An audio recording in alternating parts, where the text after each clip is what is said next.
Live from Burbank, the media capital of the world.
To participate in the general public comment period, please call now at 818-238-3335.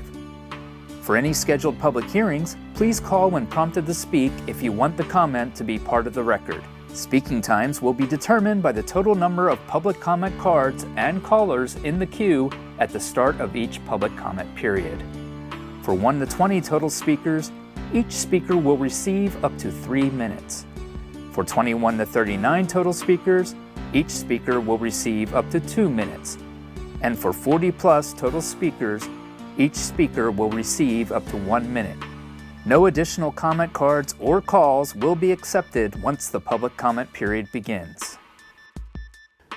Interpreters are available for assistance with in-person public comment. Please connect with them if you are in need of services. Hay servicios de interpretación disponibles para asistir con los comentarios públicos en persona.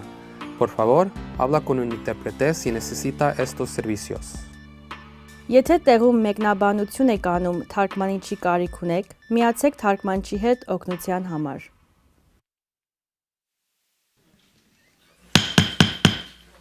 Good afternoon, everyone, and welcome to a regular meeting of the Burbank City Council on Tuesday, October 28th, 2025. We'll be starting this evening a little different today, and I'm glad to see all of you here in the audience for some presentations. Let's get started. My notes say walk down there, so.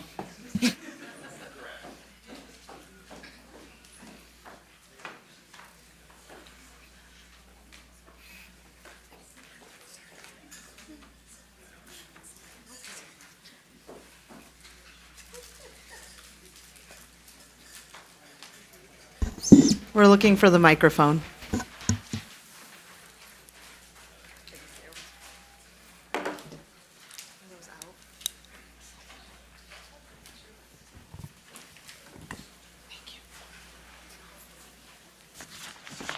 All right, let's try that again. Our first presentation this evening is a presentation of a proclamation declaring November 10th through 15th, 2025 as Law Enforcement Records and Support Personnel Appreciation Week in the city of Burbank.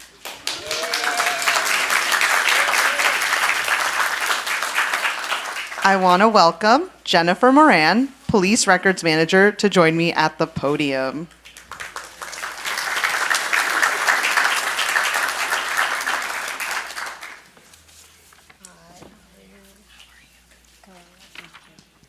So Burbank is really fortunate to have our dedicated professionals who provide essential services and administrative and technical support. We couldn't do it without you all. So these individuals ensure the smooth operation of the department by managing records, strong evidence, and assisting with critical tasks that support its efforts. Thank you for all you do. And would you like to say a few words? Sure. Thank you. Thank you, Mayor. I just want to recognize my team. I have my team here with me tonight. We couldn't do it without the whole group. They're just wonderful, and I'm very, very blessed to have them. The city is very blessed to have such an amazing records bureau in the police department. Thank you. Thank you. Let's bring up the whole team. I'm going to read you guys a proclamation. Okay. All right. Come on up. And I see you're all in your breast cancer awareness badges. Look at you. Yeah, let's bring up the chief too. Maybe you should be a part of this. Oh no, do you work at the department, sir? All right. Proclamation for Law Enforcement Records and Support Personnel Appreciation Week. Whereas the State Executive Board of the California Law Enforcement Association of Records Supervisors proclaims November 10th through 15th, 2025 as Law Enforcement Records and Support Appreciation Week. And whereas law enforcement record professionals are an essential part of the city's public safety system, responsible for maintaining and providing accurate information and statistics key to the effective apprehension of suspects, implementation of crime prevention and response strategies, and officer safety. And whereas the Burbank Police Department Records Bureau staff enter thousands of documents and items of vital information into the records management system each year that are critical to the effective provision of public safety services. Now therefore I, Nikki Perez, Mayor of the City of Burbank, do hereby proclaim November 10th through 15th, 2025 as Law Enforcement Record and Support Personnel Appreciation Week in the City of Burbank.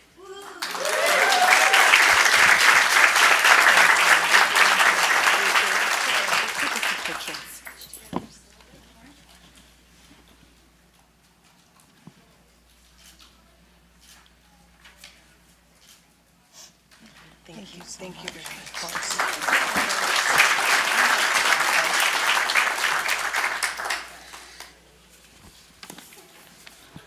All right, we're now moving on to the big shebang, the employee recognitions.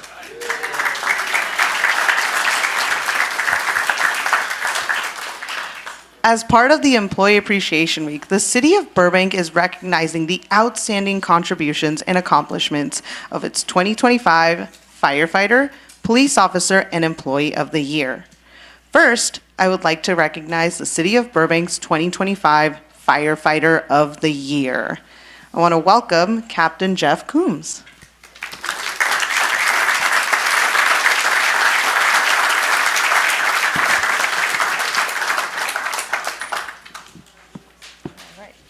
Welcome, Captain Coombs. So I'm going to read you this lovely certificate, and then I'll have Chief Alvarez come up, who's going to say some much more meaningful, heartfelt, and tear-jerking things.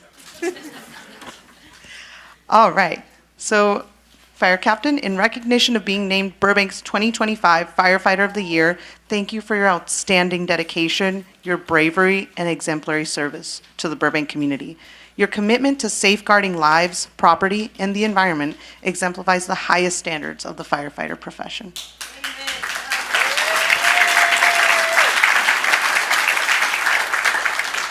This award is a testament to your selfless contribution and remarkable leadership within the department, and we hereby acknowledge that and commend your exceptional efforts and outstanding achievements in the Burbank Fire Department. Thank you from all of us on City Council. Thank you.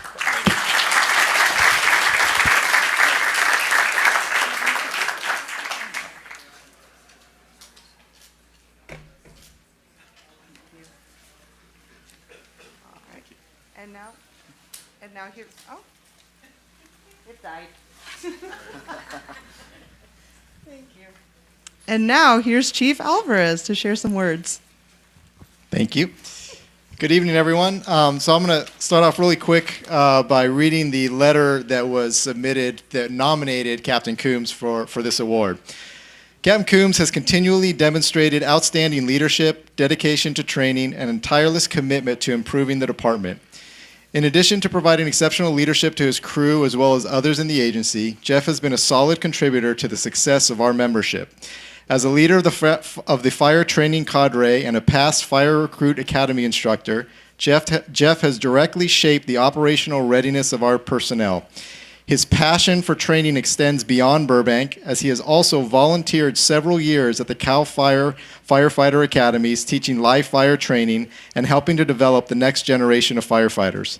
In addition to his contributions to training, Captain Coombs has also played a vital role in advancing our department's operational capabilities. He has helped develop critical training programs focused on interior search and rescue techniques, as well as nozzle-forward firefighting techniques, enhancing the life-saving skills and increasing the safety of our crews while fighting structure fires. Additionally, this past year, Jeff assisted in the development of our new high-rise hose packs, ensuring that BFD is better prepared for the unique challenges posed by high-rise incidents. Beyond his instructional and developmental roles, this year Captain Coombs also volunteered to manage small tools and equipment for the department. His attention to detail, commitment to maintaining operational readiness ensure that our firefighters have reliable tools and equipment when they needed them most.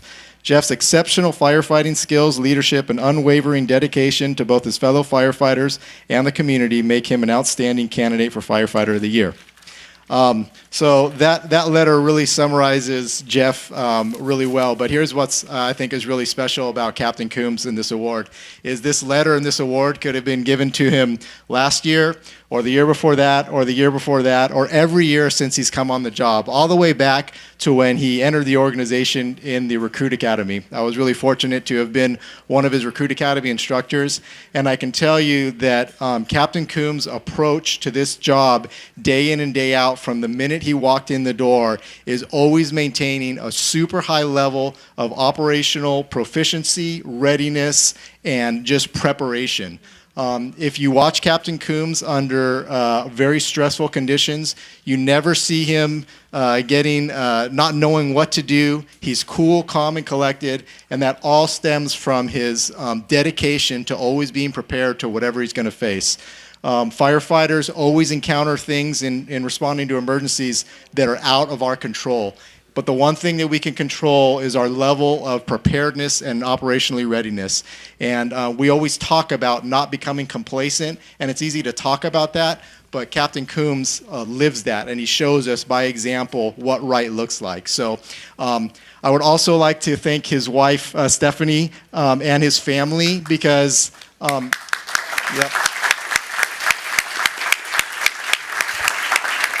as was mentioned, Jeff is so committed to the fire service that he volunteers his time to go out and instruct firefighters in other departments on live fire training techniques. And so he's been a huge part of not just moving the Burbank Fire Department forward, but also the fire service in general. So congrats on a well-deserved award.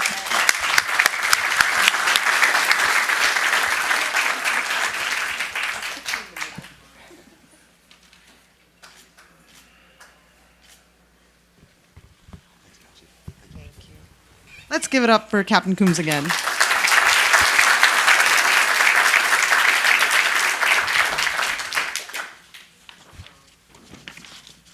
All right, next we are recognizing our 2025 Police Officer of the Year.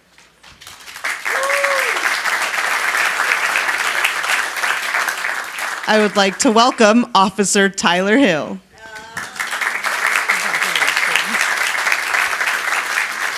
You're ready to go, Chief. I promised I was going to call you up this time. He didn't want to come up.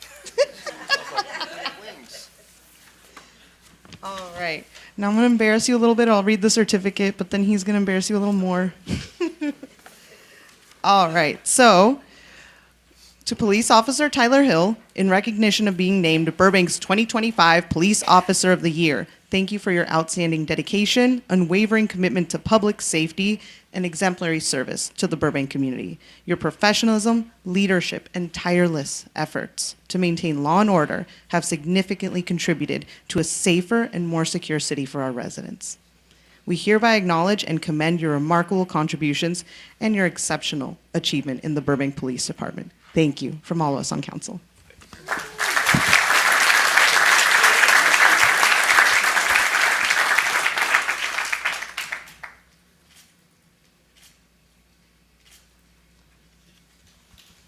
All right, now I'll hand it off to the chief for some words.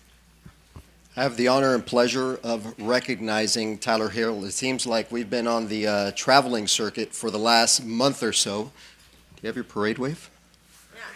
No? In all seriousness, though, as far as someone that I can think of that is more deserving for this award is this gentleman right here.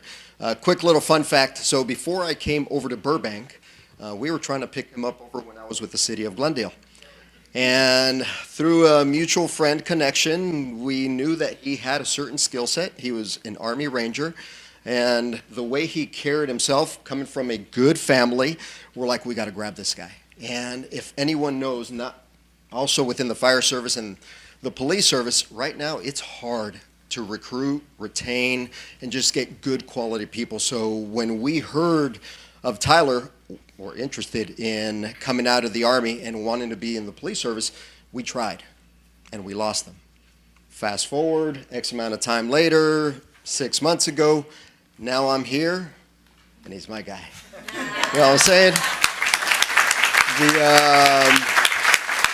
And real quick, this award, I mean, it's an honor receiving the award, but what makes it more special, I think, is that it's a selection of the peers within the organization. So we put it out to the entire organization as far as trying to identify a police officer of the year based on certain criteria. And it's 2 pages. I don't have 2 pages. I'm going to read you the summarized version. But I think it speaks volume as far as his character, him as an individual, his integrity, leadership, professionalism, and everything that when we think of someone taking on this role within this profession, wearing that badge, that's who we want to exude and be a representative of our community. So I'll give you a quick little summary. So it's an honor to recognize Police Officer Tyler Hill as the Burbank Police Department Officer of the Year. Since joining the department in 2022, Hill has exemplified professionalism, leadership, and a commitment to the safety and well-being of our community. Over the past year, Officer Hill has been proactive in maintaining proactive observations and maintaining public safety in ensuring that our community is safe. Beyond his performance, Officer Hill is known for his integrity, calm demeanor, respect toward everyone he encounters. He serves as a member of the SWAT team, is a chemical agent instructor, and brings tactical medical expertise from his prior service in the United States Army. In addition to his demanding work schedule, Officer Hill is pursuing a bachelor's degree, demonstrating his continued commitment to personal and professional growth. Officer Hill embodies the values and excellence of the Burbank Police Department. So, in the short amount of time that I've got to know him, I already said as far as what I think of this guy.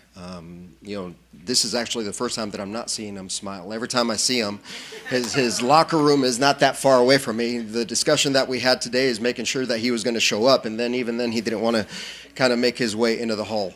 But as far as I can't be more proud of him, and just in the short amount of time that I've got to know him, I'm sure that he's going to do great things for this organization, and definitely well-deserved as being the Officer of the Year. So congratulations.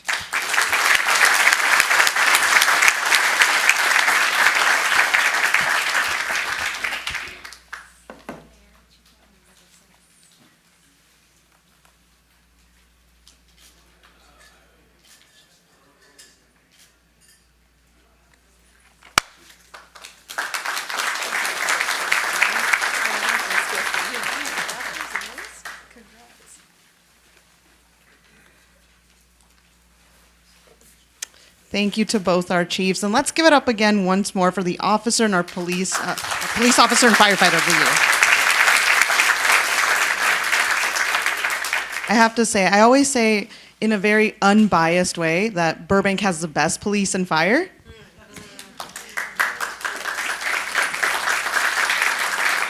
And imagine being the best police and fire department and picking one of your peers to be the best. So that's a huge commendation. Thank you both. You're the cream of the crop. Thank you.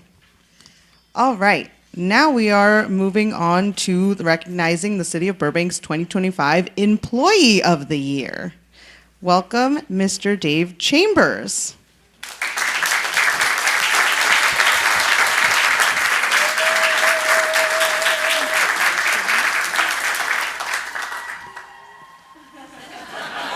That was for you.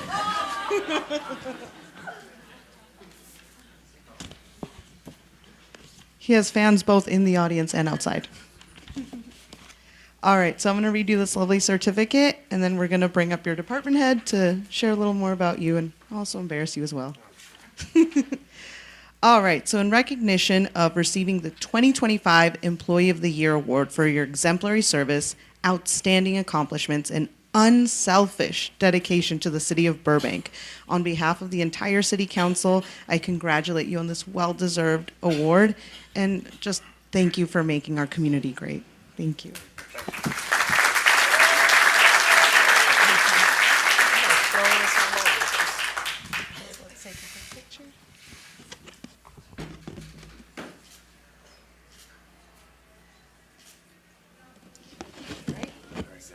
you. And now I would like to welcome Ms. Mandeep Samra, there you are, General Manager of Burbank Water and Power, to say a few words.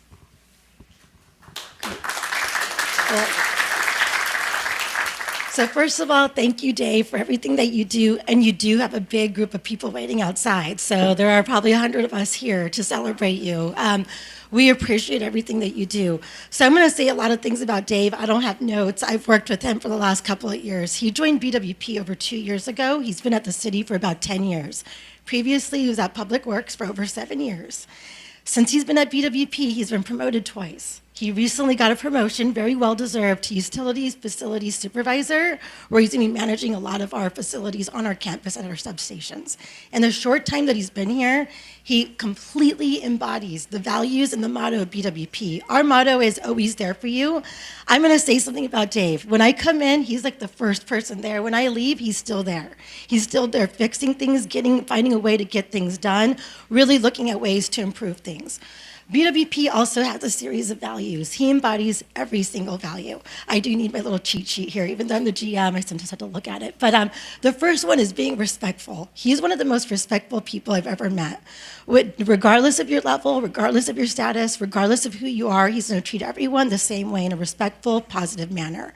Every time you come to work, he has a smile on his face. He knows how to pick up the morale. He knows how to get people moving. And I'm going to say something else too. Finding a way is something that Dave is able to do. When I joined, when I became the general manager, my office faced the back, my back faced the door. I did not like that. I wanted to see people when I walked in. I was talking to Dave, and he found a way to fix my desk, to move everything over within a couple of hours so I could be able to move and make that happen. He also, within a couple hours, was able to figure out how to put everything up in my office and get it set up the correct way. So thank you. He stopped everything to do that, but he does that for everybody. He does it in a quick manner as well. The other thing that we do at BWP is include others. It's one of our values. He's one of the head people for our employee appreciation. Since Dave joined, we started back our employee breakfast and barbecues. He's been one of our master chefs. So he cooks good carne asada, serves it up to the team. Everyone's excited to see him, and he's back there cooking. He's like the last one to eat, the first one to get there, the last one to eat.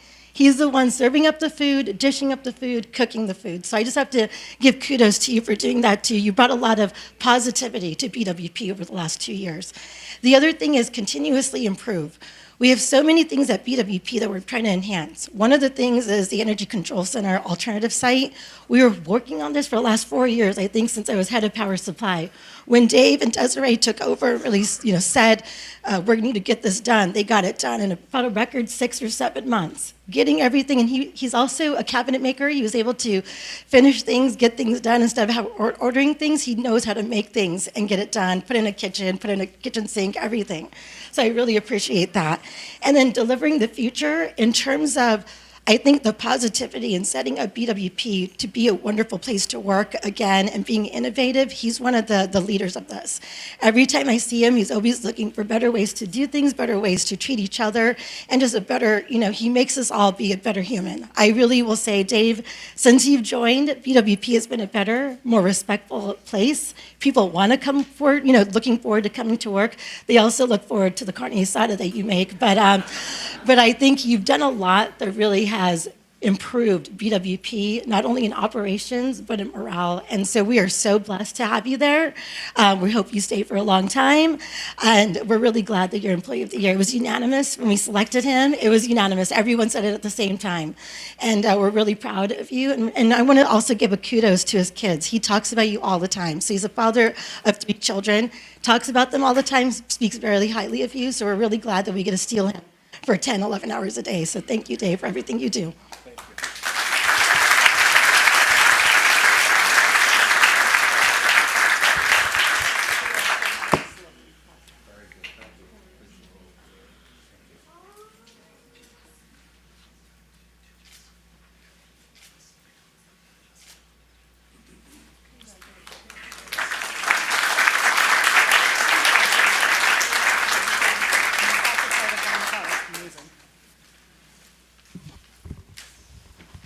Seriously, I've gotten to try the carne asada. It's great. Madam Mayor. can I make a request before you move on to the final presentation? Can we do a quick 2-minute just break so we could allow for some additional people to come in and sort ourselves out a little bit better as we do the 25, 30, 35 year? Oh, yeah, definitely. employees? So let's take I don't have a gavel, but let's take a 2-minute recess.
All right, welcome back, everyone. Thank you for bearing with us. We wanted to get some more of our employees in the room and families in the room. And I have to start off by saying, whoever came up with the theme of this, I know it was a group effort, but I'm looking at you. This is an amazing theme. I love seeing the spooky vibes, the spooktacular vibes. Burbank is very Halloween town, so I hope you're all enjoying that as much as I am. It's amazing. All right, and now we would like to honor the hard work of our employees that reach significant service anniversaries. We have 20, 25, 30, 35, and 50 years of service. Every employee that works for the city of Burbank plays a critical role in our organization, our community. This is why it is important that we recognize and acknowledge their years of service. They are the ones who work hard to build more connected and thriving communities, to maintain our parks and streets, and ensure we have water and power, provide emergency services when we need them most, and ensure the safety, well-being, and the happiness of our children. To all the 2025 awardees, I'm really grateful for your commitment and your loyalty to Burbank. We're extremely delighted and fortunate you are here with your family, with your friends, and here to celebrate this momentous milestone. I would also like to extend my gratitude to the employees who could not make it today. We hope you're watching us, and we thank you for your dedication and your notable contributions to the city throughout all of your years. And on a personal note, I want to thank all of you in the crowd because truly, I've found a new level of gratefulness for everything you do. I was born and raised in Burbank, so I've been benefiting from your work my entire life, and now I'm raising a little girl here in the city. And I could not be more grateful and more soundly happy that she's in a city where the employees care about what they're doing. I see that every day, and you will continue impacting me for the rest of my life. So thank you so much for everything you do. And at this time, I'd like to acknowledge the employees celebrating 20 years of service. When I call your name, please make your way to the podium. Let's start with Jackie Butania.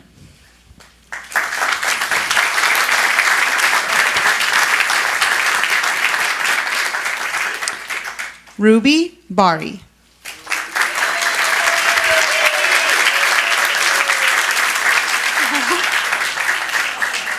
Tanya Cooper.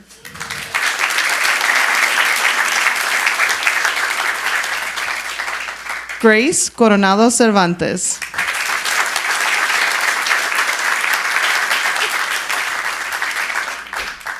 Mary Hamzoyan.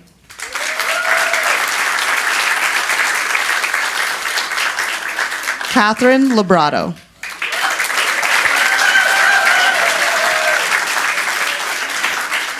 Guillermo Lopez.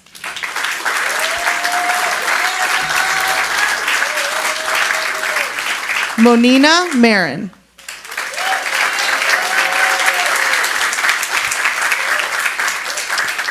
Joseph McDougall.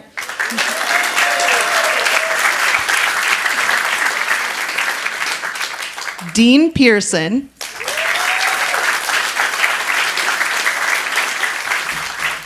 James Reeves.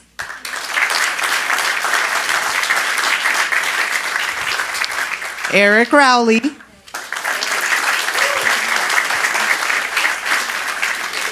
Renee Sanchez.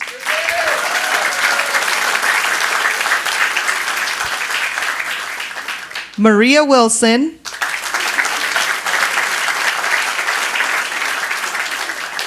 And Stephen Wilson.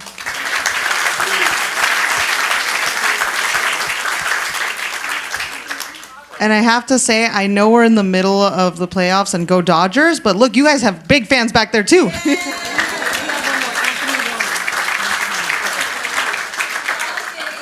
And we have one more 20-year anniversary, Anthony Roman.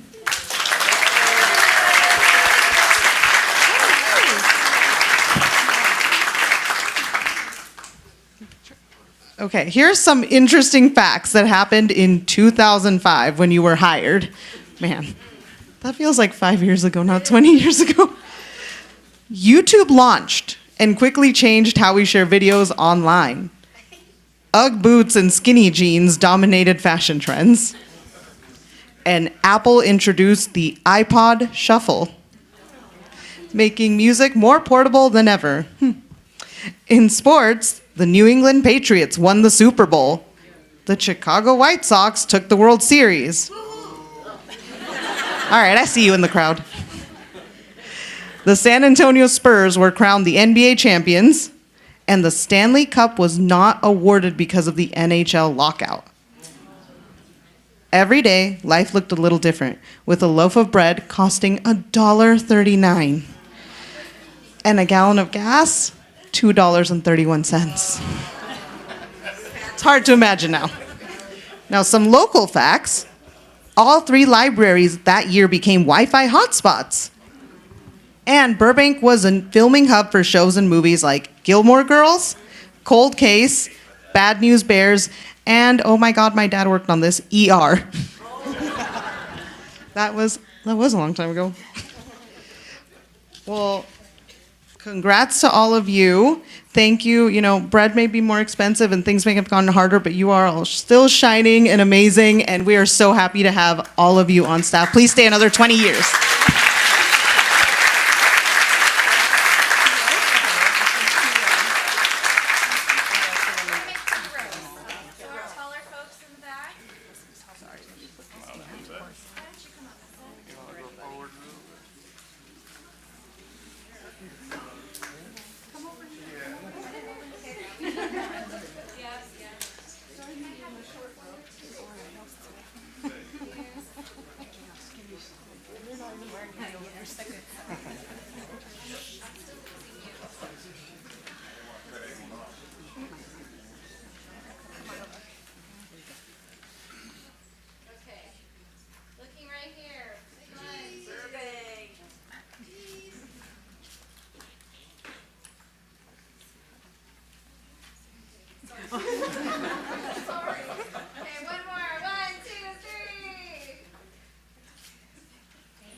Congrats, everybody.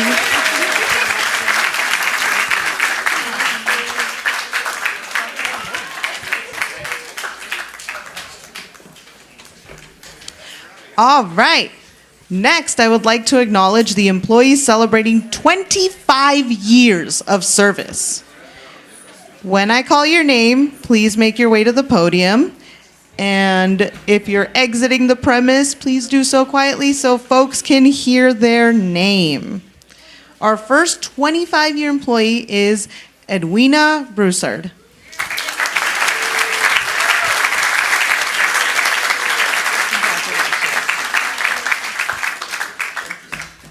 Next is Brenda Castañeda.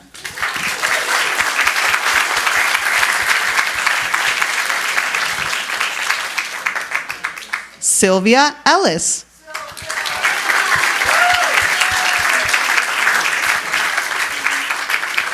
Joy Escalante.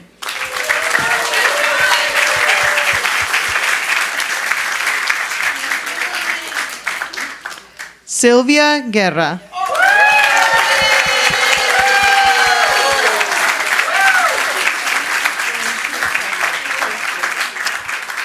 Susan Langford.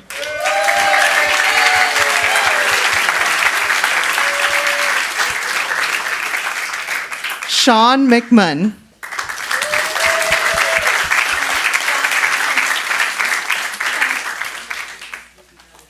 Octavio Mojarro.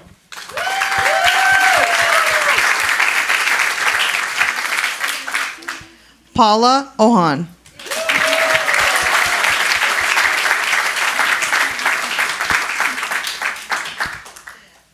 And Lisa Villegas.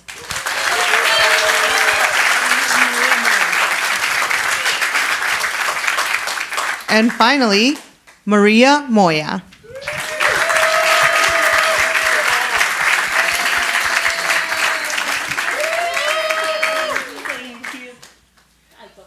Congratulations. It really feels like we're at the game, seriously. This is amazing.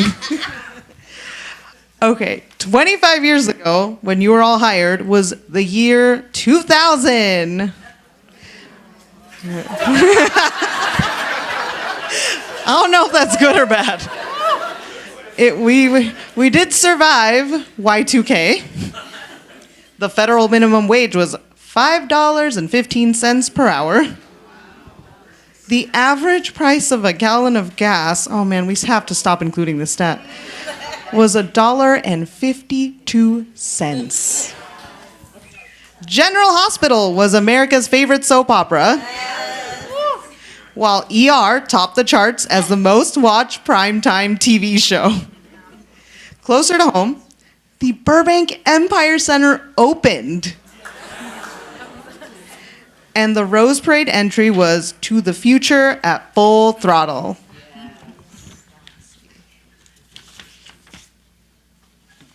Okay, and those are our facts for the year 2000. And I will say my little brother was born that year. Okay, 2 rows. All the shorties can join me in the front.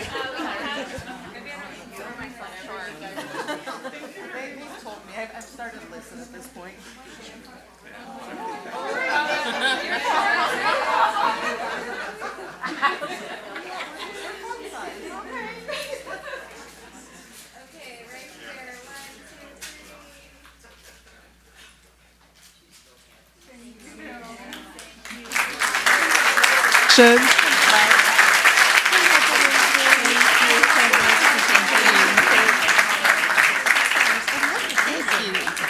Congratulations, Sylvia, you're very loved.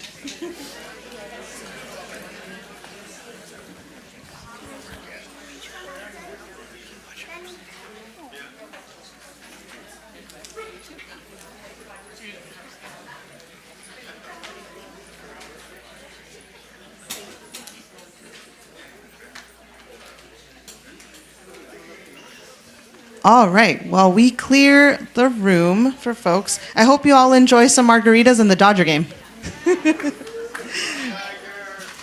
Go Dodgers. For this next portion of the presentation, I would like to ask Patrick Prescott, Community Development Department Director, to make his way to the podium to honor his employee celebrating 30 years of service. Welcome, Mr. Prescott. Thank you, Madam Mayor. It is my honor to recognize 30 years of service from Mr. Abo Velasco. Abo, please come up.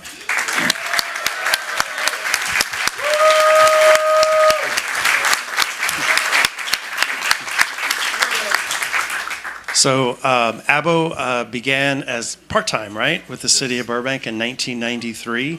And I want to read because I don't want to leave anything out. You served starting as part-time code compliance inspector, and then advancing through roles in housing, planning, building inspection, and over 3 decades you've played a key role in revitalizing neighborhoods, implementing Section 8 housing programs, managing high-profile development projects, being part of the team transitioning to a fully digital plan check system in building. So definitely exemplifying the CDD, Community Development Department characteristics of positivity, trustworthiness, and solution-oriented attitude. So thank you very much for that. You're a proud Burbank native. You earned your bachelor's in psychology from and then a master's of public administration, both from Cal State Northridge, right? Both CSUN. So blending your passion for public service with a strong academic foundation there. Your degrees that reflect your curiosity about people and your dedication to building stronger communities. So thank you. Former football standout, Burbank High School, right? Local hero. All right. You remain active in sports, right? Recreation, and you're training for something right now? Training for a triathlon. Triathlon, that's right. And then Rosarito Ensenada bike ride. Is that going to happen? Oh, yeah. Okay, good. And maybe even exploring future in athletic training or coaching. Yeah. That sounds great. All right. You also have enjoyed traveling, right? Brazil, Bahamas are standouts, right? That's great. All right. And you also, above all, value your family, your time with your family, your friends, and your longtime community, St. Francis Xavier here in Burbank, right? So thank you for your 30 years of service. Abo, your family is here. Your mom. Brother in the back, brother here, sister, and Mama Velasco also in the house, right? So thank you. So congratulations, 30 years. Thank you. We take this.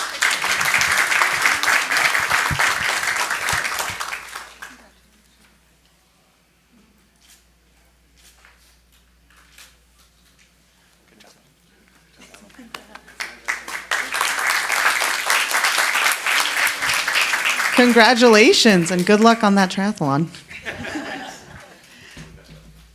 All right. Next, I would like to ask you all to turn off your cell phones and refrain. No, next, I would like to ask our city manager, Justin Hess, to make his way to the podium to honor the Parks and Rec folks for 30 years. All right, I am filling in for the Parks and Recreation Director because Marissa, she is somewhere having fun, not here. So she's out this week. So I have the privilege, actually, I have 3 Park and Rec individuals that I'm honoring tonight. So 30 years, all of them. I'm not sure, they're all young, so I'm not sure how this math works, but so I'm going to stick to the script and read the script here, otherwise I'll probably get in trouble. So the first 30-year employee is Sandra Allen, so yes.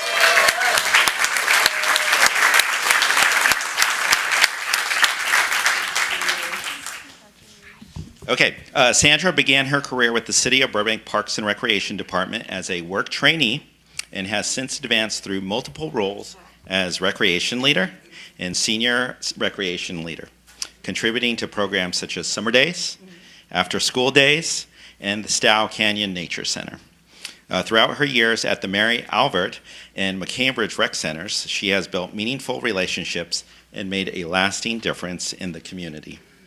Now serving as the Social Services Coordinator for the Home Delivered Meal Program, Sandra continues to demonstrate her dedication and compassion by ensuring homebound seniors receive nutritious meals and support. Congratulations on your 30 years. Yes.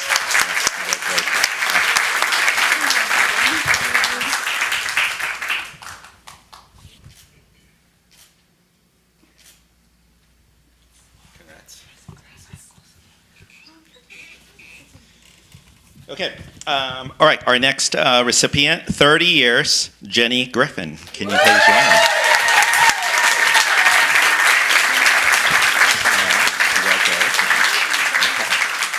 Okay, Jenny began her career with the City of Burbank Parks and Recreation. You guys, 30 years, all in one department. Okay, as a work trainee at the Starlight Bowl and now serves as Recreation Supervisor, leading a wide range of parks and community programs. With 30 years of service, she has overseen initiatives such as the Youth Board, Summer Parks, Senior Nutrition, and volunteer programs while also launching Club Adaptive, a grant-funded program for youth with disabilities. Her creativity and leadership have shaped inclusive programming, supported veterans, and inspired civic engagement, especially through her mentorship of students and the development of safe youth programs during the pandemic. Outside of work, Jenny finds joy in family life with her husband of 25 years and their 3 children, drawing inspiration from motherhood to foster kindness, connection, and compassion in all she does. Thank you so much.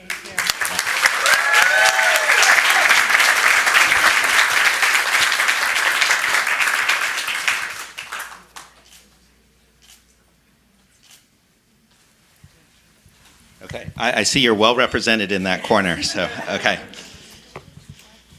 Okay, last but not least, for Parks and Rec, Chris Smith, 30 years.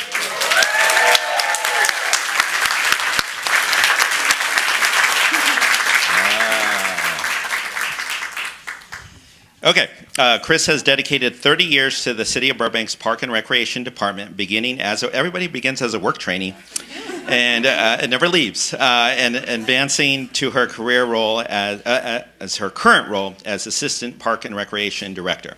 Her career has encompassed nearly every facet of the department, with leadership in youth services, arts and cultural programming, senior services, special events, and the management of the Starlight Bowl and the Burbank Animal Shelter. She has spearheaded major initiatives, including the Starlight Bowl and War Memorial renovations, creation of the Burbank Cultural Arts Commission, and transition of animal services to the department.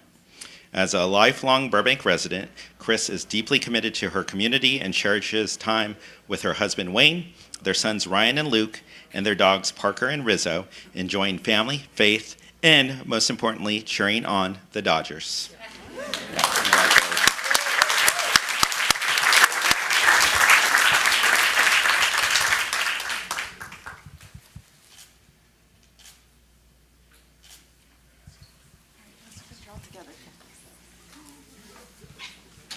You know, we both started as interns, so that's no surprise. Right. Yeah, why don't we have you two go? Yes.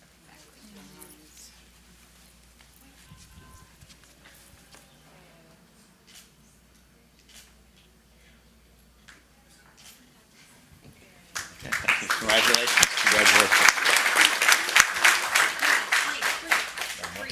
We need Albo in the 30. Yeah, okay. We have one more 30. We have one more 30. That was just Parks and Rec. We're gonna take one more.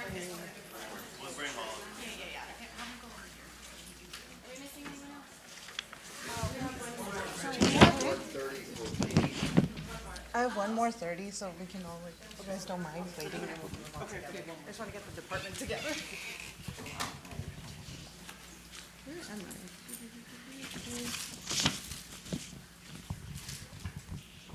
I? All right. For our next 30 year, I would like to ask Chief Quintero to come back up to the podium.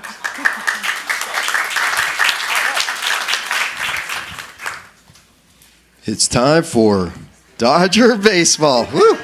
All right. Jennifer proudly began her career as a work trainee in Parks and Rec. No? Okay. No. Jennifer began her entire 30-year career with the Burbank Police Department, beginning as a police records technician in 1995 and then promoting in 2009 as a records manager. She holds a Bachelor's of Science in Criminal Justice from Cal State LA and a Master's in Leadership from Woodbury University. Credentials that have, I think, supported her growth and her leadership in her current position. Jennifer has earned multiple honors while working for the city, including the Police Civilian of the Year in 2011 and 2024, Professional Esteem Awards in 1998 and 2017. She also helped shape Burbank PD's mission statement back in 2011. She is also a member of the California Law Enforcement and Records Supervisors Association for over 22 years, where she has held various positions and leadership roles. And she has also served on the Burbank Management Association for more than 7 years. I'll tell you what, for me, when I'm thinking about leadership principles, doing right by the organization, doing right by your people, and then doing it with a sense of professionalism, Jennifer is that person. And I could not be more proud of her 30 years later, because unfortunately for me, she is going to be retiring also soon. And so it's a nice recognition and acknowledgement for 30 years of dedication, commitment, I'll even say sacrifice, for the organization in this great city. So we appreciate you and thank you for all the time that you have given us over the course of 30 years.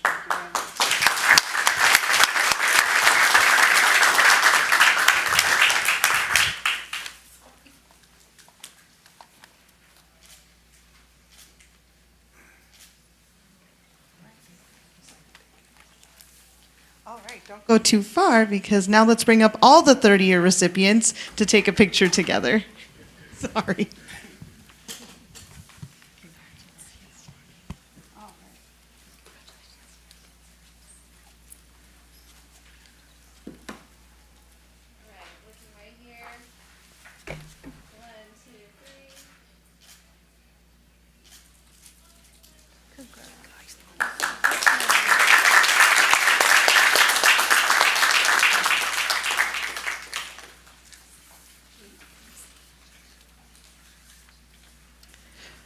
All right. Oh, man, I missed the facts. Some facts that happened in 1995 when you were hired. Microsoft released Windows 95. Yikes. Starbucks introduced the Frappuccino, and iced coffee was everywhere. 1995 was a golden year for the movies. Toy Story brought animation to new heights. Apollo 13 had us on the edge of our seats. Oh my God. Casper, Pocahontas, and Jumanji lit up theaters. And Braveheart won Best Picture at the Oscars. The average price of a new car, was $15,000. And the local facts, Baskin Robbins came into town and held its grand opening. And then we also had, let's see,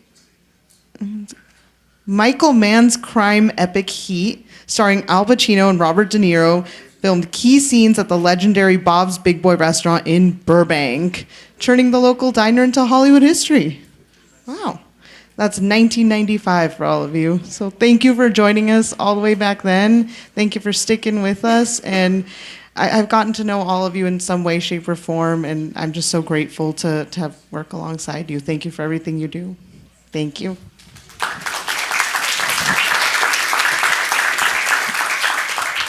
All right, next I would like to call up Management Services Department Director Betsy McClinton to honor her employee celebrating 35 years of service.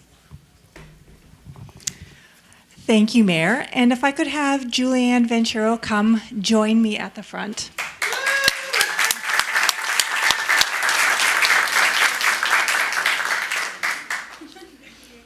All right, Julianne. So, Julianne began her career with the City of Burbank in 1999 as a library page in the Library Services Department. In 1997, she promoted to intermediate clerk for the Water Division at Burbank Water and Power, and then again to a legal secretary in the City Attorney's Office in 2001, before once again promoting in 2004 to an administrative assistant in Housing and Redevelopment.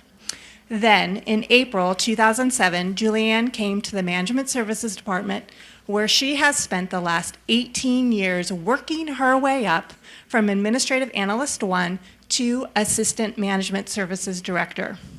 As Assistant Director, Julianne is responsible for overseeing half of the department, including employee benefits, citywide training, classification and compensation, personnel actions, recruitment and selection, onboarding, and youth employment. Julianne has been tremendously successful throughout her dynamic career with the City of Burbank. The Management Services Department is a better department, and the City of Burbank is a better organization because of the work and dedication she has given over the last 35 years. When Julianne isn't working, she enjoys spending time and traveling with her husband, Mario, and her two successful, kind, soccer-loving, and nearly grown daughters, Carissa and Sabrina. Mario and Sabrina are here in the back tonight supporting Julianne. So on a personal note, Julianne was the very first person I ever hired. And I am so grateful that she chose to stay and make management services her home. I've had the honor of sharing the highs and lows of work and of life with her, and I'm forever grateful for her friendship. Congratulations, Julianne, on 35 years of dedicated service to the city. Well deserved.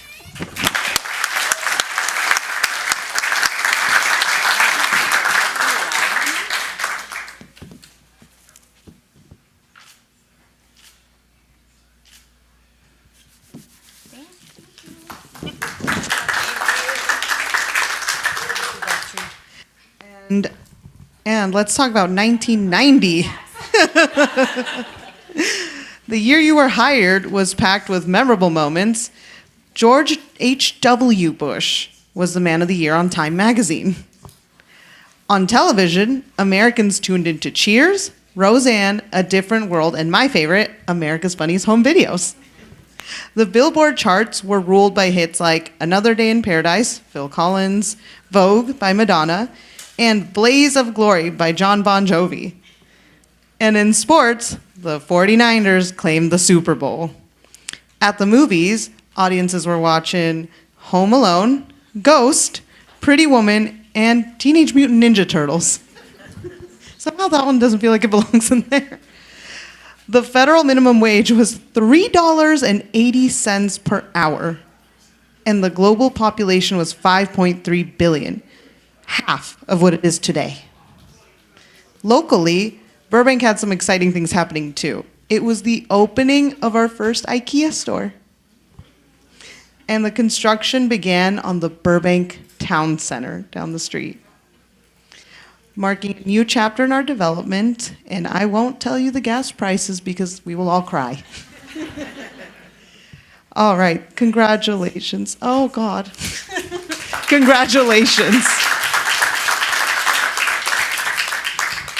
And tonight, to close us off, we celebrate a truly remarkable milestone.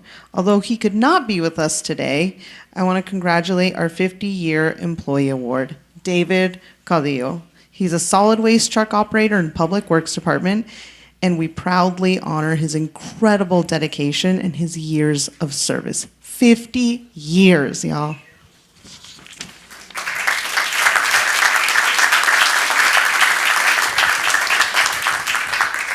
And I won't tell you 50-year facts, because we'll all have heart attacks, we'll cry about the gas prices and the cost of bread, and I'd rather we all go very happily from here and go watch the Dodger game. Thank you all for being here. Congratulations. Thank you for making Burbank the most amazing city to live, and I'm so grateful for each and every one of you. Thank you.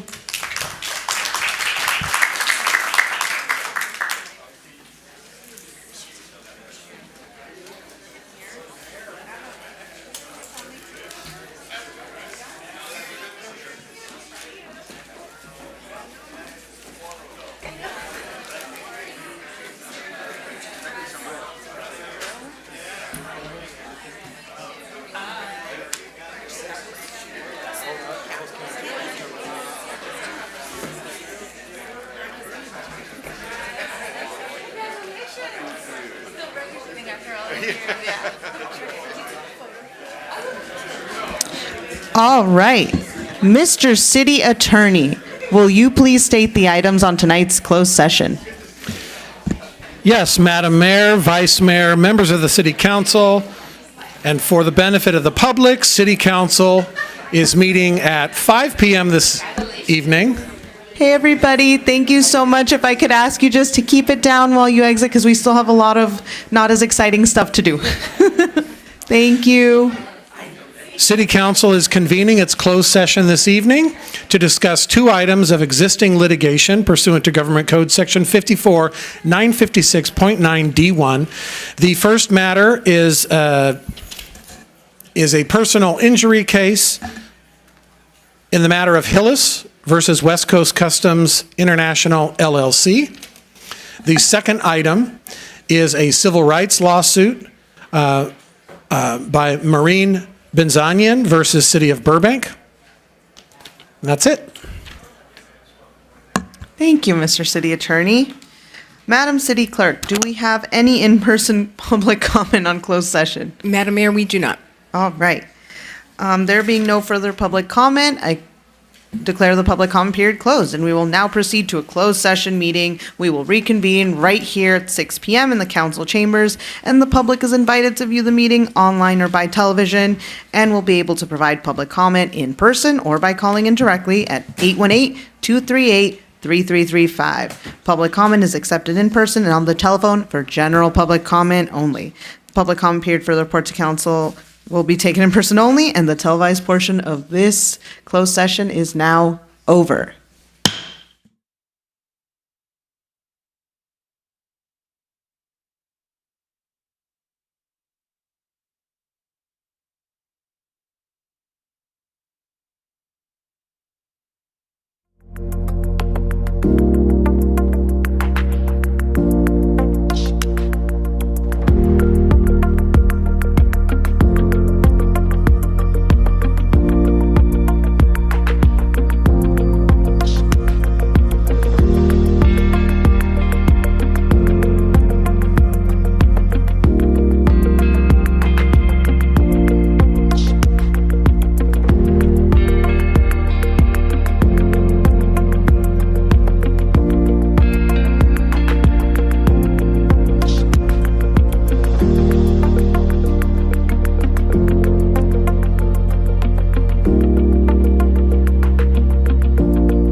Good evening, and welcome back to a regular meeting of the Burbank City Council on Tuesday, October 28th, 2025. Please join me for a moment of reflection. This moment is intended to begin our meeting with a positive and collective support for our beloved community. The City Council welcomes everyone joining us this evening. We encourage you to take a moment to reflect on our community and the work we'll be doing tonight. Although each one of us has our own unique reasons for being here, we're united in our passion for our wonderful city. As we pause, let us consider our individual contributions and what they mean to those around us. Let us find solace in knowing that by working together with a shared spirit of community and partnership, we will always act responsibly for the betterment of Burbank.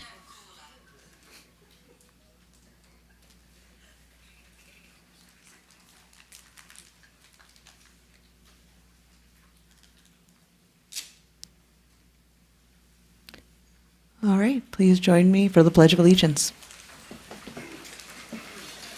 Ready?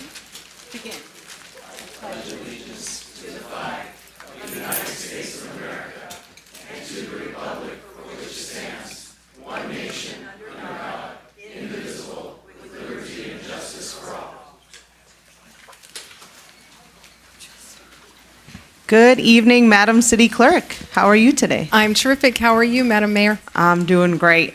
Can you please conduct the roll? Councilmember Anthony? Along with half the city, I am present. Councilmember Mullins? Present. Councilmember Rosati? I'm here. Vice Mayor Takahashi? Present. And Mayor Perez. I am also present. Thank you. All right. There will be 2 periods of public comment tonight. Members of the public may comment in person or by telephone during the general public comment period, and must submit cards or call before the comment period begins. The first public comment period is for general public comment on any matter concerning city business and/or any agenda item. If you're here in person and you wish to speak during the general public comment, you should have submitted a yellow comment card to our city clerk, and in this case, to the folks downstairs who I believe are helping everybody. If you haven't submitted a yellow card, it's not too late. You can submit one right now to our city clerk if you wish to speak during the general public comment. If you'd like to participate via the phone, please call now at 818-238-3335.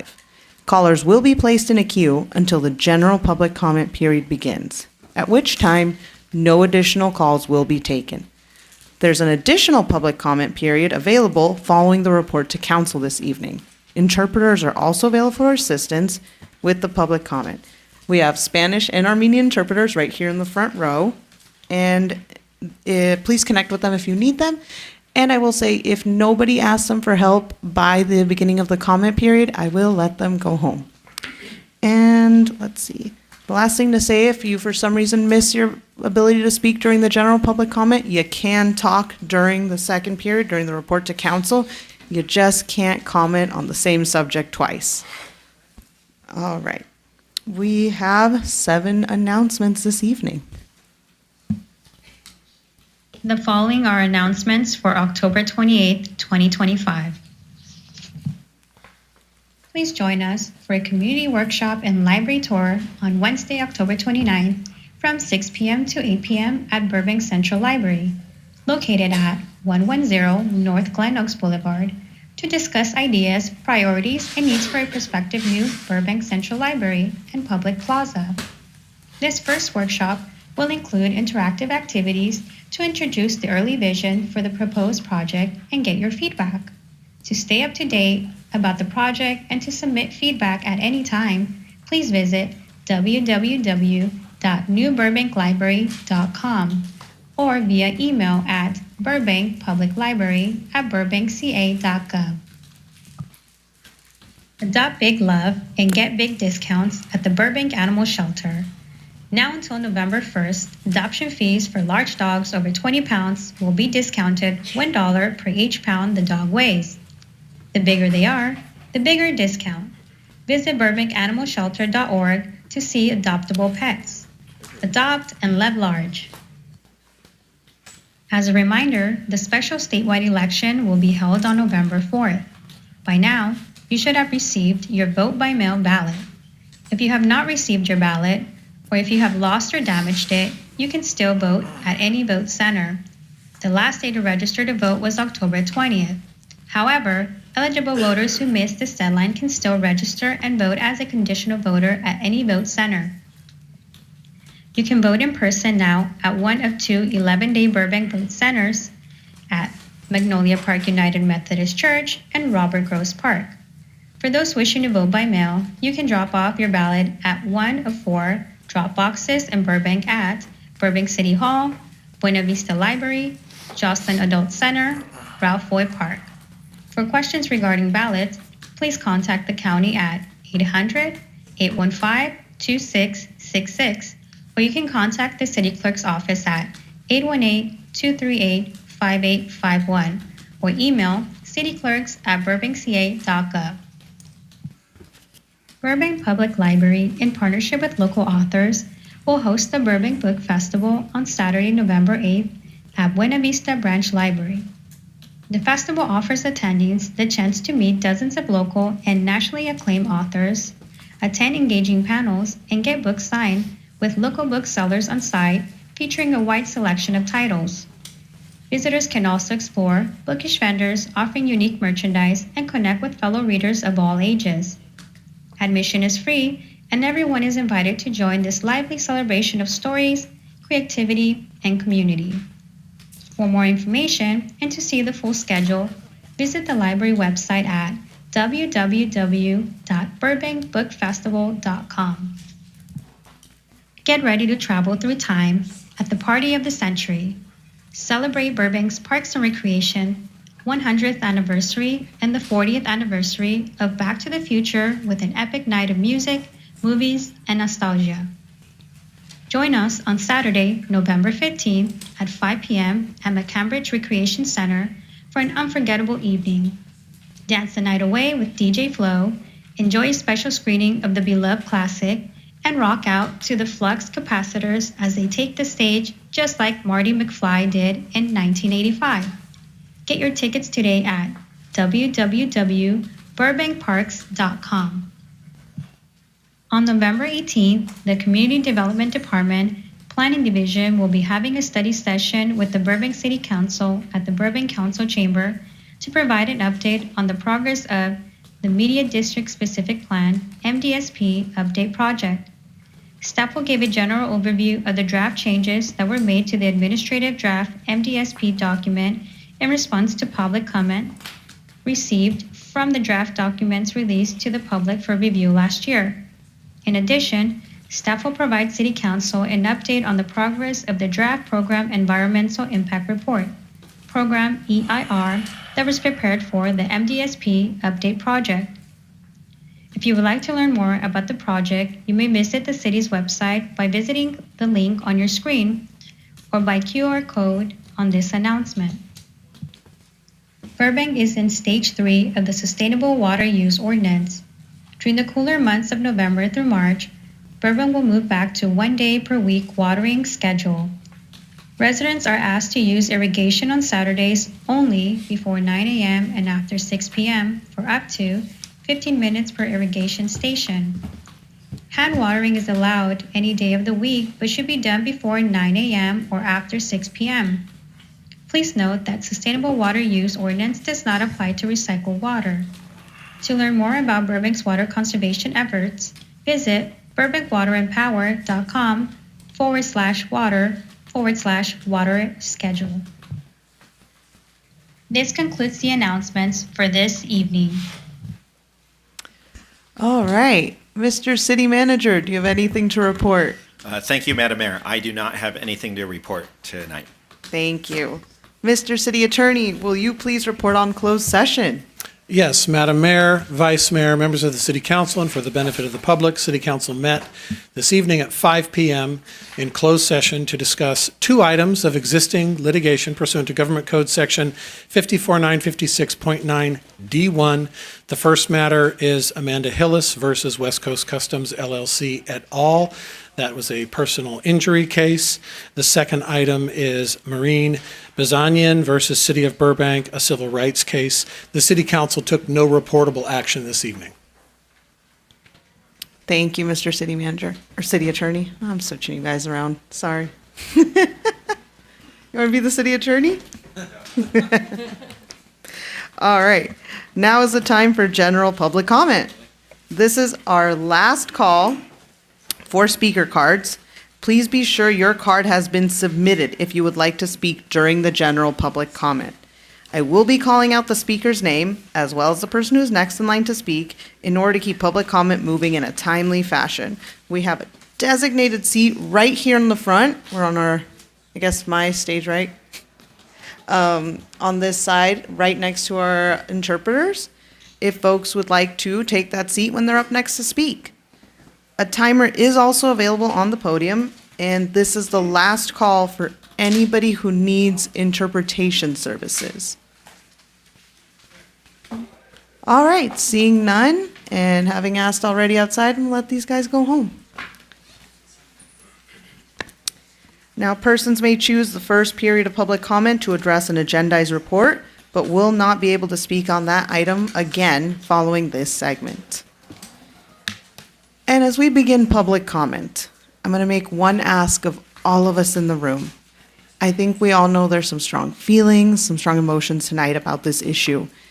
And we have been able to have civil discourse about it in this room. I know many of you have been in the room when other agenda items or issues have turned sour or gotten out of hand, and we've had to use the gavel and call to order. And I will do that if necessary.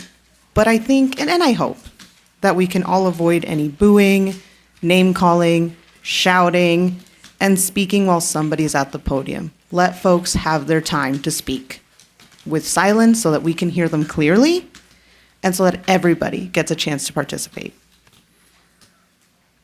And if you want to show you agree, you want to show you disagree, feel free to give me jazz hands, thumbs up, thumbs down. We have a great bird's eye view and can see all of you here.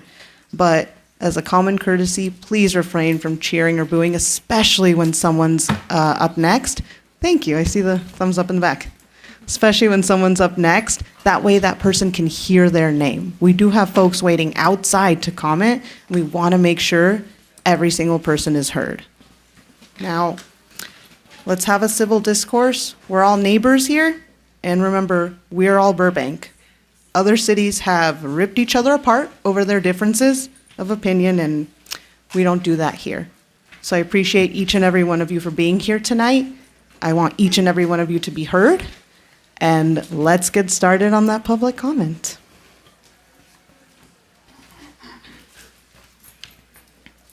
Please state your name for the record, and if I mispronounce it, let me know, and we'll get started. Our first speaker is... Madam Mayor? Yeah. Hello? Do you need to count on the cards? Oh, that's right. Yes, let's count the cards. I assume we'll be at 1 minute, just given the stack I'm holding. We have 65 at the moment in person and 18 callers, and I just need some indication when we're closing. We're no longer accepting cards. Okay. I'm looking to our folks who have been helping too. We're good? Okay. At this moment, we're not taking any more cards. If anybody else comes in, again, there's a whole other period of public comment. All right. We'll close the acceptance of cards, and I'll begin with the public comment. Our first speaker is Mike Van Gorder, followed by Diana Pulver.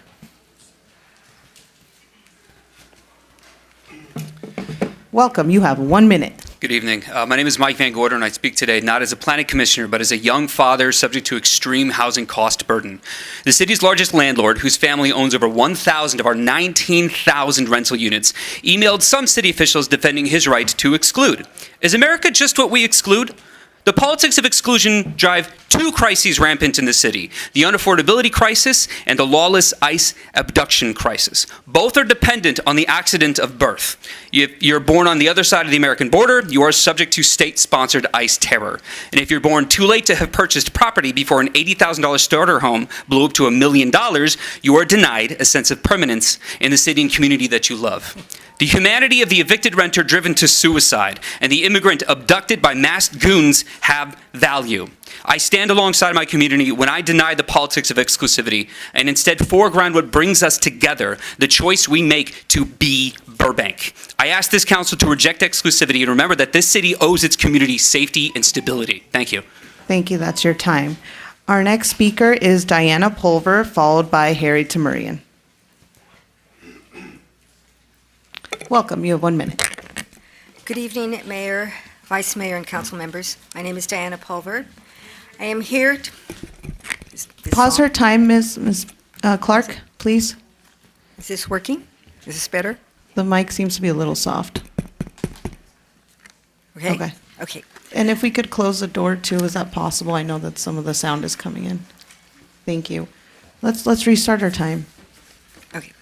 Ready? Thank you. You have 1 minute. Thank you. I am here to urge you to consider the negative impact that rent control and rent registries will have on not just housing providers and renters, but the overall quality of life in Burbank, especially in light of AB 1482, which is a law we can all live with. Twice, rent control has been voted down by the citizens of Burbank, yet you seem intent on ignoring this fact. As our elected representatives, you have a duty to uphold the law and not circumvent it for your own personal ideation. If you feel you must make a change, do it the right way and put it on the ballot. Put it on the ballot and let Burbank voters decide. Do the right thing, put it on the ballot, and don't delay my Burbank. Thank you. Thank you for your comment. Our next speaker, folks, if we can keep our applause to a minimum, let's follow the process so we can hear everybody's name. Our next speaker is Harry Tamurian from the Burbank Association of Realtors, followed by Mike Darien. Good evening, Council. Harry Tamurian, Burbank Association of Realtors. Behind me are your neighbors, like you said. They are the people that provide housing in this city. They are the people that pay the taxes, whether they live here or not. They are the people that pay for your children's schools. They pay for the roads. They pay for your parks and recreations, all through their tax dollars that they have contributed to this city. Just because some of them don't live here does not mean that they don't get to talk about it. They get to talk about it. Your very own Burbank Housing Authority has told you what their costs are. They are asking you to talk about all of their loans and negotiate all their loans. You think these people have the ability to renegotiate all their loans, to do any of their, to talk to any of their lenders or anything like that? Don't. They are not your enemy. Don't implement rent control. Don't implement rent registry. Do not consider them your enemy. They are not your enemy. They are your neighbors. Thank you. Thank you for your comment. Our next speaker is Mike Darien, followed by Rennie Gabriel. My name is Mike Darien. Do you have the screen? It's going to be, yeah, thank you. Appreciate it. Good evening. According to Stanford, Harvard, MIT, and Yale, rent control causes long-term damage. Their studies show it limits housing and hurts the people it claims to help. It helps a few today, but harms the families who come next. Even Sweden learned that the hard way. According to the economist Asar Lindbeck from a nation nearly ruined by rent control, said it best: rent control is the most efficient way to destroy a city, short of bombing it. Konstantin, Nikki, and Tamala, is that how you want to be remembered? Here in Burbank, according to Costa, rents have risen 3% per year over the last 10 years. If you pass rent control years from now, when you drive with your kids and grandkids through rundown and neighborhood struggling schools, you'll have to explain why you chose ideology over common sense. Don't betray Burbank. Protect our schools, put Burbank before your ideology, and let the people decide. Thank you for your comment. That's ballot. your time. Thank you for your comment. Our next speaker is Rennie Gabriel, followed by Julie Markarian. Welcome. You have 1 minute. Hello, fellow council. Hello, council members and staff. Any council member who is a renter should morally recuse themselves from voting on any rent control measures that will benefit them directly. They have a conflict of interest and lack impartiality. If you want to do the right thing, put it to the voters of Burbank a third time. Put it on the ballot. You listen to the Burbank Tenants Union, who bust people in here from outside of Burbank. They don't live here, they don't have investments here, they don't pay taxes here, but they're demanding changes to how this city's operated for decades with no problems. Rents are dropping in Burbank. Why are you listening to them? Their written statement is to create antagonism between renters and housing providers. They write that they want to convert all housing into public housing in their Communist Manifesto. You took an oath to uphold the Constitution, not the Communist Manifesto. Well, honor the Constitution, property rights, and put any rent control issues on the ballot for the voters of Burbank. Thank you for your comment. Our next speaker is Julie Markarian, followed by Gloria Joe. Welcome. Hi, my name is Julie Markarian. I want to say that we need pro-business council members. And if you are anti-housing provider, we will work to replace you. If you ignore your constituents, we will work to replace you. Small businesses matter. And stop the power grab, vote no on Prop 50. Thank you for your comment. Our next speaker is Gloria Joe, followed by Ron Bax. Hi, my name is Gloria Joe, a voter, property taxpayer, and Burbank resident. Let's stop her time. If everybody could just bring the microphone closer to their face. I know we're all different heights, but that'll help it come through. Let's reset My name her is time. Gloria Joe, voter, property taxpayer, and Burbank resident. Property tax is the primary and most stable revenue to the local government. Housing providers are entrepreneurs. In an open market, the rent is set by supply and demand. If government continue to interfere with the housing market with the rent control, the market will not be open anymore. Less rental income will mean harder to cover overhead expenses, leading to run-down property. I treasure my constitutional rights, especially the 5th and the 14th Amendment, regarding property ownership and collecting fair rents. Thank you. Thank you for your comment. Our next speaker is Gloria Joe, followed by Ron Bax, followed by Donna Carter. While the Hi, material is Ron. being distributed, I have a question. How many more meetings do I have to attend before I get one of these with my name on it? I got your laugh. I think we're working on it. All right, welcome, Ron. You have 1 minute. At the last meeting, I recommended that you direct staff to cease all activity regarding rent caps and rent registry. The updated data in the agenda items, attachments, 12 of over a 13-month span, 1 in 2,000 per year. 3 years of cities, 3 years of councils and staff time, taxpayers' money has been wasted by not addressing, nipping in the bud this issue. During that time, it's become apparent we don't need rent control, a rent registry, or tenant subsidies. We need housing provider subsidies and grants. For those of you worried about my expenses to the cause, I don't have all the invoices, but based on recent activity, I estimate at $28,000. I don't consider it a crime against humanity to protect my retirement and my children's legacy, although getting a real job has its perks. 8-hour days, 40 hours a week, and vacations. I'm drawn to vacations. Thank you for your time. I have to go attend the party in the downstairs. Thank you for your comment. Our next speaker is Donna Carter, followed by Danny.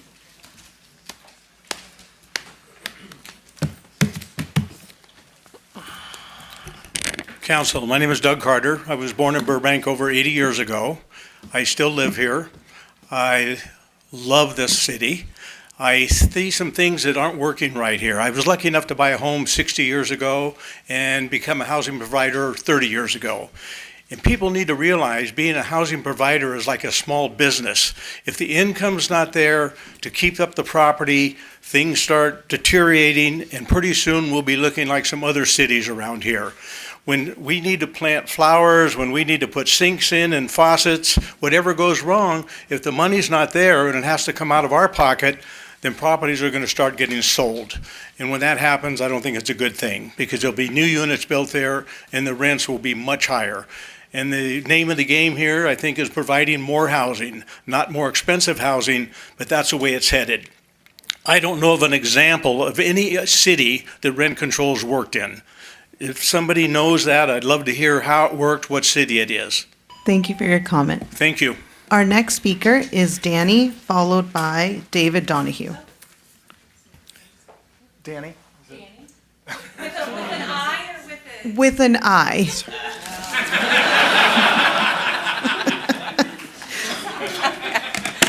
Hi, That's good a evening. first. Welcome. Thank you. Good evening, City Council and staff. Burbank resident since 1985. I've spent the majority of my life here, most of the time as a renter. Eventually, I became a homeowner. I love this city, and I want my children to love and stay in this city and in the home that I've provided for them. I'm here to oppose the rental cap and the rent registry. We already have a statewide AB 1482 rent control, and I don't recall that I've ever even heard a discussion about what market value is of these rental homes. The cost of the rental registry is a concern. It seems like I've heard lots of numbers thrown around into the millions, and is that going to be on the taxpayers' dime? We already pay a lot in property taxes to live here, and that is a concern. My other concern is, was that my time? That's your time. I'm sorry.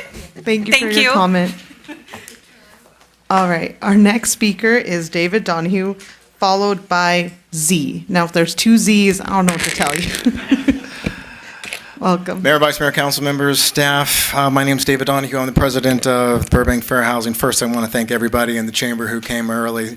Really appreciate it. I'm not going to speak on the agenda item. I'm just going to say thank you very much for the Burbank Police Department for being able to coordinate and make sure everything was orderly.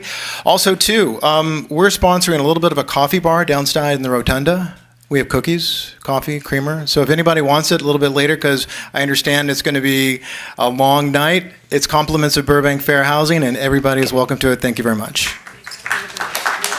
Thank you for your comment. All right, I'll allow the claps for cookies and coffee. 5 coffees. Our next speaker is Z, followed by Nellie Rumi. Hello.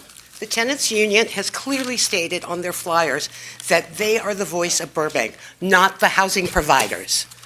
Many of these housing providers that you see here today have been providing housing, lovely, affordable housing for many decades in our community. We are not LA, we are not Pasadena, Glendale. We are beautiful Burbank, a small town within a large county where we care about all of our fellow citizens who all have a seat at the table, not just one side. During the last meeting, there was an award given to Burroughs High for having young people sign up to vote.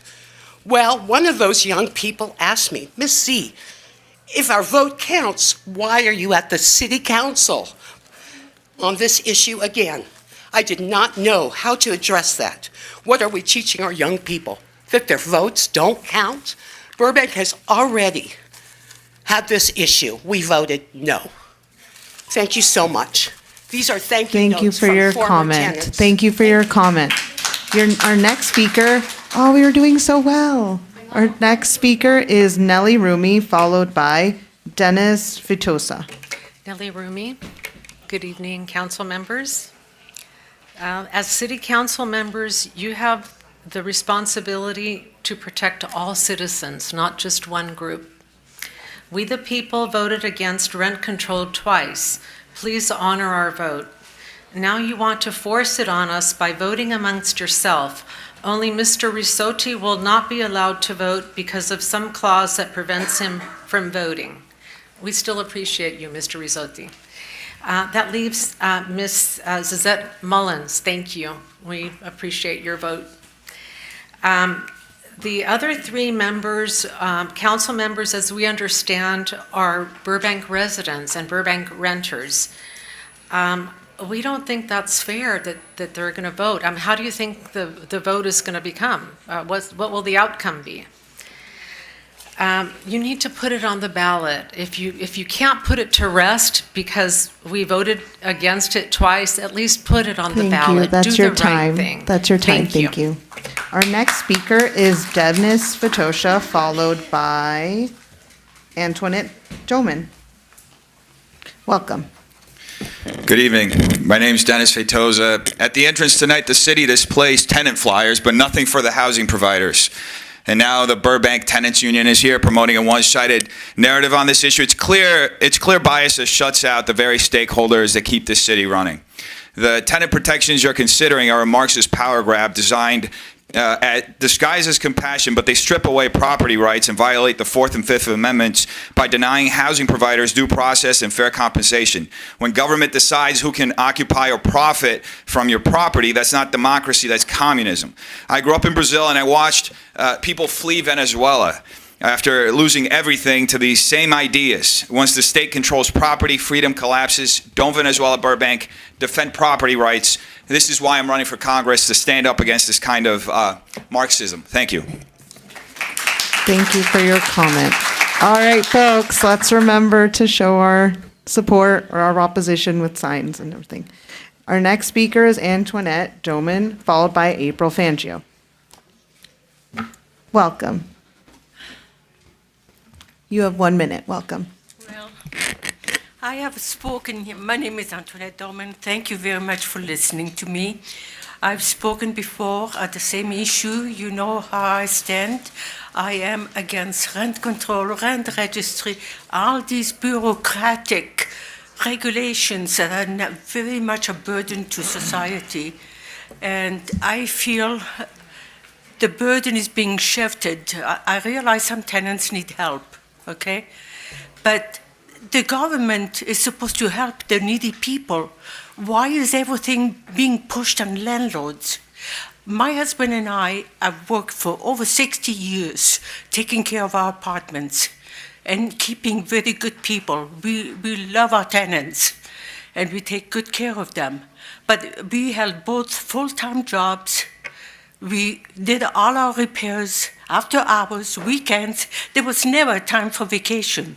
And now you seem to be taking everything, all our rights away. Thank you for your comment. That's your time. That's your time. Thank you for your comment. That's your time. I'm sorry. That's your time. I have to be fair for everybody. Our next speaker is April Fangio, followed by Richard.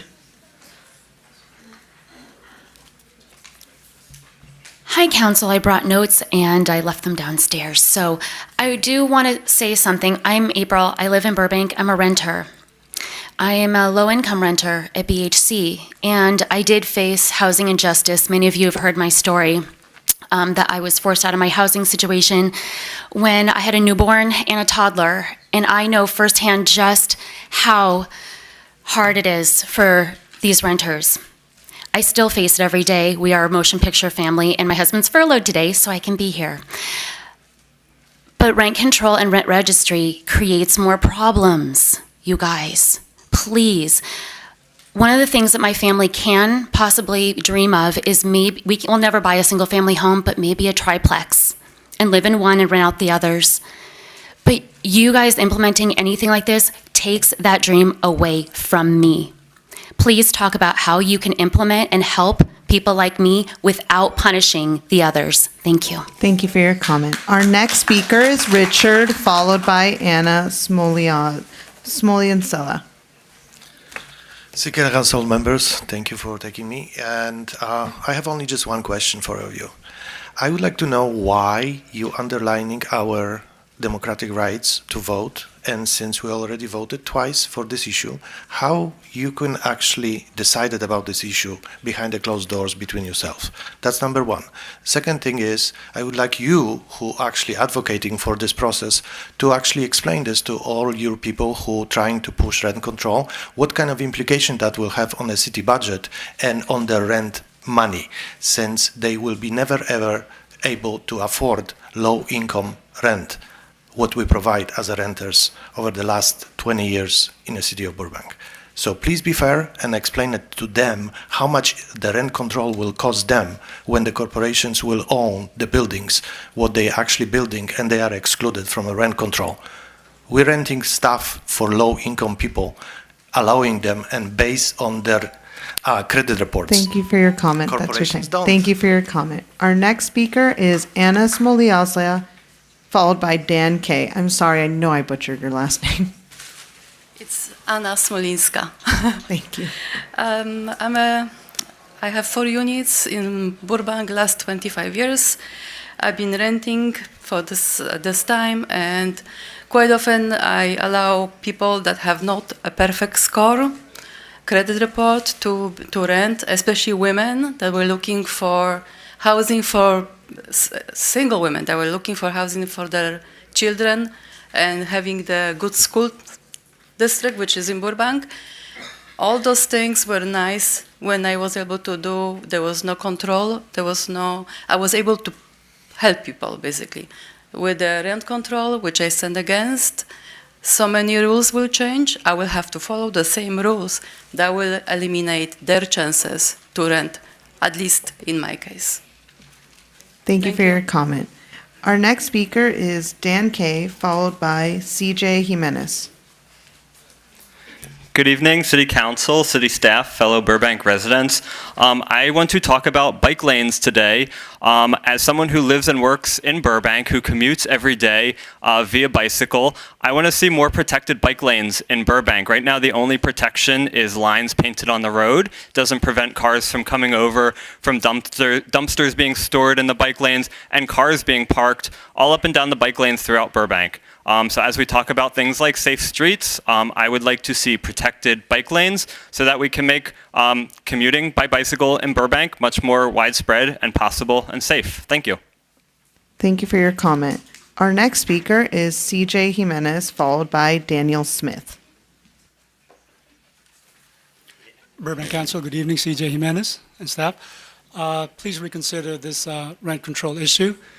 You've seen other cities, neighboring cities, what's done to them, North Hollywood, LA, and so forth. We've already had to deal with Assembly Bill 1482. It's already a tough bill. Also, please keep this wonderful city unique and special. No rent control, please. Thank you. Thank you for your comment. Our next speaker is Daniel Smith, followed by Joe Pimienta.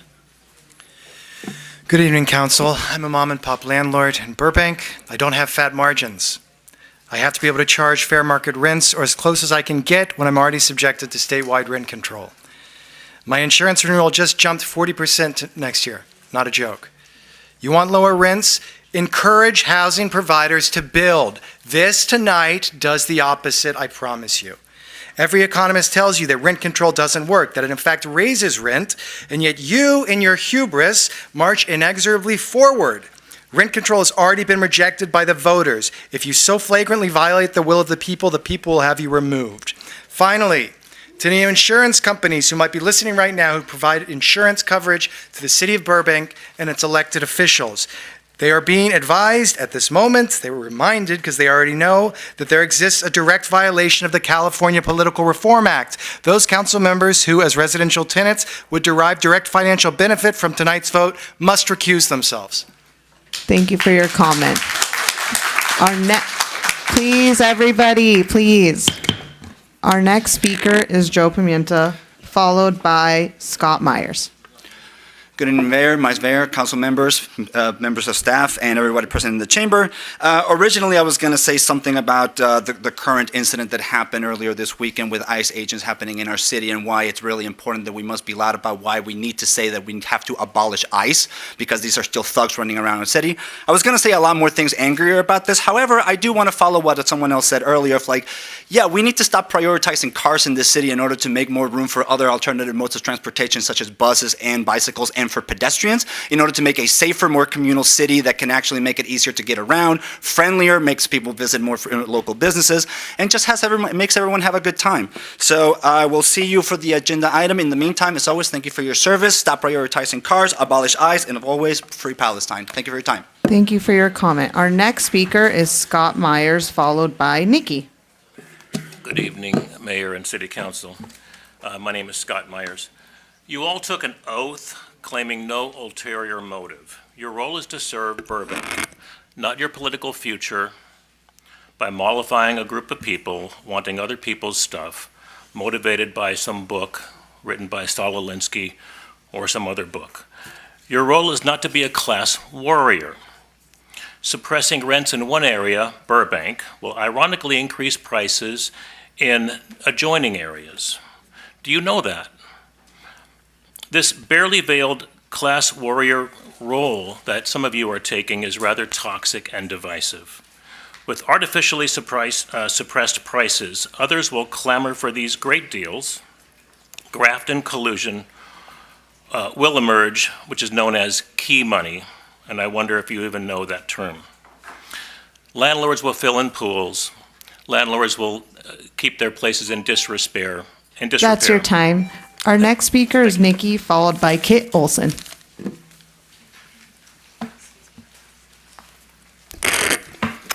Good evening, Mayor and City Council members. I am a member of the animation industry and I have lived in Burbank for 3 years. Myself and many of my fellow animators have been unemployed for months to years now. Many of us are losing our health insurance due to lack of work hours. Many are moving out of Burbank due to the high cost of living. As we wait for our industry to restabilize, it would give great peace of mind to know that rent won't go up significantly and that tenants will be protected. That is why I'm speaking today in favor of a strong rent cap of 3%. Thank you.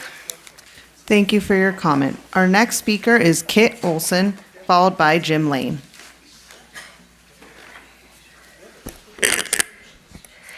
Good evening. I have worked in Burbank for 7 years and lived here for 2. I am here to voice my support for a hard 3% rent cap. The current rent cap of 8% is too high for the working people of Burbank. In the 7 years I've had the pleasure of being part of the community in Burbank, I've only seen vacancies rise and the reverberating effects on local businesses, of which there are fewer every year. As for myself, I, like many of my neighbors, am currently out of work due to industry downturn. If my current rent were to go up by 8%, I would be forced to move as my partner and I's incomes would not cover the increase. When both of us were working, our combined salary was comfortably above the median household income, and even then, an 8% increase would have been a financial strain. I love the community of Burbank, and I would hate to see it fade away due to economic hardship. Thank you for your time. Thank you for your comment. Our next speaker is Jim Lane, followed by Kyle Anderson. Good evening, folks. I had a speech, but I'm going to throw it away. First of all, I support the ordinance. Please pass it. I don't understand why Burbank has lived in this exceptionalism for so long. It's been quite, I think I know why, but we need to get past that. Anyway, so we all read the article in the Leader, and we all read Mr. Cusimano's email to Mr. Rosati and Ms. Mullins. As I understand it, Ms. Mullins asked the city attorney an opinion on the email. And we don't know what that is because that was a private communication. Okay, as a citizen, I'm going to ask the city attorney, Madam Mayor, what is the city attorney's opinion on one of Lauren Bobert's biggest supporters, by the way, Michael Cusimano's email to city council members on the issue of tenants holding meetings in their apartments? Thank you. Thank you for your comment. Our next speaker is Kyle Anderson, followed by Michael Cusimano. Thank you, Council. My name is Kyle Anderson. This week, just a few blocks from my home, ICE carried out a militarized raid at a U-Haul facility. That's right, where the scariest drug dealers in the world hang out, the Burbank U-Haul. This was masked agents kidnapping people in broad daylight. At a past city council meeting, Councilmember Rosati claimed that myself and others from the community were, quote, fear-mongering. We're not fear-mongering. We are in fear. We're in fear because we see fascist raids unfolding in our neighborhoods, and we see our elected officials refusing to draw even the slightest moral line. To those who did not support the Mass Vigilantes Act, I beg you in the future to stand with the immigrant families in our community. Thank you. Thank you for your comment. Our next speaker is Michael Cusimano, followed by Tim Bahunin. Good evening, Mayor and City Council members. I am Michael Cusimano. This council has said that building more housing is its highest priority. But if you're considering placing even greater burdens on the housing industry, the 9,000 units that we need to build in our city before 2029 to reach our RHNA goals, that will never happen. We'll never even get close. Over the past few years, we've built about 1,000 units in this RHNA cycle. And if these additional tenant protections and rent caps are adopted, that's all we're going to get. That leaves us about 8,000 units short of our share of the regional housing requirement. So what is the impact of this? First of all, you'll see no housing. And in the long run, rents will be more expensive and there will be fewer and fewer housing choices. And when 2029 comes around and we haven't met a fraction of our RHNA goals and there's no availability in housing. Thank you for your comment. That's Thank your you. time. Our next speaker is Tim Bahunin, followed by Molly Bloomers. Welcome. You have 1 minute. Madam Mayor, council members, staff. My name is Tim B. Hunin. I'm the owner of Behunin Construction Company and Dale Ray Properties. I've been developing here for over. Sorry, can we pause this time? You got to get a little closer to Mike. I've been developing housing units here in the city of Burbank for over 50 years. I was raised here. My kids were raised here. My parents were raised here. And they were all raised here, and the reason we're all still here is because of the community of Burbank that we like so much. It's not like LA. It's not like some of the others. It's more hometownish, if you may. And I would hate to see that go away. And I would hate to see the rent restrictions be governed by municipalities, number one. That's difficult. The market's the best way, as far as I'm concerned. And like I said, we've been doing this for a long time, and it's we had very few complaints, and thank you for my time. Thank you for your comment. Our next speaker is Molly Bloomers, followed by David Bloomers. Good evening, Council. Molly Blumberg. 3 Burbank City Council members are practicing a form of liberal fascism. They are denying the rights of citizens by ignoring the results of repeated certified elections. The Burbank voters in 2 separate elections have rejected rent control in the city, and now Council members Anthony Takahashi and Mayor Perez are turning themselves inside out to circumvent those results and are pursuing rent control ordinances against the will of the people. The results of the previous elections were 62% against rent control. This qualifies as a mandate from Burbank voters. Our vote is our power, and these council members are trying to take away the people's power. It is un-American to ignore the will of the people, and it does a disservice to those Americans who believe in democracy and the United States Constitution. If City Council wants to visit rent control issues again, put it on a citywide ballot, please. Thank you. Thank you for your comment. Our next speaker, please, everybody, we have a lot of folks to get through. Let's make sure everybody hears their name. Our next speaker is David Bloomberg, followed by Gilda Baez. I hope the City Council saw the Los Angeles Times article on October 1st titled, "Almost No One is Building Apartments in Los Angeles. Why?" I quote, "Developers struggle with regulatory uncertainty, preferring other cities with more predictable development rules. 5 years ago, my brother and I invested $700,000 to renovate a 5-unit building on Pass Avenue that had not been upgraded, just paint and carpet for 60 years. Under your proposed rental caps, it would take 18 years to recover our costs, and that's without interest. With interest, we would never recover the money, never, not in 1,000 years. We invite our City Council to look at our building and the hard, no BS numbers, so they will realize this cap will be the end of all small, old apartments in Burbank.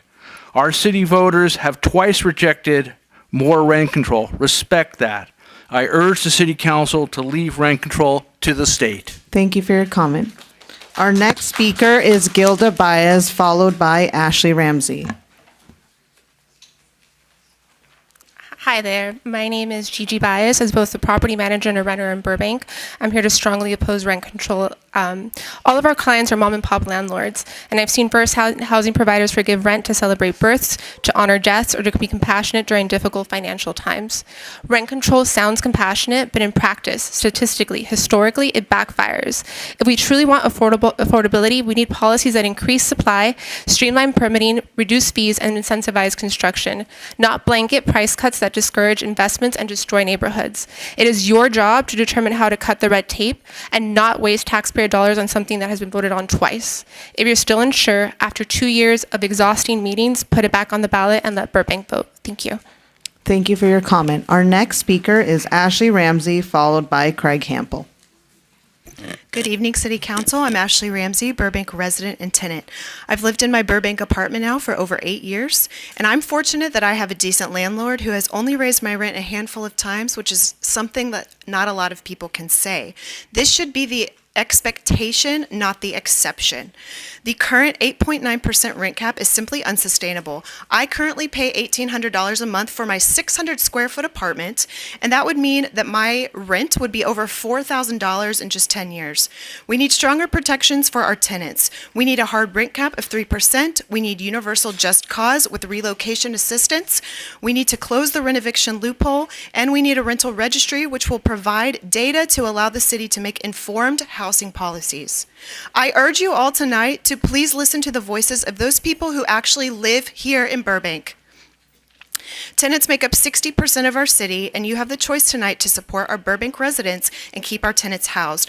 These are obvious solutions to protect Thank you and for your support comment. your That's your time. constituents and That's your abolish time. ICE. That's your time. My goodness. Okay.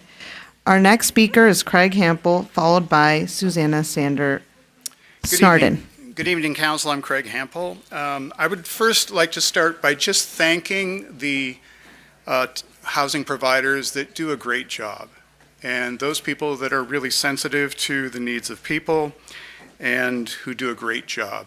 And I know I have friends that want to keep good renters and do what they can to keep good renters. I support a reasonable rent cap, eviction protections, and additional data. And you can refer to my email that I sent earlier today, and I want to thank you very much. Thank you for your comment. Our next speaker is Susanna Snarden, followed by Mark Scroggs. Hi, can you hear me all right? Awesome. I'm just here to be a sort of personal statistic. I'm actually moving out of Burbank very soon. My rent was raised around March, and I realized that even though I am an accountant with a decent salary, I still needed to move out, but I wanted to take my time and find a really great place, so I made a spreadsheet because I'm an accountant. And I looked, my parameters were I wanted to be 30 minutes away rush hour from Glendale. I wanted parking, and that was pretty much it. So I just looked all around for all of the apartments I could find. I sorted them by lowest rent, and so I ended up with 285 possible spots for me on the spreadsheet. And Burbank only came up 5 times. So that's my statistic for you guys. I hope that adds to the conversation. And I got a new place, so I'm going to be in Tahunga. So yeah. Anyways, thank you. Thank you for your comment. Our next speaker is Mark Scroggs, followed by Greg Snyder. Good evening, everyone. I'm Mark Scroggs. I'm going to go off a little bit tonight. First, I want to remind everyone to vote yes on Prop 50 by next Tuesday. I know a lot of people watch this, and a lot of people are here tonight, so please vote. Also, this morning, we went to drop off food items at the Temporary Aid Center on Burbank. With the government shutdown and more layoffs coming, Amazon today, I had 3 people I know got laid off there, and Paramount Nickelodeon tomorrow. There's going to be a lot of need. It's good to donate now. I was told there, and I want to share this, that they need peanut butter and jelly, they need canned soups and food, they need like Chef Boyardee and that sort of stuff. They seemed okay today, but you could tell that when I drove by this morning, there was a line. So please don't wait for the holidays. Please, please donate. If you really care about the city, you'll donate. Thank you for your comment. Our next speaker is Greg Snyder, followed by Mackenzie Harrell. My name is actually Greg Schindler. But yeah, my main question to the City Council is what is the major goal here with the rent cap, stricter rent control within the city, right? Is it affordability? Rent control is actually going to increase rents for a few reasons, and it's proven by numerous articles and basically most universities. First of all, people will be locked in at artificially lower rents and not move. Therefore, there will be less rentable units. It's basic supply and demand. Tenants with low controlled rents rarely move, even if their family-sized job or income changes, again limiting the amount of available rental units. The reason people are frustrated with the high cost of living is because it is more difficult to build in Los Angeles and Burbank as well than any other city that I'm aware of, which constrains the amount of available rental units. Increasing the number of rental units in Burbank is the only way to sustainably lower rents, which is what everybody wants. Lastly, the people voted in 2020 against city rent control. Thank you for your comment. That's your time. Thank you for your comment. That's your time. Thank you for your comment. That is your time. Please, folks, do not go over your time. It takes away from the next person. It's incredibly disrespectful. Please go ahead. Our next speaker is Mackenzie Harrell, followed by Robert Eager. Good evening, Council. My name is Mackenzie Harrell. I'm part of a group of formerly homeless veterans who were relocated to Burbank thanks to programs such as SSVF. When we first moved in, our apartments were free, but after a few months, we had to find ways to pay rent or get assistance from programs such as Section 8 and food stamps, programs that are under threat by current administrative actions. We are dealing with this in the midst of an incredibly hostile job market, crushing grocery prices, and our own struggles with mental health, drug addiction, and debt. We are trying to rebuild our lives. It is easy to abstractify minor percentiles in rent increase for those who have never had to count pennies at 7-Eleven to see if they could afford a hot dog so they could eat that night. Thank you for your time. Thank you for your comment. Our next speaker is Robert Eager, followed by Charlie Cusimano. Welcome. You have 1 minute. Good evening, Senate Council. My name is Robert Eager. In 1989, I was at this program asking for approval to build a building in Burbank. Myself and 25 other people had their units approved. We were supposedly the last ones built in Burbank. 90, they changed the zoning laws. If you guys want lower rent, change the laws back. We have setbacks that were increased. You couldn't build the same amount of units on a piece of property that supports 10 now. I don't know. You guys have to figure this out. This is not right. My tenants, I don't think, also want to be, I haven't polled them, but I don't think they want their names put on a registry roll. I thank you for your time and Thank you for your comment. Our next speaker is Charlie Cusimano, followed by Maya Christensen. Good evening, Mayor, City Council members. I'm Charlie Cusimano. As you likely know, we are large housing providers here in the community. You may not know, however, is that we have also built more affordable housing units than any one property owner in Burbank history, and that's a fact. So we have pretty good knowledge about the rental housing market here in Burbank. So here are some more facts. The rhetoric you're hearing about rents going up 8 to 10% every year in Burbank is simply not true. The quotes in the media that are attributed to the tenants union about 8% annual tenant rent hikes from greedy landlords like the Cusimanos and Droz are not true. The facts, not the opinions, but the facts are that rents in Burbank are falling, not going up. And we have provided you with the data to support this. Thank you for your comment. That's your time. Our next speaker is Maya Christensen, followed by Andre Dionysian. Welcome. You have 1 minute. Hello, I'm Maya Christensen, and I'm a renter here in Burbank. Every month, I struggle with my other roommates to see who we can cover, as 2 of my housemates have lost their jobs in the past couple months. So capping rent increases is huge for us, but I actually also want to speak on the creation of a tenant registry, which is hugely important. I used to organize in LA, and when we found out that an eviction was set to occur, we were able to find which tenants may be impacted and actually help them to find what resources they have to find new housing. Having a registry and having that data available is huge, both governmentally and for organizers. And it helps people stay housed, which should be our goal. Thank you. Thank you. Thank you for your comment. Our next speaker is Andre Dionysian, followed by Mitch Holoman.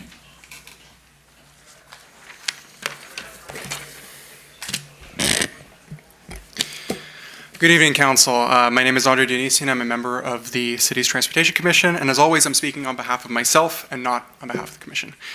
I am the Vice President of the Burbank Democratic Club, and I do proudly speak on behalf of the club when I ask you to take a stand for our renters, and to take a stand for rent stabilization. Far too many of our neighbors are struggling tonight. Far too many are barely able to make ends meet. Far too many are considering leaving our community, leaving their homes, not by choice, but due to a gross market failure that we have neglected for far too long. Council members, many of you will know that I am graduating soon with a degree in economics.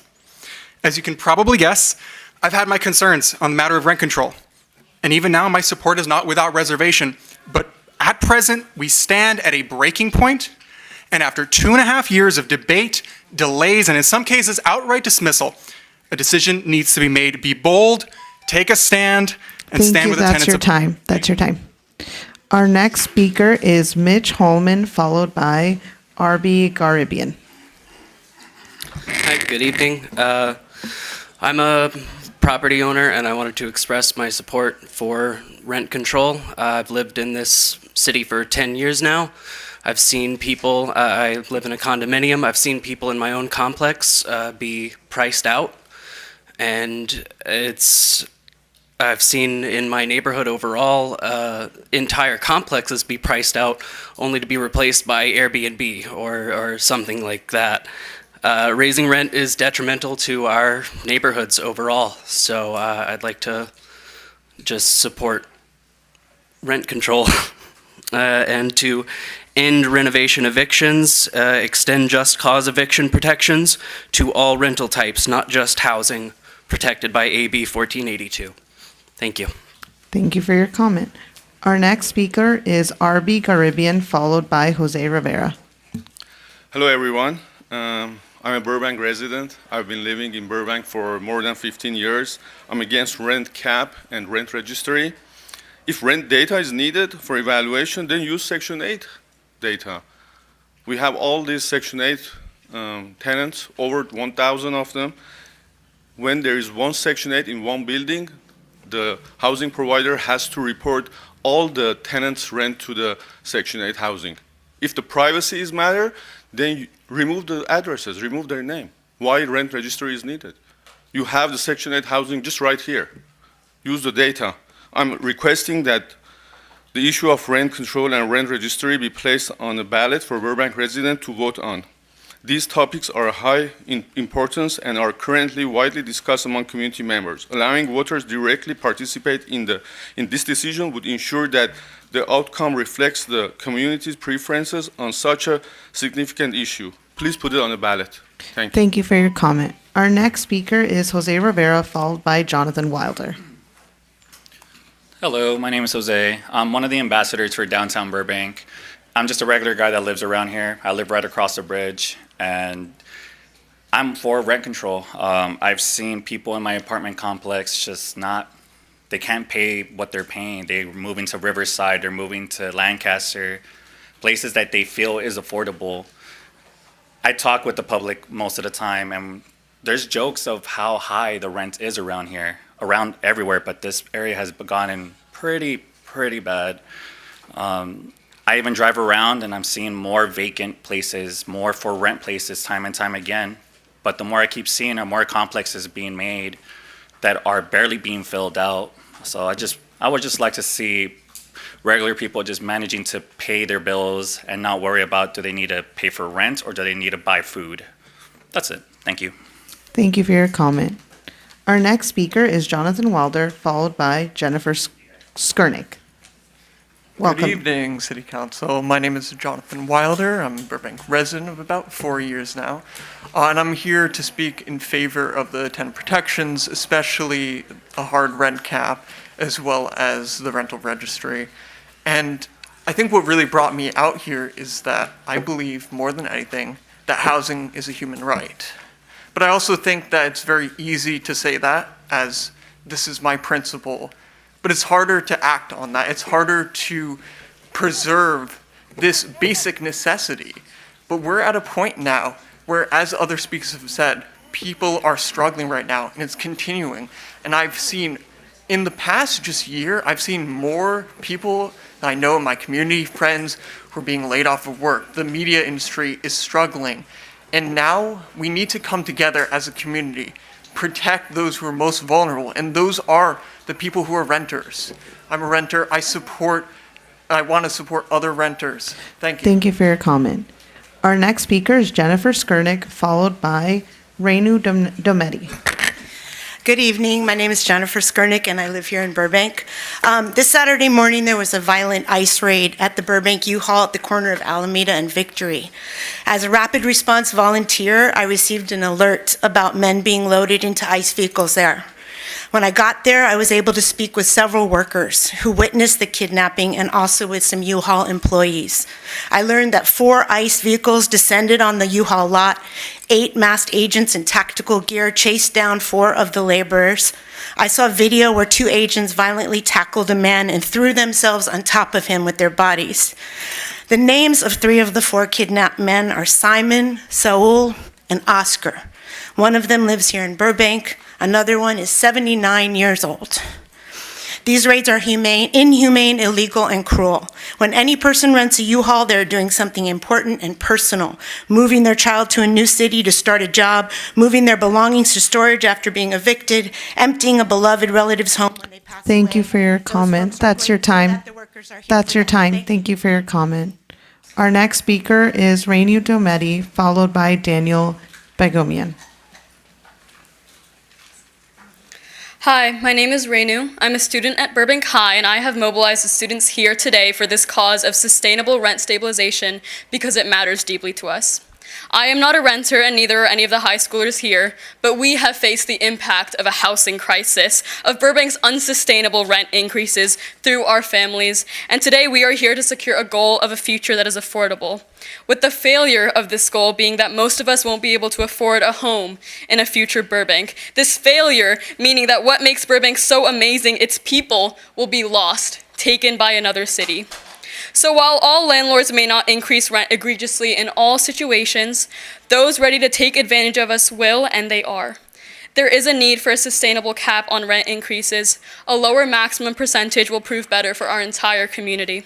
So for our future and for the present reality of so many today, I ask you to protect our tenants and act with a degree of compassion and action and reason when looking to secure the future of our Thank you city. for your comment.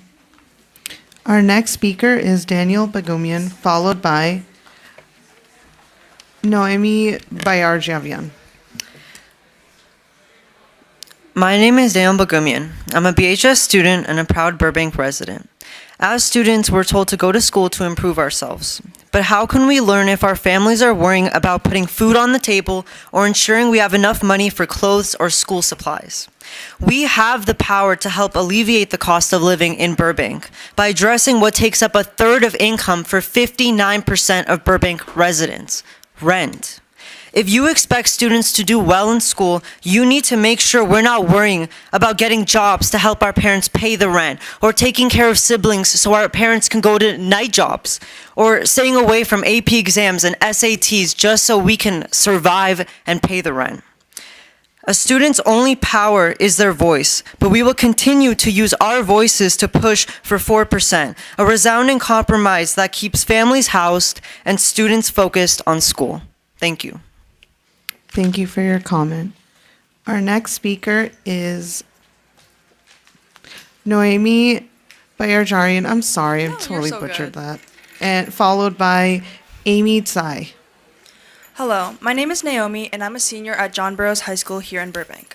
I've been through the struggle myself. As someone who has lived with divorced parents, I've moved from apartment to apartment with my father for most of my life. Not by choice, but because every year the rent kept going 4 to 5% in a post-COVID setting, faster than a salary. We tried everything to stay here in Burbank, but every time we'd search for another apartment, the prices had already gone up again. We eventually had to relocate an hour away just to be able to live in a space relatively affordable. Now, when I spend my days at my dad's, we wake up before the sun rises and sit in traffic for an hour just to make it to school on time. That commute is a constant reminder of just how difficult it has become for an average family to be able to live in the city that they would like to call their home. How can we expect working individuals to pay over $2,000 a month for a one-bedroom apartment, only to live in anxiety of another rent increase that will only displace them again? By instituting a rent cap on Burbank housing, we can give That's your time. Thank you for your comment. Our next speaker is Amy Tsai, followed by Nishka Menged. Good evening. I am Aimee, and I am currently a high schooler in Burbank. As a student in California, it is evident that we as a community are facing a housing crisis. More than 50% of Burbank tenants spend 30% or more of their income on rent, and each year, landlords can raise costs up to 8%, which causes rent to double every 8 to 9 years. With wages rising only 2 to 3% yearly, tenants just can't keep up with these high prices. This has caused a turnover rate of 2 to 3 years and a rise of homelessness up to 9%. According to the National Institutes of Health, kids who deal with rent issues at home have an up to 35% depression risk. As a high schooler in Burbank, many of my peers face these problems. This issue shouldn't be so big as to spill into the livelihoods of my fellow peers and young adolescents. We are urging the city to act against those who repeatedly increase rent unfairly. Thank you. Thank you for your comment. That was right on the money. Our next speaker is Nishka Menged.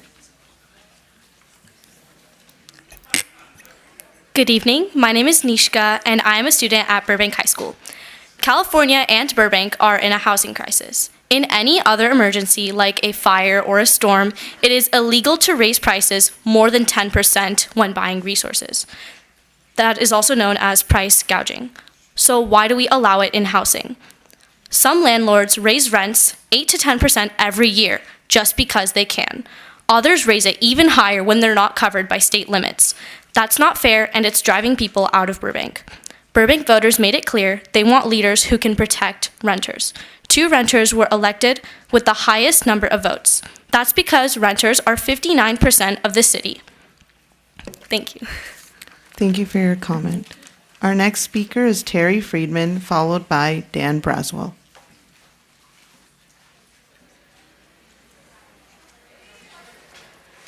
Good evening, Council. My name is Terry Friedman, and I'm a Burbank resident and IATSE film worker. In 2023, with the strikes, I helped to create a food pantry for my fellow union members. I have also been hands-on in supporting food reallocation to Burbank residents since I moved here several years ago, which unfortunately has seen a dramatic need and increase.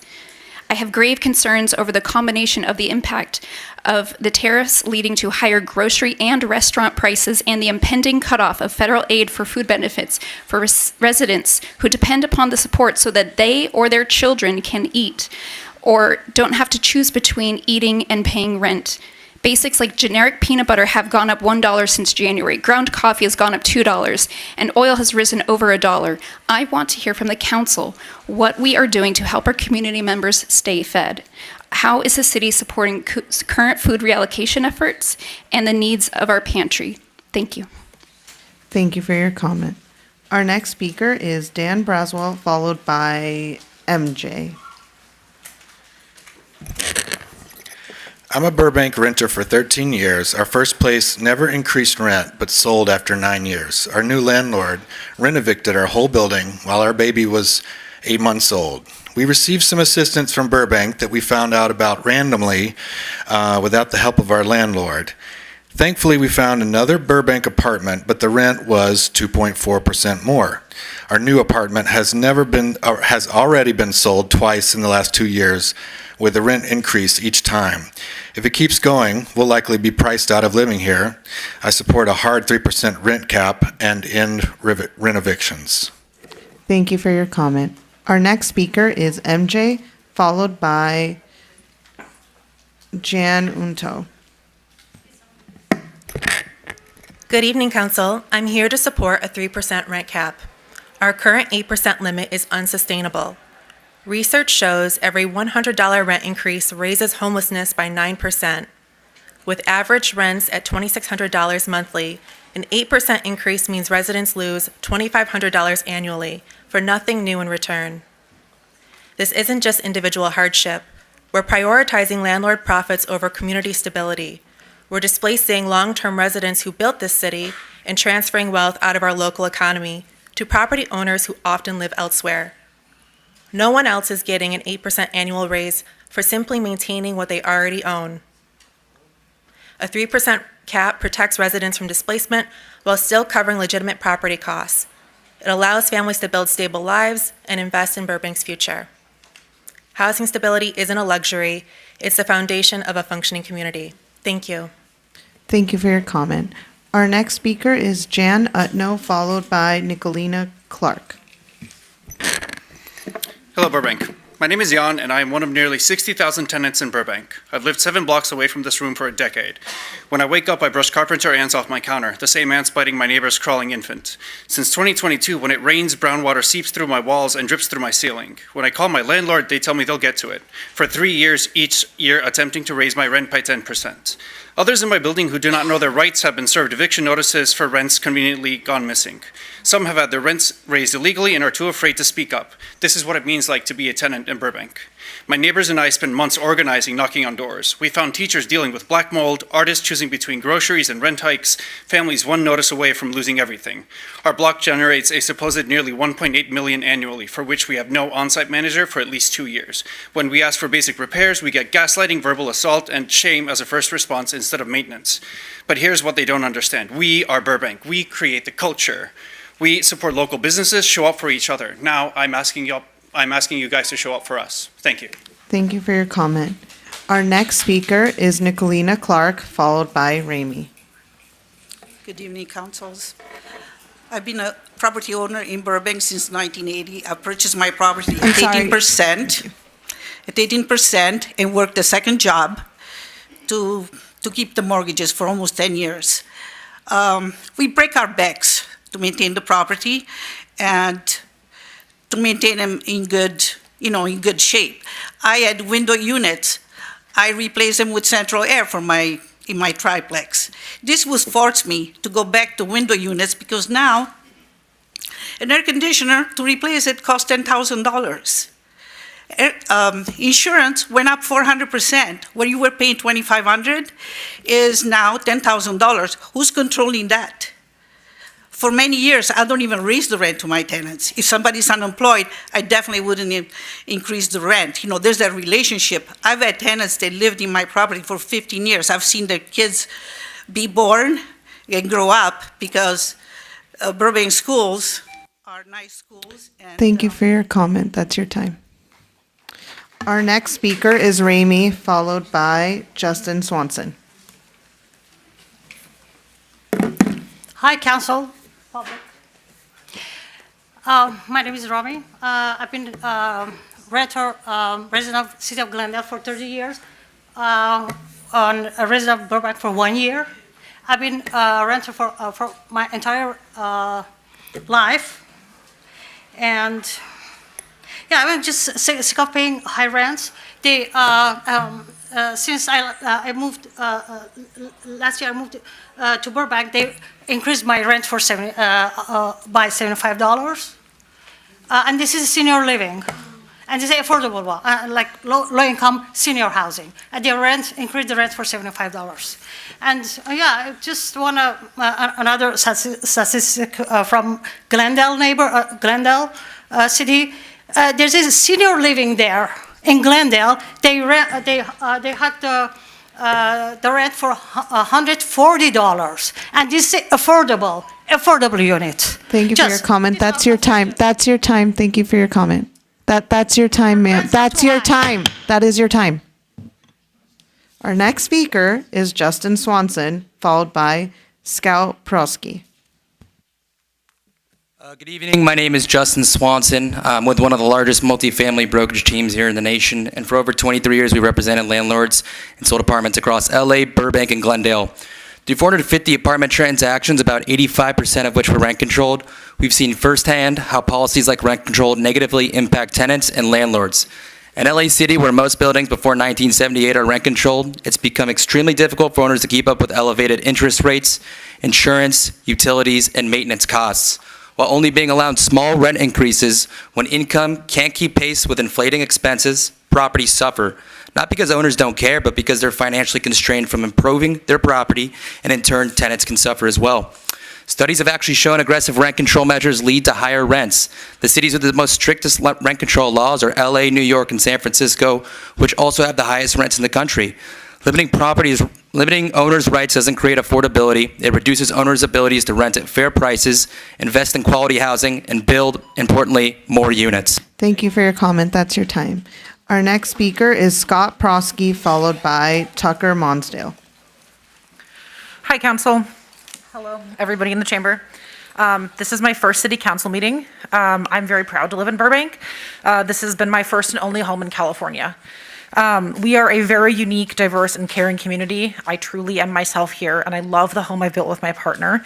The triple threat of ICE kidnappings, entertainment industry's 5th year of downturn, and the obstacles to housing are really troubling to me.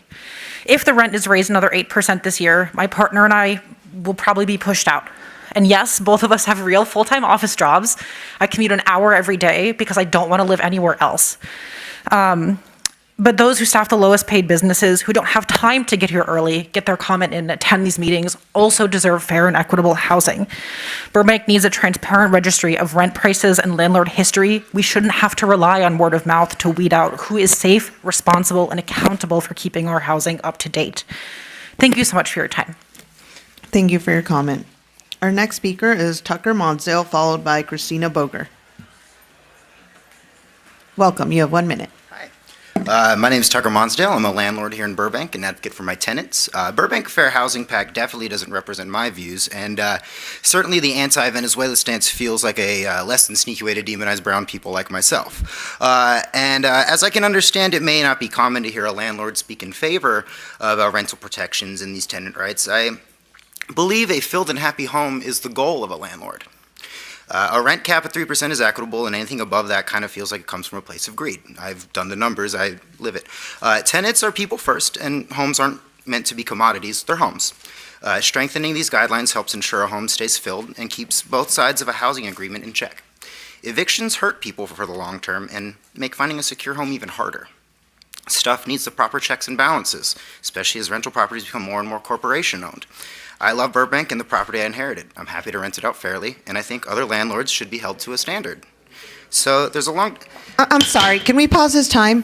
There's a lot of commenting happening in the background. I warned everybody from the beginning. No matter who it is who's up at the podium speaking, they have a chance to speak uninterrupted, no matter what side you are on. Let's let everybody speak. Let's keep the clapping to a minimum. I don't care who you're clapping for. And let's make sure everybody gets a chance to speak, or I will have to clear the chamber. Thank you.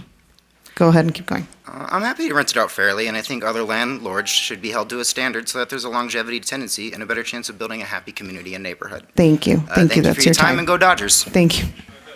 Go Dodgers. All right. Our next speaker is Christina Boger, followed by Megan B. Good evening. My name is Christina Boyer, and I'm an attorney at Public Counsel. Thank you, no worries, to the City Council and City staff for your continued work on advancing tenant protections in the City of Renters. I urge Council to move today to direct staff to codify the important tenant protections contemplated in the staff report. I'd like to specifically advocate for the adoption of a hard rent cap at 3% for rent stabilization eligible units. Strong local rent stabilization is often the difference between remaining housed and falling into homelessness for countless rent-burdened tenants. The city can and should adopt a hard cap for eligible units alongside a policy for relocation assistance for the remaining rental units. Relocation assistance is a crucial eviction prevention policy to mitigate the effects of tenants self-evicting due to prohibitively large rent increases. Adopting both policies is legal, several cities have both, and the protections have been held up in court, and a good policy decision. The city can and should do all it can within its powers to protect its tenants and keep the character of the city. Thank you. Thank you for your comment. Our next speaker is Megan B., followed by Robert Bloomberg. Hello, Council. I've been a Burbank resident for 8 years, and here I have my last two rent increases letters. In 2024, it was raised $155, and in 2025, $165. My landlord told me years ago my building has had its mortgage paid off since the 90s, and yet he says he's determined to raise it the maximum possible amount every year just because he can. My husband and I work full-time in this city and are being priced out. We deserve a hard 3% rent cap and a rental registry to protect the 60% of Burbank residents who rent. The stakes for residents are huge. Loss of home and community, and we deserve protection and sustainability in the city we call home. Thank you for listening. Thank you for your comment. Our next speaker is Robert Bloomberg, followed by Carla, and that is my last speaker card for this general public comment. That is Robert Bloomberg. You know what? I will let Carla go first, and staff, can we check if Robert Bloomberg happens to be outside? Go ahead, you have 1 minute. Good evening, my name is Carla. As a local real estate agent, I work with both renters and property owners in Burbank. We all share the same goal, keeping housing affordable and our community strong. But rent control, though well-intentioned, produces the opposite effect. Studies from Stanford and the National Bureau of Economic Research show that when rent control passes, rental housing supply often drops because owners sell, convert to condos, or stop renting units. When income from a property is capped, owners often delay repairs or upgrades, leading to older, less safe housing, which is exactly what Burbank wants to avoid. In an ideal world, rent would not increase more than 3%, but in that same world, buildings would not deteriorate more than 3%, utilities would not increase more than 3%, and insurance would not increase 30 to 40% from one year to the next. Just like we can't control any of these, we should not control a housing provider's ability to make necessary repairs to care for their tenants and feed their families. Sorry, I don't know what happened to my thing. Sorry, that's your time. Thank you for your comment. Thank you. All right, I see no Robert Bloomberg. I'm told he's in the queue on the phones. Oh, okay. We'll catch you there, Robert. Okay, so that is my last in-person comment card. Let's give yourselves a round of applause. You got the public comment.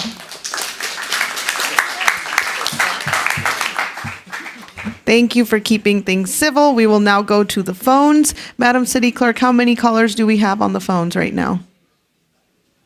It's anyone's guess. No. That is not true. It's still 18? 18. Okay, great. So let us start with the calls. You have 1 minute on the phones. Our first caller is Joseph Brown. Hi, Joseph. You're on with the Burbank City Council. You have 1 minute. Hi, I am a small landlord in the city of Burbank and have lived here for over 60 years. I am proud of my city and how it has evolved and endured over the years. However, since the new statewide rent control has been put into place, it has really strained landlords because of the cost of everything today, how much dramatically it is going up, and to maintain our properties.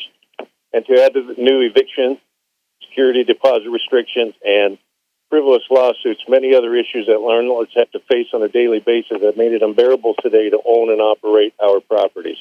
Now, if our great city is going to go ahead and pass 3% instead of the statewide 7%, that will absolutely bury us. I would please beg you to not make it 3%. If you have to, at the worst, 6-5 bottom line. Otherwise, we're going to be living on a prayer. Please, if you have to compromise and do it, please. Thank you for your call. That's your time. Thank you for your call. Our next caller is Madeline G. Hi, Madeline. You're on with the Burbank City Council. You have 1 minute. My speech is to the tenants. I want them to understand that this whole thing is a scam. It's done by big corporations, so the small owners sell, and they own more land, and it won't turn into a bigger building. It will turn into a bigger building. That's for sure. You won't be afford. 1 bedroom is for $35. It's already started. Look around. We increased only 6 to 8%, but there will be no limit on newer building increase. Think about it. You can easily talk and negotiate with the small business owners, but won't do that with big corporations. Also, you will need to understand why we increase the price to cover our expenses, to get schools that provide best education.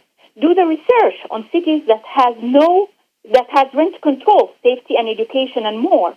So please stop these councilors from ruining our city. Also, it's our money.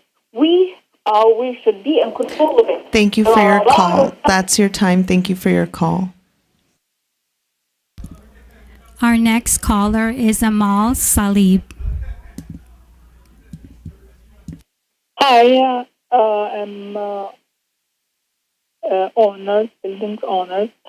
Just I want to say everything increased around us. Maintenance increase, insurance, all this. How, as a business owner, how we can cover this without the increase our rent? Even the tenants, their income is increased. So they have to pay for every increase. And this is not fair for us to put our money and just have hard time to cover our mortgage. I'm against rent control. Thank you. Thank you for your call. Our next caller is Deborah Carrete. Hi, Deborah. You're on with the Burbank City Council. You have 1 minute. Hi, lifelong Burbank resident here. Contrary to what Burbank Housing Authority shared online, I was not bussed in. I'm not a Marxist or a socialist. I speak as both a renter and a co-landlord with 7 rental units, a guest house, and 3 duplexes with tenants ranging in tenure from 7 to over 25 years. We've never raised rents on a tenant anywhere near 8%. Our tenants are happy. They're like family. With this, we eliminate constant turnover, and our tenants treat our properties like their own. Our expenses come out of our profits, not our pockets. I understand asking for others to have rent caps to not be based on greed is ridiculous, so I asked that it just be reasonable. 8% annually is not in line with salary increases. It's not reasonable. It's not sustainable. Turnover does not make a Burbank family neighborhood. It makes us a fast food rental market. We also need a rental registry. This is akin to the Better Business Bureau. It would be irresponsible to enter into a business arrangement with any entity without knowing who you're entering into a relationship with. So transparency should never be the enemy. Closing the renovation loophole is my last request. My cousin Antahunga just yesterday received a notice to vacate after 15 plus years from the new owners looking to, quote, bring the building to its full potential. Thank you for your comment. That's your time. Is that, before we take the next caller, is that us or is that the caller's phone? That sounds like it's us. Okay.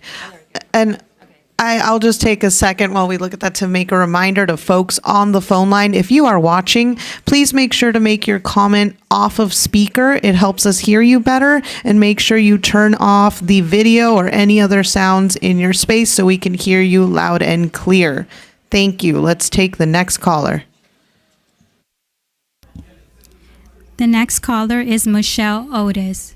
Hi, Michelle. You're on with the Burbank City Council. You have 1 minute. Good evening, council members. My name is Michelle, and I am a Burbank resident, renter, and teacher.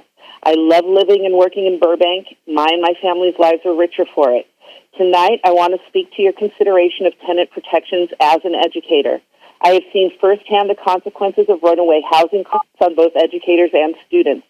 Because I live in Burbank, my commute is short, and I can participate more easily in our school community than my colleagues with long commutes. I know students and families who have left our school district because they have been priced out of our community. I also know that when a family is struggling to make ends meet or grappling with housing insecurity, it impacts their students' education. Housing is a shared problem that requires urgent action.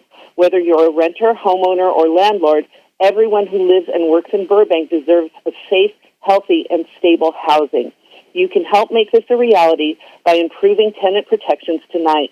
Please support Universal Just Cause, closing the rent eviction loophole, a rent cap, and a rental registry. Thank you for your call. That's your time.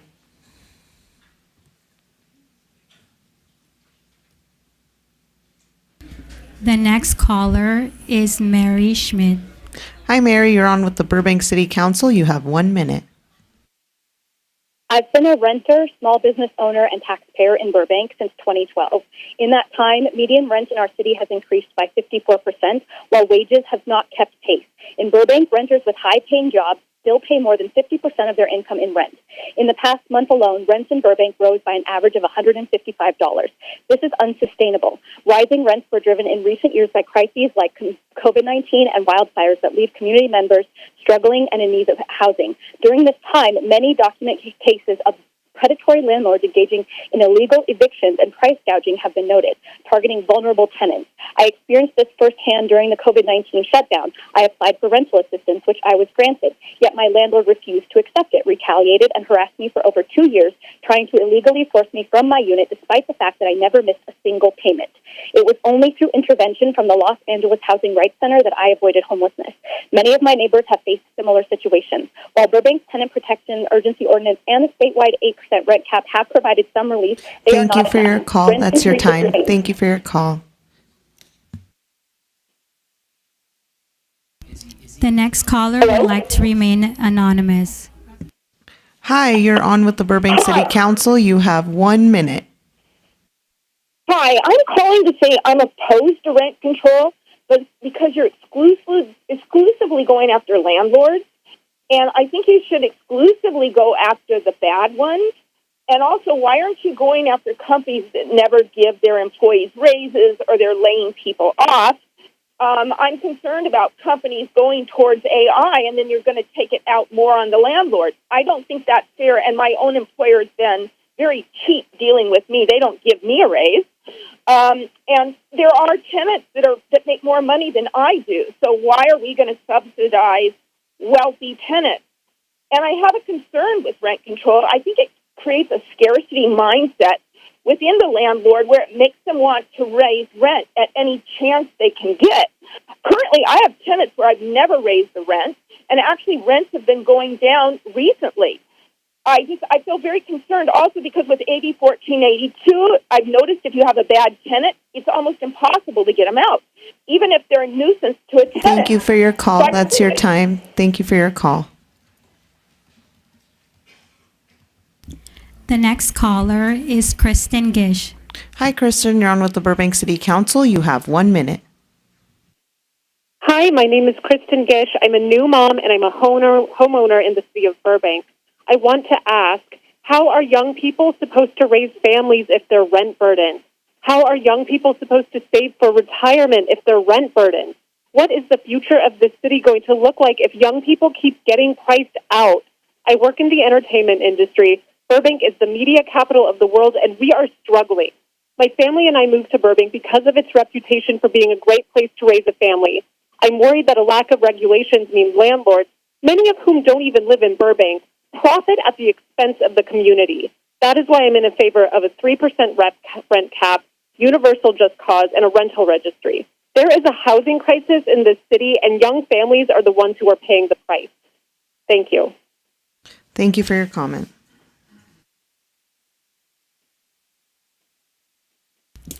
The next caller is Sylvia Moreno.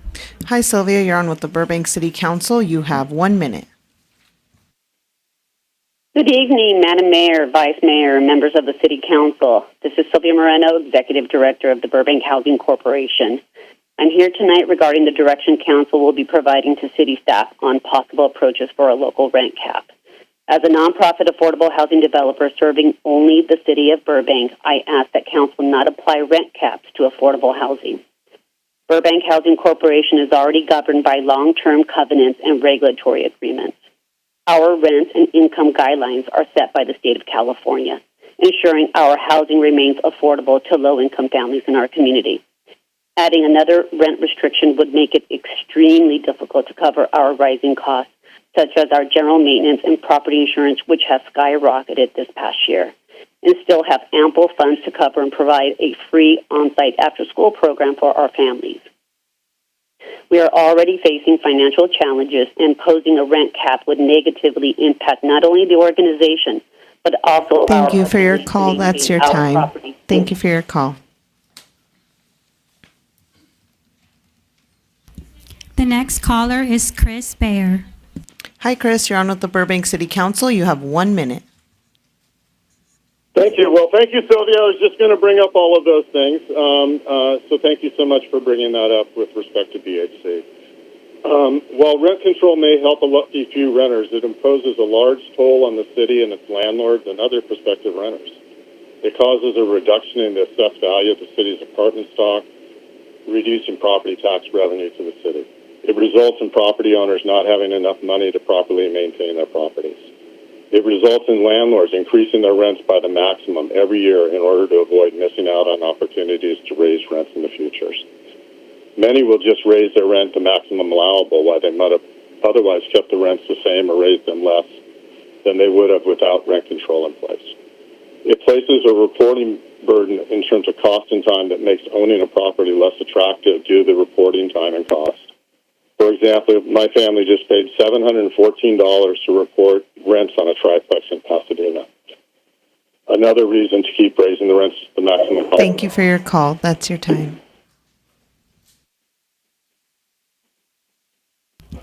The next caller is Joseph Terranova.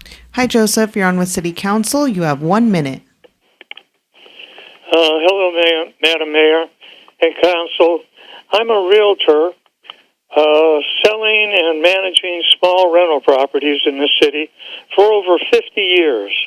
We need more affordable housing in the city, but you don't get it with more and more government regulations and a rent cap. This will not produce any affordable housing at all, just punish the housing providers. You should be exploring programs like expanding the Section 8 program, working with county or state on developing of affordable housing, or public-private developments. I know your intentions are good, but you are creating tremendous stress on our housing providers.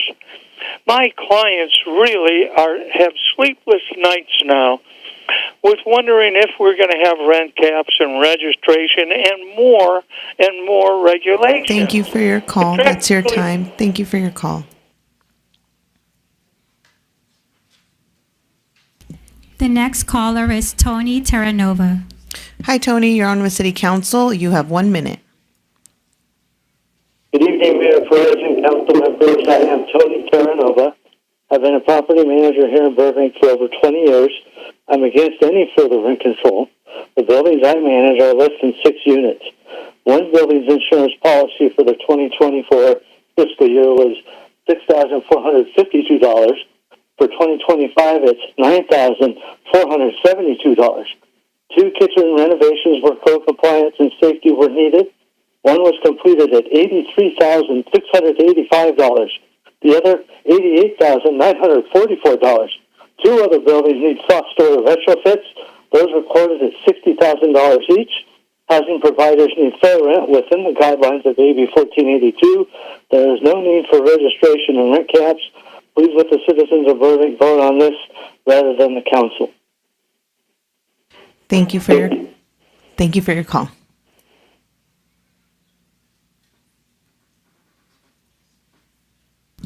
The next caller is Christy Malouf. Hi, Christy. You're on with the City Council. You have 1 minute. Good evening, Madam Mayor, Vice Mayor, council members and staff. I'm sorry I'm unable to be there in person. I had some issues at the building I had to take care of.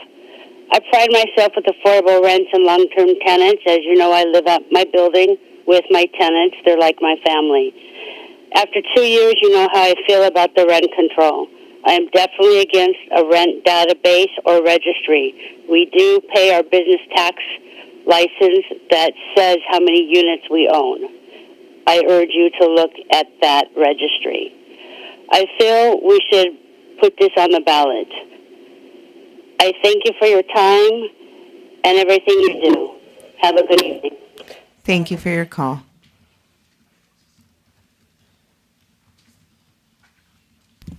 The next caller is Gina Matthews. Hi, Gina. You're on with the Burbank City Council. You have 1 minute. Good evening, City Council members. I moved to Burbank over 40 years ago from another city. I paid higher rent to live here for a smaller and older apartment because I appreciate the amenities offered in Burbank. After hard work with 2 jobs each, my husband and I, along with my brother, bought a small and old apartment building. We slowly fixed it with a lot of hard work and sacrifice. Last month, our insurance company will no longer insure these units, and the insurance companies that I'm looking into are twice the premium. With rent control, if it passes, we will not be able to maintain these units. Please do not use rent control in Burbank because we already have statewide rent control. And I appreciate your help. Thank you. Thank you for your call.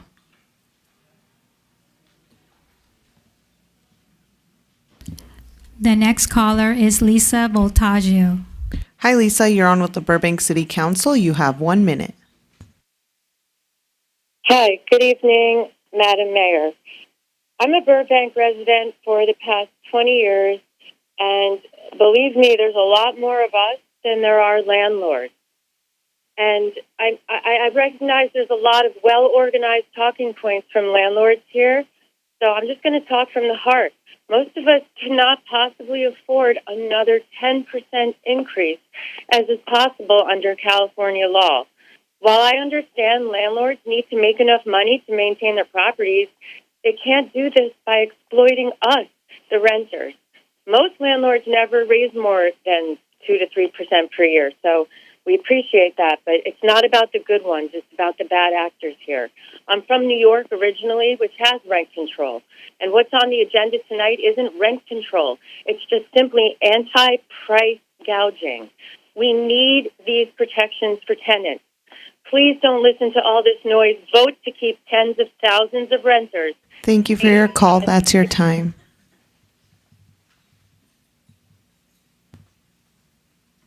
The next caller is Irene Gerges. Hi, Irene. You're on with the Burbank City Council. You have 1 minute. So, I'm a final year student at Woodbury University. I don't think there needs to be a rent control because, like, my generation has a hard time finding houses that have landlords, and it's like more of like a Soviet Union kind of thing, and it's more of like a socialist thing if you do a rent cap.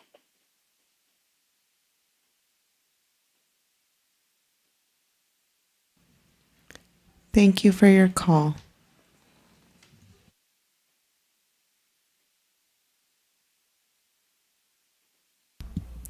The next caller is Robert Bloomberg. Hi, Robert. Welcome back. You're on with City Council. You have 1 minute. Thank you very much, and thank you to the council for hearing me out.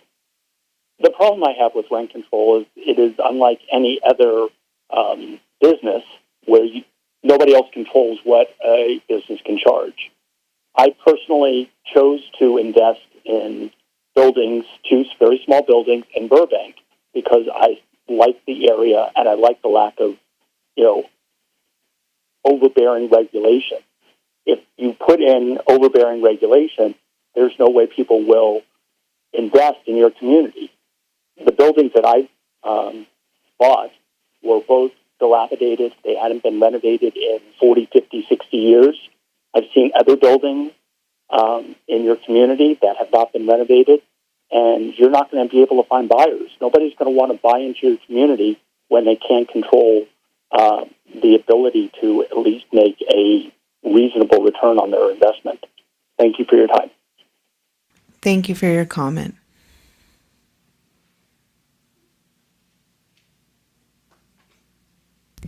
The last caller is Kelly Fillinger. Hi, Callie. You're on with the Burbank City Council. You have 1 minute. Hi, good evening. I'm a Burbank renter, and I support a 3% rent cap, rent registry, and universal just cause. To me, it's an easy decision. Do we want a government that works for the majority of people in Burbank who are renters, or do we want a system that works for the privileged landlords? My apartment is my home. It isn't an investment or passive income. Having these basic protections would go a long way in ensuring I can stay in Burbank and help me plan for the future. Thank you. Thank you for your call. Madam City Clerk, do we have any more calls?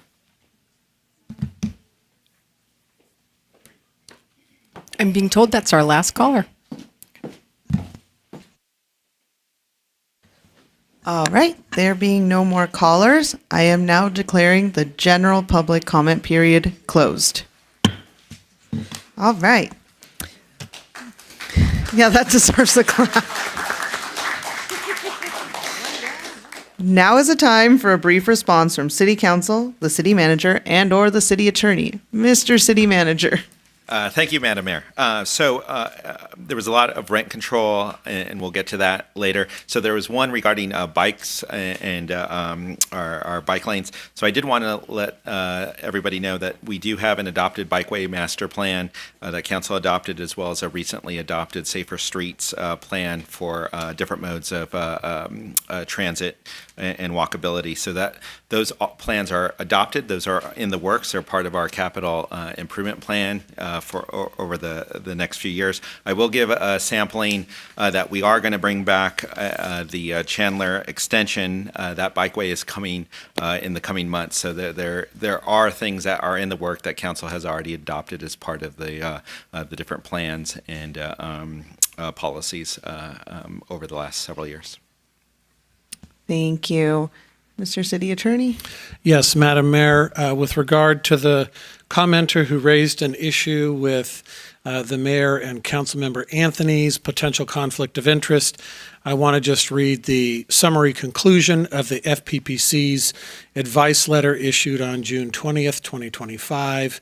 The conclusion is, even to the extent it is reasonably feasible that the tenant protection decisions may have a material financial effect on both officials' personal finances as lessees of their primary residences with no other interests at issue. The public generally exception in Regulation 18703E4 will permit Mayor Perez and Councilmember Anthony to take part in the decisions as long as the decisions are applicable to all residential rental properties in the jurisdiction other than those accepted by the Costa-Hawkins Rental Housing Act.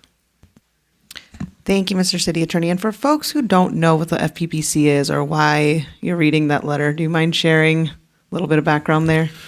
Yes. So all filing officials, which is more than just the council, it includes all executives and numerous other positions at the city, have to comport with the Political Reform Act. The agency that regulates conduct under the Political Reform Act is the California Fair Political Practices Commission, and they are the only entity that can give safe harbor to officials participating in a decision that may materially affect a financial interest. And so in order to provide or achieve safe harbor, we solicit opinions from the FPPC to the best extent possible to ensure that we don't violate, or the official doesn't violate the act. Thank you. Any other responses from staff? No? Okay. Councilmember Anthony, is you eager? Thank you. I just wanted to ask two quick questions regarding a statement that was made. As our city attorney, communications with each council member that is protected under attorney-client privilege, is that correct? That's correct. Any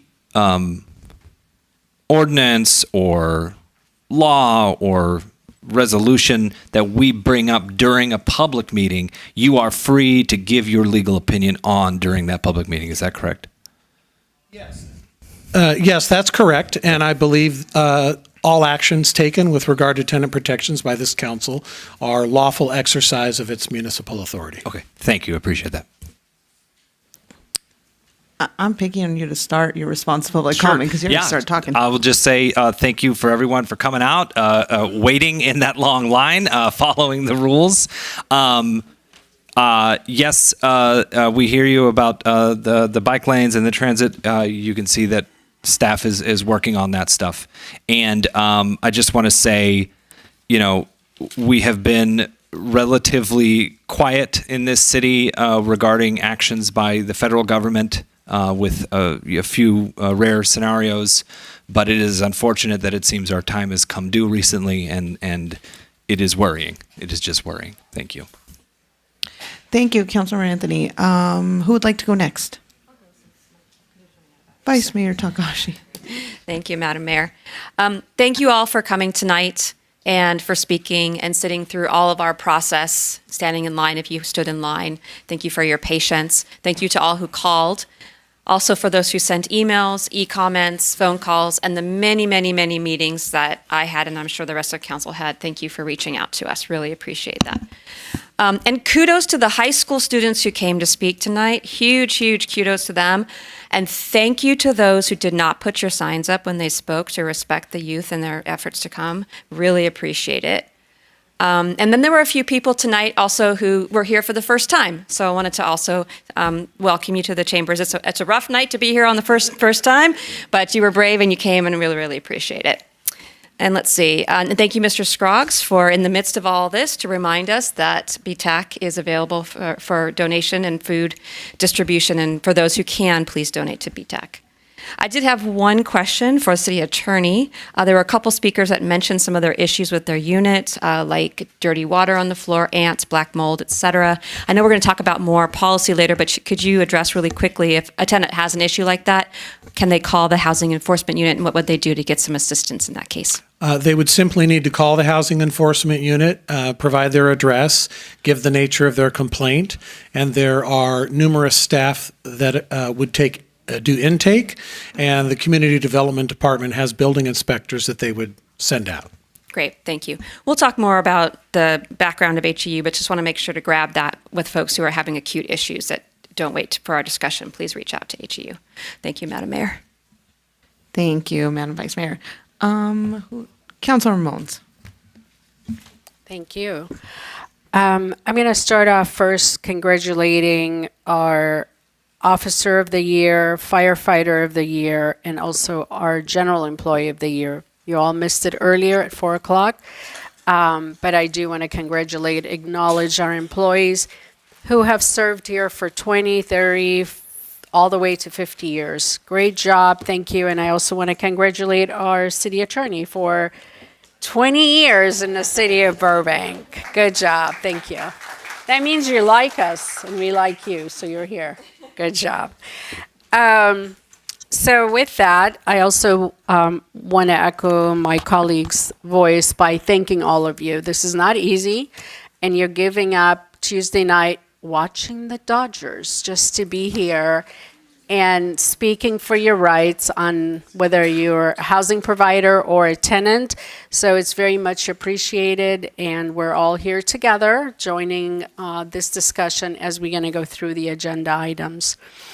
I do want to acknowledge a couple things. One of the speakers said they owned a condo and the rest of the building was rented to Airbnb. And if staff can just help us remind the public and also council, what is the policy for Airbnb? Because I know council did not vote on any policies to allow Airbnb here in the city of Burbank. So if somebody in fact rented their whole entire building to Airbnb, I think Mr. Prescott's going to let us know what we should be doing about that. Good evening, Mayor Perez, members of the City Council. Patrick Prescott, Community Development Director. Short-term rentals are prohibited in the City of Burbank. If someone is aware of someone using a residence for short-term rental, they should call code enforcement, the number for which I just forgot. I think it's 818-238-5150, but let me double check. Thank you. That's two. Just remember the first three numbers now, 818-238, and we'll look it up. So yes, we do not allow short-term rentals. So when you come to the council meeting and you let us know that the whole entire building was rented to Airbnb or for Airbnb purpose, there is a concern here. 818-238-5225, the other number is planning, so they'll transfer you to code You're giving away your number. Yes. Okay. Thank you, Mr. Prescott.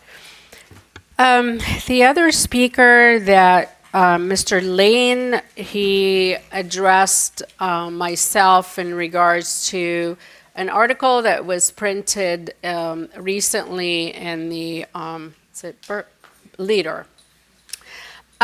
which, in my opinion, a lot of it was unfactual, a lot of it was incorrect, but beside that point.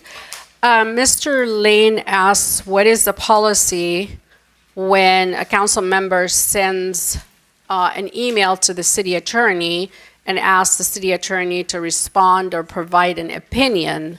And I want to let everyone know that this is not unusual. We do this, all of this council here, when we get an email that we don't know what to say and how to reply, or pertains to an ordinance, it pertains to policies, we either send it to the city manager or the city attorney and seek their response, because they send it to the appropriate staff member and therefore they provide a response. So by saying that it's a confidential information, we are required to not share that information, as the city attorney clearly states at the bottom of that email that this information is confidential. And this entire council sitting up here received a copy of that email that I was copied on, Councilmember Rizzotti was copied on. So there was no secretive information that happened behind the scenes. And as I stated in the paper, when they questioned me, I said, I will not be able to discuss that because I respect the law, and what the city attorney tells me, I am not supposed to share any of this information with anyone else because it came from his office. So, Mr. Lane, I'm sorry that you were misinformed, because the whole entire council did receive a response and there was nothing in hiding. It was full transparency of a developer, a resident, or whoever sends this email is sent to. Madam Mayor, we don't need to talk anymore Yes. about my communications with the council. Thank you. Unless the council waives the attorney-client privilege, which it has not. Thank you.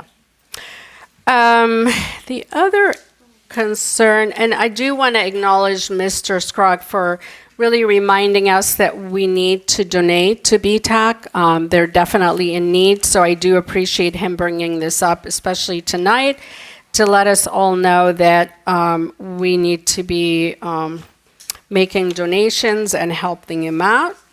Now, for everyone else that spoke about housing, I took lots of notes. I have a lot of questions, a lot of responses, but I'll wait when the time comes for the agenda item to do it. Thank you all. Thank you, Councilor Mullins. All righty. Oh, Councilmember Rizzotti. Thank you, Madam Mayor. I just want to congratulate all the milestone employees. 30, 40, 50 years at a job is amazing. And to our police officer and fireman of the year, we got a great team and we're very proud of them. As regard to many of the issues that were brought forward, I would love to respond. I think I have the technical ability to respond. But as we await another FPPC ruling to see if I have free speech and democracy, we'll have to wait and see what that ruling is. So thank you all for coming tonight. I wish I could provide more information, but I can't. So. Thank you, Councilmember Rizzotti. I love your tie. If you haven't seen it, it's a Dodger tie. All right. So I also want to thank the folks who came by to talk. Oh, don't say that. I just heard the score. So thanks to the folks who came to talk about the bike lanes. We do have that master plan. Please check it out, like the city manager mentioned. I thank you, Mr. Scroggs, once again for bringing up entertainment. You know, we're doing the task force. You're on the task force. And if you're interested about the task force, please do get involved and come to our public meeting, which is November. Patrick, do you remember what date? Sorry, we're catching you on a lot of things tonight. Patrick will let us know at the end of, I guess, my comment what date that is.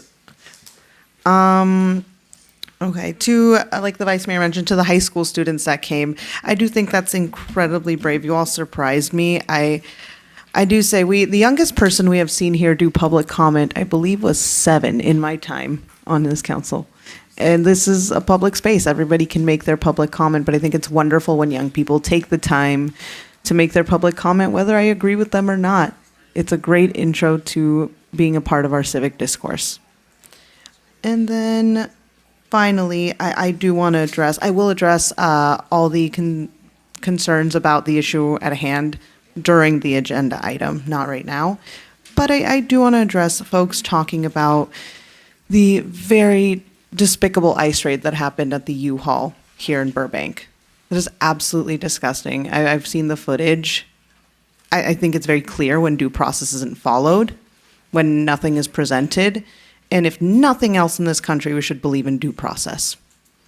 So I'm extremely disheartened to see that it's happening in our city. I'm grateful to Jennifer who commented, who caught things on video, who was able to share information. And I'm sad that part of the information she shared was that they don't have contact info for families who are now wondering where their loved ones are. And we should all be concerned about that. And so I know it's something that I'm planning to share with the chief. It's new information, so I'll tell you after this meeting. And I know BPD continues to look. And just as a reminder, the city of Burbank does not collaborate with Immigration and Customs Enforcement on any civil matters. And we continue to protect all of our residents in the city of Burbank. Thank you. That's all my comments. All right. Now we move on to the consent calendar. The consent calendar may be enacted in one motion. Madam City Clerk, will you please read the consent calendar? Thank you, Madam Mayor. We have 4 items on consent this evening. Item 1, adoption of an ordinance to adopt by reference the 2025 California Building Standards Codes and related codes enforced by the city. Item 2 is adoption of a resolution approving a cooperative agreement with Vincor Construction Incorporated for the Fire Station 11 Kitchen Modernization Project. Item 3 is adoption of a resolution approving a cooperative agreement between the State of California Department of Transportation and City of Burbank for the Interstate 5 Freeway Traffic Detour. And item 4 is adoption of a resolution approving the agreement for maintenance of traffic signals in the City of Glendale between the City of Burbank and the City of Glendale. Thank you. Madam Mayor, I'd like to move the consent calendar as it was stated. Great. I have a motion. Do I have a second? Second. Great. Got a motion and a second. Let's take the vote. Councilmember Anthony? I was not present for the full report on 1, so I'll abstain on that, and then yes on 2, 3, and 4. Councilmember Mullins? Yes. Councilmember Rosati? Yes. Vice Mayor Takahashi? Yes. And Mayor Perez? Yes. Thank you. All right. Now that we've done the consent calendar, we have one report to council this evening. Before that report, so that staff can regroup, gather all of the public comment cards and do everything, we've been asked to take a 5-minute recess. What? Mr. City Manager? Yes. Thank you, Madam Mayor. Before we do that, I just want to let the audience know that there still is overflow. So what I would recommend, so they do not lose their seat, is stay close by in this room or just go to the restroom. Do not go past the security, otherwise you may not. We're going to try to fill the room, but to not lose your seat, stay within the room for the next 5 minutes or the restroom. If you have to use the restroom, ask a buddy to hold your seat. Thank you, everybody. We go to a brief recess. 120.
I hope you all had a nice break and got a chance to stretch your legs and chat with your neighbor, use the restroom, get a snack. We never did get those cookies delivered, just saying. Oh, they are? Yeah, that's all right, that's all right. I really don't need a cookie. I'll think about eating a cookie and that'll be satisfying enough. All right, so let's get going. We have one report to council tonight, which is why you're all here. So after staff's presentation, the City Council will proceed with in-person public comment only after the presentation's done. Speakers will be allowed to speak on the item at the conclusion of the presentation as long as the speaker has not spoken on the item during the first portion of general public before. Please be sure to submit your public comment card now, as no additional public comment cards will be accepted once the comment period commences following the staff's presentation. So the report to council tonight is an update on the city's housing enforcement unit and related programs, and discussion on possible updates to the Burbank's tenant protection ordinance. I welcome Housing Development Manager Shipra Rajesh to present the report. Do you want to? Madam Vice Mayor, give me 1 second. Okay.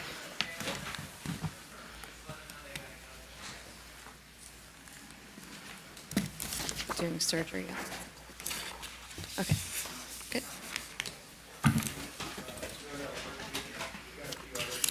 Okay. There you go. Madam Vice Mayor, on advice of the FPPC, I'm going to recuse myself from the rest of this conversation, and I appreciate it. Thank you. All right.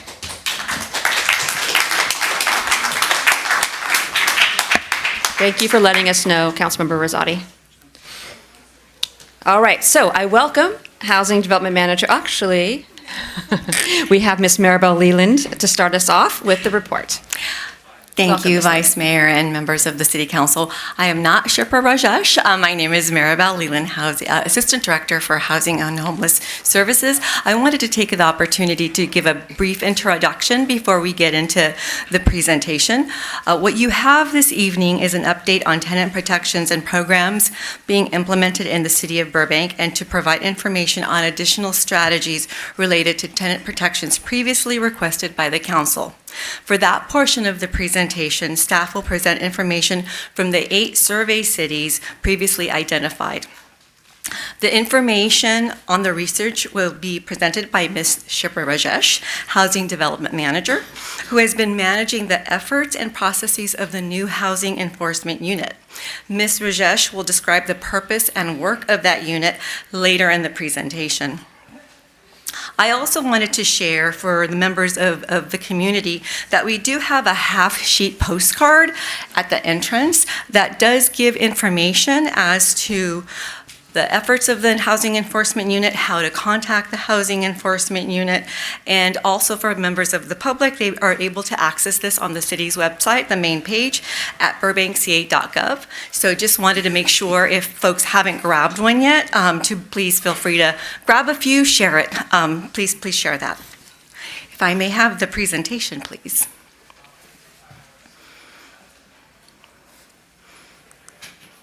Before inviting Ms. Rajesh to the podium, please know the presentation is lengthy as the research information is extensive. This slide summarizes the areas that the Council will be asked to provide direction, if any. These topics include ending renovation evictions, universal just cause, expanded relocation assistance payment, data program, and hard cap versus soft cap. Each topic area will be explained and defined during the presentation. The points are also on the back side of this handy half-sheet paper for members of the public to follow along. During discussion and deliberation, the Council may elect to discuss and provide feedback on each one of these topics individually, and the Council may also choose to consider the topics in a different order from the slide that you see noted. With that context on the presentation, we will move on to the presentation. This slide may be familiar as it has been utilized in previous meetings to illustrate the Council's efforts to date related to tenant protections. I won't go through each of these dates for the last 2.5 years in details, but will summarize that the Council, staff, members of the public have attended numerous meetings related to tenant protections, more than the 11 referenced on this snapshot timeline. Details of the efforts will be provided later in the presentation. However, 2 areas of note include the adoption of the city's tenant protection ordinance in July 2024 and the amendments to that ordinance earlier this year to add additional provisions noted by the February 11th, 2025 box on the slide. And I also want to point out that the Housing Enforcement Unit began to receive complaints related to state laws and the Burbank Tenant Protection Ordinance in August of last year.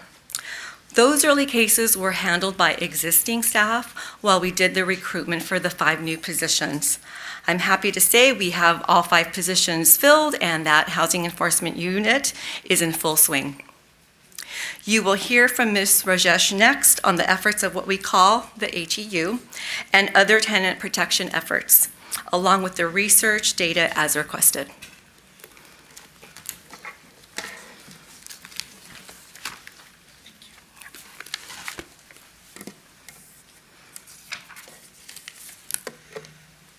Welcome, Ms. Rajesh. Thank you, Vice Mayor Takahashi, members of the council. My name is Shipra Rajesh. I work for the Housing Division, CDD. With that background Mirabel provided, I wanted to provide a snapshot of all the work related to tenant protections that has been accomplished by the council till date. This slide on your screen provides a pictorial depiction of work accomplished under each area of tenant protection. There are 6 rectangles on the screen indicating 6 different tenant protection areas, and the size of a rectangle indicates the extent of work done under each area of tenant protection. Larger rectangles represent higher proportion of work. For example, the council has accomplished the most under the Housing Enforcement Unit, the enforcement category, depicted in orange on the slide. With the establishment of the Housing Enforcement Unit, that includes intake and investigation of housing complaints, habitability inspections, legal mediations, and legal assistance grant to eligible landlords and tenants. The next area where substantial work has been accomplished relates to relocation assistance indicated in light blue, with most recently the council increasing relocation assistance fee for certain no-fault just cause evictions. Dark green rectangle represents work on anti-retaliation and anti-harassment provisions.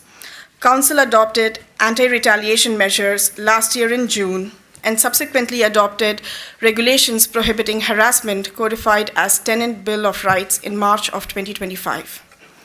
The yellow rectangle represents proportion of work for rent cap outreach that was conducted last fall to gain an insight into community needs and get feedback on potential local rent cap in the city. The pink rectangle shows council's efforts towards eviction protection, and the bright green rectangle indicates proportion of work towards a possible rental registry or a data program. This slide provides an overview of total number of calls and cases that have been processed by Housing Division and the newly established Housing Enforcement Unit. Housing staff received a total of 673 calls between March 2025 to September 2025, so approximately 100 calls a month. As of September 2025, Housing Enforcement Unit has processed over 191 cases since its inception in August 2024. Out of these 191 cases, notice of violation was sent for 12 cases. I would like to reiterate that each case processed by Housing Enforcement Unit takes time to go over the details, including the coordination with landlords and tenants to direct the cases to appropriate channel. I will provide a breakdown of the Housing Enforcement Unit cases in the future slide. In addition to processing cases, Housing Enforcement Unit, in collaboration with Housing Rights Center, hosted 4 housing rights clinics during the months of May and June this year, assisting 34 residents with allotted time of 20 minutes per person. Additionally, there were 2 clinics in the month of October, and 4 more clinics will be hosted in November and December this year. Further, as of September 2025, 4 Housing Enforcement Unit cases were directed to City Attorney's Office Legal Mediation Service and 2 cases to Low Income Legal Representation Service that is implemented in collaboration with Home Again LA.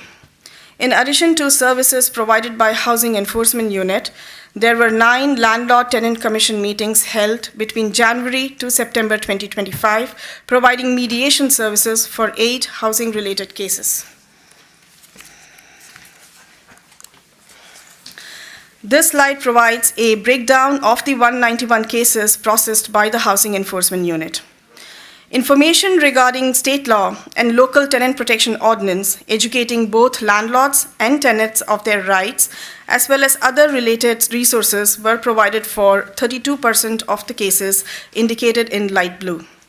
19% of the cases were eviction-related concerns indicated in light green, and 15% of the cases indicated in dark blue were related to lease agreements.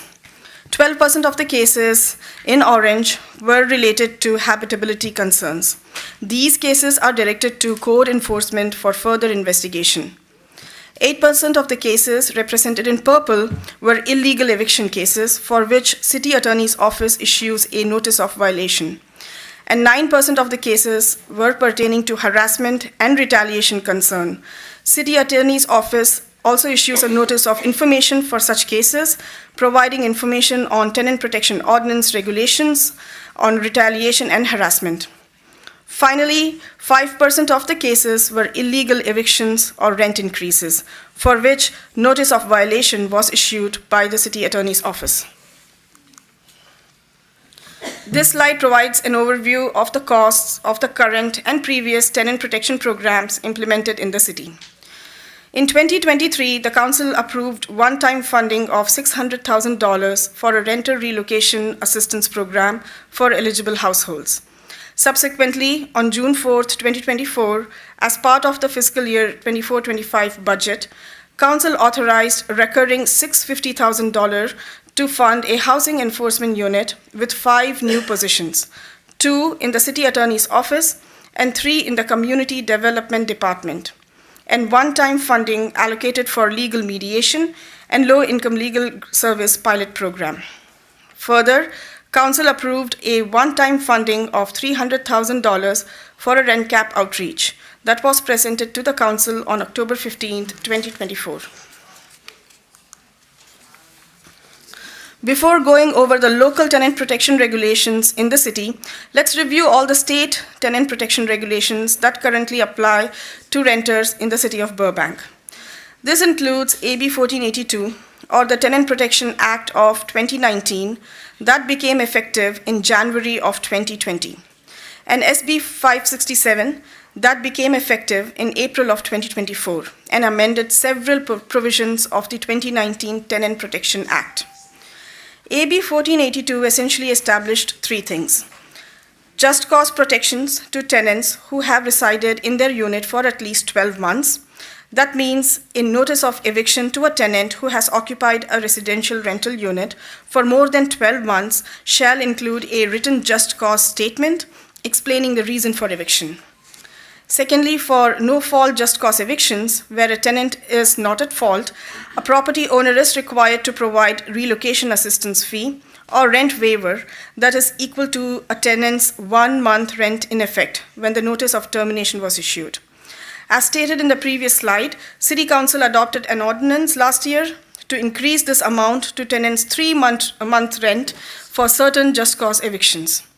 Finally, the law establishes a statewide rent cap on annual rent increase, which also applies to City of Burbank, by limiting the rent increase each year to 5% plus increase in consumer price index, with an overall rent not to exceed 10%.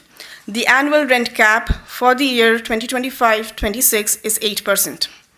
The next 2 slides provide an overview of local tenant protection regulations implemented by the Council till date. On September 12, 2023, Council approved an urgency ordinance creating heightened requirement for renovation evictions in the city of Burbank and increasing relocation assistance for such evictions. Further, on June 30th, 2024, Council adopted a local tenant protection ordinance increasing relocation assistance for certain no-fault evictions and adding anti-retaliation tenant protections, replacing the previously adopted urgency ordinance. On March 11, 2025, Council approved updates to the Tenant Protection Ordinance by adding an exemption from the increased relocation assistance obligation for no-fault evictions due to owner or owner's relative moving in and adding regulations prohibiting harassment. After providing an overview of all local and state-mandated tenant protection regulations and programs that apply to the city, staff is seeking direction from Council on additional updates to the city's tenant protection ordinance or other programs. As requested by the Council, these include ending renovation evictions, extending just cause eviction protections to all rental types, expanded relocation assistance payments for certain qualified tenants, establishing a registry to collect rental unit data, and providing direction on a possible rent cap option, including a soft cap option wherein the city doesn't opt for a hard rent cap, but instead establishes a rent increase limit as a trigger that will allow rental property owners that raise rent beyond the limit, but still within the state rent cap amount, to pay a relocation assistance fee if the tenant chooses to relocate due to the rent increase. I would like to remind everyone that City of Burbank follows the state-mandated rent cap as provided under AB 1482. And currently for this year, the annual rent cap limit is 8%.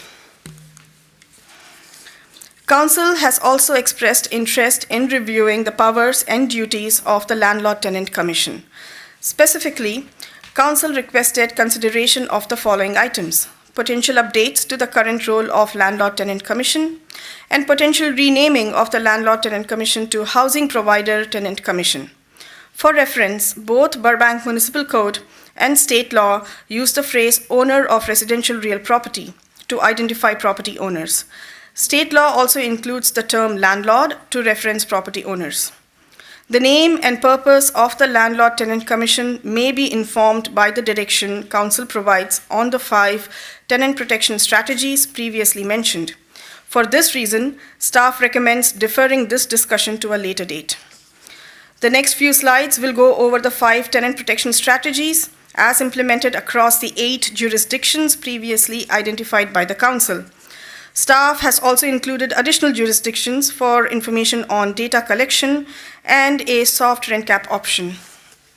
The first category is renovation eviction.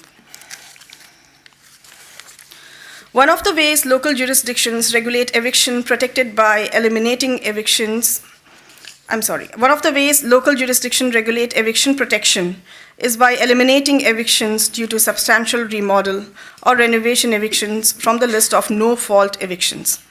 By doing so, landlords would not be able to use substantial remodel as a basis for a no-fault eviction. Bell Gardens, Beverly Hills, Culver City, and County of Los Angeles have updated their municipal code to remove evictions due to substantial remodel from no-fault evictions. Claremont does not exclude substantial remodel from no-fault evictions. Instead, the city has implemented heightened protection for renovation evictions. In addition to requiring property owners to provide a detailed scope of work and building permits to the tenant, Claremont's regulation require property owners to demonstrate that the proposed work is at least 6 times the cost of tenants' monthly rent, and the work is necessary to bring the rental unit into compliance with applicable codes and laws affecting the health and safety of tenants of the building. Similarly, Glendale has implemented heightened restrictions for renovation eviction by requiring property owners to demonstrate that the proposed scope of work costs no less than 8 times the greater amount of monthly rent for such units, and the proposed work necessitates eviction of tenants for at least 45 calendar days. Finally, Pasadena has also implemented a heightened restriction for renovation eviction. In addition to obtaining permits and providing written notice to the tenant, the city independently confirms if the proposed remodeling work necessitates tenants to vacate the unit. Additionally, the landlord gives advance notice to the tenant of the tenant's right to elect either of the following. Number one being the right of first refusal to any comparable vacant rental unit owned by the landlord at the same or lower rent, or the first right of return to reoccupy the unit. City of Long Beach does not exclude substantial remodel from no-fault evictions, and regulation on no-fault evictions for the city is consistent with AB 1482. The next topic is universal just cause, or extension of just cause protections to all rental types. Under AB 1482, a landlord must provide tenants with a written just cause notice clearly stating specific reasons for an eviction prior to terminating a tenancy for certain rental residential properties. Jurisdictions may adopt just cause provisions that are more protective than those in AB 1482 by extending just cause provisions to all rental types. As seen on this slide, Bell Gardens and Culver City have implemented regulations extending just cause provisions to all rental units, which includes any structure or part of a structure that is used as a home, residence, or sleeping place by one person who maintains a household, or by two or more persons who maintain a common household. Beverly Hills and Claremont do not implement universal just cause. Beverly Hills Tenant Protection Regulation predates AB 1482 and applies to all multiple residential dwellings consisting of two or more units, with a few exceptions that are specified in Attachment 6 to the staff report. And Claremont follows AB 1482 regulations for just cause eviction. City of Pasadena has extended just cause provisions to rental units exempt from rent control pursuant to the Costa-Hawkins.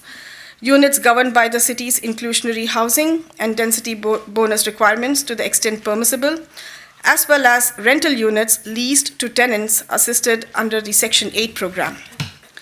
Glendale, Long Beach, and County of Los Angeles do not have universal just cause provision.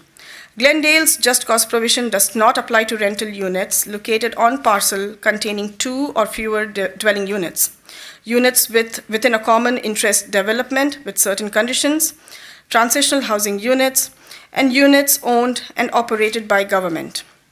Application of just cause provision for County of Los Angeles includes rental units in the unincorporated areas, which include two or more dwelling units for which a certificate of occupancy or equivalent permit for residential occupancy is issued on or before February 1st, 1995. Finally, City of Long Beach follows the just cause regulations specified in AB 1482. The next topic is expansion of relocation assistance to qualified tenants. City of Burbank requires landlords to provide relocation assistance equal to 3 times a tenant's monthly rent for certain no-fault just cause evictions, exceeding the state-mandated 1-month relocation assistance payment. A higher payment is not required when the eviction is due to an owner or owner's relative move-in. In addition to mandating a higher relocation assistance payment for no-fault evictions, some jurisdictions require higher relocation assistance for qualified tenants, including seniors, disabled, and minors. City of Bell Gardens mandates additional relocation assistance fee for households with qualified tenants, including children under the age of 18 years, disabled, elders who are 62 years or older, low-income households, and tenants who have continuously resided in the unit for 5 or more years. Likewise, Beverly Hills requires additional relocation assistance for households with seniors, disabled, and minors. City of Glendale requires higher relocation assistance fee for low-income tenants as well as for households with disabled member or a member who is 70 years or older, or if a household has school-aged children. Similarly, County of Los Angeles requires additional relocation assistance for low-income tenants, disabled tenants, households with children under the age of 18 years, and tenants who are 62 years or more in age. City of Pasadena requires landlords to pay a higher moving expense allowance for households with dependents, disabled, or senior members. The fourth topic is a data program, which is basically a rental registry in absence of a local rent cap. Staff surveyed the 8 jurisdictions identified by the council, and none of the 8 jurisdictions surveyed implemented a rental registry in absence of a local rent cap. In every case, the creation of a rental registry occurred alongside the implementation of a local rent cap. Staff's research identified 4 California jurisdictions that have established a rental registry in absence of a local rent cap, which are discussed in the next few slides. The first city is City of El Cerrito, that does not have a local rent cap, but has established a rental registry in June 2019 to get information on local rental housing trend. All residential rental properties are required to register. The rental registry relies on the city's rental business licenses for reporting. Only those rental properties with business license are registered with the city. The city charged an annual registration fee of $49 per unit for June 2024 to June 2025. The next example is Marin County, that does not have a local rent cap, but has established a rental registry in 2019 along with Just Cause Ordinance with an intention to collect local data on rent occupancy and general information on rental units, including eviction notices. Owners of properties with 3 dwelling units or more are required to complete their rental registry records. Further, although rent registry operates in conjunction with business license process, it has its own distinct software system, separate from the business license, which is a separate application. Marin County does not charge a fee for registration of rental units. The next city is City of Palo Alto, that adopted a rent registry ordinance in December 2023. Rental properties with 3 or more units are required to register with the city. Palo Alto City Council waived the rental registry fee for the first year and adopted a $35 per unit registration fee for the second program year. Finally, City of San Leandro adopted a rental registry ordinance in March of 2025, which will be effective January of 2026. All residential rental properties, with a few exceptions, are required to register with the city. Rental registry fee for San Leandro is not yet finalized. For both the cities, San Leandro and Palo Alto, rental registry uses a separate software and is not tied to the city's business license process.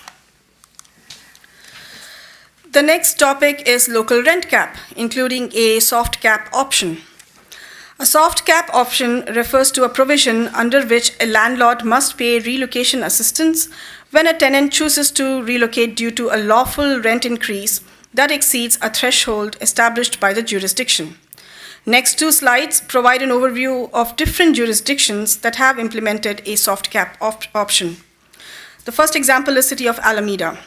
City of Alameda includes a local hard cap limiting the rent increase to 70% of percentage change in CPI. Additionally, Alameda has enacted a local soft cap policy for rental units not covered under Alameda's local rent cap, as well as AB 1482.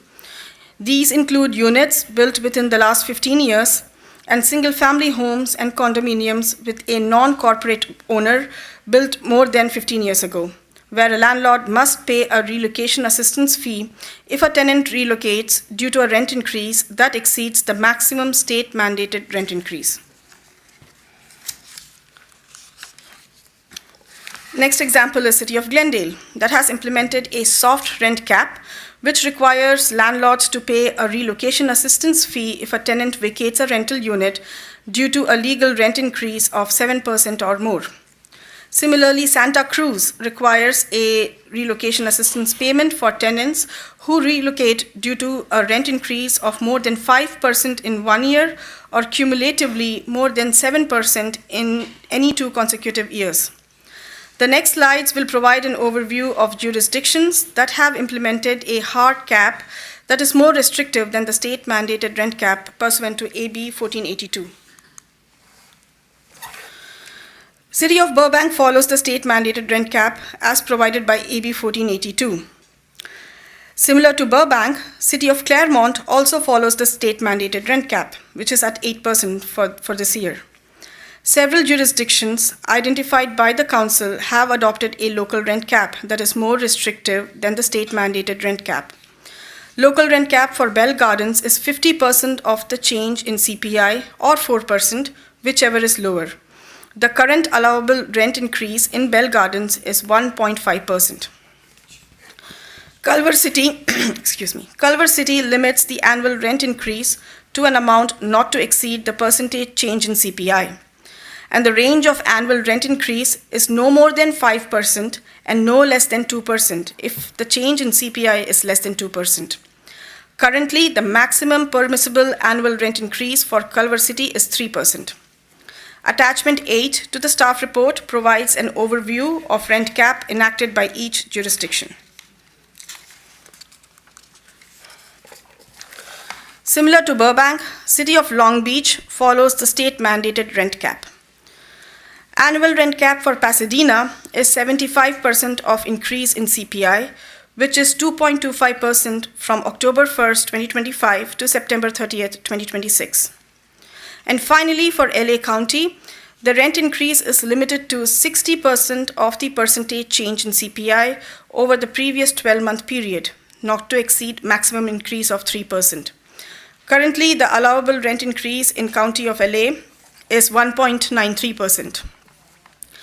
Next slide will provide an overview of fiscal impact associated with each of the 5 tenant protection measures presented today. Each of the 5 tenant protection measures presented today entails corresponding implementation cost. Elimination of renovation evictions, implementation of universal just cause, as well as implementation of a local soft cap on rent increase would incur one-time cost associated with staff time to develop the local ordinance and extended community outreach. Additionally, there will likely be an additional annual operating cost associated with staffing. Expansion of relocation assistance to qualified tenants would be implemented through a pilot renter relocation assistance program, which would be a one-time cost of $600,000. The Council can consider continuation of the program based on the outcome of the pilot phase. Estimated annual cost to implement a data program or a rental registry to collect information on rental units by utilizing a software platform is $200,000. This would also include cost of extensive community outreach. Estimated annual cost, including cost for staffing, for implementation of a hard local rent cap with a fair rate of return can go up to $6 million. Finally, if the Council decides to continue with the state rent cap along with existing local regulations as specified in Burbank's Tenant Protection Ordinance, there will be no new cost to the city's general fund. The City Council has taken significant steps related to tenant protections locally. At Council's direction, this report provides a summary of our local progress along with an overview of tenant protection and rent stabilization regulations implemented across different jurisdictions in the region. Staff is seeking direction on existing or potential new strategies related to tenant protections, including updates to the Tenant Protection Ordinance. Based on Council's direction, staff would return with potential funding sources for any new programs or regulations. And based on the direction tonight, staff requires time to conduct appropriate research, more detailed research relevant to the specific potential new strategies or regulations. Staff recommends that Council provide direction on existing and/or potential programs and regulations related to tenant protection in the City of Burbank. These include ending renovation evictions, universal just cause, expanded relocation assistance payment, data program, hard rent cap versus soft rent cap option. The Council may wish to consider these individually or in any different order that then noted during deliberations. In case of no direction on these new points, staff will continue to implement the current city ordinance and state laws. That concludes my presentation. Staff is available to respond to questions. Great. Thank you for that presentation, Ms. Rajesh. So before we have council deliberation, that's what the public comment will come first, and we will then also, after public comment, hear a response from staff. So this is the last chance to turn in your public comment cards, going once, going twice. All right, the public comment period for this report to council is now beginning, and no additional cards will be accepted. Madam City Clerk, how many public comment cards do we have for this report to council? We have 66, Madam Vice Mayor. 66, okay. So 66 means 1 minute, which probably doesn't surprise anybody. Okay, so we will start with our first speaker, who will be Elizabeth Bax, and our speaker after her will be Mark Makarian. Welcome, Ms. Bax. Yeah, I know that. I Oh. just wondered where Mayor Perez was.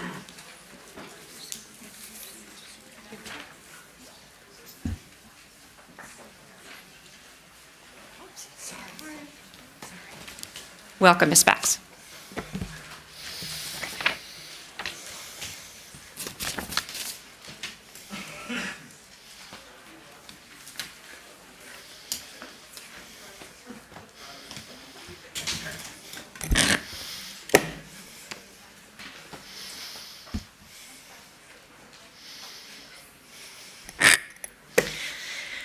The paper you just received is from Attachment 1. I would like you to keep it close. I would encourage you all to discuss if all the concerns have been answered.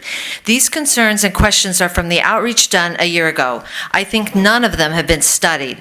The companies doing the outreach said they could not come up to a conclusion on rent control and that all the concerns should be addressed before the decisions are made. Like, what are the statistics of renters that are rent burdened? Do we know how many are really rent burdened? 2 weeks ago, I was speaking about people being silenced. I was trying not to name names. I thought I would be clear about who I was talking about. I guess not. Chris Rosati is being silenced. And who thought it was necessary to do this to him, but not the renters on this council? Councilmember Anthony, you are part of the BTU. You are a co-founder. You can't deny that you don't have ties to the BTU. How is it that you can sit up there and make decisions? You have an agenda. We should be asking the FPPC about this. You're destroying Thank Burbank. you for your comment. All right, next up is Mark Makarian, and after him is Julie Makarian. Welcome, Mr. I hope I'm pronouncing your name right. Yeah, it's Welcome. Mark Carrion. I've been a housing provider for the past 20 years. I don't remember raising my rents 10% per year, because that makes each one bedroom that I have probably $5,000, $6,000, $7,000, and that's not the case. So I want to make sure that just because we're landlords and housing providers, we're not gouging our tenants. I love my tenants. I'm a mentor to them, and I help them get into housing. But Mayor Perez and Councilmember Anthony, like has been mentioned, you should recuse yourself because you are renters and you're biased against the landlords, as you could see in here. The voters rejected rent control multiple times. If you want to put this thing on the ballot so they could reject it again, do so. But I don't think it's your right to do that and take my rights away. Thank you. Thank you for your comment. Next up, we have Julie Makarian. And did you speak during the first public comment? Or I did. On this topic? Nope. Okay.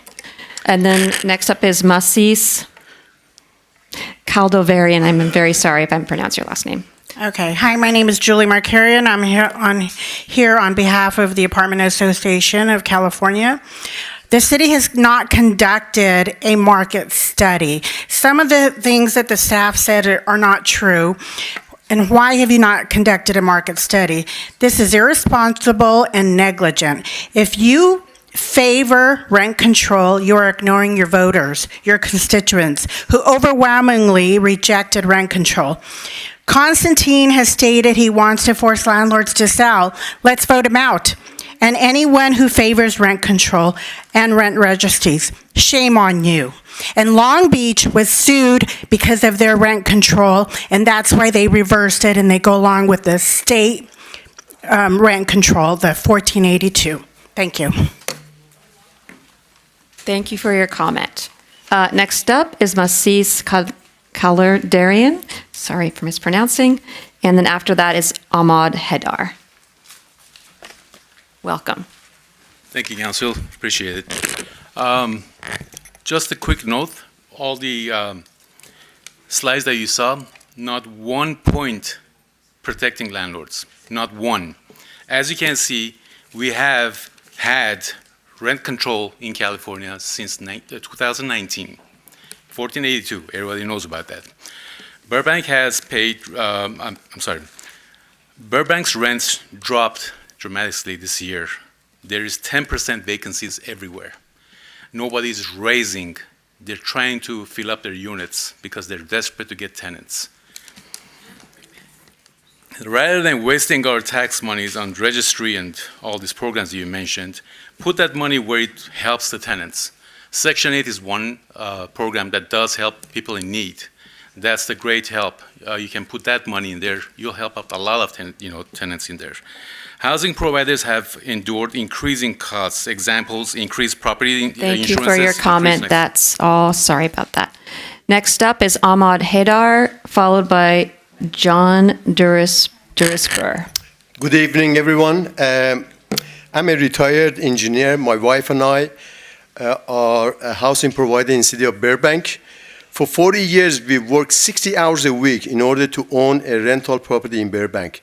Now our rental property subsidizes our retirement.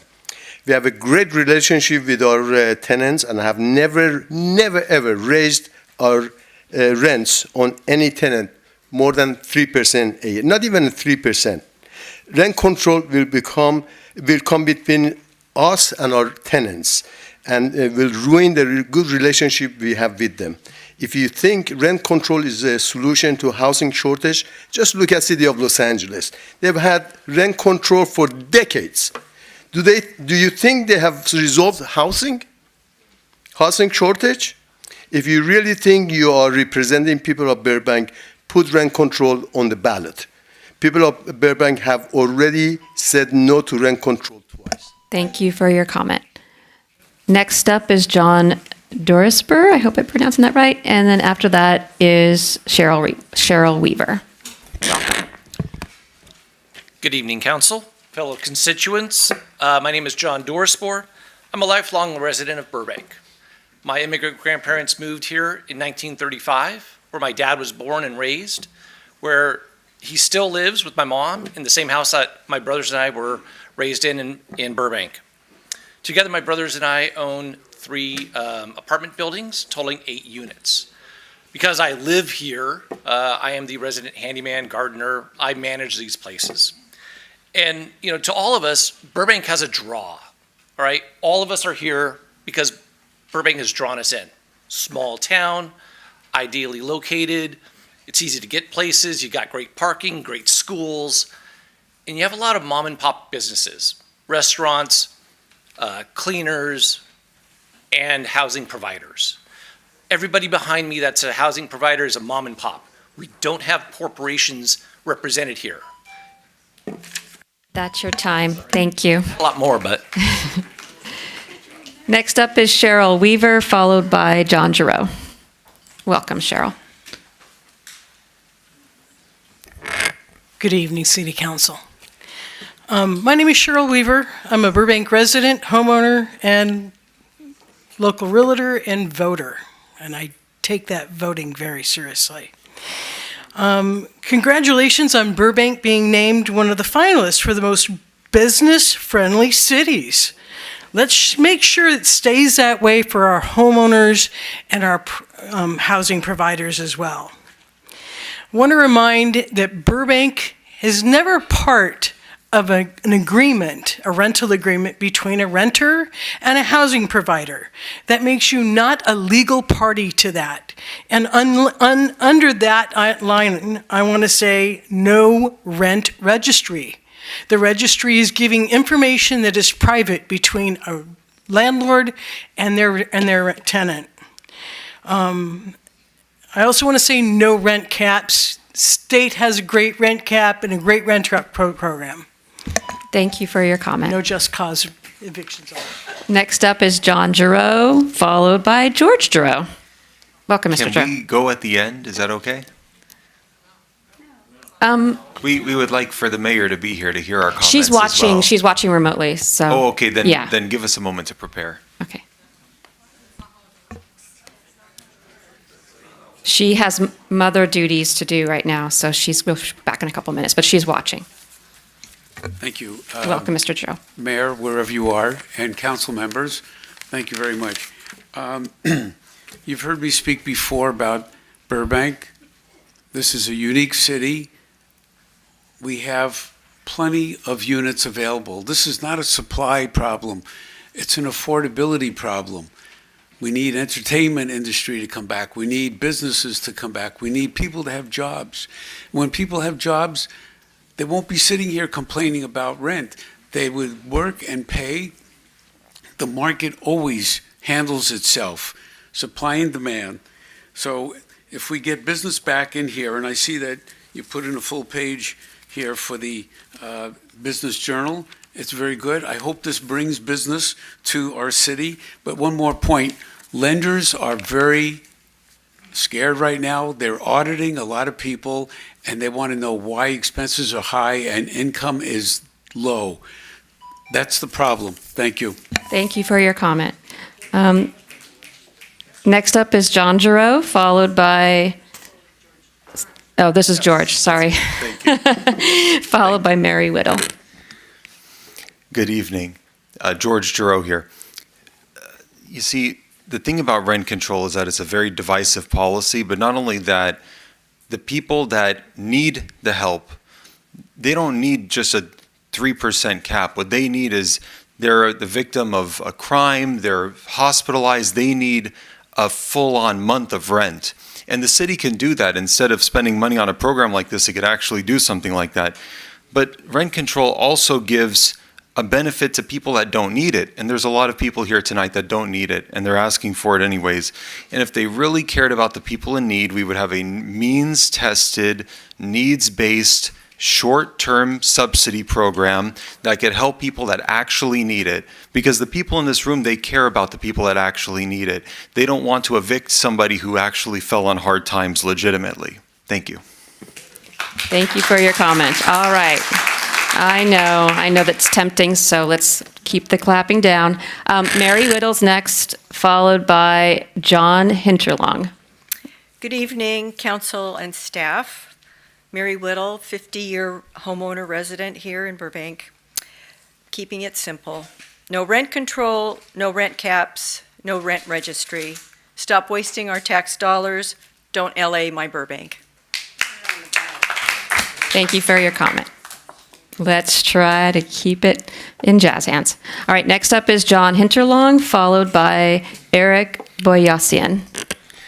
When a community is artificially restrains rents by adopting rent control, it sends the market a false message. It tells builders not to make new investments, and it tells current providers to reduce their investments in existing housing. Under such circumstances, rent control has the perverse consequence of reducing rather than expanding the supply of housing in time of shortage. So the unintended consequence becomes precisely the opposite of the objective. How many times do the citizens of Burbank need to express their opposition to this issue? No matter how many skewed stats, ginned-up studies, and concocted surveys are bloviated about, the 250-year history of the United States of America provides all the necessary facts. The free market is the best arbiter for effectiveness, success, and prosperity across the spectrum. The World Series is being played as we speak. In baseball, 3 strikes and the batter is out. Rent control, it's 3 strikes and you're out. Thank you. Resist the urge. All right, next up is Eric Boyassian, followed by David Donahue. Welcome. Eric Boyassian. Dear council members, as a housing provider in the city of Burbank, I strongly oppose the rent cap and registry. I feel that we, the small mom and pop housing providers, have been unfairly targeted. You, the city council members, are not limiting to how much the insurance companies, plumbers, electricians, gardeners can increase their prices, yet you're planning to permanently limit the rent increase. Rent cap has never solved the housing problem. It hasn't been beneficial for tenants and housing providers in any other city that has implemented rent increase limitation. Housing providers are a big part of our city economy. Do not punish people who have worked hard, saved money, have taken a risk, invested in property in this city, and are simply doing their best to provide a quality living conditions for their tenants. Thank you. Thank you for your comment. Next up is David Donahue, followed by Frank Rizzi. Welcome.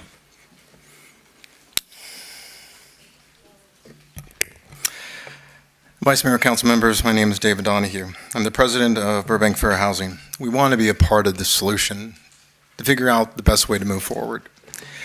To date, it feels like we haven't been part of that conversation. We haven't been heard. Recently, a report, August 25, from CoStar and Chase said that Burbank has the second highest vacancy rate in all of LA's counties, 36 separate markets. You heard that from the largest housing provider, that construction will stop. That means there's a RENA housing number, and you all know what that is, and I think it's really critical to be able to look at that. So to quote that housing provider, I again hate to screw up such a compelling story with actual data. And here's the issue. We can organize, mobilize, and support you, or we can organize and mobilize against you. We want to be part of this community, we want to be part of the solution, and we want to be able to fix this. Thank you. Thank you for your comment. Next up is Frank Rizzi, followed by Renata DeGidio. Welcome. How you doing, council members? The biggest thing that we face as landlords is that it's hard work. And you hear so many different voices and accents here. So many of us came from other countries to pursue the American dream just to have it taken away by a handful of people that decided that their concerns are more important than ours. That I understand that people sometimes lose work and they can't afford to pay their rent, but that doesn't mean that I have to work twice as hard just so I can pay my basic bills. And this is where we are. Most of these properties, and if you bought them in the last 10 years, don't make any money. Okay, only those landlords who've had them for 30 years, 25 years can make a little bit of money, and it's part of their retirement.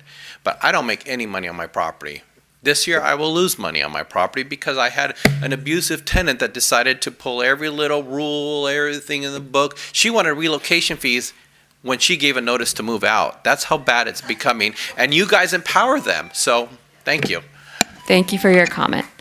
Next up is Renata DeGidio, and followed by Dan Kay. Welcome. Hi there. My name is Renata DeGidio. I'm an immigrant. I came here when I was 5, and I worked 2 jobs for 43 years, starting at 16 to save money to buy an apartment building here in Burbank. I keep my property up. I don't raise my rents. And the reason why I did that, because I didn't want my children to struggle after I die. Because sometimes housing providers have medical issues that we don't talk about. So what this rent cap will do will ruin us, just like LA City. When you cross the freeway, the 5 freeway, you know you're in Sun Valley. You know you're in North Hollywood. And why is that? Because those cities aren't taken care of. You have 3 feet of weeds on the meridians that nobody takes care of. You have graffiti all over. That's why these people want to live here in Burbank. And when you cap the rents, that's what we're going to look like. Thank you for your comment. All right. Seriously, thank you. Next up is Dan Kay, followed by Julio Jaramillo. Welcome. I just want to make sure you get the handout.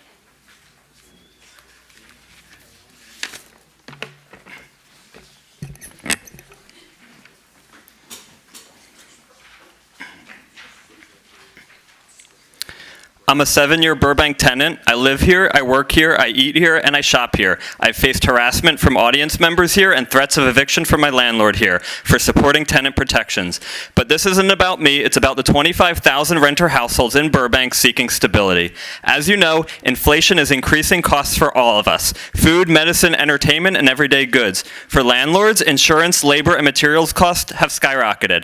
Despite rising costs, Burbank rent has increased on average 3% annually over the past 10 years. This is based on accurate data that landlords have provided. Landlords could have raised rent 8%, but they chose 3% to balance stability and profit. A rent cap keeps people housed and communities stable. It allows landlords to plan ahead and profit. It prevents bad actors. Let's move forward together with policy that protects tenants with the same rent increases these landlords have applied for the past 10 years. Cap the rent at 3%. Thank you for your comment. Appreciate the jazz hands. Thank you so much. Next up is Julio Jaramillo. Am I close? That's good. All right. All right, Council. To break one the second. monotony. After you will be Diana Brand. Please Sorry go about ahead. Thank you. To break the monotony, no rent control by Dr. Seuss. With only 1 minute to speak, it's time you all stop being weak. In purple, they chant, rents are too high, but most of them don't even live nearby. The people have voted against it, but they push and they push unrelented. Why? Socialism's failed time and again. Cuba, Venezuela, I could name 10. While our buildings continue to age, our costs tripled from what we can gauge. But our city is better than this. We don't need a registry list. We don't want to end up like LA.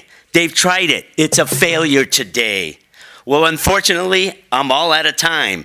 So don't Mandani my Burbank. That is a crime. All right. I'll allow the clapping for that one. That gets points for creativity and enthusiasm. All right. All right. But seriously, it was fun.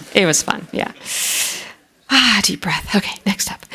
Diana Brand is next, followed by Stephen Brand. Do we have Diana Brand? Or Stephen Brand? We have Stephen Brand. Okay. She might be on the phone, but she had to go. Okay. I'm welcome. Stephen Brand. Grew up here, one of many generations that were here. My grandfather worked at Lockheed.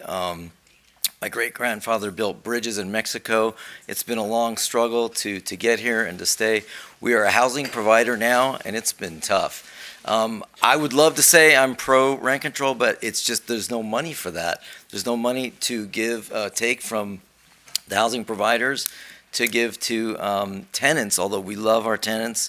We are struggling. I have a regular profession, but I swing a hammer and take care of stuff on the property because it's just too expensive. So I do know that housing providers across the board have held back raising rents to take care of their tenants. They're like family to us. We have some small rental properties. It's just brutal, and I don't know where the money's going to come from. The money doesn't add up. There's no way to cut costs for tenants and take it away from landlords. So let's put it on the ballot and make smart choices. This is a gem. This will change the fabric of our society if you guys go the wrong direction. Thank you for your comment. All right, next up we have Nancy De Nicola, and following her will be, they're attached, Joe Pimienta. Do we have Nancy? Awesome. You're up next. Up you come. Take your time.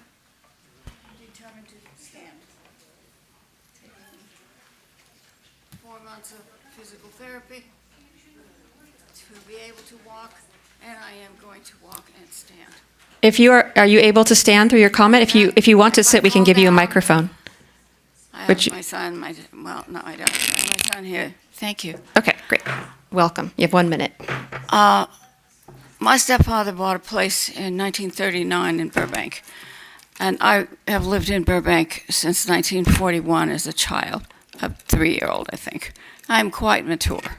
I am an older person, but I accept that. And I'm also, I'll get it later, it doesn't matter.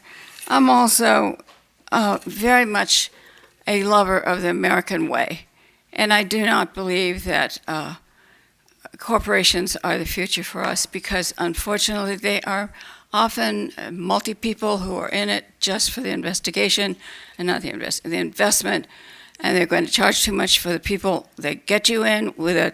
I have an experience with a building where I had a tenant who, when you built the Burbank mall and there was housing over that, she said, Nancy, I have to go because it's only $400 a month and I can't afford $600 a month. This was a while ago. She had 6 years of Thank you for your comment. That's your time. I have 3 minutes. You have 1 minute. I was given 3 minutes because of my number. I'm 20. And I'm within those who get 3 minutes on the back of my card, so please don't cut me No. short. It's on my card. I underlined it so I could speak. That's not how the process works. I believe the city clerk should have You explained print it. something up and then I don't have the right to speak. This is, And it's the end after we've. ma'am, it's not on your card anywhere. Well, it should be, I did a. And Madam Mayor, can we have the city Yes. clerk explain the rules on the numbers, Madam please? City Clerk, can you please explain the process? Sure. I know It's- folks. It's based on, Be that way to me. I know I'm going to take 1 minute next Madams, time. And I won't ma'am. I won't wait all this time while we listen to. Ma'am, please, we will have order. And everybody gets 1 minute. We explained everybody gets 1 minute to speak. Everyone gets, You left unhappy. You left too, so you didn't hear people who had really important things to say. ma'am, I'm a nursing mother and was listening to all public comment. What I'll work on is getting rid of you off of the. That's enough. Somebody please let her so that the next person can have their point heard. Please. Thank you. This is completely rude to the rest of the folks who are waiting to speak. You're a pretty jerk, too.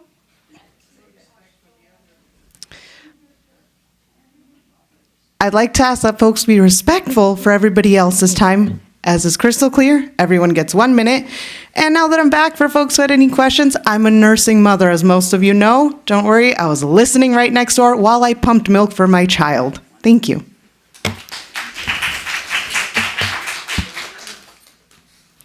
Okay, we will move on. We're number 21. You will only get 1 minute. Everybody here thereafter will only get 1 minute. Joe Pimienta, followed by Dustin Blankenship.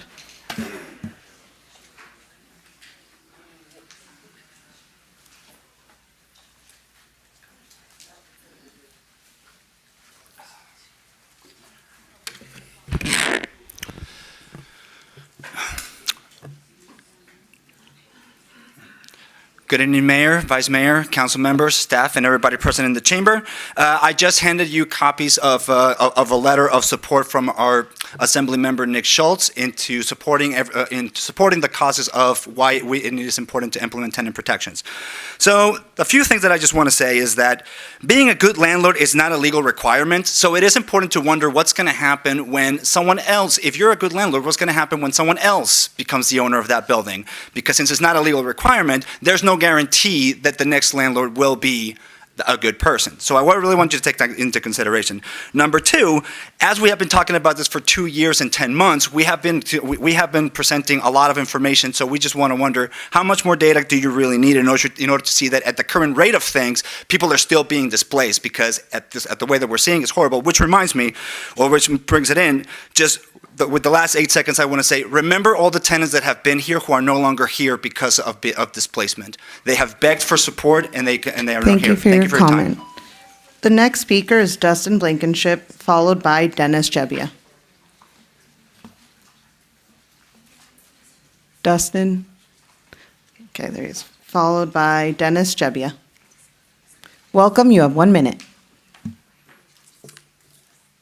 Good evening. My name is Dustin Blankenship, a long-term rental retirement plan provider to landlords here in Burbank. I wanted to start tonight by commending the council on coming this far in pursuing substantial protections for tenants here in Burbank. And now I want you to think 10, 20 years down the line, after you've moved on from this chamber. Do you want your legacy to be that you fundamentally bettered the lives of the residents of your community, gave us stability, allowed us to build a life, or that you sat here tonight, did nothing, changed nothing, affected nothing, condemned us to hardship, stress, displacement, and poverty? I urge you to continue moving forward and putting all these protections into effect in our city. Create real change, do real action, make a lasting impact, and secure your legacy. Thank you. Thank you for your comment. Our next speaker is Dennis Jebbia, followed by Joseph Ramos from the Apartment Association. Dennis Jebbia. Dennis? No? That's Joseph. Are you Joseph or Dennis? Okay. Dennis Jevia, or Denise. Going once. No. Going twice. I will put your card at the end. Okay. Joseph Ramos from the Apartment Association. Welcome. Joseph Ramos Fragla. We urge the City Council to receive and file this report without taking any further actions on it. The policy concepts before you, rent control, expanded just cause, elimination of substantial remodel evictions, and a costly rental registry are unnecessary and destructive. There's no data showing substantial rent increases, improper use of substantial remodels, or insufficient relocation fees. In fact, the data shows that these policies are completely unnecessary in Burbank. We know from CoStar's data that Burbank has had flat rent increases over the past 2 years for all types of multifamily properties and low single-digit increases over the past 5 years. Therefore, no rent stabilization is needed. In addition, the report from the Housing Enforcement Unit shows 191 cases in total. Burbank has had at least 49,000 renters based on rental units and 2-person occupancy. 191 cases means that less than half of 1% of renters filed a complaint, excluding multiple complaints from the same renter. Of those 191 cases, only 12 were sent a notice by the City Attorney's Office, which is 6%. In addition, only 4 cases were sent to mediation involving debatable issues. This means that 92% were either unfounded or inactionable. Thank you. Thank you for your comment. Our next speaker is Rosemary Jo Saravola, followed by Kyle Anderson.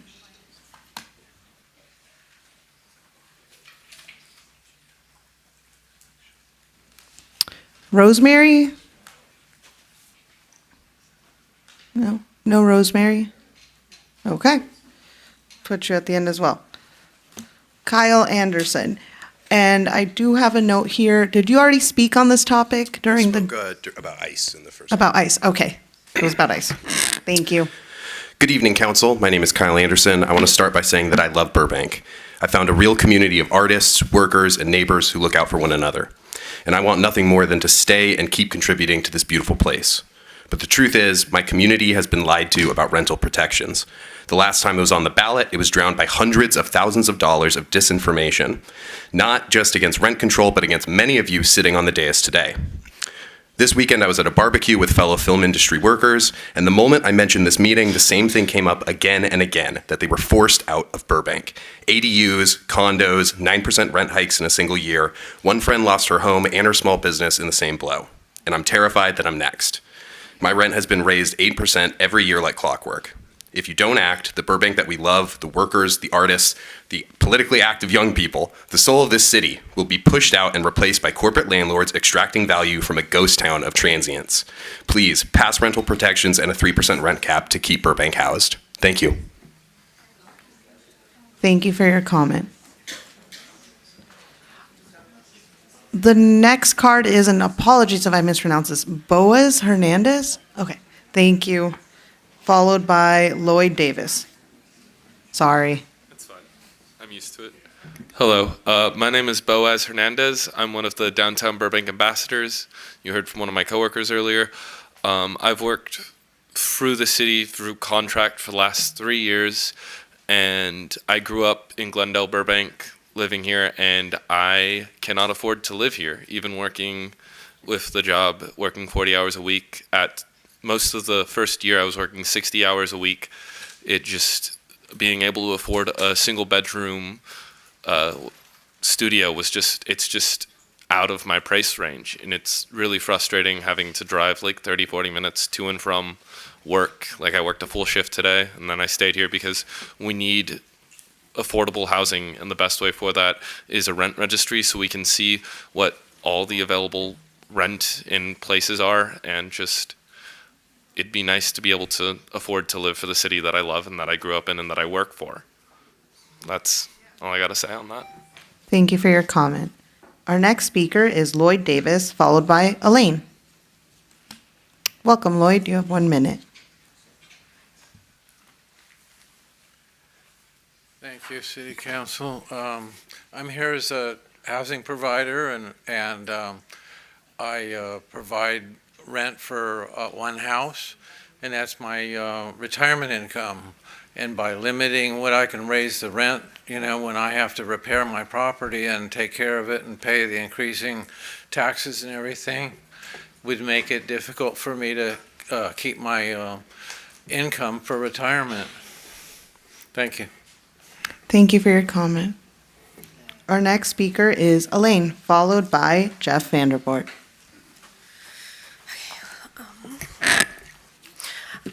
Hello, my name is Elaine. I've been renting in Burbank for over 6 years, and I support better sustainable tenant protections because not having them allows for avoidable exploitation. After all the city council meetings we had in the last year, the rent survey, the potential rent cap meetings, all I've seen and heard, the effort has been very slow and very little from the city council. Everybody, all my loved ones have had to move out of the city. I'm also, like many people, worried that I'm gonna have to move out soon as well. And also having to hear all the few mom and pop landlords say things like they haven't severely raised the rent on their tenants. Meanwhile, the many of us who live in corporate-owned buildings have had the exact opposite experience, as our rent has gone up as much as several $100s a month when the annual increases come around. Also, as a renter, I regularly pay attention to what is available, and in the last few years, I've seen that there's many units that sit for over half a year that before they are filled. Landlords, that's my time, but anyway, thank you. Thank you for your comment. Our next speaker is Jeff Vandervoort, followed by Andrew Davis. Good evening, Council. We heard tonight your housing enforcement unit issued 12 notices of violation in over a year period of time. That's 12 and thousands of units. We don't have a problem with bad landlords. What we have is the financial struggles of people who can't afford rent. They can't afford the mortgage either. That's the challenge of today. Adding a rent registry will cost everyone, tenants, it'll cost them money they don't have. That's the opposite of helping them. Don't impose the hard rent cap. The CPI was just over 7% less than 3 years ago. Follow Glendale's soft cap program if you're looking for a compromise. That's the solution. If you believe it's too high, work with that. It would give your mediation program a chance to work. Please think about us, as you've heard tonight from others who invested our lifetime of savings to provide the housing, for the affordable housing for the tenants in our community. Thank you. Thank you for your comment. Our next speaker is Andrew Davis, followed by Aaron Davis.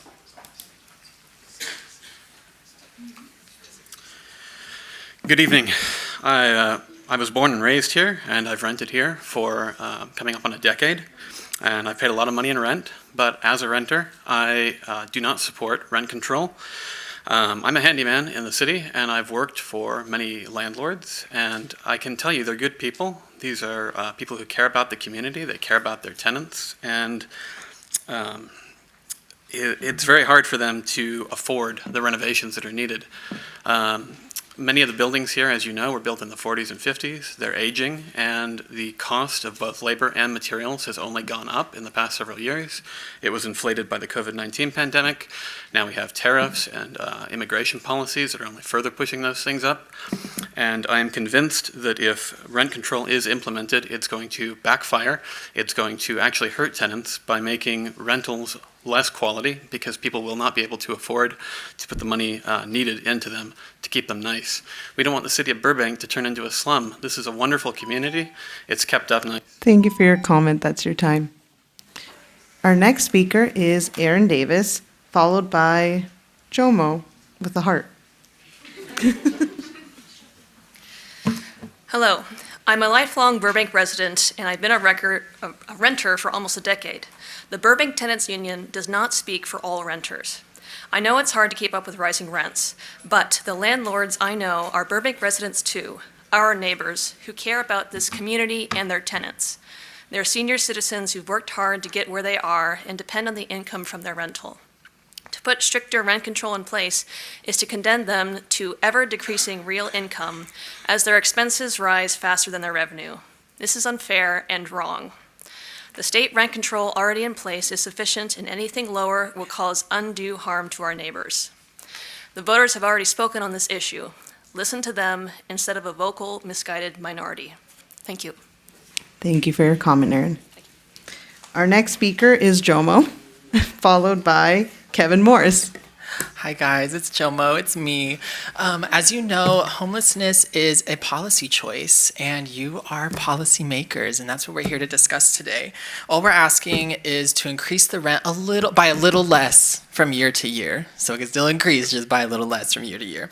In my early 20s, I was kicked out of my home for being queer, and I was homeless myself. And I've worked myself through college, and not only do I have a real job, I have 2 real jobs. So I work 70 hours a week. And, I'm not saying that because it's the Sob Story Olympics. I'm saying it because I work hard, and I don't like people coming on my name about me saying I don't work hard to afford my rent, because I'm paying my rent, okay? I paid on time on the 1st every month from month to month, okay? And so if you can't afford to charge an affordable rent, then maybe you need to work another job. I don't know, maybe you need to figure it out, because I'm figuring it out. I got it done, okay? And I'm getting it done. And so we need to make policies that avoid homelessness. Well, don't LA my Burbank. We don't want homeless people here. Thank you. Thank you for your comment. Okay.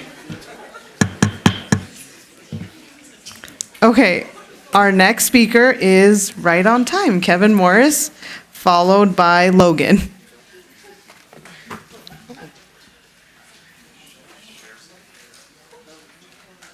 Kevin, you have 1 minute. Constantine. Thank you, Council. Kevin Morris, Burbank resident, and I'm here on behalf of supporting strengthening of tenant protections in the city of Burbank. For my occupation, I'm a home health physical therapist for seniors in our community. And some information about senior citizens within our community makes up 16% of Burbank residents who are age 65 or older, and that's roughly about 17,000 people in Burbank. I don't have data on Burbank, but California, the state, 30% of seniors are in fact renters. And suggesting a conservative estimate of 30% Burbank senior renters, this means that about 5,000 seniors in Burbank are likely renters. Where this is an issue is the average Social Security benefit is about $2,000, whereas the average rent in Burbank is about $2,600. When Social Security is someone's prime source of income, this is a challenge because they have to use their money for rent versus medication. So I urge you to support stronger tenant protections and a hard rent cap. Thank you. Thank you for your comment. Our next speaker is Logan, followed by Matthew Buck. Good evening. This is my first time speaking at council. Even though I have to get up for work at 2 a.m., I am making the effort to stand here tonight with my neighbors to ask the city for common sense rent policies. Despite having a good union job, something that used to basically guarantee the ability to comfortably support a family, I can barely afford a studio apartment in this city. Over 43% of my monthly income goes to rent. I work over 60 hours a week. I shouldn't have to worry that the next rent increase will have me sleeping in my car. How many hours do I need to deserve a roof? The city should be invested in keeping its citizens housed, not only because it's the right thing to do, but it's better financially to keep people housed and employed than to abandon them on the streets. Prevention is cheaper than emergency services. A rent registry, hard 3% rent increase cap, and universal just cause are just a few things that could make an enormous difference in making sure our neighbors stay housed. Thank you. Thank you for your comment. Our next speaker is Matthew Buck. You threw me off. I'm used to Matt Buck. Yeah, you never know. Welcome. Welcome. Hi, Mayor, Council. Real quick, Matt Buck, Vice President Public Affairs for the California Apartment Association. I want to urge Council to allow state law and new city ordinances and the new programs you have to work as designed to protect residents in Burbank and refrain from considering severe rent controls during the discussion you're going to have right now. The Tenant Protection Act, AB 1482, has recently been strengthened, and your city's new new protections add even more safeguards for your residents. More regulations are not necessary and will be counterproductive to city aims. Burbank voters made it clear, I'm not going to beat that to death. Prop 33, they voted down. They voted down the rent control a few years ago. The extreme housing policies under discussion tonight would make it very difficult for responsible housing providers to remain in business. So please take that in consideration tonight. Thank you. Thank you for your comment. All right, our next speaker is Linda Kite, followed by Jack Hart. Linda Kite, followed by Jack Hart.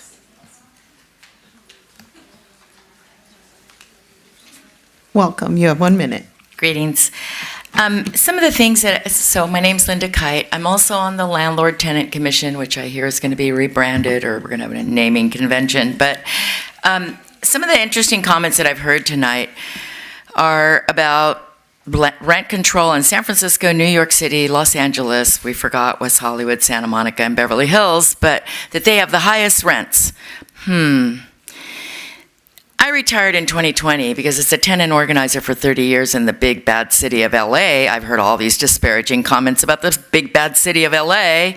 It was exhausting, and I really enjoyed my retirement. And then someone recruited me to join the Landlord Tenant Commission. Thanks. But what I've found by sitting on that body for a year is, the enemy is corporate landlords, right? And the other thing that I've heard tonight is that no one raises their rents and they treat their tenants really well. So how is the rent? Thank you for your comment. That's your time. How's rent control? And thank you for your comment. That's your time. Our next speaker is Jack Hart, followed by Ari Fuller. Hello, I'm Jack Hart. I'm a landlord and a homeowner, now retired, so the money is important to me. I've also been the beneficiary of rent control more than once in my life, and I am here to tell you, as a landlord, I support rent control. Lack of rent control will SF our city. San Francisco was a past home of mine, and it's currently a tedious bedroom community of wealthy technologists. Not something I want to repeat.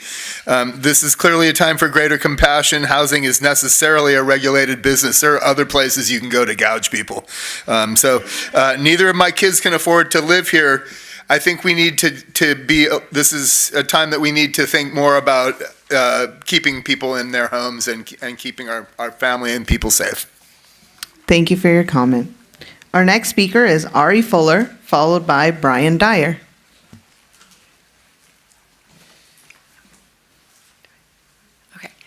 Good evening. My name is Ari, and I've been a resident tenant and small business owner in Burbank for over 4 years.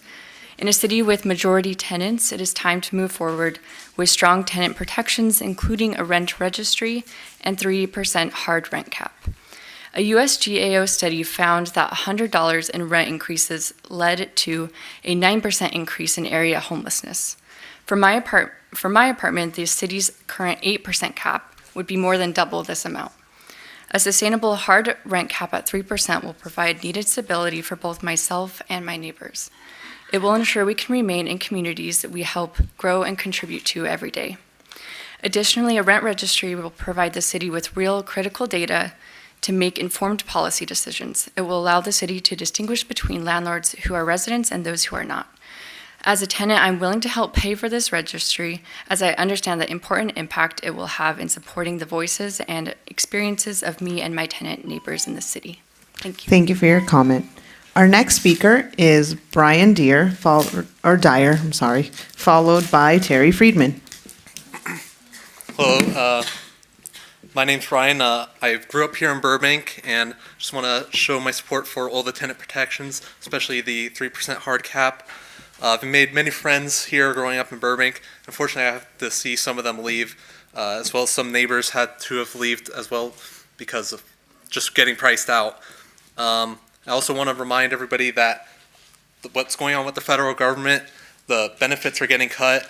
People are going to start losing them. Like my family, we rely on Medicare, Medicaid. So when those get cut, like they've already been cut, how are we going to pay rent and choose healthcare or rent? So, yeah, thank you. Thank you for your comment. Our next speaker is Terry Friedman, followed by Janice Jafari.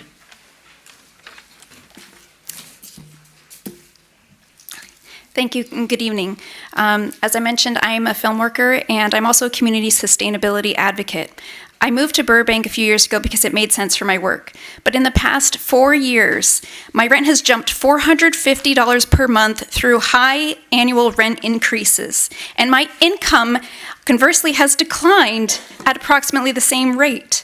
On average, my rent is half of my income before tax, before utilities. In January and February, with the loss of work from the wildfires, my rent was 82% and 140% of my income take home. So I'm not asking that landlords be prohibited from raising their rent, no, but to keep housing prices stable so that people like me can hold on. Our city is majority renters, and when we can't afford to stay, it disrupts community building, public safety, and a buildup of trash as people dump on sidewalks during move-outs.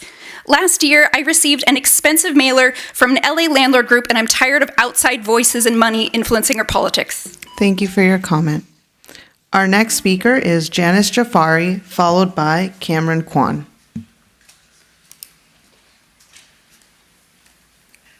Good evening, everyone. I want to say a big thank you to everyone who has expressed their opinions coming forward.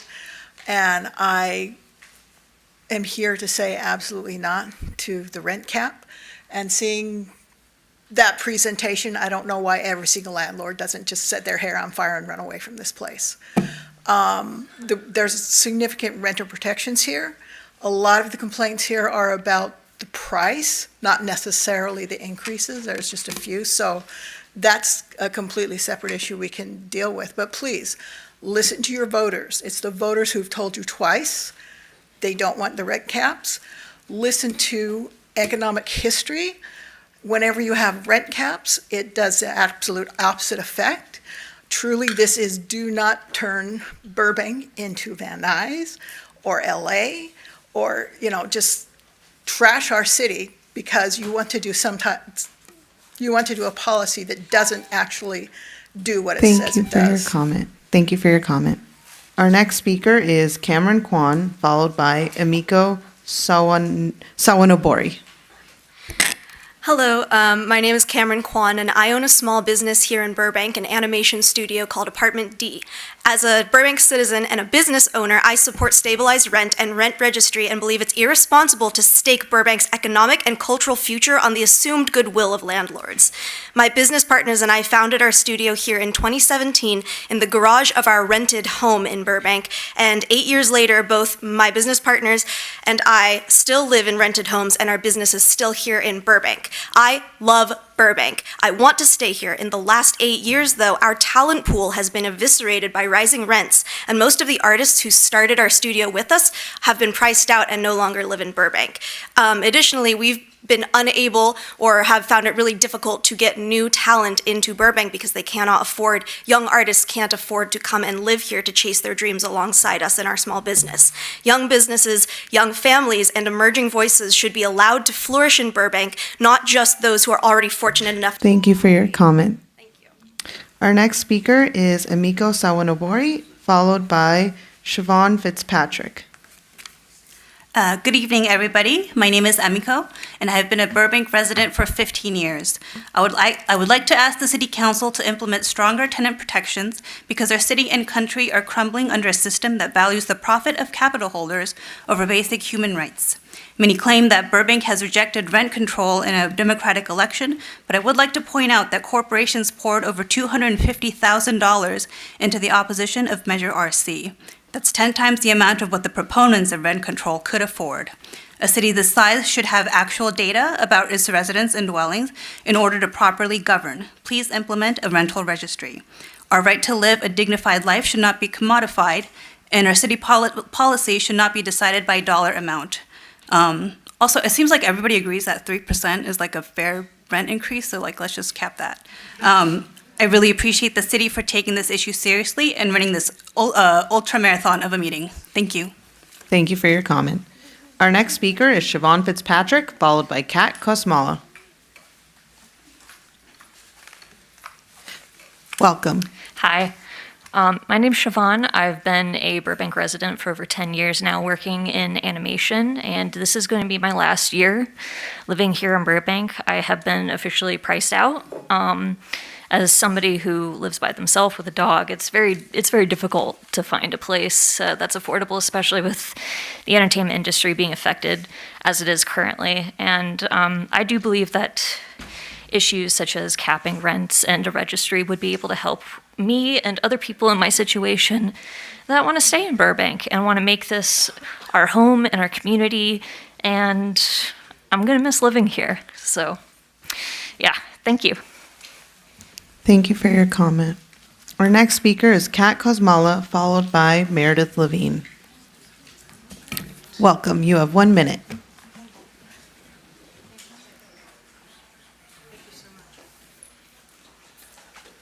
Okay.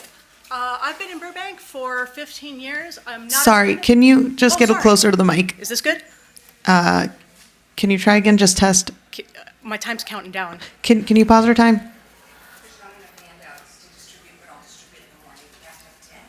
Okay, thank you so Okay. much. Is this good enough? Yeah, we can hear you. Okay, thank you so much. I've been in Burbank for 15 years. I am not a tenant. I'm not a landlord. I'm a homeowner. And when I moved here 15 years ago, I was paying $21.50 per month. If that went up by 8% every year, I would be paying a whopping $6,821 a month. That's nuts. I would be kicked out somewhere around 2020. 3%. By now, at the time we're at, I would be paying about $350. I'd still be in town. In a couple of years, I'd have to leave, but I'd still be living here now.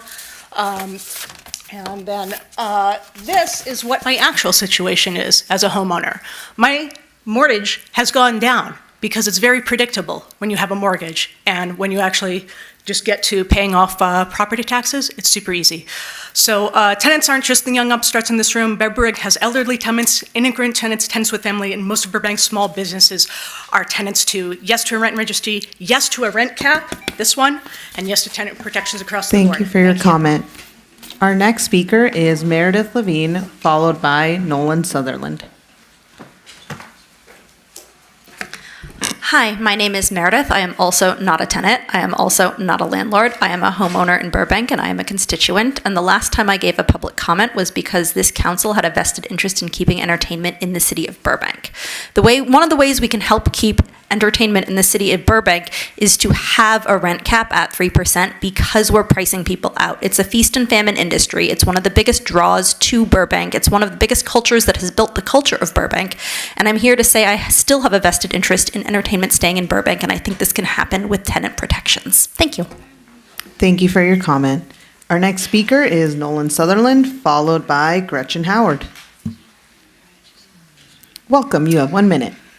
Hello, my name is Nolan Sutherland, and I'm also a homeowner here in Burbank. I've lived in my home for over 10 years, and my family and I love Burbank, and it is exactly because of our love for the Burbank community that I want to speak strongly in favor of every tenant protection being considered tonight. I'm going to focus my time on the rent cap because as a property owner, I essentially get the equivalent of a rent cap because I know my mortgage will never go up as another person so well showed on the graph. My mortgage went down because I could refinance when interest rates were better. Ask renters how often their rents go down. If I stay in my home long enough, it will go to zero.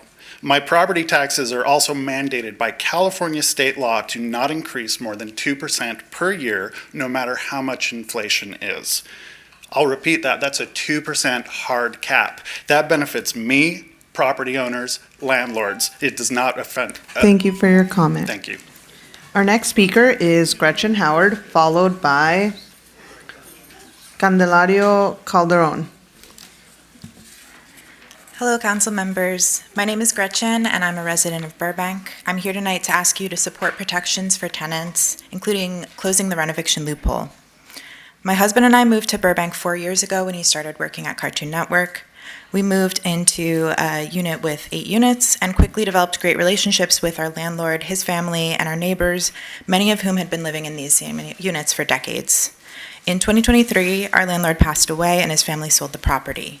Within months, our new landlord had rent-evicted all of my neighbors, including Barbara, an elderly woman who was enjoying her retirement. They were given 1 month's notice on December 1st that they would need to leave for these renovations, and the rent hike was so steep that none of them were able to afford living in these units post the renovations. Barbara's had to move out of Burbank and return to work in order to rent a place that doesn't even have laundry. She's considering having to move in with family, and she should be retired enjoying that. I'm worried that this is going to cause mass evictions. Thank you for your comment. That's your time.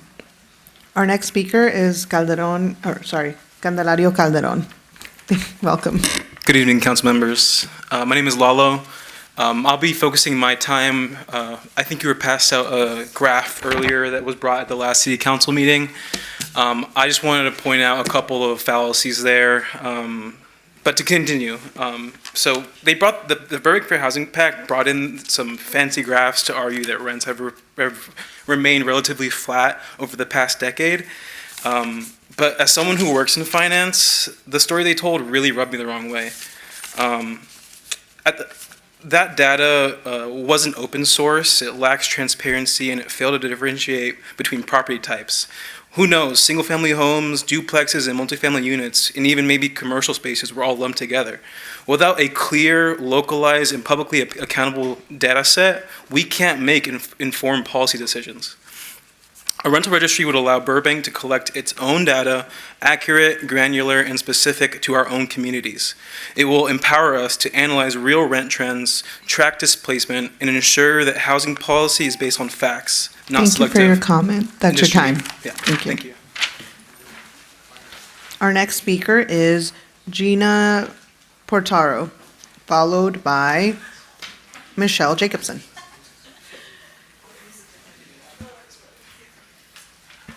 Welcome, Gina. You have 1 minute. Hi, Council. I am a proud City of Burbank resident and employee, and I'm here tonight to support a hard rent cap and tenant protections because I love my community and I love the people that I serve. I've worked for the library for 5 years, and earlier tonight you celebrated the employees that have worked here for 20 or more, and I want to be one of those employees one day. I am 8% rent increase from having to relocate. I've already gone through 2 since I moved here. We could do something so cool tonight. We could make history in this city, and I desperately want to be a part of doing that with you all. And I want to be proud of where I work and where I live. I don't want to say something mean about landlords tonight, so I'm going to let the mayor of the city of Burbank do. Not you, Nikki Perez, but Mayor Paul L. Brown in July of 1946 when they were discussing rent control and decided to do nothing. We need to protect citizens from greedy landlords taking advantage of the critical housing situation for their own selfish interests. Thank you. Thank you for your comment. You scared me there for a minute. Our next speaker is Michelle Jacobson, followed by Robin Lynn. Hi, thank you all for hearing us tonight.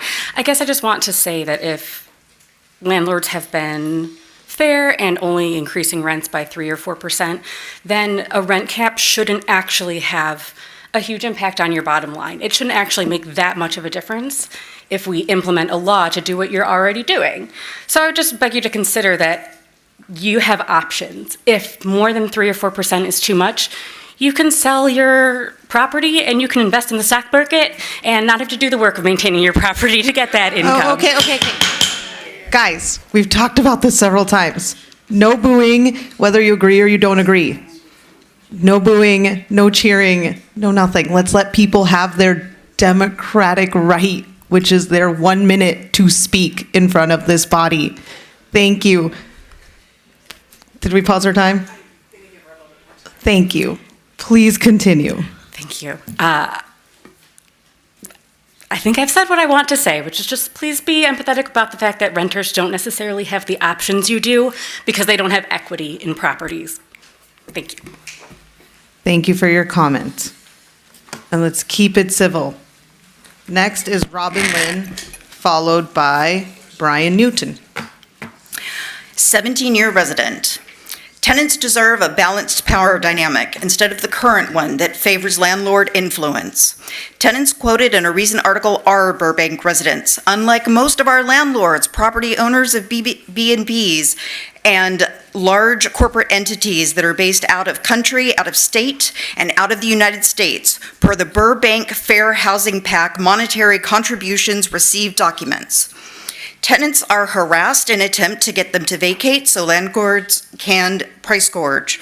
Tenants demand better protections and to live peaceably without Darvo-like threats from greedy, petulant landlords, foreign corporate funding, and those in their pockets. The affordable housing Burbank residents voted on wasn't delivered. Instead, more overpriced apartments were built, not fulfilling affordable housing needs. Thank you for your time and land back. Thank you for your comment. Our next speaker is Robin Lynn, followed by Brian Newton. Robin Lynn, going once. Robin Lynn. Catherine, do we have people outside still waiting? Okay. Brian Newton. Brian Newton going once. Going twice. Okay. Our next speaker is Gina Mangiarcina, followed by Eric Pra. Welcome, Gina. You have 1 minute.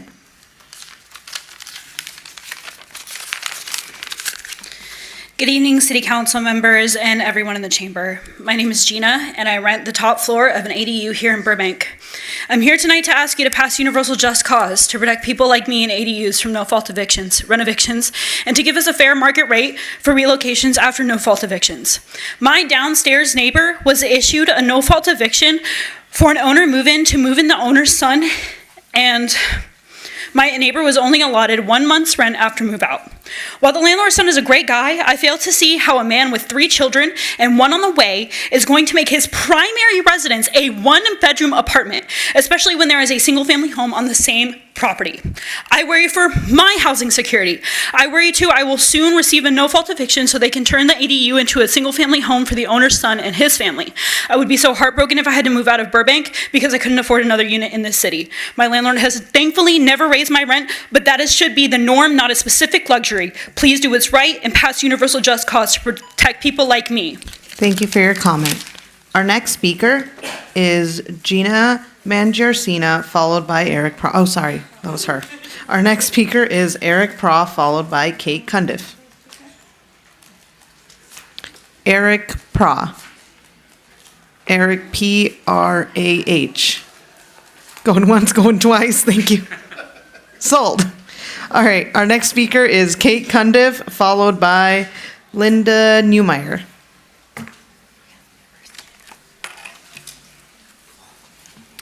All right, welcome, Kate. You have 1 minute. Good evening, Council. A few months ago, I was helping a tenant look up permits on the city portal, and she saw the $7,000 homeowner exemption on the property and asked me what it was. I told her it was meant for owners who resided in their homes, and they got $7,000 off the assessed value, which comes out to roughly $80 a year off their property tax bill. I also told her while legally it's only for homeowners who reside in the house, we see it all the time in Burbank when landlords claim it on the properties they rent out. This got me wondering how many rentals in Burbank do not pay the correct amount of property tax. I spent a lunch break on Zillow and the assessor's portal to see how many I could currently find for rent in 1 hour. In your packet are the current listings with claiming homeowner exemptions on their taxes. I only searched for single-family homes and only looked up the ones that had AIN numbers listed. In just 1 hour, I found roughly $1,100 in missing property tax. If I can find over $1,000 in missing property tax in an hour, how much can the city find with the rental registry? I ask that you add that you should require the landlords to disclose any property tax exemptions on the registry along with vacancies, evictions, and rental increases. Thank you. Thank you for your comment. Our next speaker is Linda Newmeyer, followed by Alessandra. Linda Newmeyer. Linda going once, going twice. Okay. Alessandra, followed by Emma Ayo. All right. I'm here to talk about the Burbank Tenants Union.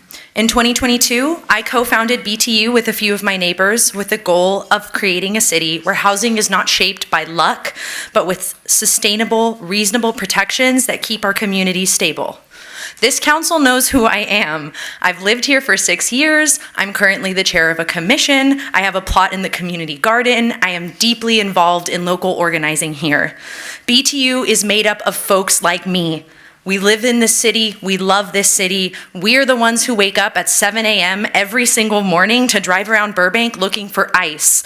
When Matt, one of our members, passed away, it was BTU who created a fundraiser to dedicate a bench at Johnny Carson Park in his honor.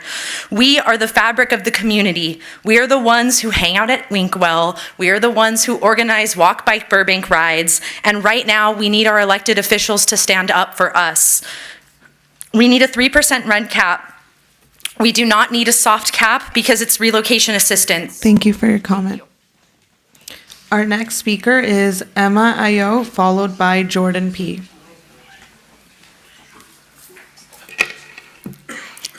Hello, my name is Emma. I'm a Burbank resident and here to show my support for the hard 3% rent cap.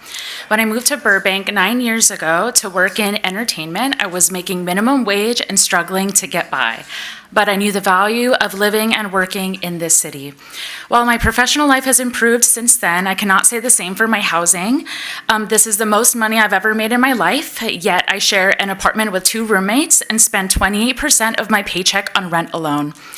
My industry has been hit really hard over the past few years. Many of my friends have had to move out of Burbank just to make ends meet, and when they leave, they take their skills, knowledge, and their personal and financial investment into our city with them. It is a huge loss to our community.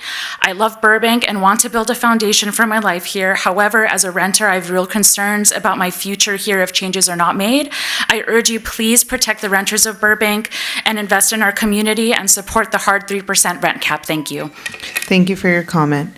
Our next speaker is Jordan P., followed by John Penn. Hello, Council. As a resident of Burbank, I am asking the Council to vote yes on a hard 3% rent cap. I've heard a lot of talk tonight about how rent control destroys communities and neighborhoods, but to anybody who is actually listening to those living and working in these cities, and not just to those who were fortunate enough to inherit or buy property when it was more affordable, it is obvious that it is ever-increasing rent prices that are devastating our communities. I have lived all throughout Los Angeles, and time again, I have watched as good, hardworking people are forced out of their homes and communities because local governments have decided to side with landlords and property management firms. These people include low-income people, people of color, and people like me. And I am seeing the same sort of displacement here in Burbank. Please do not let this happen. Let's keep the wonderful city of Burbank affordable and open to all. Please vote yes on a hard 3% rent cap. Thank you so much for your time. Thank you for your comment. Our next speaker is John Penn, followed by Devin Momey. John Penn. Welcome. Welcome. It's John Dunn. Sorry. Sorry? It's John Dunn. John Dunn. Oh, I'm sorry. That looked No like a worries. P. All right. Good evening, council members. My name is John Dunn. I'm a 30-year resident of Burbank. I grew up here. I cultivated a career here. I was able to provide for myself and my family. I'm here in support of our tenant protections, such as Universal Just Cause and the rental registry. Those protections will go a long way in providing much-needed accountability and protections for tenants from exploitation, needless hardship, and possible homelessness. In short, protecting our renters will protect our community. Vote yes on rental protections. Thank you. Thank you for your comment. Our next speaker is Devin Momey, followed by Marco Aiello. My name is Devin, and I want to start by saying that I think it's very telling that so many of the individuals who own several homes in this city choose to live outside of it. We've heard a lot tonight about supply and demand from people who talk about the free market, and I myself have a business degree right here from Woodbury University in Burbank, so I feel qualified to talk about the free market. The free market brought us things like slavery, child labor, and the gender pay gap.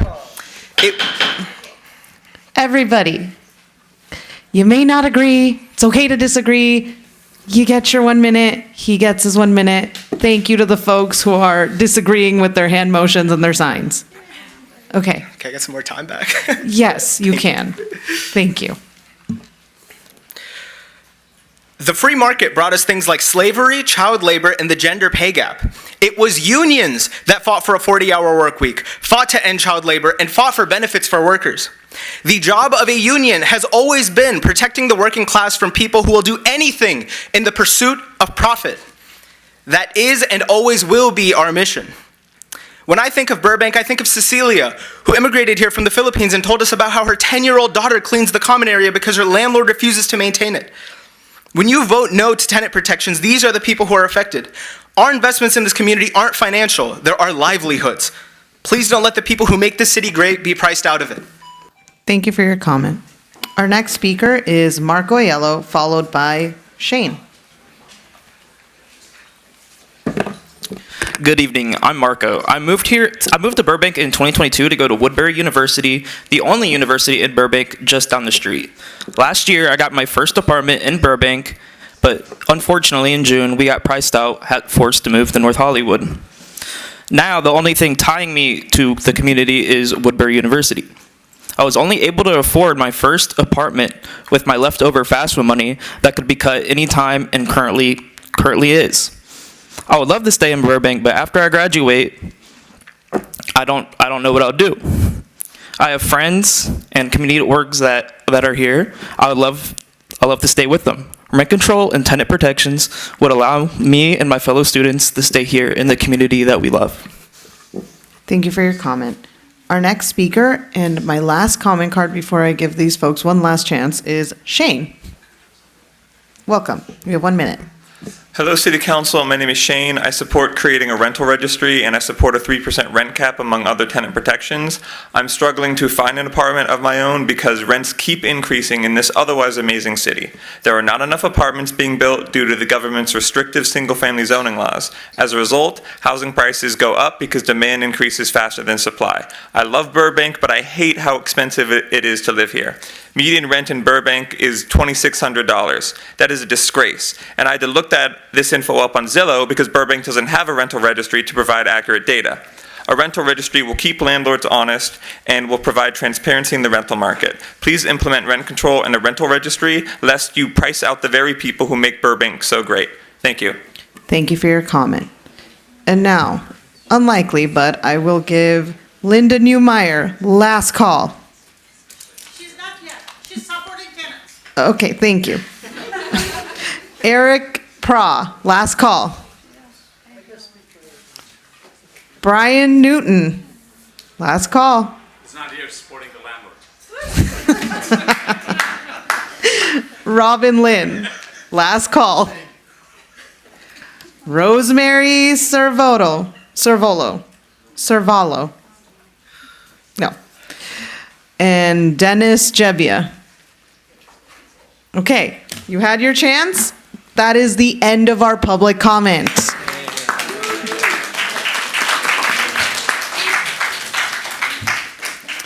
All right, there being no further public comment, we now proceed to council deliberation. We will start with council questions, though. Oh, staff responses, that's right. Oh, okay. My colleagues are, I want to say asking, but it seems like begging to take a break. So we will take a 2-minute recess so everybody can use the restroom, take care of themselves, and then we will come back. Thank you.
All right. Welcome back, everybody. Yes, we do. Remind me. Welcome back. All right. We are reconvening the meeting at 10:33 p.m. And now is the time for staff responses. Thank you, Madam Mayor. Shipra Rajesh with CDD. At this point, staff does not have any response, but we are happy to answer any questions council has. Okay, thank you. Mr. City Attorney? No? No, we're just happy to respond to whatever questions council has. Oh, okay. All right. Seeing no response from staff, let's move on to council questions. Who would like to go first? Would you like us to ask questions for all of the items on the list, or do them one at a time? That's a great question. You know, for the sake of being orderly, we have 5 items that we are looking at tonight. They are in this lovely, lovely handout. And we are going to take them one at a time, just for the sake of making sense here. Madam Mayor? Yes. Can I change the answer I just gave you? No? Yes, go on. So in order of the items listed on the card, you had, and because you had several callers from BHC earlier this evening, I wanted to clarify that in discussions with BHC, I had noted these proceedings to them, in particular, not with regard to the rent caps in particular, because as deed-restricted affordable housing, their rent increases are limited by increases in the area median income. There's a different formula. But more specifically, the terms universal just cause and ending renovation evictions, until we get direction from council, we don't know what universal means, and that could apply to them. Notwithstanding exemptions in 1482, there's a question as to whether that would apply to affordable units. In other words, things other than the rent. And my understanding from staff's report and from all of the data they've provided is that other jurisdictions continue that state exemption of affordable housing units and nonprofits in that way. Yes, but that's a point of direction that we would be seeking from council. Great. Thank you for that. And I have asked staff in advance to please ask us if when we give direction, we're not clear enough, we're missing a point, because we want to make sure you have all the information from council tonight. All right. Let's go in order then. So, Madam Mayor, what if we have some questions outside of the order what we're talking about? Yeah, just general questions. I think maybe we should take those questions let's do general first. questions first. If we have general questions, let's do that. And then we'll go into questions about every specific item on our docket tonight. All right. Who would like to go first with general questions? Councilmember Mullins. Since I think you have asked, general questions. Since I asked. So yeah, my general question to staff, and that pertains to arena numbers. Few speakers talked about the consequences of developers not developing in the city of Burbank. And with recent article that we all saw, I believe it was in the paper, regarding the Fry's project not moving forward with the 800 and some units that were supposed to be built, which we were counting on them to be included in our arena number. If you can help us understand how many units how many units we're currently looking at to be developed, and then right now they're not moving forward with the projects, and what are the consequences of not building these projects that not meeting our arena numbers? Thank you, Council Member. I can start. So for arena, currently Burbank has a compliant housing element. We are required to provide 8,772 units by the end of the housing element cycle, which is 2029. Having said that, if there aren't enough building permits that get issued during this time, I believe that would subject us, the city, to SB 35. And there is potentially a possibility of developers bypassing discretionary permit processing and going through ministerial review instead. Those are the consequences. Having said that, I do not have the data on how many units are not moving forward, but overall, from what we know with the proposals coming in for new developments, we have around 2,500 units in the pipeline at different stages, either just proposed in the entitlement phase or in the plan check. So that's that's an estimate that we have right now, because some of them may or may not go through. So those are the data that I have as of now. If I could just supplement that. So I think that was a great answer, but I just want to note that we are, as a city, we have that 12,000 unit goal, and I think we are working towards that meeting our housing goals. So we have been doing that, especially over the last several years. But we do want to be mindful and be sure that we don't do anything to jeopardize achieving those goals in the future. So, because what we don't want to have is the state coming down and us losing local control or jeopardizing that, things like SB 35 continuing. So I just want to caution council that I think we are doing well as far as working on our goals, but we got to be careful that we don't do anything that jeopardizes slowing that down or not being able to achieve that goal over the next period of time. So to just amplify those responses, we are subject to SB 35 because we failed to meet a 50% of housing production by our mid-cycle review under the last housing element. So Glendale actually produced more than 50%. They're actually not subject to SB 35 streamlined ministerial review, as far as I think that's still the case, because not only did they zone for enough units, which is the city's first obligation, but developers were actually able to produce units exceeding 50% of their RENA goal. So we're already subject to SB 35 because of the last cycle, and that requirement would continue. Can I ask, Glendale has a soft cap in place, correct? Different. This has to do with zoning enough land for residential development, which is the first requirement of RENA. SCAG sets the number. We have to achieve the capacity for that number. So as Ms. Rajesh mentioned, our housing element, the plan, we established how we could meet it.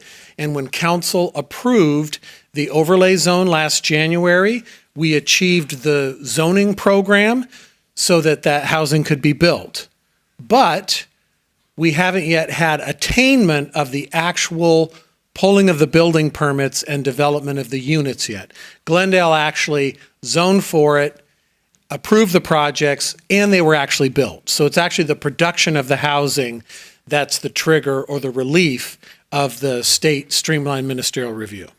I guess my question was, they did all this while they had stronger tenant protections than we did, and I think that goes to my... So I'm going to go with you to ask those questions after, because Councilmember Mullins was in her line of questioning, so I'm going to let her finish her line of questioning. My train of thoughts here. That's okay. Thank you. So going back, if you... SB 35, we all know that takes away local control. And we talk a lot about trying to keep our local control in order for us to get, projects that we as a council and the staff have approval of and give directions to developers to what we would like to see in our city. With the Fry's project, if you can help me understand, why was that pulled off? Maybe we don't know exactly why, but we have 860 units that were pulled off the market or not. They're not moving forward with the project, from my understanding, according to what I read in the paper. And the other project I don't know how many units was supposed to be built there on the Bob Hope project, the Triangle project. How many units were supposed to? I know we did approve the original development. Thank you, Councilmember Maribel Leland. About 144 units on that development. Okay, so that's close to 1,000 unit, and there's a lot more from my understanding. I mean, I heard some, couple of people speak tonight about we're not building here in Burbank, which causes me to be extremely concerned over losing just over 1,000 units, just as we're sitting here tonight listening to that, and that is a concern that I think all of us on council should have if we don't meet our RENA number. The consequences of that, we would end up with a lot, perhaps, a lot of SB 35 projects, perhaps not. So I think I'm saying this because we really need to keep that in mind, because we pride ourselves on being, expanding our arena numbers and getting at least the 12,000 units, even though we're only required the 8,772. And we're always facing consequences with SB 35 because our community don't like SB 35 because sometimes they're not in agreement to what's going in their neighborhood or in that area. So I wanted to make sure that we're not overlooking in our discussion what is really happening in the market right now, and it could be a lot of different reasons, but one of the reasons I heard tonight is uncertainties. We don't know what's happening in the city of Burbank, the costs of construction, and a lot of other things that now developers are looking at, and they're saying, we don't want to develop here anymore. We are stopping our projects, and as we saw in the paper that they haven't submitted anything, and one of them is selling the projects. So I just wanted to make sure that we talk about it based on what I heard tonight. Thank you, and I don't know if you have some more. Follow-up? Yeah, actually, I'm sorry, and I'm sorry for interrupting you because you were asking right exactly what I was going to ask next. Costa-Hawkins is a state law that's been around since 1995, and it exempts all new construction from any type of rent control ordinance, and it has a very narrow allowance for some tenant protections like just cause. We lost that 1,000. We don't even have that in place right now, and we still lost those units. And we've seen construction in other cities that have stronger tenant protections than we have. So knowing that that state law is in place, saying anything new is exempt, I believe the original authors of that law wrote that specifically to make sure we didn't curb development. And knowing that that's in place, anything that we do here locally is not going to override the state law of Costa-Hawkins. So if there's developers out there watching, please look up the ordinance, look up the state law. Anything you build that's new, the certainty is there. Was that a question? Yeah, my question is, am I correct in that assessment on Costa-Hawkins? Yes, it prohibits the rent caps from applying to units covered by Costa-Hawkins. However, the law leaves room for things like just cause and perhaps even renovation eviction. And as someone who worked for the state, I can tell you are also correct in the assessment that the intention was to not curb housing development with the introduction of rent control ordinances. Yeah. And I think it's what actually we're going to be talking about, one of these items on here, which is the universal, which addresses the Costa-Hawkins, exactly what you're talking about. So it's just all going to tie in together when we have this conversation. So I wanted to make sure that we fully understand going in there. Other general questions, Councilor Mullins? General questions? Yeah, I actually do have, I realize that these don't fall under specific categories here. Just a few things came up during the comments, and one question I had just generally. So on one of the slides, it talked about the different calls that have come in from the community about housing questions or concerns, and then specifically the HEU cases, 191 cases. But there's only 12 violation notices. So I'm curious, what does that mean from the HEU's perspective of what happened to the other cases that were brought into HEU?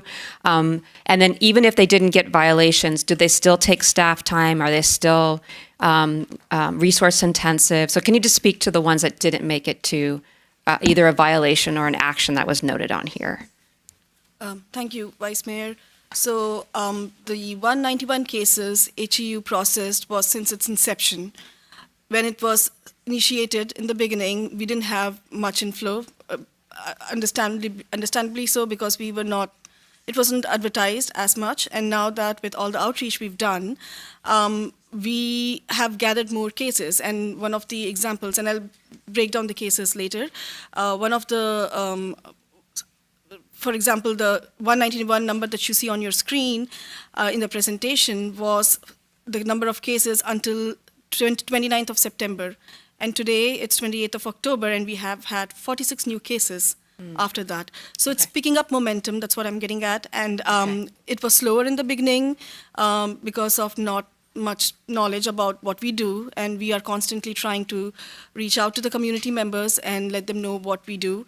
And also we've added other programs as well. So to respond to your other question, the 12 notice of violation is just one small aspect of what Housing Enforcement Unit does. We collaborate with Housing Rights Center to have housing clinics where each resident can get at least 20 minutes with an attorney to discuss their concerns. We have a legal mediation program in conjunction with City Attorney's Office, and that is to help mediate disputes between landlords and tenants to keep them housed. In addition to that, we also have HALA's, in conjunction with HALA, Home Again LA, the low-income legal grant program where people can seek legal representation. And right now, they've just started, so we will see more momentum on those as well. At the same time, another thing I want to note that is for each of these cases, we intake these cases, we reach out to the landlords and tenants to get more information, and there are new developments at a later stage. And they keep in touch with the staff members from housing enforcement units. And another aspect I wanted to talk about was the non-AB 1482 units. So the anti-harassment and anti-provision regulations that you adopted this year are applicable for all units. So Housing Enforcement Unit also helps out those residents with such concerns.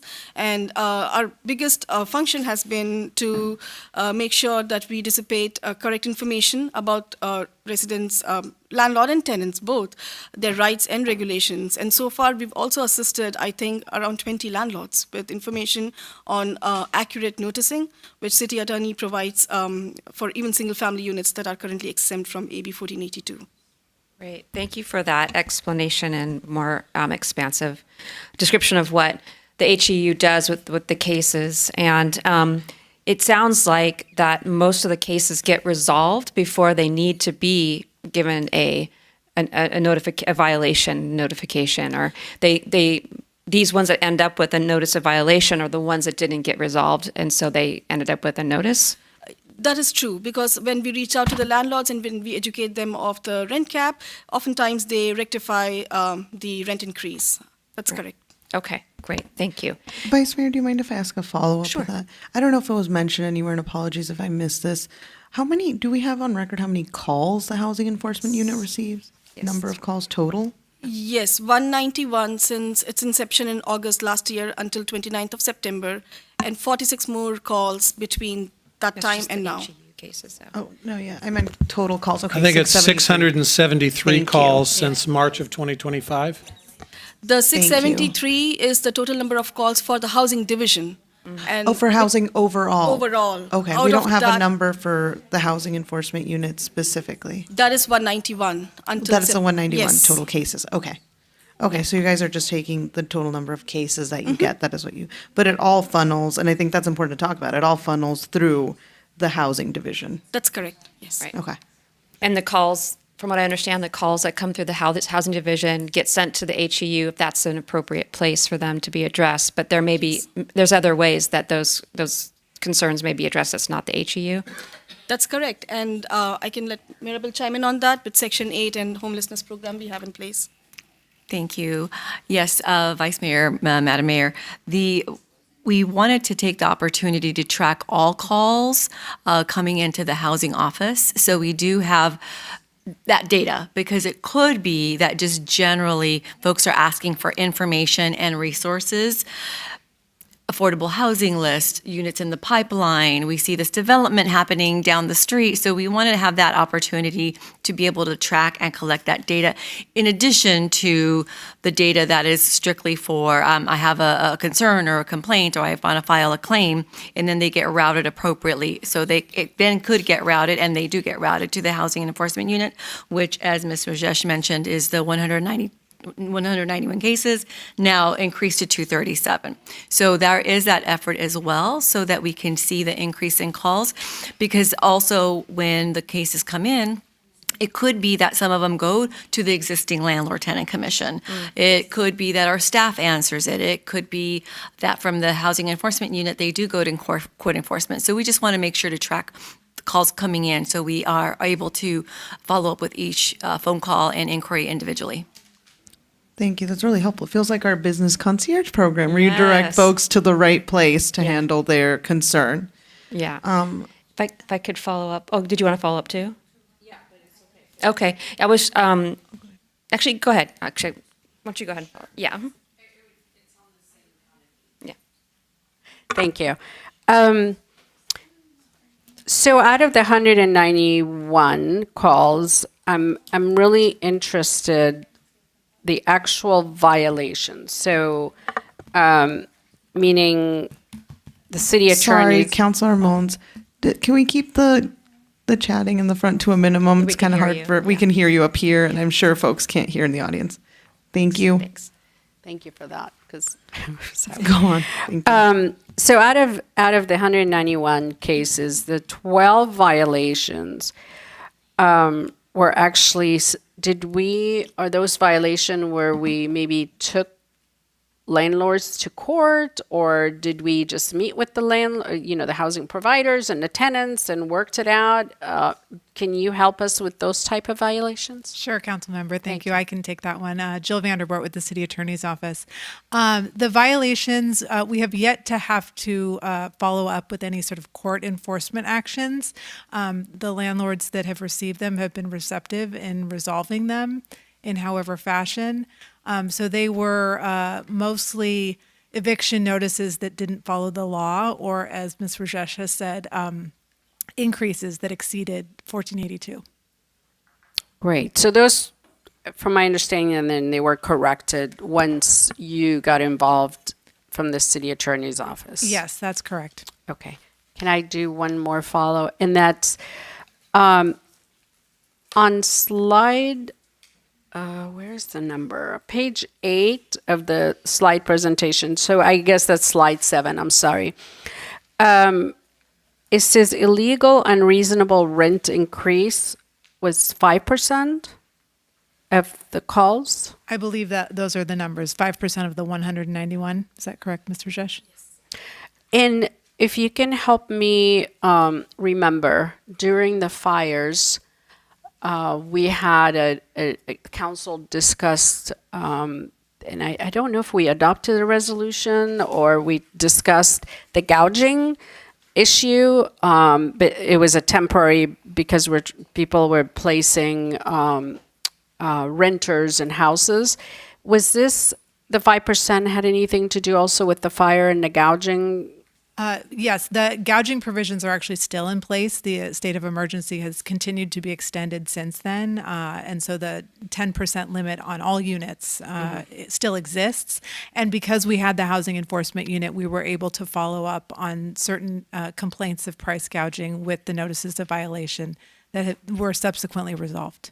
Great. So that 5% represents some of that, the issues that we had with gouging. I believe so. Okay, so it's good to be clear whether this is something because of 1482 or because of the recent, fire and the laws that were implemented with the maximum of 10% increase? And just to clarify, sorry, Councilmember Moons, you also asked if it was due to an ordinance or anything. I believe it's the county and the state that had those gouging provisions. Right, Yeah, but I think we discussed it here on council. We received complaints about them, and Okay. we did refer people to the county and state policies and our housing enforcement unit to discuss if they had concerns in the area. We also received I believe from the tenants union, a list of complaints from folks who had been price gouged. And I know the city attorney looked into that, and some of them were unfounded. There was a crowdsourced list, and so our office, in addition to housing, received copies of the crowdsourced list, and we had an attorney from my office follow up on every one. He still attends the what do you call it? The consortium? Task force. The task force. And we followed up. So in some cases, the County of LA had already contacted alleged violations, and we followed up on all of our local ones. So we worked together. I think it was 4 or 5 agencies. We never had to adopt anything specific because the county had already done it on behalf of the entire county. Thank you. Thanks for that update. One last question regarding just general information. I heard the number that we have 49,000 units here in the city of Burbank. One of the speakers says 49,000. How many units do we have in the city of Burbank available for rent, or do we have that information? Not available for rent, but just like the rental properties. The properties are thank you again for the question. To clarify, as Ms. Rajesh, I think, is pulling up the housing element, that does have information related to that. So there are about 44,000 units in the city of Burbank, with a little over half of that being rental properties. So if we just wanted to say 23,000, 22,000, 23,000 units. Okay, because the number I keep on hearing, there's 49, there's 25,000, so it's good to hear it directly from staff what that number is, to look in perspective to the amount of enforcement that we have done to date. So whenever you find that number, it would be fine. Thank you. Before I kick it back to the vice mayor, I do want to check in with the city manager because it is 11 p.m. by our agreed upon rules. Madam Mayor, yes, you are on your last staff report, your only staff report. But I would recommend, just to go through the list here, I would recommend continuing to ask questions and ultimately get to deliberation and determine what you're going to do. We have 2 additional, previously introduced additional agenda items that I think could be quick. As I move forward with continuing the meeting. Sorry, guys. I tried. I'm joking. Okay, I'm going to kick it back to the vice mayor. Thank you. Yeah, to follow up again on those HEU cases, did I hear you correctly just saying that as the program is rolling out and more people know about it, that we're getting more and more cases each month and we're seeing more and more folks call in? Yes, thank you again for the question, Vice Mayor. That is accurate, as Ms. Rajesh said, just in the time that the staff report needed to be finalized and now we're presenting, we have those additional cases that we could share with you. And I will share it, I find it a little bit akin to when AB 1482 first came into effect. That was January 1st, 2020, pretty much at the height of the pandemic.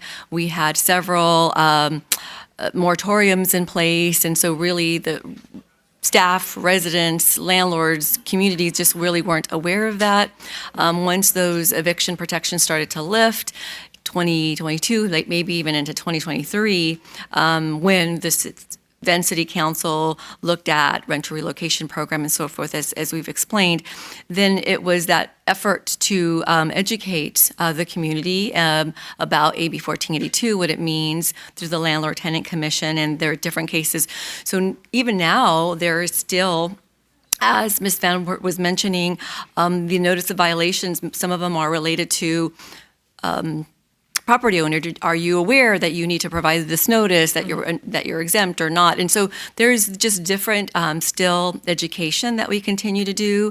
I mentioned in my introduction, we now have the staffing in place. We're able to really take these cases and really delve into them more. So with time, it's just going to continue to grow, and the word will continue to get out, and we'll continue to work with our public information office to continue that extensive outreach, whether it be on the city webpage, front and center, its own dedicated web page, social media, but even handouts, because a lot of folks we know don't go to a computer or don't look that up. So we'll continue to do that outreach as well and continue to build that information. Great, thank you. And the reason why I ask is because what that sounds like is that the numbers that we're seeing here are growth numbers. They're not the numbers of this, a stable number from month to month. These are still in process before we see what the final kind of like month to month will be eventually, when it becomes like a standard, it's reached its full implementation. So these numbers are good indicators of how it is now, a snapshot, but it's not yet an indicator of how many cases we'll eventually get when it's fully implemented and is fully being utilized. And then one more last quick question. Of those HEU cases, of the 191, were there any cases, if there were, how many, that were not resolved, that did not end up with something happening to address the situation that they brought in?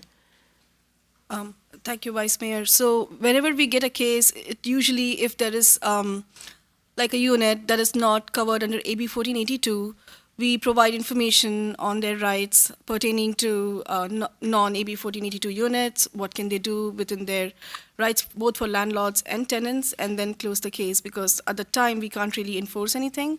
However, we can provide them with information regarding, say, notices of eviction, which needs to have certain language in there, or how much they can, in terms of lease and all, from California tenant protection, the state, they have this regulations. We give out all those information and resources and referrals.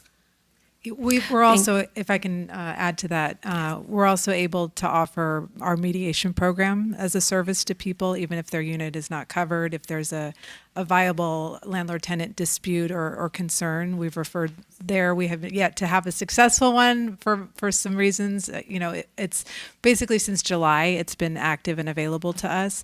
And it's July or August, so very recent. But resolved is loaded there. Yeah. But I would say we are helping everyone. We are directing everyone to a channel, whether it's the help they want or the resolution they want. That's a different answer. Okay. And then just one more last general question. That has something to do with the HEU. One of the speakers mentioned, and actually this has been brought up several times in my discussions and questions, about Section 8 and how it's a successful program, and this would be great if we got more. And I know you've answered this question before, but it gets brought up again. So if it's okay, if you could answer it again. Can we expand Section 8? And if you could just reflect on that so that the community knows what our capacity is in that regard. Yeah, thank you, Vice Mayor, again for the question.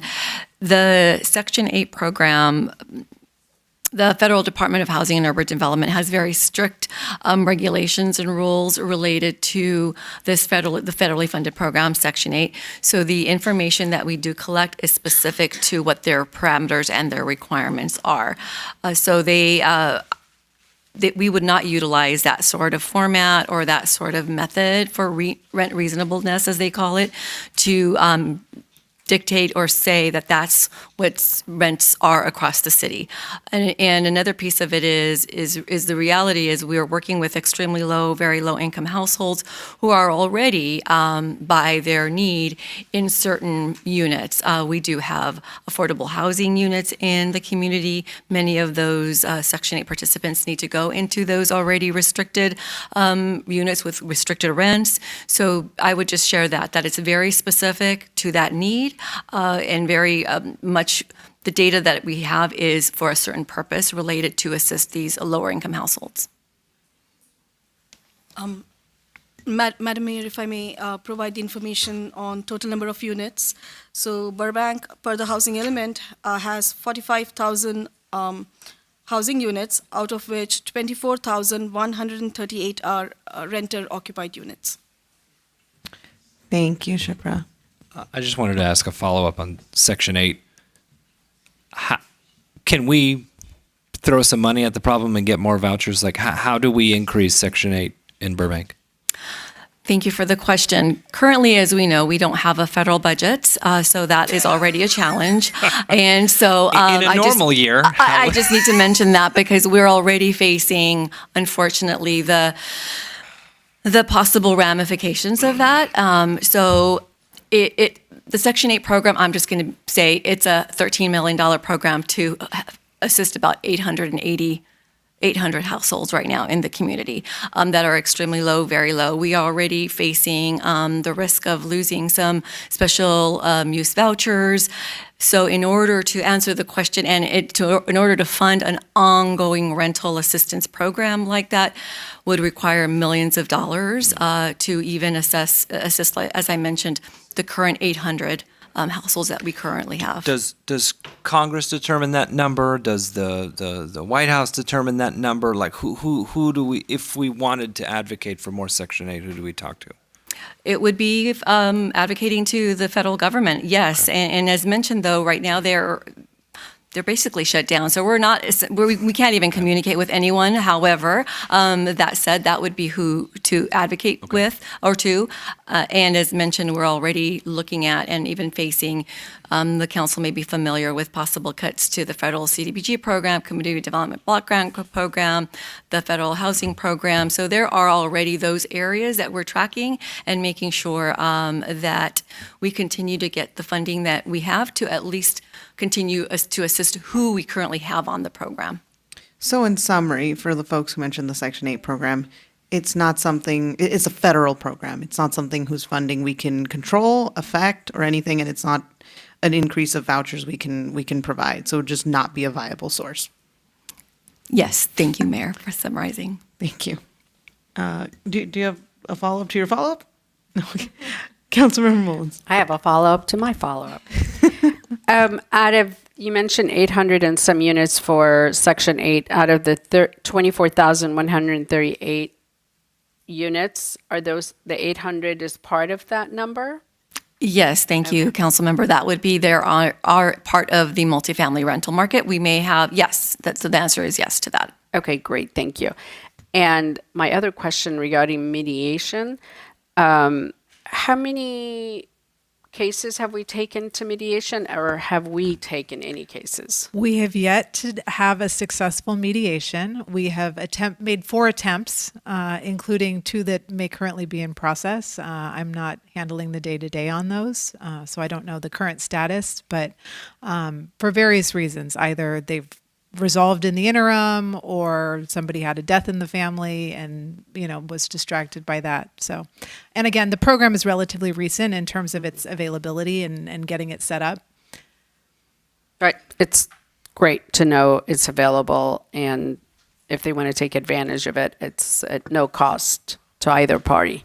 Correct. It's a city-sponsored half-day mediation for both parties. Thank you. Any other general questions? No? All right. Let's dive into the items themselves. We're going to go ahead and go in order. Let's start with ending renovation evictions. Do we have questions about that proposal?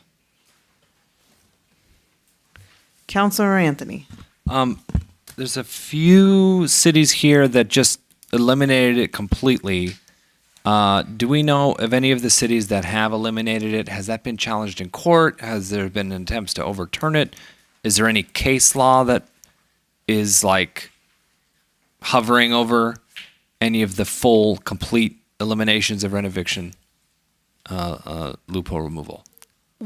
I'll take that question. Thank you, Council Member. We didn't get that far. I mean, obviously, there's a lot of material here, a lot of analysis, and we're sort of awaiting council direction for whether there's legal risk or what the sort of legal background of any of these approaches are. Okay. All right. Thank you. So just to tee up the discussion a little more. Ending renovation evictions is kind of like a headline. The question is, what does that mean? What does it mean? So it means, at least as a headline, that there's no ability to evict the tenant, but it doesn't mean there can't be a renovation. So what happens when the landlord wants to renovate? What happens if the landlord doesn't have a vacant unit to put the tenant in and they need to renovate? We have examples of different ways that our local landlords have managed renovations without evicting people under different circumstances. But in some cases, what happens if there's a temporary relocation in the first, who pays for how long, because that's an addition to the renovation cost. And then what are the terms for reclaiming the unit or the first right of refusal to come back to the unit at what rate? And is there a fair rate of return issue with the rate at which the tenant comes back? So those are kind of the components that fall under that heading.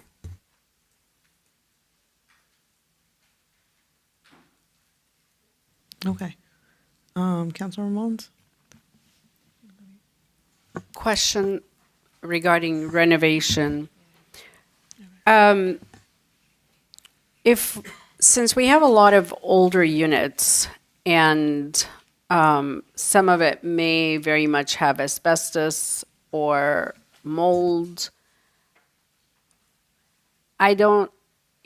from what I heard and some of the tenants have said is when I met with some folks that said, well, they don't have to move out. They can still do the project while they're living there.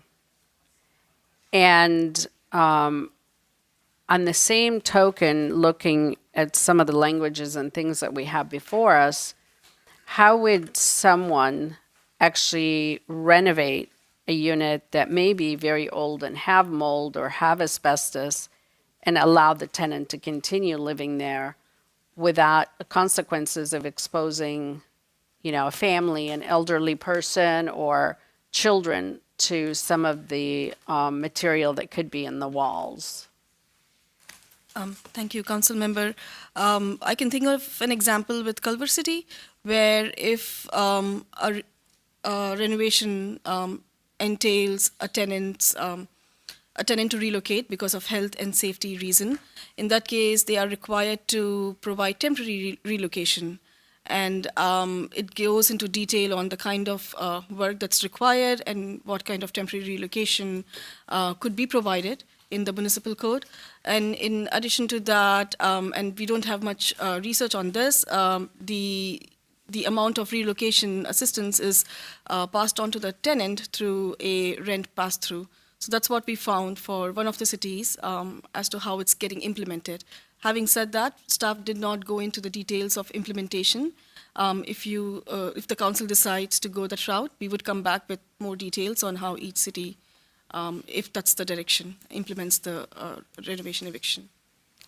Since, well, obviously, I think I know the answer because you just answered it earlier, but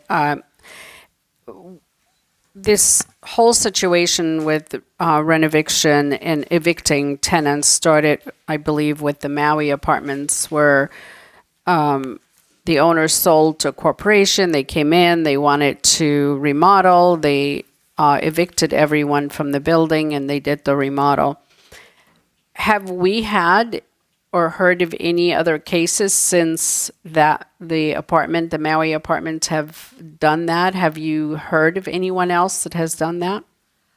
So far, Housing Enforcement Unit has handled 13 renovation eviction cases, out of which quite a number of those belong to Maui apartments. So last we handled one was 3-4 months ago. So the total number of cases so far for renovation eviction is 13. We don't see that very often currently. Okay, so they're all pertaining to the Maui apartment units? Majority of them. Okay.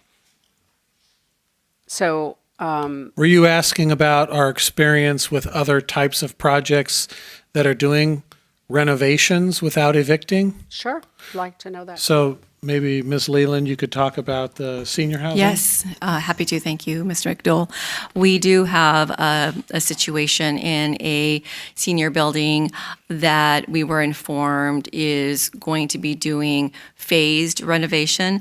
Granted, it is a bit different. As Mr. McDougall mentioned, there are restrictions because it is a, what we're going to call it, Federal 202 building, so there is going to be a relocation plan to put together. So there is the opportunity to have the phasing available and then reviewed also by, in that case, HUD, to make sure it is an appropriate relocation plan, follows the relocation guidelines.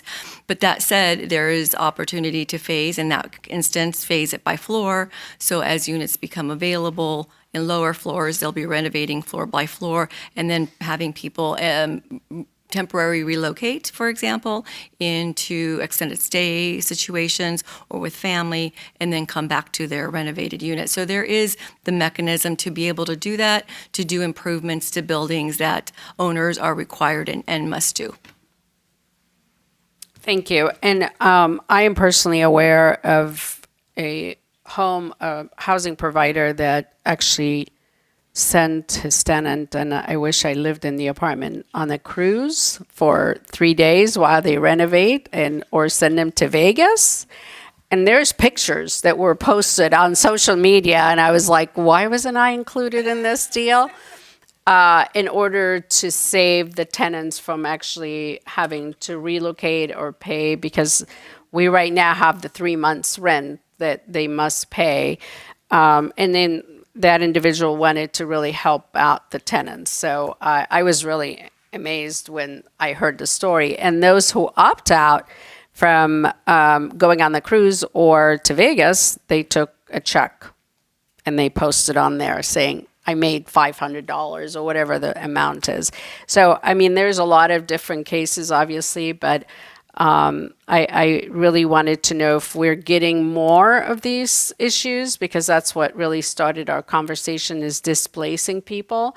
And it's good to hear that we haven't had these cases, except that was the Maui apartment. Thank you. Councilmember Anthony. Could I ask, do you know offhand what the renovation was for? Was it just upgrading some of the facilities or whatnot, or was it like a... It was major renovation required to have the tenants to be out of the units for a couple of days, 2-3 days. It wasn't significant remodel like 30 days, 40 days. This took like 3-4 days to do it. Okay. The reason I ask is if you go to page 372 on our report, attachment 5.1, it lists all the renovation evictions in different cities. Again, there's a bunch that have just completely removed it, but Claremont has an interesting section here where effectively they've eliminated renovation evictions unless, if you look at the last sentence, it has to be towards either code compliance or habitability. And that's the only way. And even then, you have to prove that the work must be done for more than 30 days. It costs more than 6 times the tenant's monthly rent. But at the end of the day, all they're saying is you can only evict if it's a code compliance issue like mold or something, or habitability, like the plumbing doesn't work or the electricity doesn't work. So it's not technically eliminating it completely, so it wouldn't cause any headline grabbers. We're eliminating it. But effectively, it really does limit for the things that are necessary versus, oh, I want to make the kitchen nicer, so I'll renovate. It's like, I mean, come on. There's other more important things. And so if you're interested, I've flagged that one. And you bring a good point, and I think maybe we need to have a reminder of our permit process right now. It has to be significant or substantial amount of work that's being done. Can you remind us because they have to take a permit and it has to be a certain amount of days so I think we have something similar. We have something like that, yeah. If you can remind us what that is.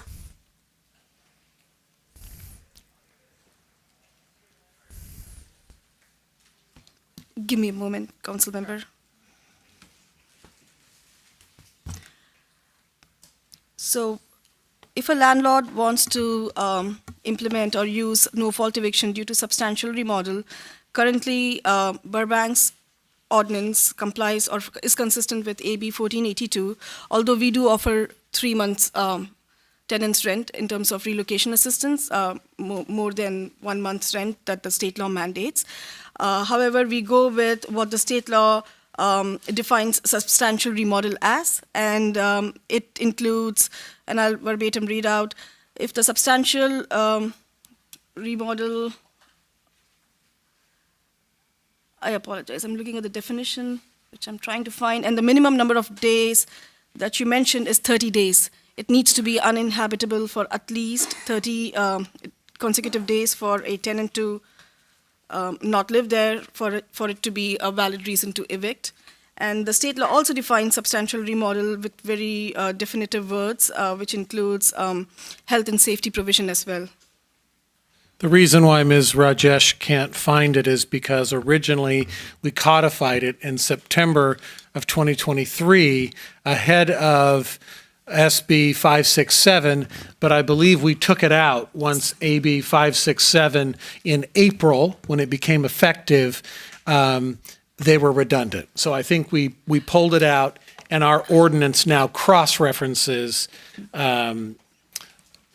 what is actually, I won't use the bill number because it's Civil Code 1946.2.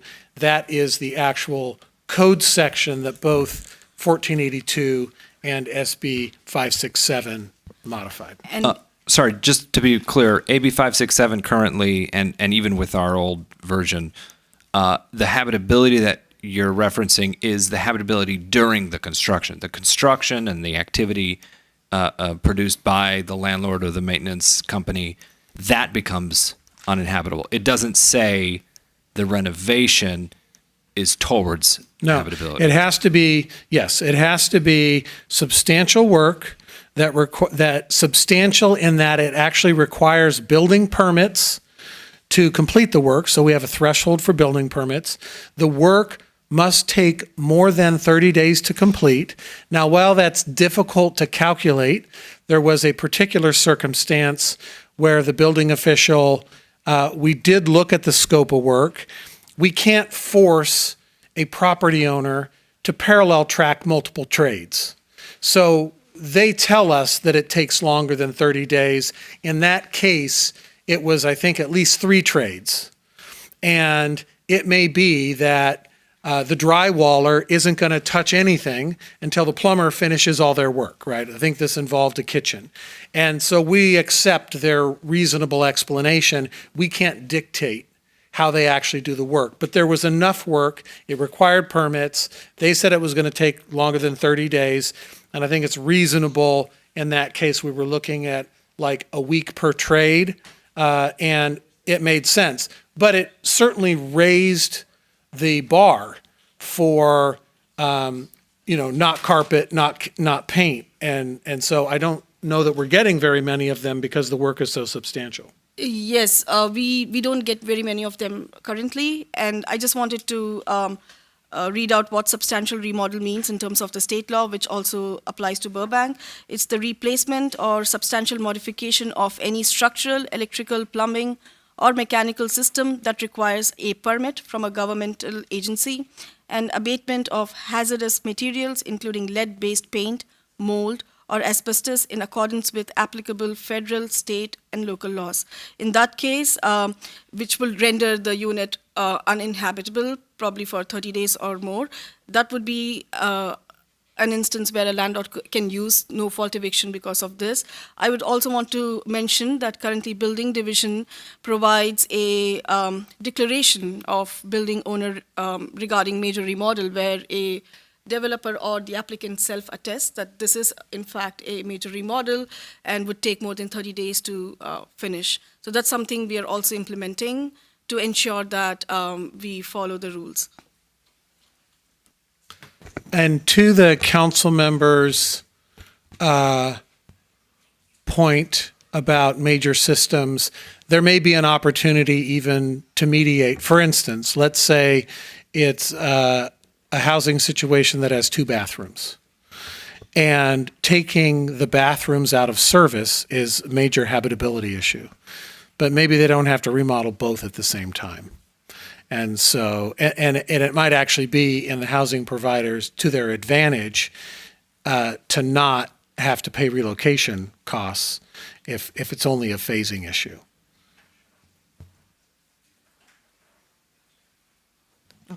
Vice Mayor Takahashi. Okay, yeah. Thank you. I have one quick question.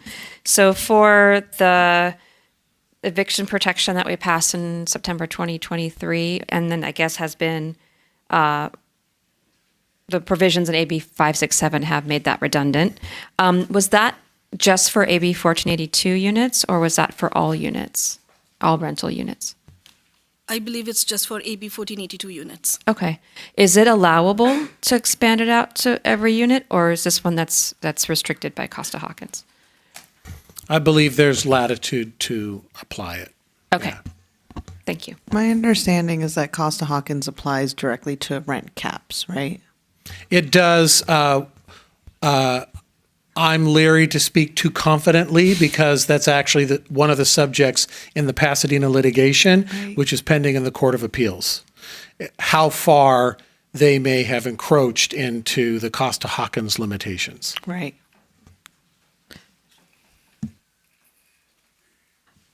That's it. Any other questions on this? Okay. So not so much a question, but I guess a question for staff. When it comes to this and what council would like to do, you're looking for specifics. So not just we want to eliminate this or we don't want, well, if we wanted to eliminate it, you're looking for either a model of the type from the cities or some information direction on as to how, right? We could bring back, so when council gave us direction on the tenants' Bill of Rights, it was in response to me not including anti-harassment in the ordinance. We did anti-retaliation because in my view, the remedy was the same. Council wanted that exhaustive list that Culver City had. So we were given direction, bring back the Culver City Tenants' Bill of Rights, and that's what we did. So if you like the components of one of these cities, the way they're listed, we can do that, or you can talk more qualitatively, as Councilmember Anthony did, where maybe it's only a major system that renders the unit or the building uninhabitable, different than the renovation itself temporarily making the unit uninhabitable. That would help us to build an ordinance proposal to bring back to you. Thank you. I asked just because of the level of specificity that we want to think about when we're deliberating. That being said, with that guiding thought, who would like to share thoughts? Go first. I'd like to add one more component to your question, whether we are looking at all these other cities or looking at our own language that we adopted, which I personally find very similar to what other cities have adopted. I see that every city has added an extra rule in there, if you will. I mean, I'm looking at Glendale and they said, okay, there's a substantial remodel, but it has to be 8 times the greater of the amount of monthly rent. I mean, they exactly. So I'm looking at some of this language and I'm just evaluating, is it, do we really need to add something like that, like what caught my attention with Glendale? One is, it makes me think, we have very strict language already on substantial remodel, and SB 567 had provided that in addition to what we already implemented. And 2, I'm listening to staff saying, well, we haven't had any issues coming before us since the Maui apartments. So I'm keeping that in mind as well, and looking at some of the other language, and like Pasadena, for example, I know that was on the ballot. So was it passed because it was on the ballot to some of these cities, or is it because council made that decision, or most of it was because of SB 567? So there's like multiple different categories in there. Well, my understanding is that for the cities listed, it's the cities themselves, either by ballot or by council. 567 is just the statewide one. So in looking at these cities, I know we asked for them last time, so thank you for bringing them back as a model for potential consideration, of course, including ours in there for consideration as well. Thoughts? I'd like to offer two thoughts. One, to the Vice Mayor's point, we had our own local ordinance. You said September 2023, is that right? That's correct. I'd love to bring that back and do that, expand that to as many units as we can, not just the SB 1482 unit. Yeah, the AB 1482 units or whatever the limited number. I'd love to bring our ordinance back and have that be, citywide to the units that can apply. In addition, I mean, if you're up for it, just the last line here on the Claremont ordinance, where basically the only renovations that could cause evictions are ones that, yes, last for more than 30 days, do the permitting that we've already got, yes, but also are, only work that's necessary to bring the rental unit into compliance with applicable codes and laws affecting the health and safety of the tenants. So it's code enforcement, it's habitability, it's like black mold, like you're saying, the pipes are out, you can't use the kitchen or the bathroom, or power or if it's, if there's an earthquake and it's uninhabited, that kind of stuff. So if the building official determines that the work requested is not that the unit is not deficient in code compliance. Yeah. If they're just upgrades Right. that don't remedy a nonconformity, there's no grounds for eviction. There's no grounds for eviction. So the landlord has to figure out some place to put the person for a while, and they get the right of return and all of that stuff. So the only eviction that counts is if there's something wrong with the unit, maybe it was some old pipes from the previous owner or like a crack because of an earthquake, stuff that they're not really planning for, an And that's what infestation or Claremont whatnot. has. That kind of thing. A $30,000 update to a unit to remodel the kitchen, replace plumbing, bathroom fixtures, which would likely be 6 times the monthly rent. Mm-hmm. Let's just say it is for Right. purposes of my scenario. If it's not remedying a code nonconformity, it doesn't matter that it's more than 6 times. It's not. It's simply an upgrade, and so that would not permit a renovation eviction under your scenario. Under that, even if it takes more than 30 days. And to clarify, is that the case under Claremont? It has to meet those 3 things listed. It has Claremont to, also has the cost too in there, but right, that's right. kind of It's the 3 things. It has to take more than 30 days, demonstrate that it's at least 6 times the cost of the tenant's monthly rate and a rent, and that the work is necessary to bring the rental unit into compliance with codes. And bless you to whoever sneezed. So the proposal is Claremont and extend it to as many rental units as possible beyond 1482 to potentially Costa-Hawkins units. Question, do we know if Claremont's is universal or not? Just curious. We didn't really use the word universal for renovation evictions. It had its own catchphrase, renovictions. Yeah. Universal we applies to just cause. So, but yes, in terms of beyond 1482 units, I don't know. I'm trying to buy Shipper some time here. It's called a filibuster. I'll let Councilmember Mullins ask her question to buy y'all even more time.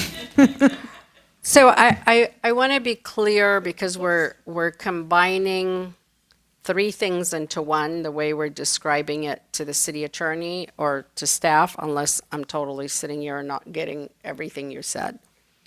So we went from the language on what justifies renovation for the payout of the 3 months and evicting the tenants to now we're asking, or we're broadening the language to include universal. I'm going to go ahead and use the word universal, not using the word just cause, but universal. That means eliminates Costa-Hawkins, because you're going to now include housing, single-family house, condos, ADUs.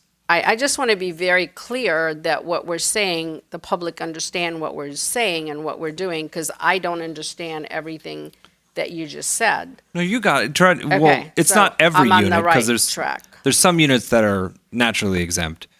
Well, what would be naturally exempt? Because the vice mayor had said, I want to include everything. Everything and correct me if I'm wrong, it means single-family house, it means condominiums if they're being rented, ADUs, what else is left out there? Townhomes? Units newer than 15 years. That's right. All the brand new units, yes. So now we're talking about something else along with the eviction renovation. Well, So to summarize, it sounds like, and I'm going to do this throughout the night, like try to kind of like corral us. So it sounds like Councilor Mullins, you advocate at the beginning for, hey, let's include our current ordinance. It sounds like you're advocating for Claremont. I know there was a little bit of a roundabout way of getting there, but it sounds like you're looking at Claremont. Yeah.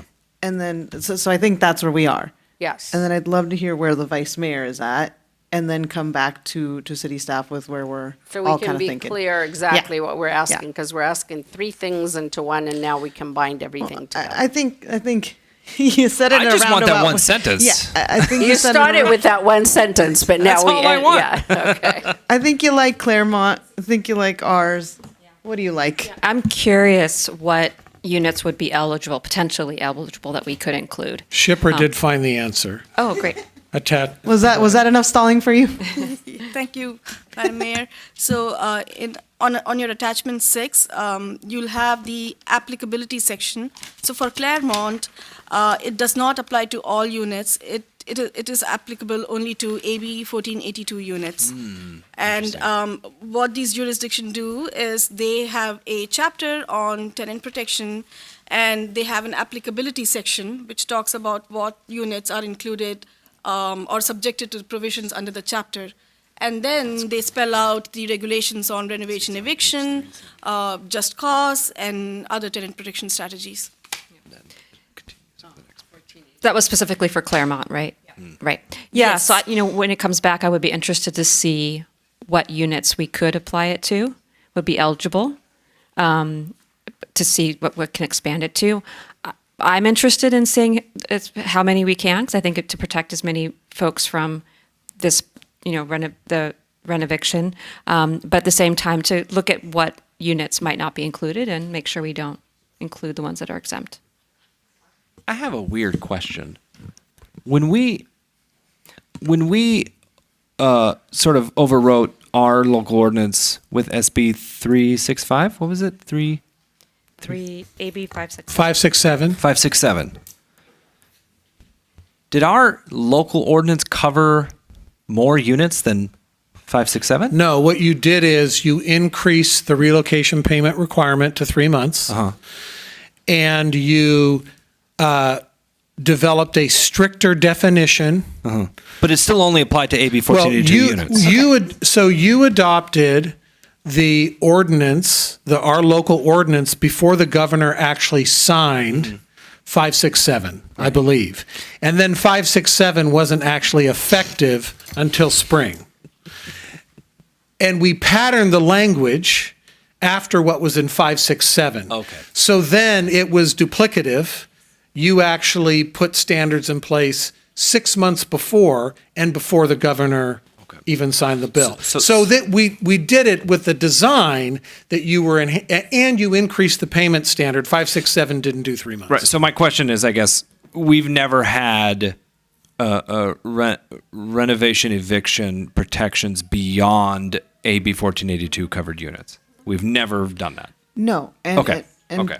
To rewind all the way for us, the reason we even looked at this to begin with is because AB 1482 has a slate of reasons why you can do an eviction outside of, somebody didn't pay rent. What is a just cause for evicting folks? It's a laundry list of those reasons. And we had a group of tenants come before us that were evicted, their whole building, due to substantial remodel. There are other just cause reasons. Family member move-in, which this council decided was a fair reason for folks to evict somebody. You can end up evicting somebody as a just cause because you have There's a whole bunch of reasons. Taking their unit off the market, demolition. Yeah. 100 reasons, or not 100, but a bunch of reasons. But the reason we did that one was because of the Was loophole in AB because of the 1482. 1482 substantial So why would we remodel cover anything beyond 1482? Right. Because that's And there's a question that we, I guess, could, but this was created for that specific reason. That was the reason we even looked at it to begin with. okay. So I'm getting okay. So so this should be catered to that. If we want to do something else, it'll be in the next. Yeah, and Madam Mayor, I think we need to separate universal from the. That's our next discussion item. Right. So No, and I'm. Yeah, for the eviction portion, or the renovation eviction portion, to include that in the universal just cause If discussion. that's, in my opinion, if you wish to have a discussion on the universal, we need to deal with that separate because it involves other things that. I would agree with that. Got it. What Sounds I'm good to me. Hearing also the city attorney said something about Pasadena lawsuit, the Costa Hawkins, the new buildings, and I need to make sure we're separating because if we're trying to do something to expand the language, we don't need to. And universal just cause is actually our next discussion on the Exactly. list. So just in general, looking at what we have right now, looking at the topic was somebody, and I can't remember who at this late hour, called for ending renovation evictions because we saw that, or we felt that perhaps 5, 6, 7, or what we were doing may not be substantial enough. What happens when the next Maui Apartments comes? Even if those folks get checks, will we still have a row of people coming here telling us they are displaced? So that is why we asked the city attorney to look at what other cities are doing. And I'm hearing some interest in what Claremont is doing. I'll jump in and just share where I'm at. I am somebody who does not like the great to be the enemy of the good, and I like plain and simple language for everybody. So personally, I'm looking at Bell Gardens, Beverly Hills, who just end it. Yeah. That's what I'm looking at. And I'm going to be clear. Yep, they've just eliminated it. I mean, and then every other one has either heightened it or. I got to be honest, with all of these issues, and I don't want to get ahead of myself, but with all of these issues, the more wordiness to me, the more weary I am of it because you're just creating a system that is incredibly difficult for landlords or tenants to understand. Yeah. And that's not fair to them. So by your saying end it completely, that means exactly what? Like That means they cannot renovate, or if they renovate, they have to cannot evict and they have to find then. I mean, there's a lot of different things A with. substantial remodel is no longer a cause for just eviction, which it wasn't prior to 1482, by the way. This was a new can of worms that was opened by the legislature in 2019. Well, I maybe you're absolutely correct, but I think I would want to support that statement with documents because, I've seen people in the past, if they're doing major renovation, they evict. In the past, they didn't have to pay the tenant to relocate, or they didn't have to pay the 3 months or 1 month the AB 1482 requires. So with 1482, I think it gave them more of an incentive, disincentive if they're going to get rid of somebody. You're going to have to pay a month, or now we have 3 months. In the So- past, it was kind of the Wild West. It was kind of a mess. I know. right. So they did whatever they wanted to do. Yeah, and some folks didn't really understand because state law was very unclear about whether or not that was an issue. Like we saw court cases where tenants were arguing, well, it wasn't habitability, it's retaliation, and then there wasn't something clear. And actually, 1482 in that list, the just cause eviction list was created to protect landlords. It was created to protect property owners because there were a bunch of reasons why you could evict someone, which is not just they're not paying the rent. There was no real set guidelines for what do I do if it's my unit and I want to move in now, which is fair. What do you do? There wasn't really a set standard for that. It was just, well, I'm going to go talk to the tenant. This is going to get really awkward, and if it ends poorly, it's going to get legal, right? So AB 1482 set those standards. I personally find of all those just cause issues listed, the only one that we've overwhelmingly seen an issue with is the renovation evictions. That's the one that has been a huge issue, and not just in Burbank, throughout the state, because it has led to a flood of folks selling, and then somebody coming in saying, and then this is not mom and pop landlords. This is a corporation that buys out the building, then says, you know what, these rents are too low. We're going to remodel the whole thing, charge up the rents, because an apartment with tile counter like mine is much less expensive than an apartment with marble counters. And so they want to upcharge. They want to make a bang for their buck. They remodel the entire building, kick everybody out, and they're good to go. And they don't care about paying, 3 months rent. And mom and pop is going to think twice about that because that's not lucrative for them. So this is really the only one that was there to serve the corporations. The rest of them make sense for mom and pops. You might have a reason where you have to kick somebody out for a habitability issue. You may have a case where you want to move into your unit, where your kid wants to move into their unit. Those are fair. This is the only one that has been a contentious issue because it's the only one that really benefits buyouts and corporations. So I'm not in disagreement with what you're saying. However, there is concerns. What are the concerns? Now, if we take away completely the power of the housing providers from renovating necessary renovation, because again, the language is very clear. It has to be, if we have mold in an apartment and we have asbestos and people are living there, and I know in cases that some families have gotten sick, their children, because they found mold in apartments.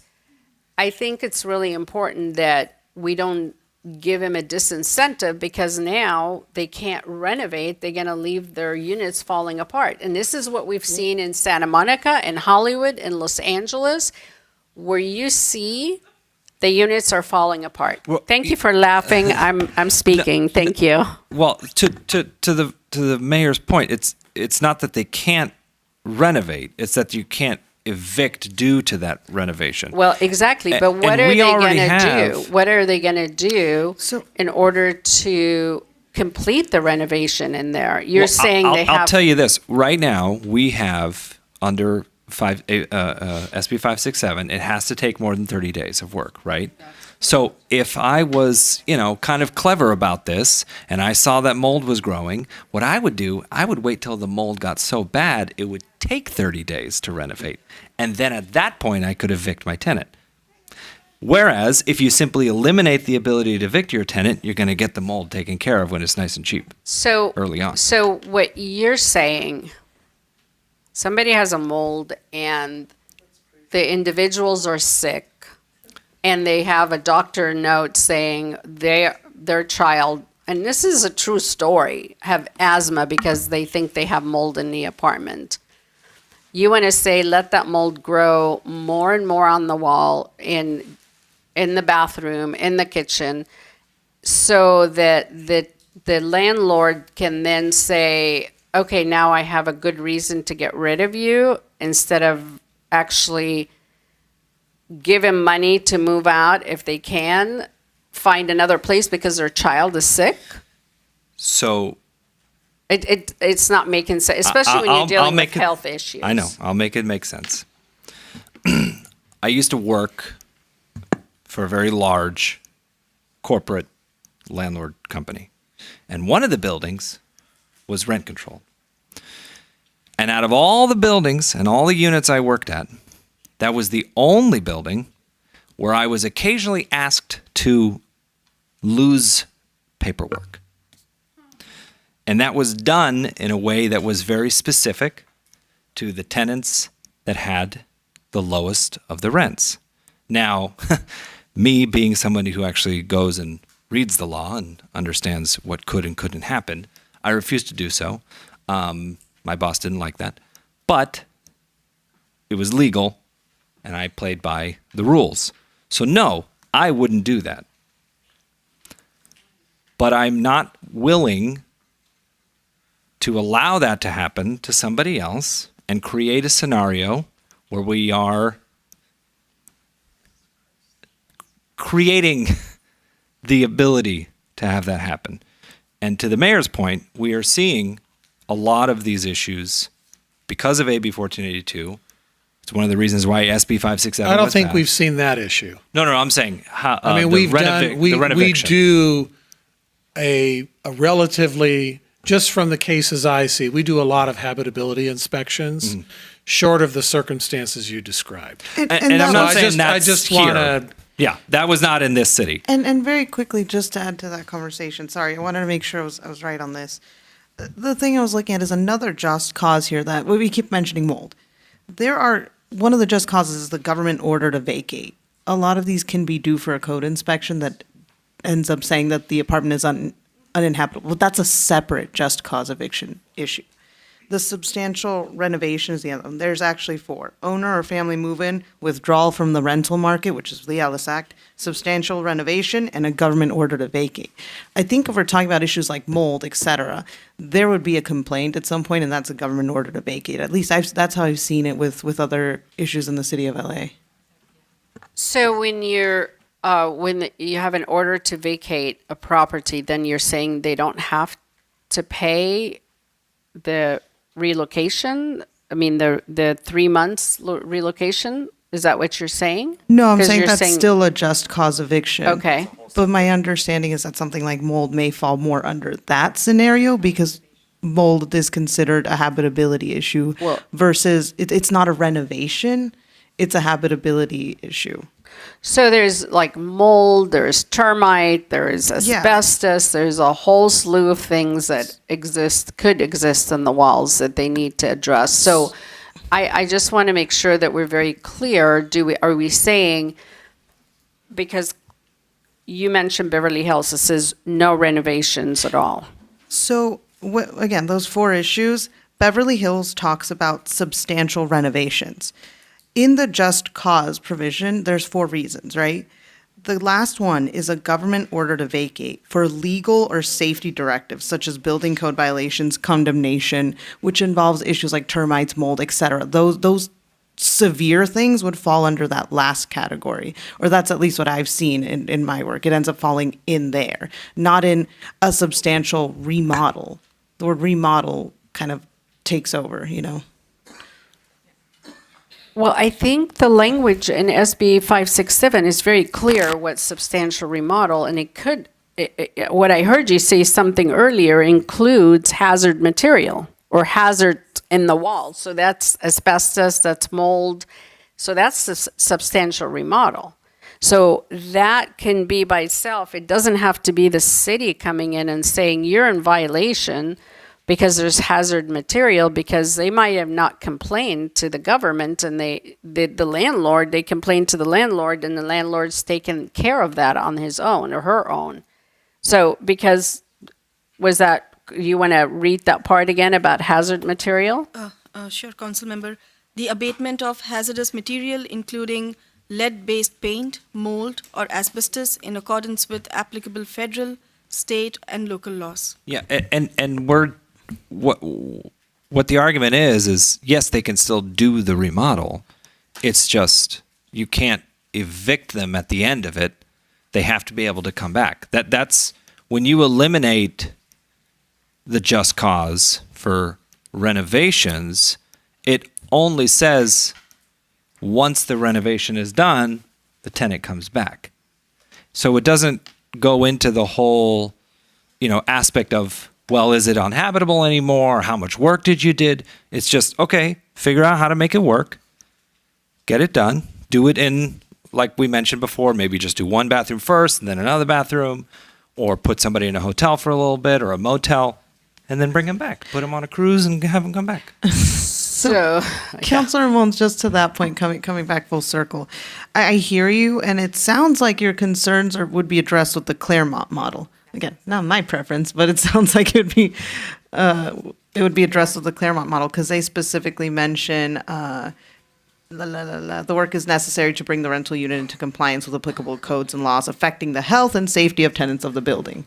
Yeah. yes. And I think we want to make sure that the housing providers are able to do the work because of concerns and issues that exist in the unit without having the government to step in and say you're in violation. If they decide to do the work, they should be able to do it on their own. But the other component that you just added to it right now is to actually not just pay them the 3 months, is to also allow them to come back to the unit after the remodel, put them up in a hotel, Well, motel. no, you don't get the 3 months if you can come back. You only get the 3 Right. months if you're evicted. Right. So you have to pay to place the tenants. What if, in another unit, in a hotel or anywhere else for as long as it takes to get that remodeled? Right. And so that's an additional cost, obviously, to the housing provider. And that is something that's enhancing to what we currently have under 1482, what we currently have in our ordinance right now. So we're changing what we agreed on for the 3 months. We're adding language So no, to say. We're not increasing the cost. We're just reducing the types of renovations that allow for an eviction. So remember, you either pay for them to relocate, you pay the relocation fee, or you put them up in a motel for a while and then bring them back. What we're saying is you have fewer options to do the payout, and there's more times where you're going to have to pay for the motel instead. Okay. You don't get both. We're just limiting less of the payout and more of the motel stays. Depending on what the payout is, and it depends on what the cost is. So do we want to talk about putting a cap on how much it's going to cost to place them in a hotel for 3 months or 2 months? I'm wondering if we need this much detail and direction for staff? Well, I don't know, because if they're going to bring something back, I want to make sure what they're bringing back, because Right. I think we just bundled it up for them really quickly to make it sound like, oh, we just bring back Claremont, but Claremont, what does it have? They have 1482, and are they really putting them up in a hotel or motel or another unit, or are they paying out? So the two issues that are implicated that we can describe what other cities do are what happens with the temporary relocation during this longer than 30-day substantial remodel, who pays, what are some of the variations, and what happens with the cost of rent upon returning to the unit. Many of the cities do pass-through of the cost. Over what time period? Is it a fair rate of return hearing to establish what the new rent should be? We're going to have some kind of a relief valve because the landlord clearly will be, especially if we raise the bar for what justifies an eviction, then there may have to be some due process. Yeah. But we can, if you want Claremont, if you want one of the others, we can flag those issues. I'll be honest with you. Hold on. So to clarify, because I want to make sure we're clear, on Claremont, there is no return. Claremont specifically says they provide heightened requirements for evictions based on intent to demolish or substantially remodel. To Councilor Ramon's point, they only provide a substantial remodel if you are doing something that meets these three requirements. It's more than 30 days, it's 6 times the cost of the tenant's monthly rent, and the work is necessary to bring the rental unit into compliance. It's still an eviction. Mm-hmm. It's just heightened requirements for a just cause eviction. There's no coming back. Right. And to your point earlier, the fact that there's so much of this here, I'm kind of leaning just eliminating it completely because this is now it's getting. Okay, so you're changing your It's Now you understand why I'm breaking this down, because we went from Claremont to Universal to bringing back, and we're making it as a bundle. I'm being clear. I want you to were, get rid of it. you went straight forward with Beverly Hills, and we were talking about Claremont, and the vice mayor was talking about Universal. So we added so many things into one item that started off with what language do we have? Listen, I will be honest because I'm a team player here. I want Bell Gardens. I want to get rid of it. I like what they have. It's simple. That's it. But if you all are leaning towards Claremont, I'm fine with that too. I'm leaning towards completely eliminate because all these questions and us trying to design just Man, you remove come it full completely. circle. No, it's not all these questions. I think what we're discussing here is to make sure that the direction we're giving to staff and the public understands exactly what we're up here looking at and talking about and breaking it down. I mean, it's the for easiest me thing to do is to personally, eliminate it. It's well, but it's not as the city attorney stated. It's not just you're what you're sounding is eliminating what? Eliminating the renoviction, eliminating the AB 1482 has 4 just cause evictions. Yes. We're eliminating 25% of it. You only get 3 now. But that has consequences of financial consequences for providing the housing provider, providing the tenants with a place to live and stay versus paying the 3 months. Well, yeah, it all has financial consequences. Well, then we need to talk about those financial consequences. We just heard from a ton of people today saying we can't afford doing anything, and we have our insurance, we have our maintenance, and I don't want to repeat all Yeah, this but then that a we bunch of heard. people came and said eliminate just Well, cause. you know So, what? We need to find out what is the balance and what is fair for everyone. Okay, if we want balance, I am okay with Claremont's model. Honestly, it addresses your concerns. It addressed your early concerns that you came full circle on. I'm okay with Claremont's model.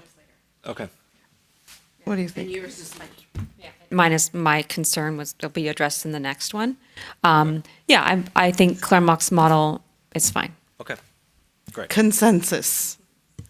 So we have direction to bring back a heightened threshold for renovation evictions patterned after Claremont, and we'll highlight any issues where we need further direction. Yes. Do you need a motion or? No, just direction. That's direction. I see all 4 of you on board. Great. Okay. All right. On to universal just cause. Does anybody have any questions? I have a question. So we just talked about an issue that only applies to AB 1482 units, SB 567 units, right? So now we're moving on to potentially putting in protections for units that are more than AB 1482.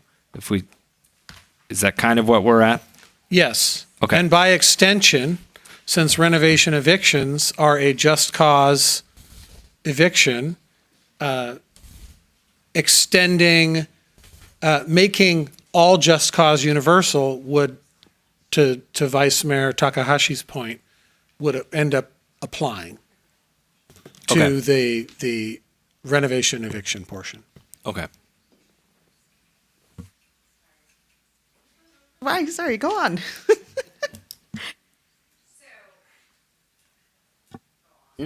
Okay. I just didn't want to turn on. The mic is done. I'm done. So I need to know the consequences of universal just cause because of the current situation and lawsuit in the city of Pasadena, because that eliminates Costa-Hawkins. Well, if you go on their website in the city of Pasadena, they're being challenged over the elimination of Costa-Hawkins. Now, I'm not the attorney. This is something that I would ask the city attorney to bring back because obviously I don't want to be in the middle of a lawsuit. And I also want to know the consequences of what happens to our single family homes. I think a lot of people that showed up today own units. They don't own necessary single-family homes. There's some here in the audience that do own single-family homes, and they would have a concern over what we're about to do to change the rules to include them, which all this time, 1482 protects single-family homes, all new units, because now I'm concerned about all these units that are being built in the city that we're including them and they didn't know they were going to be included in something. This has a huge impact on our entire city. This is not just what we have been talking about. Can I frame a part of what you said Yes. in the form of a question to the city attorney or to staff? Can you kind of summarize for us what is the contention in Pasadena? What's going on over there, and how does Costa-Hawkins apply to that? Madam Mayor, I can take that Thank you, question. It's a good one. As I understand it, the challenge in Pasadena is related to the application of the extra relocation to the Costa-Hawkins unit. So the tie-in to rent cap there and including the units in that context, including supplemental briefing that was requested by the Court of Appeal after the oral argument. And as I understand it, that opinion is due the early part of December. It doesn't concern universal just cause, which again, I think, I'm not super familiar, but I don't think that, I think you can apply just cause to Costa-Hawkins units. I think that's pretty settled. And in any event, before we can get this draft ordinance to you, we should have guidance from the Court of Appeals, which should inform our proposal. Great, but I agree. It's a good question. No, I mean, we need to be on the lookout because we don't want to have lawsuits here in our city. The other item that I want all the residents now in Burbank to be aware who owns homes or condos or the new developers, we have to notify them what we're about to do, or when the city attorney brings that back, because that has consequences. It's not like, oh, well, I'll just include everybody in the city. What are the consequences for our economy? What are the consequences for the developers? What are the consequences for our homeowners? We need to have that discussed. And I trust that staff will bring that back when, depending on what guidance we give them, they just need specific guidance from us. I've heard you loud and clear. Councilor Anthony? I just wanted to see if I could shed a little bit more light on the Pasadena thing. Their rental ordinance was passed through ballot measure, correct? Yes, but I believe portions were also council approved. So there's a weird. I see. From my understanding, their ballot measure was actually a charter amendment. And if that's the case, the only way to amend a charter is through either another charter amendment or through a lawsuit challenging the validity of that ballot measure charter amendment. Is that correct? That's one of the primary contentions. So Okay. one of the contentions is the manner in which the charter was amended, and it was so substantial that they have a reconciliation problem. Okay. Another issue is the influence over Costa-Hawkins units. There's multiple contentions. To Jill's point, the court wanted to know more information after oral argument. Yeah. So in summary, I feel like this is obvious. Don't copy Pasadena. We have a myriad of other cities who have done other things that have been legally viable to choose from, and we have our own lovely, lovely thinking caps here. And doing it through ordinance is the way you get it to comply with the city code and the city charter. But my suggestion to my colleagues, take it or leave it, is I would not copy what Pasadena has done. It's just overly complicated, and it's easily challengeable in court. Okay. Vice Mayor. Yeah, and for the universal just cause, I want to just highlight that this is specifically about eviction criteria. You know, it's not about rent caps, it's not about the other stuff. And so it's about, avoiding displacement and evictions and when that can happen. And if we are establishing that for AB 1482, there's nothing in particular about those units that makes them different than any other units. It's evictions. And so but I do understand that this is a change. All these kinds of things would be a change. So of course, getting the input and if we did adopt it, to make sure everyone knew about what the rules were. And I have also met and talked to a number of both tenants and property owners that didn't know that their property wasn't under AB 1482. So there's some clear, specifically around the just cause. So there's some not so clarity around that anyway. So I think that making it just easy that everything's included, it simplifies it, and it makes it more understandable. But I just wanted to focus that it was that about evictions and not about rent caps. Okay. Councilor Anthony? I wanted to bring up something that BHC called in about. If everyone's okay, can you look at page 376 in attachment 6.2 in your report here? Glendale actually exempts a number of units from their protections, which I think would behoove us to list who doesn't qualify for just cause. And they talk about hotel rooms. They talk about convents and monasteries, religious facilities, people staying at nonprofits, senior facilities, dormitories. So if any, if Woodbury expanded and did housing on campus, that kind of thing. And then other stuff they included was any rental units owned or operated by a government agency, or rental units that require case management or counseling. And for me, I would like to include deed-restricted affordable housing units. Well, I want us to make sure we put that in. And it behooves us, to your point, to be clear because state law may change. Right. Yeah, because those kinds of facilities, they need to be flexible with who they bring in and send out, because they're taking in, people who are absolutely necessary to be taken in. They have to be able to be critical in who they're bringing in and keeping on facilities. Do we have a convent in Burbank? I don't know. We could open a monastery. We could put it or on there just in case one gets built. Yeah. Hey, we used to. Get a nunnery here in Burbank. We used to have one, so you never know. Could happen again. But basically, for me, any housing provided by a religious institution, because I know there's a lot of conversation now about religious organizations taking people in, and I don't want them to be taking advantage of somebody who is... And generally, you could blanket nonprofit. Yeah, very good, yeah. If that's okay. So it sounds like you're interested in extending just cause protections to normal Costa-Hawkins units, but many of those exemptions are already in 1482. So you're really looking at extending it to other commercial tenancy. So, okay, so. And we're exploring what that means.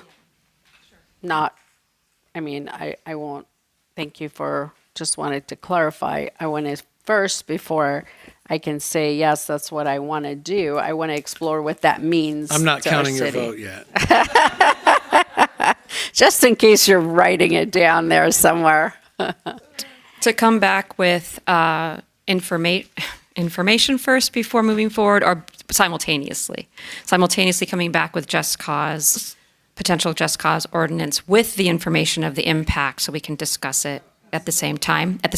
Okay, good. Dear God, yes, please bring back an ordinance at the same time. Yeah, okay, I'm gonna make sure that was clear. Okay. Well, the language can't change. Maybe we want to drop something, add something. We can change an ordinance on the He floor, can, yeah. as long as it's a draft. Yeah, we can do it in a way where you can say yes, no on how we list it. Yes. Yes, please, for the love of God, bring back an ordinance.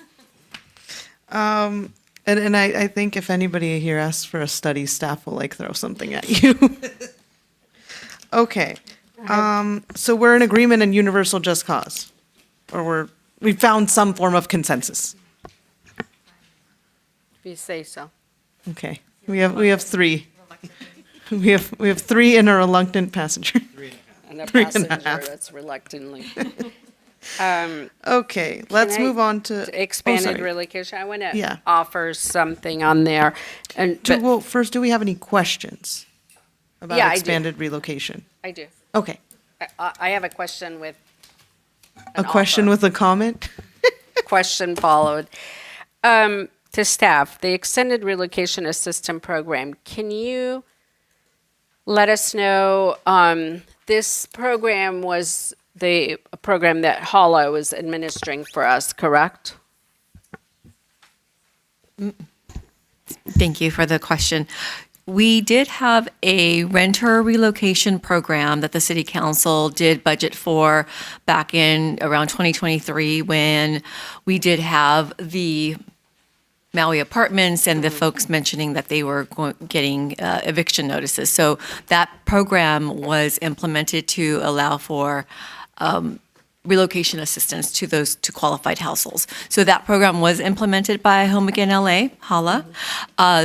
That ended. We had a budget of about $40,000 left over in that program. We assisted about 44 households in that with that pot of money.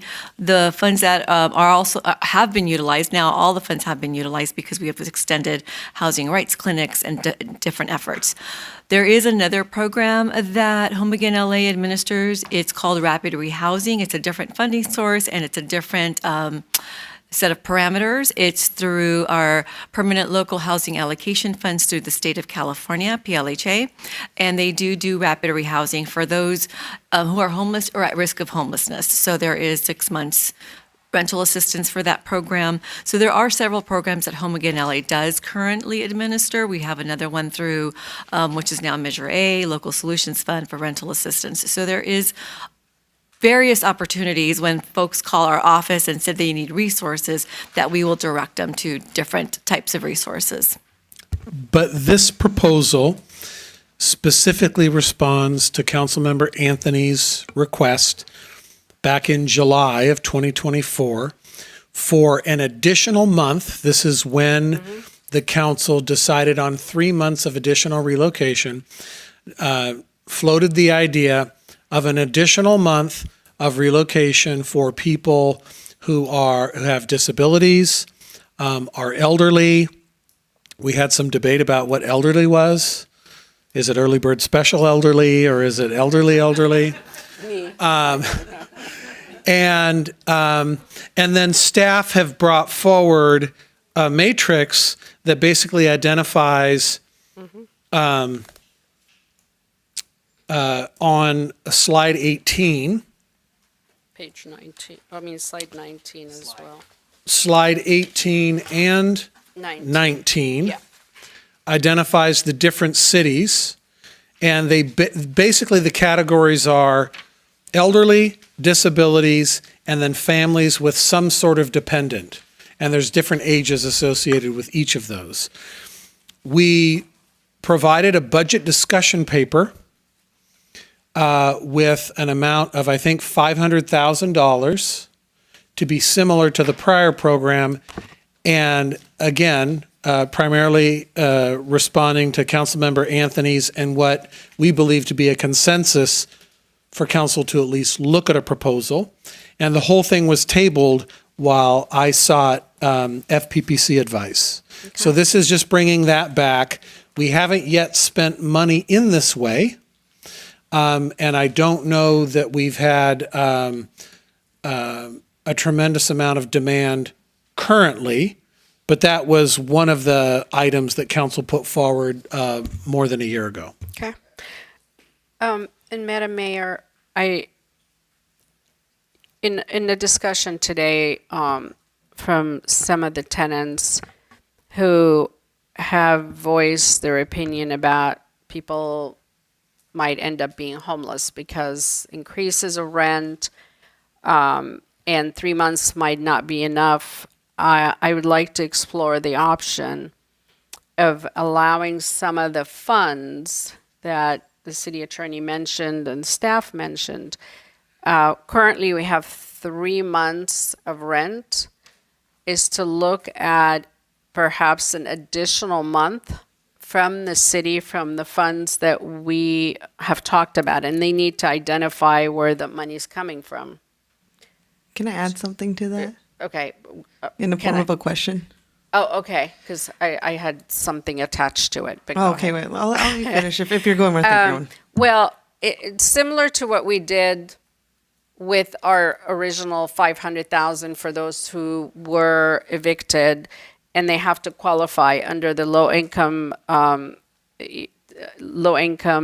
table that we have currently that we used in the past. And I do agree with Councilmember Anthony. I mean, I'm looking at Glendale's for some reason. It's just right in front of me. It says maybe a 70-year-old, ties to it. Disability is tied to it. And that is something maybe the city can take a look at depending on the cost. If we tie in the age, we tie in the low income, similar to what we did in the past. I think that would help adding an additional month to the 3 that the landlords would be giving out.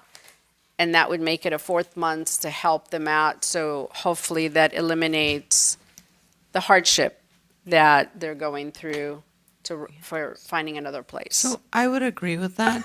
But my question for staff, and I think Maribel knows where I'm going with this. Can we talk about our Measure A funds and the pot of money that's available for this? Thank you, Mayor. Yes. One point of clarification before I do go back to that question is, Councilmember Mullins, I'm not sure what funds available. You're stating the funds that we did have for the renter relocation have been completely utilized. The rapid rehousing program there's a contract with Home Again LA, and that's being utilized, and it's a different sort of set of parameters.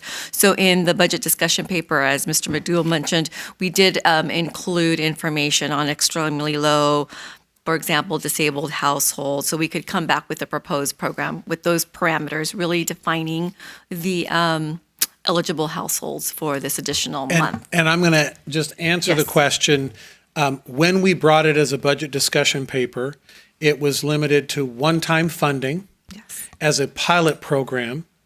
And once the money's gone, then we have to decide, did council think it was effective? And would we ask for additional one-time funding?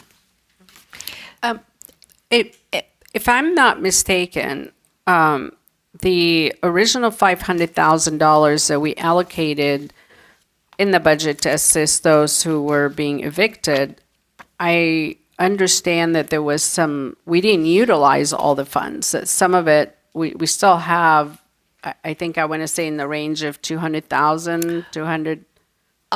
That is, no, that is not correct. We had a budget of $500,000 for the renter relocation program. We assisted about 44 households with those funds. There was a balance of, if it wasn't 40,000, maybe it was $100,000, but not quite 200,000.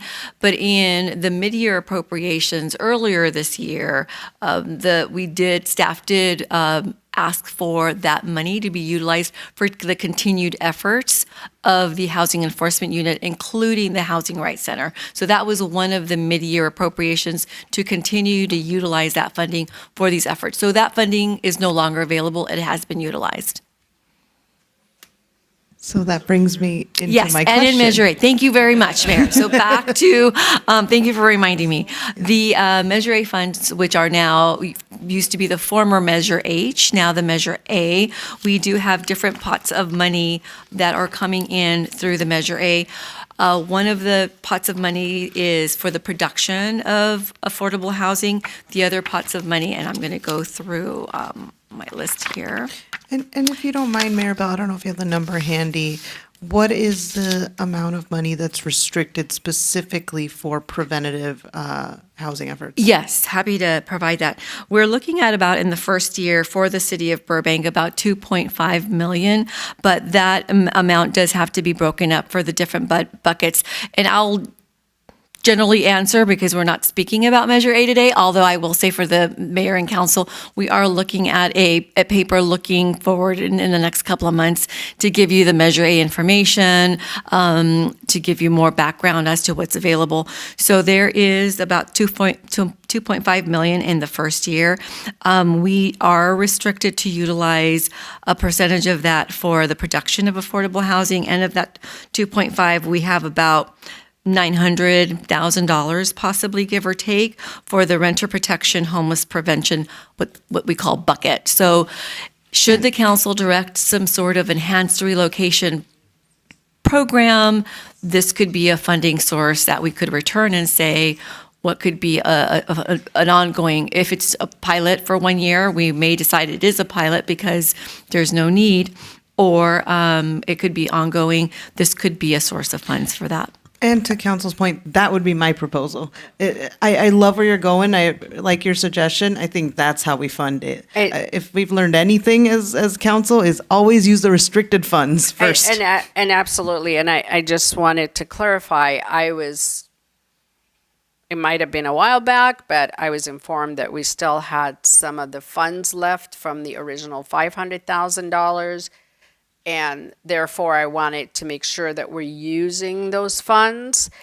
So I'm not going to get into too much of where we're going to find the funds. You guys are going to come back and say, yes, we have it. No, we don't have it. So we can make a decision. The city manager. If I could, even if we did have it, if we are able to use restricted Measure A funds, I'd much rather use those funds, especially on an ongoing basis, and then be able to release those general fund dollars for other. Yes, we have 15 other departments. Yes. And to that point, Mayor Bell knows this. La Casa's coming up with directives on how restricted and where, and like while they figure all that out, whatever it lands on, it's going to be the case that those preventative dollars are going to be extremely restricted. And if we have something that pigeonhole fits exactly what they should be used on, let's use it on that. Absolutely. Well, you could say only if Only eligible restricted. under Measure A. Yeah. I mean, I'm okay with that because my understanding is that this program is going to fit, because if it's not this, my God.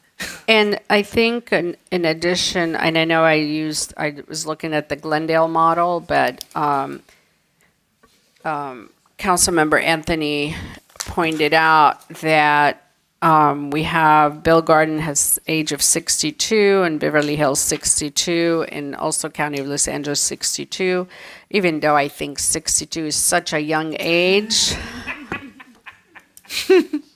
I'm biased, I'm sorry. But I think for consistency, I'm fine as long as they meet that low income threshold that we had in the previous program that we had. Thank you. Great. So do we have consensus on that? Can I ask, I don't know if Councilmember Mullins addressed the dependence issue? Are you okay with disability, having a dependent? What was the other reason? And low-income tenants. I think it was disability, the senior, and low income. I think those three, that should be. Yeah, senior, disabled, dependent, low income. Yeah. That's pretty much what everybody's doing. So if they're low income, regardless of whether they have dependents, as long as they qualify. So if they have dependents, the household size goes up, the income could be higher, but as long as they qualify. Right. Yeah. If you have a dependence, it calculates. It's a sliding scale, so. Yes. Okay. Yeah. Right, Ms. Leyland? Okay. So we're all good there. Great. All right. Data program. Oh, SWIFT. Oh, yeah. My little stock card is off. Okay, we're going into the hard rent cap versus the soft rent cap then. The order. The reason why we're switching the order is because depending upon whether council selects a hard cap or soft cap, typically the hard cap has a rent registry, and then you wouldn't have to talk about it as a standalone, depending upon your deliberations. All right. Who would like to begin with questions? Not all at once.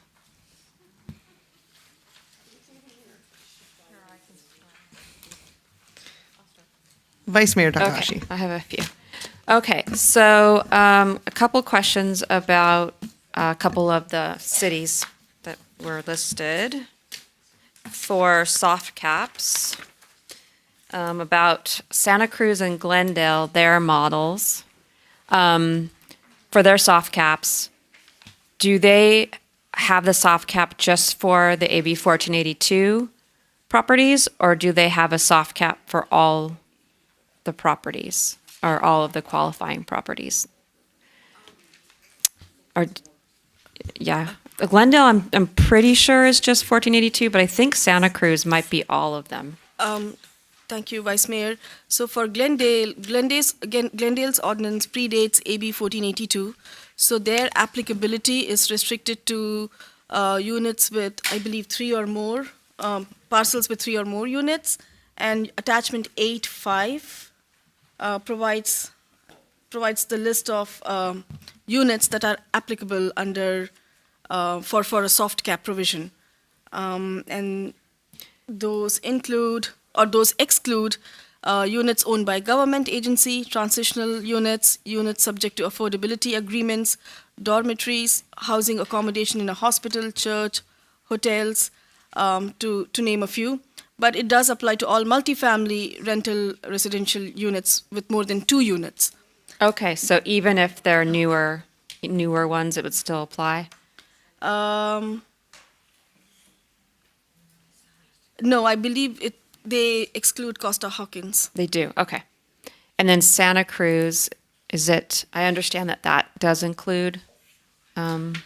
For City of Santa Cruz, they have their own provision for the applicability, and per their code, which is their municipal code, section 21.06.030, the provisions of this chapter shall not apply to legal accessory dwelling units that are not rented, rooms rented to single individuals in an owner-occupied single-family residence, hotel or motel units subject to the transient occupancy tax, and then units inspected by another governmental authority for housing and safety standards, newly constructed multiple dwelling units for a period of 5 years from the issuance of certificate of occupancy. Okay, 5 years.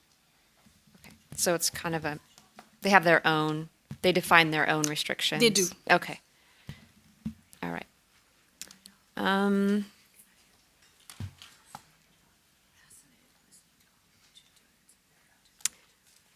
Okay. Actually, those are all, that's my only questions for now. Yeah. Councilmember Anthony.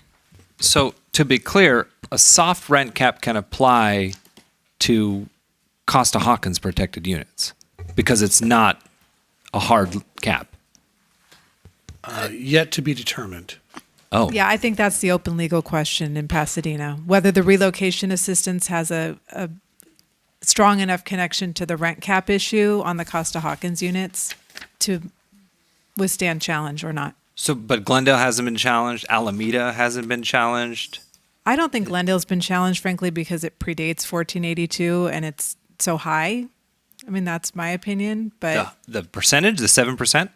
yeah, the soft cap. What is Alameda's cap?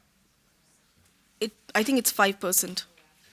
Alameda actually has language on their webpage that makes a distinction between fully regulated units and partially regulated units. They have a hard cap and a soft cap. But it implies that the Costa Hawkins units are exempt. But to your point, Santa Cruz would fit your question. Oh, I see. Wait, relocation rent increase applies only to units that are exempt from.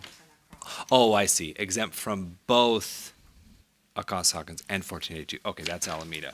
Okay, but Santa Cruz is also one of the ones that could potentially get caught up in this Pasadena lawsuit, is what you're saying. Okay. It was just striking to me that Alameda sort of has kind of both. That's interesting. I've never seen that before. My understanding is that so we have 3 jurisdictions here that have this in our paper that have this soft cap. question that applies to all of the units. Pasadena seems to be the only one that's being legally challenged at the moment. I believe that portion was council approved rather than voter approved. I don't know. I haven't read the briefing on it. I looked at it today because Councilmember Mullins had brought it up. But I was surprised that the others hadn't been challenged, and if so, why not? But Well, in our discussion, so this city has a housing enforcement unit, which is charged with looking into every one of the complaints we receive. Most of the cities we've talked to confide in staff that they are light on the enforcement side. So if they're not imposing the penalty or the restriction, they may not be forcing themselves into a lawsuit. drawing the challenge. Yeah. Wow.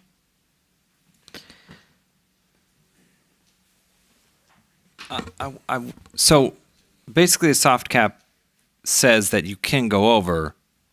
It just triggers effectively an eviction, and like those eviction protections would come in. Like if the cap is too high, a tenant can say, "Oh, okay, I would rather opt for the eviction protections that are codified, the 3 months rent."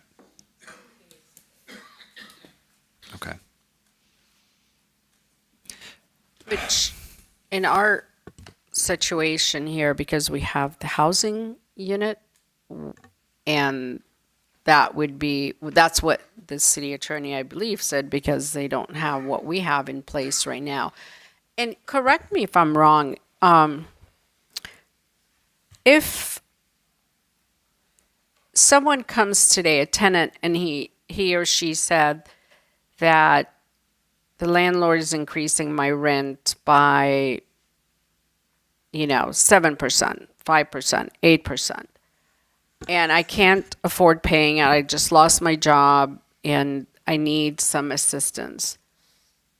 What can we do? Or are we able to have mediation kick in and sit down? And do you have some examples of some of these things that you guys have been working on? Absolutely, yeah. Housing enforcement would take that in as a case and then refer it to the city attorney's office, and then we look at whether there's actually any violations.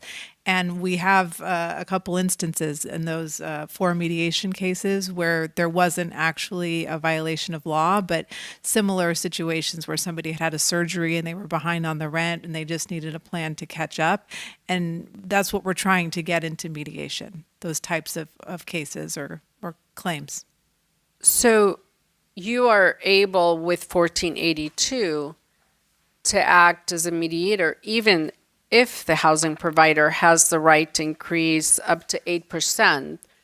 But if there is a hardship, or if there is the tenant needs help, we can actually sit down with the housing provider and the tenant and see what we can do to help them out, help get that mitigated so they're not having to pay the increase all at one time. That's correct. We can't in the city attorney's office, but it is a program that the council has funded that we've built in the housing enforcement program to channel people in there as a resource to them to solve issues that are beyond actual violations of 1482 or our local ordinance.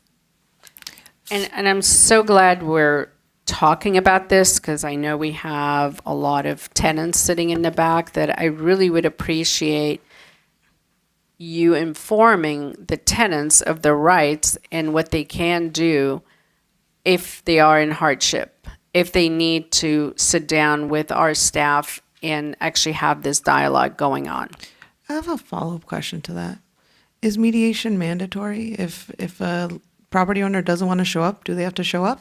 We don't have a way of making it mandatory at this point, but oftentimes there's incentives on both sides. Both parties have been willing, and again, been really close. I'll have a case for you shortly. But if a party is not willing, like if the property owner is not willing, it's their right not to, right? Yes, that's correct. And ultimately what becomes of the mediation is non-binding as well. Exactly. Mayor and Councilmember Mullins, if I may add. some information related to cases before the Housing Enforcement Unit.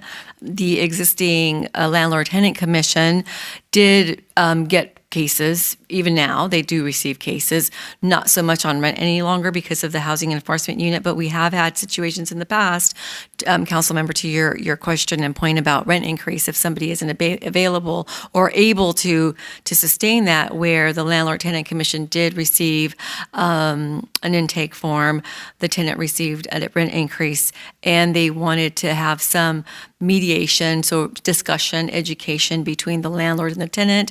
And in a situation, for example, that comes to mind, maybe it came in right around the holidays, and so this ad hoc subcommittee looked at that case to be able to speak to both the landlord and the resident to see if there could be arrangements for maybe that rent increase to come in at a later date, or maybe just discuss other options of when that could happen. So we have had also that, we've seen that through the Landlord-Tenant Commission. Now, through the Housing Enforcement Unit, we also provide many resources for somebody in that situation, like the Home Again LA, different programming also that they provide. So when someone comes in and says we need resources, that's part of what also we're looking at. What other resources or financial assistance can we provide to landlords or tenants for that matter? And the mediation, if I'm not mistaken, could also be initiated by a landlord, correct?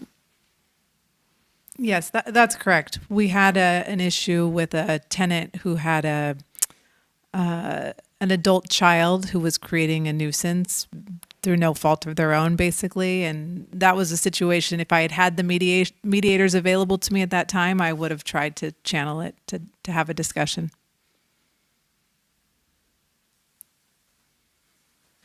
Any other questions on this item? Okay. Yeah. No, I just had one question for the sake of discussion. When we're talking, just because I know this has been a question, when we're talking about hard rent caps, do they have to come with a rental review board, or can it be embedded into a housing enforcement unit? So what's important is the due process. It doesn't have to be a board. It could be you want it to be several people just so that there's availability. In the case of Gardena, which is not, it's not on the list, but they lead with mediation. They have a 5% cap. They have mediation, and they have I think it's a 9-member panel, 3 tenants, 3 landlords, 3 at large. And first, any rent increase over 5% has to go to mediation. And the mediation panel looks at a whole number of factors, landlord's costs, CPI, et cetera. They issue a mediation decision. And then if the parties don't agree to mediate whatever the reasonable rent was determined, then either party can request a hearing officer. And that panel, each side can pick a hearing officer from the members of the panel. And then it's basically a binding, fair return hearing where they consider even more factors, basically a whole laundry list of CPI, insurance, utilities, upgrades, code compliance, labor rates, and then they issue a decision that is final, not appealable. Notice goes to council, and then in the Gardena model, the only remedy is for one of the parties to file a writ, which is basically a legal proceeding before a judge, a writs and receivers judge, to determine whether the city acted fair. So their relief valve, it's a little more complicated, but they call it a hearing officer, not a panel. But there's a decision made to appoint people who would be in a position to be the hearing officer to make those decisions. Question, possible. So that panel is appointed by council, city council? I haven't spent enough time, but there's a whole qualifications section, not only qualifications, but status in terms of equal number of tenants, landlords, and then at-large I think that's one of the allegations in the Pasadena, that it's tenant heavy, so that the landlords would always be in the minority. Anyway, that's a non sequitur on this topic. And one more follow-up for Gardena. So for the Gardena one you just described, it's interesting. So it's it is a hard cap, but it's a hard cap with a mediation portion added to it before it goes to the panel. They don't phrase it as it reads like a hard cap, because over 5%, this due process kicks in. First, it's mediation, which is non-binding, and it's a little more flexible. If the mediation fails, then it's a hearing officer, and that's a binding decision. So they're basically reaching a decision on the merits on what is the fair return, and then the remedy is to file a writ that I suppose the landlord has been denied a fair return on their investment, or the tenant may be claiming that the evidence did not lead logically to the rent rate that was set by the hearing officer. And that only triggers if they go above their cap. Above the 5%. Right. That's why it looks like a soft cap, because you could potentially go over, but then you have to go through this process. Right. Well, what they're accounting for is the outcome of the fair return hearing. And in that situation, let's say, for example, you and I live in the same building. 5% for you is peanuts because you make thousands and thousands of dollars, and 5% for me is the end of the world. So they raise your rent 5%, you just keep paying. They raise my rent 5%, and I asked to trigger the due process portion, So it is selective. Self-selective. Interesting. With a little bit of a, what do you call it, means test through the hearing 100%. officer. And you could still have accept the rent increase or require them to pay relocation because it's over your threshold. Yeah. I mean, you could combine elements That's interesting. in a way where the tenant has a choice. Mind you, that's a different model, but similar to the soft cap model, where again, if we get raised, let's say there's a soft cap of 5%, 4%, who cares? You get raised that amount and you're like, you go on with your life. It affects me and I can't afford it. Then I would trigger the soft cap. So it is, again, also self-selective. That's interesting. Right. Glendale's is much more efficient, and that is if you make a rent increase over 7%, you automatically have to give the tenant notice with the proposed rent increase that they have an option to 3 months relocation. Do we have any sense of how much the Gardena, that model costs? It sounds like it's kind of a quasi panel, quasi board. And then what if there's a way to do something similar without it being a full panel? If there could be like one, or I don't know. Well, we do similar mediation stuff at Landlord-Tenant Commission, don't we? Like, don't we already hear Not the right of return, no. disputes? Not Well, the right of return. return stuff. Yeah, that requires a specific process, right? It's with the number of documents that are listed, and it appears to be a very evidence-heavy process, and you're going to want to make sure you have people that the council is confident, have the qualifications to wade through that information, to assess what's provided and make a reasoned decision, create a record, a defensible record. It's probably nearly as expensive as Pasadena. And what we learned this week is that they're actually increasing their staffing above their original assessment. One thing to think about is anything that's multi-step, you're increasing cost. But I do like the idea that there's like there's a process to get it mediated or to get it figured out before the hammer comes down. And I do like the self-selection part of it as well. That does appeal to me. Because to your point, sometimes a landlord needs to go higher for if a water heater breaks or the roof caved in, and you have to be able to say, okay, this person needs to increase beyond whatever cap we have. And then at the same time, because it's self-selecting, if it's somebody who's saying, well, no, of the 7 or 8 tenants here, I can't afford that increase, I need to be able to go through this process. And then one consideration too is, and I don't want to speak before staff even gets there, if we even go there, is we do have an existing mediating body. Yeah, and that's, thank you. We don't need to create additional layers to pay additional Cost-wise. money and cost. We already have the whole enforcement unit. And as the city attorney said, I mean, Glendale is a straightforward soft cap with an out. Like, you know, here's what you're going to be paying, and no, I don't want it. Then you have the out is, you know, taking the 3 months. It's not the perfect world, but there is no such a thing as the perfect world any longer. But it eliminates having that panel that Gardena has, Yeah. because we already have a whole entire housing unit. Yeah. Question? No. I have Okay. a statement. Does anybody have questions left now? Oh, actually, I do have a question. Our Gardena was not included in our list. Is that correct? I've been looking for it. It's not here. Okay. All right. That was my question. Yeah. Okay. Yeah, I had sent the city attorney an email about Gartina's mediation program, and then that led down the rabbit hole. So would it be possible for us to kind of, if we did a soft cap, let's say 5% soft cap with the relocation option, if the tenant doesn't want to go above, could we put a mediation in there as also an option too, to say that doesn't necessarily, you could choose the relocation, but you could also choose mediation and try to get that first. Or just take the Yeah. increase. So you don't have to go through steps, you can pick.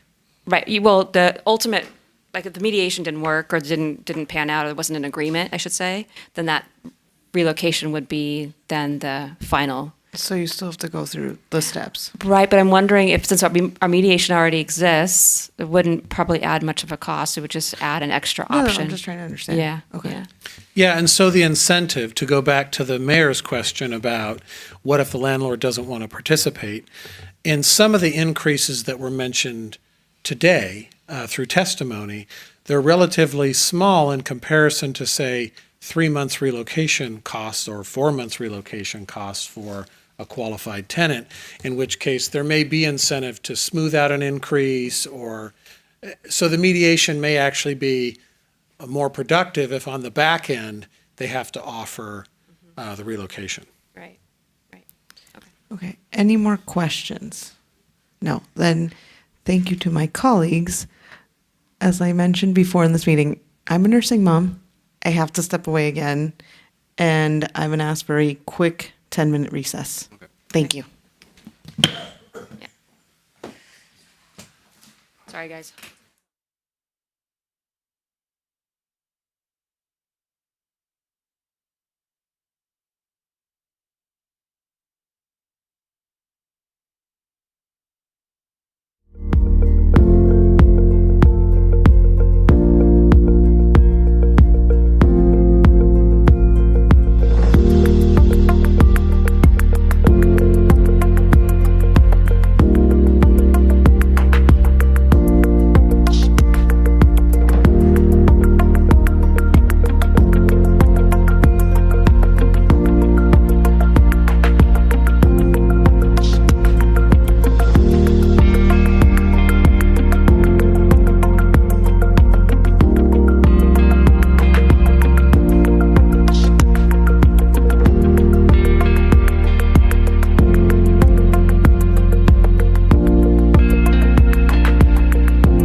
All right. Thank you, everybody. Let us continue our meeting. We went through questions, and now let us step into deliberation. What is the council's pleasure? Councilor Anthony. I wanted to talk a little bit about equity, especially with regards to a soft cap. We talked a lot. Public comment was filled with people talking about how, our mom and pops aren't the enemy. It's just these big players that are coming in and doing all this stuff. So how do we protect our mom and pops? There's an old adage, a rule that can be broken with a fine, it will only be enforced on the poor. So a soft cap effectively will curtail exorbitant rent increases on our mom and pop landlords, sure, because they won't be able to afford the relocation fees. But I'll tell you, anyone with a team of lawyers and a huge amount of capital behind them, they'll just pay they'll pay the relocation fee. They don't care, because if the person moves, then they can raise the rent to whatever they want, right? So for me, just a soft cap seems just highly unequitable. If we do, we've got an option for a hard cap. We've got this Gardenia model, which I'm interested in taking a look at. But if it's just as expensive, or the cost of it is the same, then for me, again, even with our earlier discussion, simplicity, I think it would be better. We have this image here that was provided to us that rents have only been going up about 3% every year.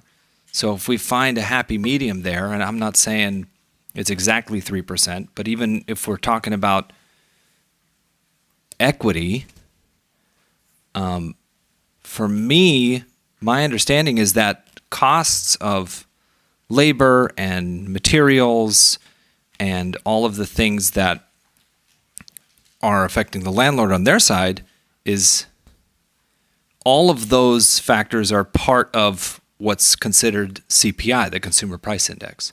The cost of goods, the cost of labor, insurance rates, those are factored into CPI. And most people, I'm not saying everybody, but if you have a decent job, you get a cost of living increase with your raise. So for me, instead of a target number, most of the jurisdictions that we have listed here have CPI as the calculus. So rather than us saying a specific number, because we don't know what inflation is going to do, I would be perfectly fine just doing CPI. And that way you've got the best of both worlds. You don't have a soft cap that can be abused by corporate owners that have a lot of capital behind them, but then you've also got a rate that fluctuates with the cost of labor, with the cost of goods and materials, so that when that goes up, yes, you can increase the rates, but if it's low and they're not getting, if the tenants are not getting their increases at their job, that the rents aren't also skyrocketing. So for me, that's the most equitable path. And honestly, most of the cities and jurisdictions that we see here follow that same rule. So. Just noting that CPI does not take into account rent or employment increases, your increases of wage. No, I think you're right. It's the cost of goods. I think they factor in cost of labor. Do they factor in interest rates too? I believe CPI also includes that, if I'm not mistaken. I think, but yeah, not pay. Okay. So I have one suggestion.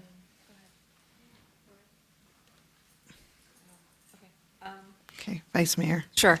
Yeah, as I mentioned before, when I asked about the soft cap of 5% with the mediation, I like that idea a lot. I also, speaking of equity with a hard cap, we could only do AB 1482 units with that. So I think if we can find a way to have a soft cap for the entire stock would be great. I really do like the idea of potentially using media. I'm sorry, I'm super tired, so I'm trying to put all my sentences together. Using mediation as an option too, so it doesn't go directly to the relocation. And I also, it's important that there is some way there has to be a way for landlords, for property owners to have an out if they have a right of return, right? And so if we have a hard cap, that requires the right of return process. So that does concern me, that however that happens, it's going to be something that we have to build for the right of return. And so that's something that's, for me is important to consider. Councilor Mullins. Thank you. So, hard cap. I think we heard enough today and we received enough emails that told us we should not be making that decision for the entire community on a hard cap in regards to taking it out to the voters. And as we heard from the tenants, they make up 60% of our voters in the city of Burbank. If we take it out to our voters, then I don't think it will be an issue for it passing. If this is the route, we want to go, I am not going to be the one making a decision to impact our whole entire community. So therefore, it's going to be left, and then we have a council member that can't even participate. So it will be left up to 3 council members to make a decision for the whole entire city of Burbank and the economy and how it's going to impact. It's not, we want to be fair to the tenants, but we also want to be fair to the housing providers. They do provide housing for all the tenants in the city. And we heard from our BHC the struggle they have with insurance. Every single person that talked to us about insurance, we know because we're dealing with it, and we hear about the insurance and the struggle of, paying 10 times what they used to pay. We have to take that in account. We have to take that consideration of maintenance. We have to take in consideration of a lot of things. And agree with me or disagree, whether you like it or not, people struggle to buy those units. And yes, they're using it for retirement. I know that nobody wants to hear that because, retirement is so far away for a lot of people. But, I'm not going to take away somebody's livelihood and income. Today we received an email from one of our former mayors, and I'm sure you guys have read it. And basically she said, my father, I told him to get rid of the units. It's not worth it for us anymore. And look at your email and you'll see it. A man that owned properties here in the city of Burbank for over 30, 40 years. And they decided they're going to sell it. Not thinking about it. They're just going to sell. And guess who's going to buy it? Probably a big corporation that's going to come in, clean house, increase the rent, everybody's out. And this is reality. We all received the email. So I'm concerned about that. I'm concerned about driving the mom and pop if we enforce something on them that they can't afford. A lot of these landlords, homeowners, providers, we name them, they said, I will not continue being here in the city of Burbank. So therefore, I'm not the one that's going to take away their money. I'm not the one that's going to make that decision. And I think it's the right thing to do if we want to implement hard cap, if we want to implement a number that is going to be difficult for them to maintain and have the right of a return on their money, that needs to be put on the ballot. It absolutely, I agree with everybody that came here today. For one thing, I agreed. It needs to go out. Let them vote on it. I'm not going to vote on it. And I hope to God that, you know, the rest of the council look at this and saying, do we want to have that major impact on our city? With that, I'm open to look at other models, okay? One thing that over the last couple of years we continue hear about is the Glendale model. They seem to have it worked out. I've reached out, spoke to their staff, I reached out to their council members, and I asked if, you know, has it caused any issues? Has it caused any problems? Or the housing providers are suffering, the tenants are suffering, you know, tell me about it. And they honestly said, we don't really hear much about it. We haven't had any complaints. We don't have people showing up to council meetings. It's quiet. It seemed like everyone's working it out and they're satisfied somehow and they are happy, little, you know, in their corner. So they have a lot of other issues, but not that issue. Just wanted to note that because, you know, we're still better off. So I'm being straightforward, honest. I heard all the other items and I'm willing to work with them and I want to help out the tenants or, you know, suffering. They need additional money. I want to do all these things, but when it comes to hard cap or soft cap, I can't go with the hard cap. Nor that I would agree for this council to take it upon themselves to vote, because you will impact the entire economy of the city of Burbank. You will impact it. And I will not be responsible. I will not participate on either side because I don't want to see what that former mayor wrote in her email about her dad selling all the properties that they had for 30 plus years because they don't want to deal with this anymore. Happened to many of the homeowners in here because we're going to end up having a lot of corporate landlords who are coming in and taking over our city. And that's not what I'm looking for. So I am definitely open to the Glendale model. It seemed to be working.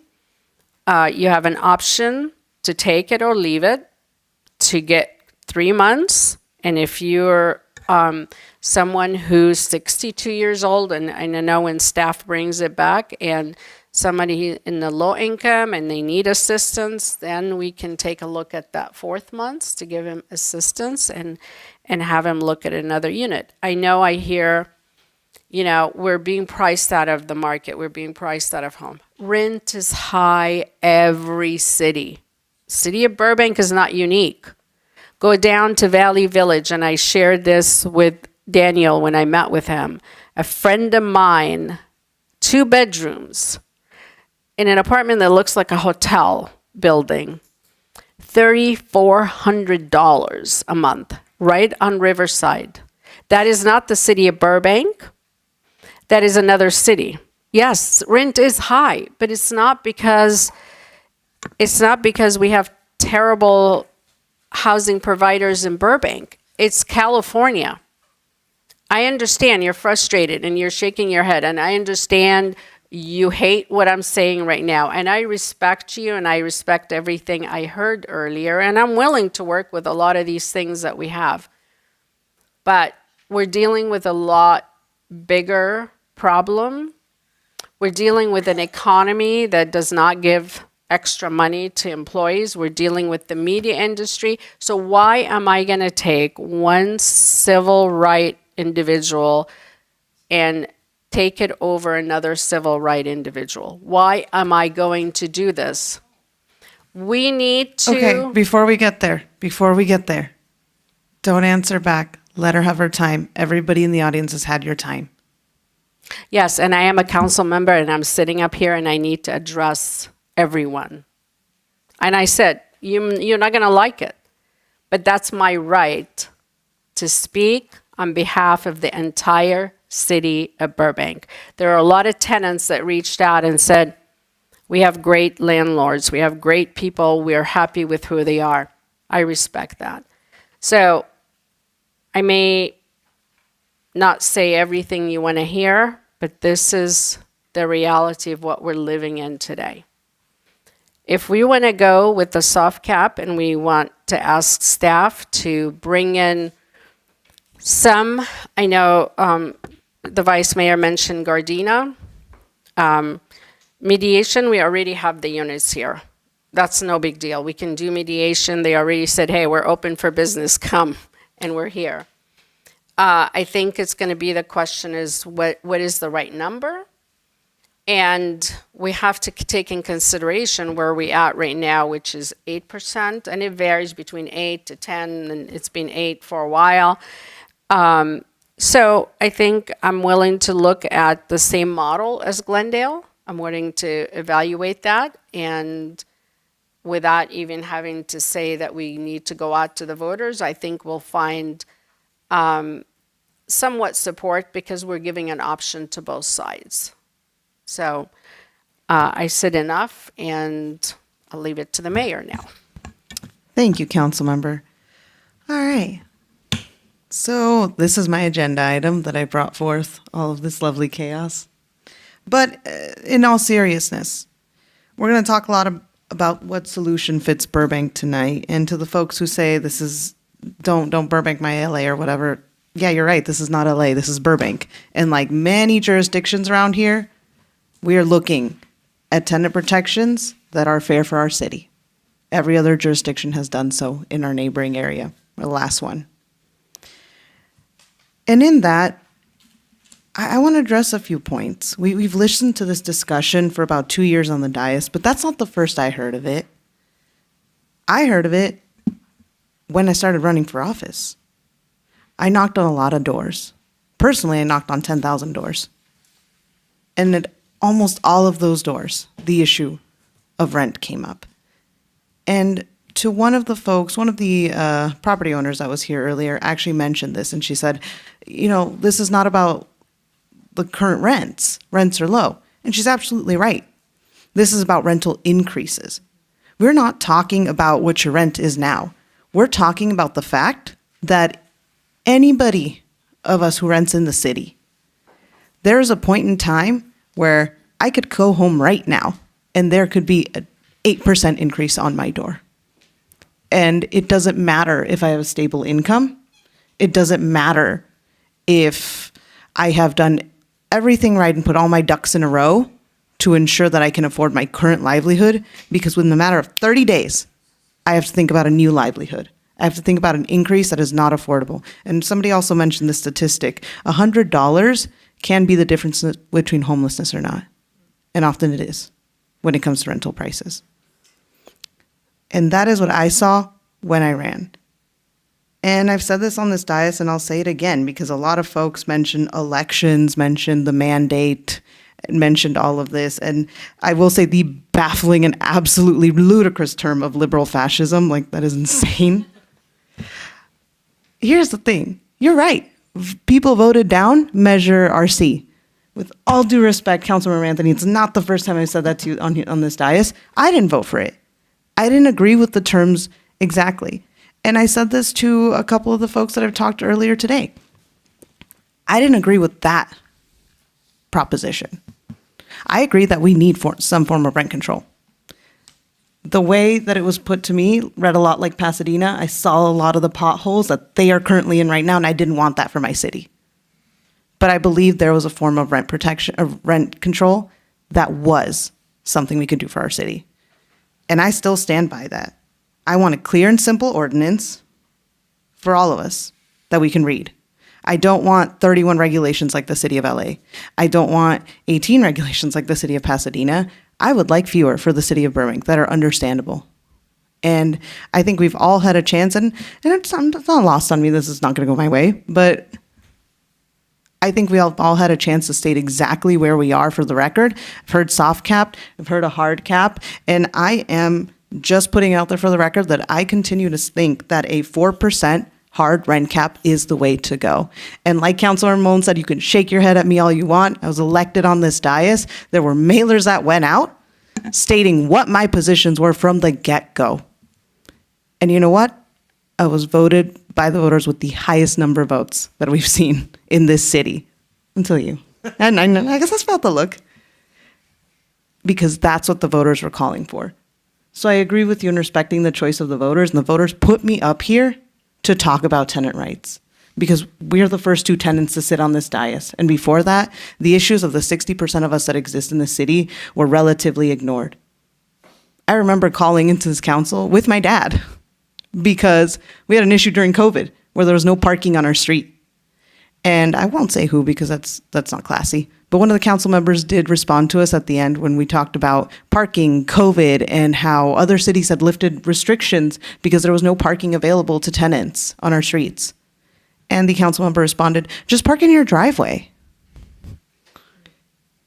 That emphasized to me. That was one of the few things that was a catalyst for me to run because that emphasized to me that there was not someone up on this dais that understood the issues that my family was going through. So I vowed to make sure that I could run, that I could have a seat at the table and bring up those issues. And I've also said this to some folks who are maybe concerned that I just want it my way. I understand I'm one council member, and I actually appreciate the fact that we're having this discourse because I know it's not going to go the way that I want or the highway. And I may not be right. I'm not the all-powerful God, but I want to put it out there that I believe in a 4% rent cap. I think it's what's fair. I've talked to landlords, I've talked to tenants, and just like you said, we had some tenants saying that the rent cap wouldn't work for them. We had 4 landlords up here tonight, just like we had 4 tenants, saying that they were absolutely okay with the rent cap. I've had conversations with landlords where they tell me just don't raise it beyond X%. And I got to tell you, I was somebody that considered 2 or 3%, and I think 4% is fair. I think 5% is fair. I think anything above that, it's a moot point. But I think that's the fair way to go. And that's what I wanted to put out to my colleagues.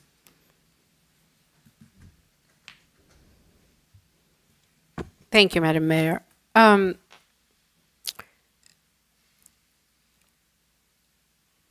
Yes, I agree. You ran for council and you got the highest vote. But to say that people knew ahead of time, maybe the tenants knew about the 4%, but let me be clear, there was a mailer that went out to everybody with exactly my positions on rent control. I obviously didn't get that mailer, but no, and you've spoken about it before, and you've spoken about bringing a hard cap, but I honestly, unless I completely miss those individuals that said we want the hard cap, I haven't heard any of the housing providers tonight saying, please give us a hard cap. And even, I mean, what I heard is no hard cap. What I heard all night long, we don't need a hard cap. We don't need a cap on rent except for 1482. This is why I'm proposing, and it depends on how the council is going to go. Because again, there's 4 of us, and we have to figure out what directions we're going to ask staff to come. They're going to come back with different directions that we ask them to come back with. But if we are not going to be in agreement, or also there's only 2 or 3 of the council members that want this, the simplest thing, we have an election coming up, put it on the ballot. The 66% of renters will vote again for that hard, and we'll make it simple. For clarification, are you proposing that we put it on the ballot as council? Yes, Okay. yes, So absolutely. Oh, yeah. I'm talking about, we need to say to our community, look, we're in this situation, we need to be fair, and we're putting a hard cap of whatever you choose, 4%. I'm not putting words in your mouth, that's what you just said. Or whatever else is an agreement. That's what you said, but I don't want to, I'm repeating what you said. And take it out. With all due respect to Measure RC, this will be a complete different discussion. It will be straightforward, hard cap, 4%, yes or no. We have an election coming up in 2026. Very simple. It can be placed on the ballot with no issues. I've done it before as a city clerk. I'm sure she'll be happy to add a measure on the ballot. Councilmember Anthony. Well, actually, before that, I just want to be clear. Like here, this is where we stand. We have hard cap, 4% hard cap, soft cap just generally, and soft cap / ballot. Or I said, if we're going with hard cap, definitely we need to place this on the ballot. For me personally, it has to be placed on the But ballot. what would you be your suggestion for now? Like if you had it, because we've been clear, you want a hard cap, I want a 4% hard cap, and being very specific for the record, and you want a soft cap, and what would you like to see out of tonight? I'm willing to go with a soft cap similar to the Glendale model. Okay, that's our starting point. Council finds consensus. Since you brought it up, I wanted to cover just a couple of things. This is a matter of public record. What I have in front of me is the vote no section on Measure RC from 2020.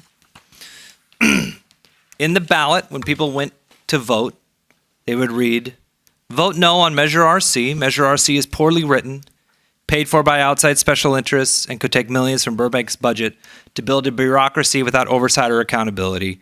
It reflects a lack of understanding of our Burbank community, our affordable housing needs, the needs of our tenants, and the vulnerability of our mom and pop landlords. Burbank deserves better. It goes on to list all the problems with the ordinance. It conflicts with the charter. It creates a mandate for an unelected body. Nowhere in the vote no section are the words rent control or a rent cap or limiting rent increases. That's nowhere in the no section. For the record, you were reading the argument against? The argument against. Okay. That's not the impartial analysis. That is not the impartial analysis, no. So when I you think go into that's the ballot, important. right. So when you go in and read the ballot, you get an impartial analysis, and then you get a vote yes or a vote no. And so when people went in and read the vote no section, they were told to vote no because there were problems with the way it was written, much like Pasadena's, which was also a ballot measure. They were not told to vote no because there was a rent cap or a rent increase. Now, the 5 council members who supported the vote no are no longer up here. This is a new body of people. Also, matter of public record. In 2022, Normally they hand us paper, I know. not in you. 2022, 2 years after that vote, and a number of people told me they voted for me because they liked rent control, but they voted against Measure RC because it was written poorly, and they said, just do better and write a better ordinance. I said, okay, fine. That's what people told me. This is a survey taken of registered voters in the city of Burbank, and on the very bottom is a question that said, strengthening rent control regulations. Is it extremely high priority, major priority, minor priority, not a priority, or don't know? 75% of registered voters surveyed said it was some kind of priority. 40% said extremely high priority, and another 20% said major priority. That's almost 60%. That was the original impetus for me to question the vote from Measure RC, and that's why I went back and I reread it, and I made sure, people weren't talking about rent caps because people want some kind of rent regulation. So I'm perfectly comfortable using the authority that we have as council members to vote on issues, not just tonight, but on any issue that affects all of our residents, because that is what representative government is.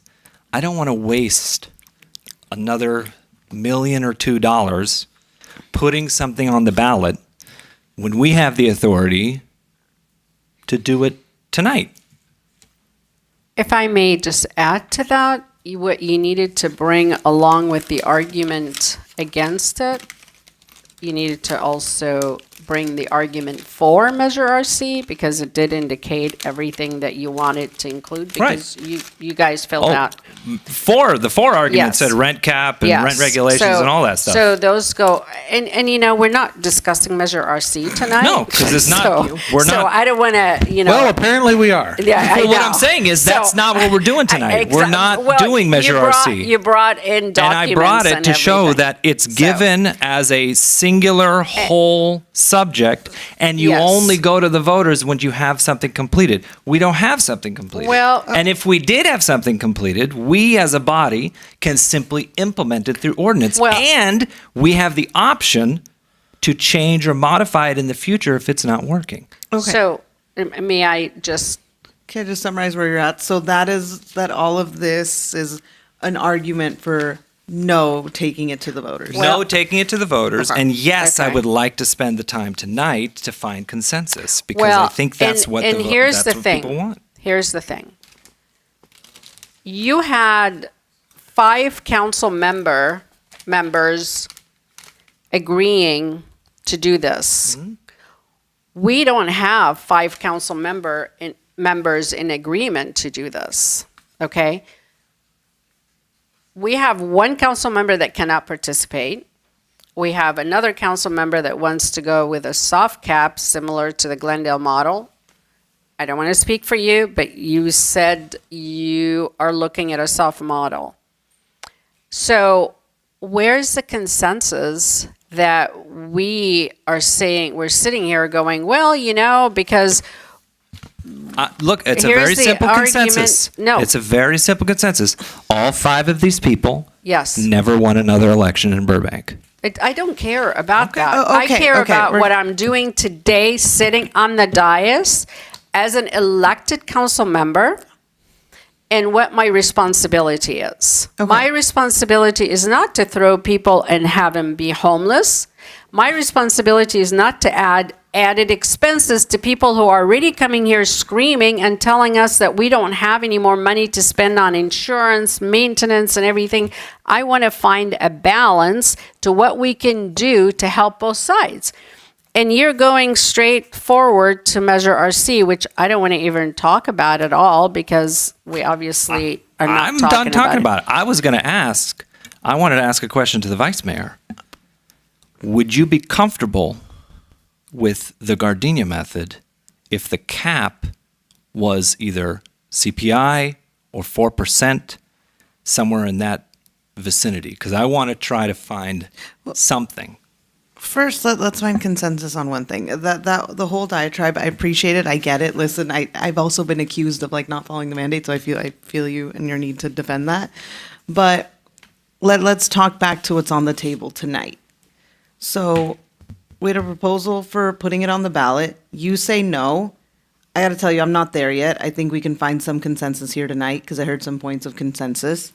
How do you feel about ballot? Yeah, I hadn't thought about that, till just as you guys are talking, and some people have brought it up. Yeah, I do think that so there's a lot, actually, if I could kind of roll it back a bit. Yeah. I think, going back to, what you ran on for council and what the positions are of council and the consensus is that, for me, I don't have a strong, I'm not strongly on one side or strongly on the other. My view is to take all of the information and all of the knowledge and everything. I'm a council member for the entire community.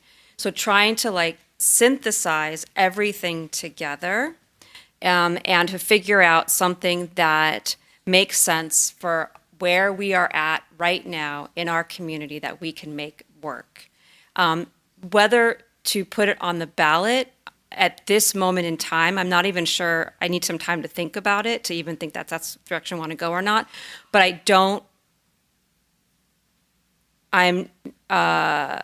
think that in this moment, it's important that we land on something tonight to move forward. And so the ballot measure, if the hard rent cap was what ended up being it, we could talk about whether to put on the ballot or not. But I think that one thing that I am seeing, regardless of what policy we adopt, what I'm seeing and hearing is that we do have a displacement concern, displacement issue. And that's something, regardless of where we sit, that is something that to consider. And that's the most important thing to me. And one of the things about doing a hard cap that is still very much a concern for me is the cost and how much of a implementation it takes to do that. We have a HEU that we set up that is unique from any other city that has never done this before. We are still ramping up the HEU. We're still trying to address a lot of issues. We are seeing the folks who are coming to the HEU getting their issues dealt with. And the major issues, what I'm understanding, the major issues that have to do with cost is displacement, is the cost going up. I'm not sure who mentioned it, maybe it was the mayor who mentioned it, about it's not necessarily the cost per se directly, but the increase that gets. It's not the cost of the apartment, it's the cost of an increase. Again, exactly. I give myself as an example just for the sake of the discussion, but if I am in a unit today and that unit costs $2,000, I can account for what that unit costs today. Right. I cannot account for whether or not on the whim my landlord will decide to do a 3% increase or an 8% increase. Right. I mean, I can. I've had that discussion with them. Not everybody does. And so for the folks who are saying I'm doing it for me, it's not for me. So it would be, for me, the balance would be wonderful to find a way that we could address that issue without being an exorbitant cost to the city. If we could look at a way that we can approach it to address the sudden increases, to reduce the chance of that happening without building such an expensive infrastructure. And that's why a soft cap, for me, sounds more appealing.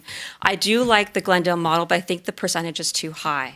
I think it needs to be, 7's too high. I think 5 or even 4 maybe might be more doable, because everyone we've talked to, the landlords have said that 3 and 4% is what the general I only raise it 3 or 4%, 4 at the most, usually 3.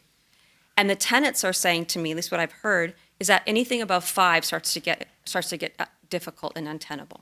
So somewhere between 4 and 5 is the sweet spot for figuring out how to keep that percentage. Can I ask again? Is there any way I could elaborate on why I think CPI as a flexible, changing year to year point And are you is talking, better than just for clarity, because again, my job up here is to get you all on the same train.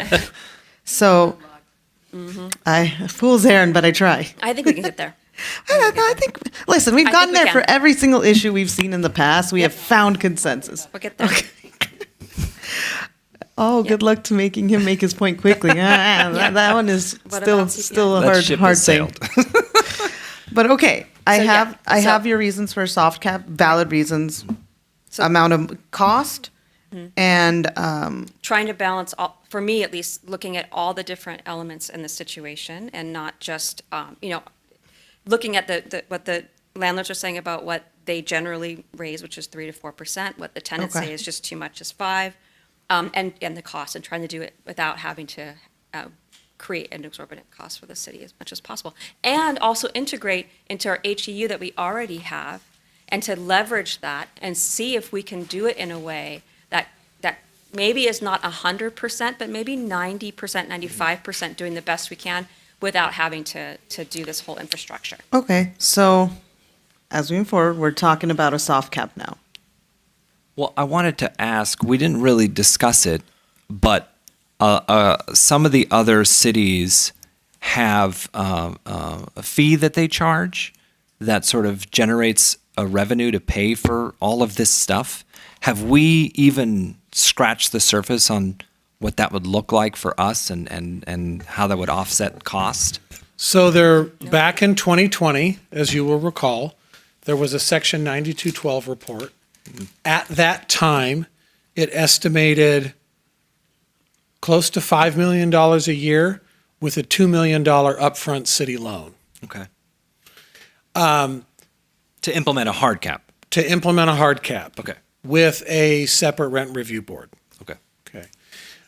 At that time, and we covered this in our previous study sessions, the estimate was about $240 a unit across all the units, but we didn't net out Costa-Hawkins, I'm not sure that we netted out, or they, because I didn't prepare the 9212 report, netted out the Costa-Hawkins units, which couldn't be subject. Okay. So it would be a little higher, maybe, like 300 or 350. It would be, yeah, it would be higher.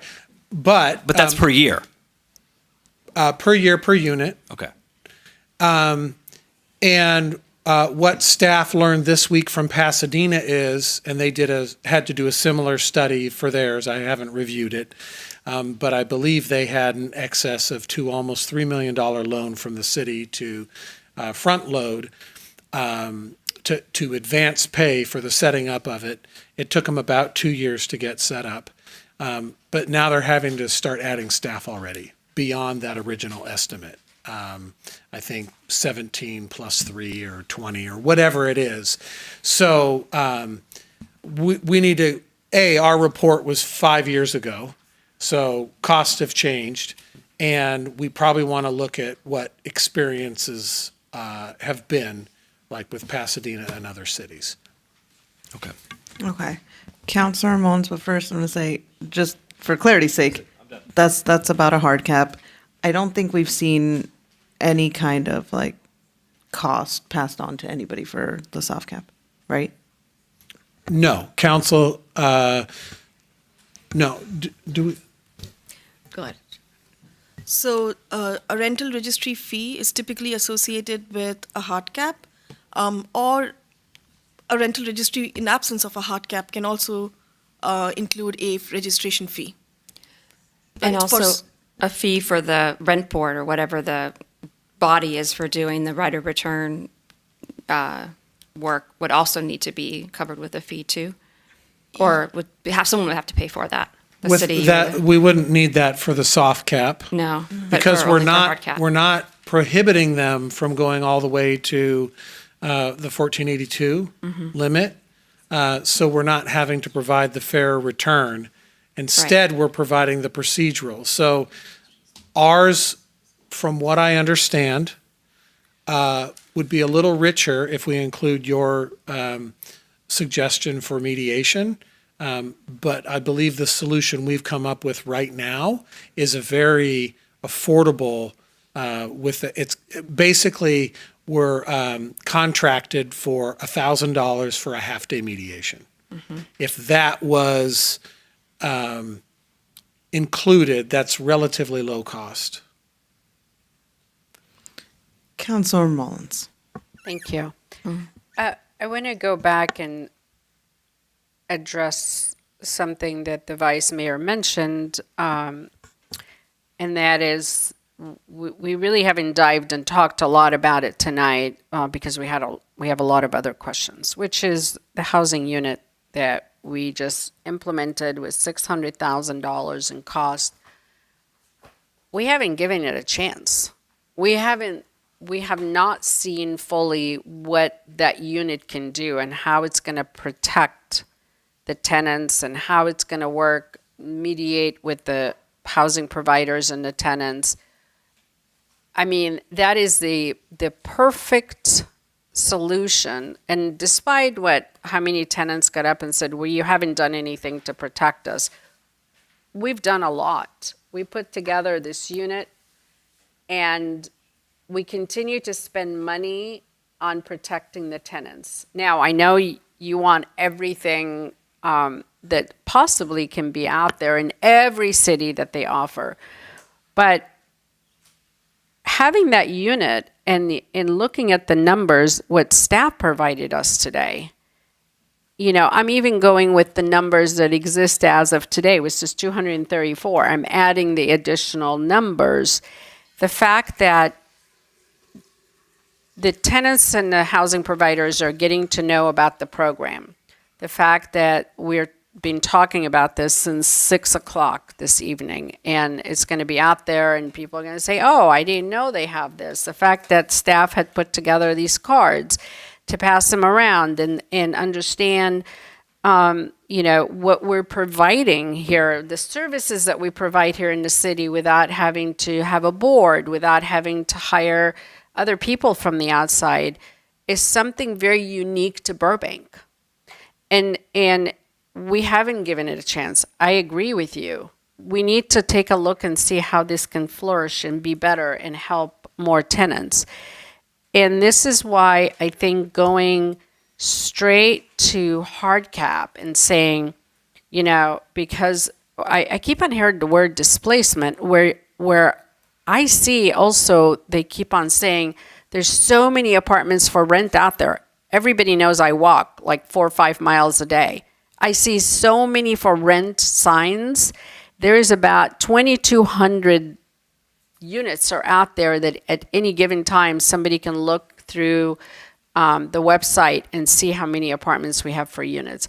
I've known of housing providers who are giving first and second months for free because they want to fill their units and they can't fill them because there's more housing than we have tenants or actually want to move in there.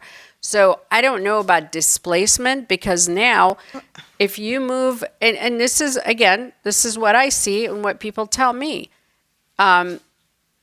If you move from one unit, I've known of tenants who moved from one unit to the other because it was cheaper to stay in a different building.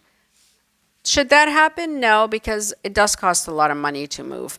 But there's a lot of options out there as well for rent, where a year ago, we didn't have these options. We had a very strict market where people couldn't even find an apartment for rent. So displacement is a word that I don't want to, I know it's used loosely here, but the real core issue, as you said, okay, I don't know if I'm getting an 8% or a 3%. So I'm going to say... Really, I want to be clear. Sure. Displacement, that's what I mean by displacement. Somebody who gets an 8% increase and has to move and radically alter their life within 30 days, that's what I mean by displacement. Okay. I'm not talking about vacancy or any of that. Okay, and I'm going to address that. In contracts that we have in life, my mortgage, I know every month I have to pay, my interest rate is 5%, so this is what I'm budgeting. And I understand there's a lot of people that live paycheck to paycheck. I have children, I have grandchildren, I know life is very difficult. So, yes, you know what CPI is now. I'm not talking about you personally, but in general, you know what 1482 has. It's 5 plus 3%, it's 8. Anticipation of an 8%. And that's what the loss is right now. You may go up to 8%, you may not. We're hoping that, like a lot of the housing providers said, we don't increase up to 8%. So my point is, it's not a total surprise because everybody understands now with 1482. I think the majority of this community know by now. So you anticipate knowing, oh, gee, it's this year, it's 8%. So I might get that full 8%. So it shouldn't be a total surprise if a housing provider comes in and says, here's your notice, you're getting an 8% increase. If they go over that, we have a housing unit. They can come here and complain because then they're in violation of 1482. If we go with the soft cap, that would be a pleasant surprise because we know there's a soft cap and you have an option. So, when I hear it's a surprise because I'm going to get displaced, you know what to anticipate coming. It's up to you to be more proactive, to talk to that housing provider and say, look, financially, I don't have the money. I'm having issues and I need a break this month, or I need something to be done. So give a chance to the unit that we have put together. In my opinion, let's take a look at the soft cap. And I think is the fair and balanced way for the entire city to take a look at these options versus a straight hard cap. And this is the only thing we want to look for. And again, I'm going to repeat it again. If this is what we're going for, then we have to go out for the voters. Yeah, go ahead. Again, I don't I think a soft cap without a mediation or any of those other factors, it's only going to be applied to our small mom and pops, and all of the big corporate landlords that can afford it are going to price everybody out. Applied, you mean that they'll keep it low? They're going to follow the soft cap because they don't want to pay for the move-out costs.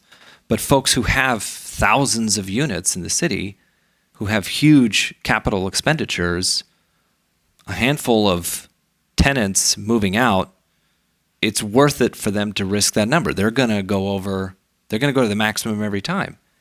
Because not everybody's going to take it, but one or two that does, it's not going to really affect them. But a mom and pop, they can't risk going over because they can't afford it. So for me, look, if I want to offer two options here. I think the mayor has had plenty of time to go out and talk to folks. Her coming to a 4% hard cap, I think, is admirable. If staff could come back with a fee schedule, a rental fee schedule that offsets the cost of doing that, would you be open to a 4% hard cap and just be done with it? Like the rent registry, the cost of whatever $240 a year per unit, which is like $20 a month. Let me ask the city attorney a question. So if we were to implement a soft cap, let's say for sake of argument, a 5% soft cap with mediation and relocation, how quickly, if we were to decide that ordinance, how quickly could we get that up and running? How fast would that be able to be enforced?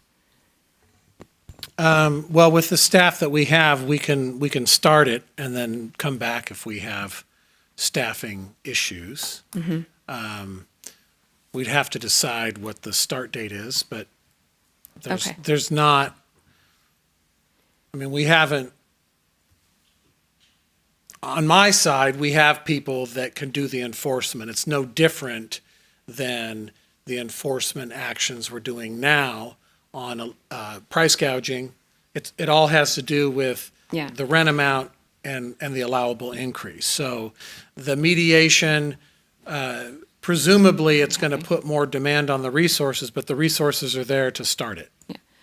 What do you think about the other way, where we implement the soft cap quickly, get that going? Because if we did do a hard cap, like I was mentioned, it would take a while to get up and running. So get the soft cap up and running. See how it goes for a little while. And if we're starting to see what you're saying, if we're seeing people getting pushed out, if that's happening, then that's the data. That's why, for me, one of the reasons why I want the data is because I understand the concept that you're talking about, but I haven't seen evidence of, I mean, conceptually, I understand how that would happen, but the evidence I haven't seen, and it would be, if that was something happening, then we can then move on to the next, Would you be open to having it at 4%? What, the soft cap? Even the soft cap started at 4%. Yeah, I'd be open to that. And see how we can get the mediation up and running. Yeah. Because theoretically, what I believe is going to happen is the mediation is going to be inundated with people who are fighting big corporate landlords. And at the end of the day, the mediators are going to say, well, we can't enforce it. Right. So if that's what happens, then we have that information, because the HEU is collecting information on all the different cases that are coming through. And if we see an influx like that, then clearly we made the wrong policy choice and we need to change So it. here's my second question to that, and it goes to the thing that we skipped over.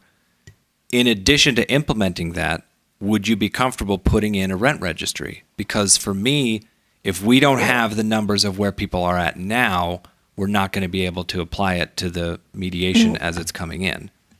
And I feel like we're skipping ahead. Yeah. So, Madam Mayor, council members, so last year or the year before, we, when we initially made, I don't know if we made a proposal or I just caused some disturbance, but right at the landlord relicensing, the rental owner relicensing, it was November, I think last year, we met with Maribel and the licensing division, and they were already working with IT to do the mail merge to do the new licensing because we were going to try to see if we could capture the data. We're actually going to try to see if we could catch it last year in the licensing to get like year zero baseline data.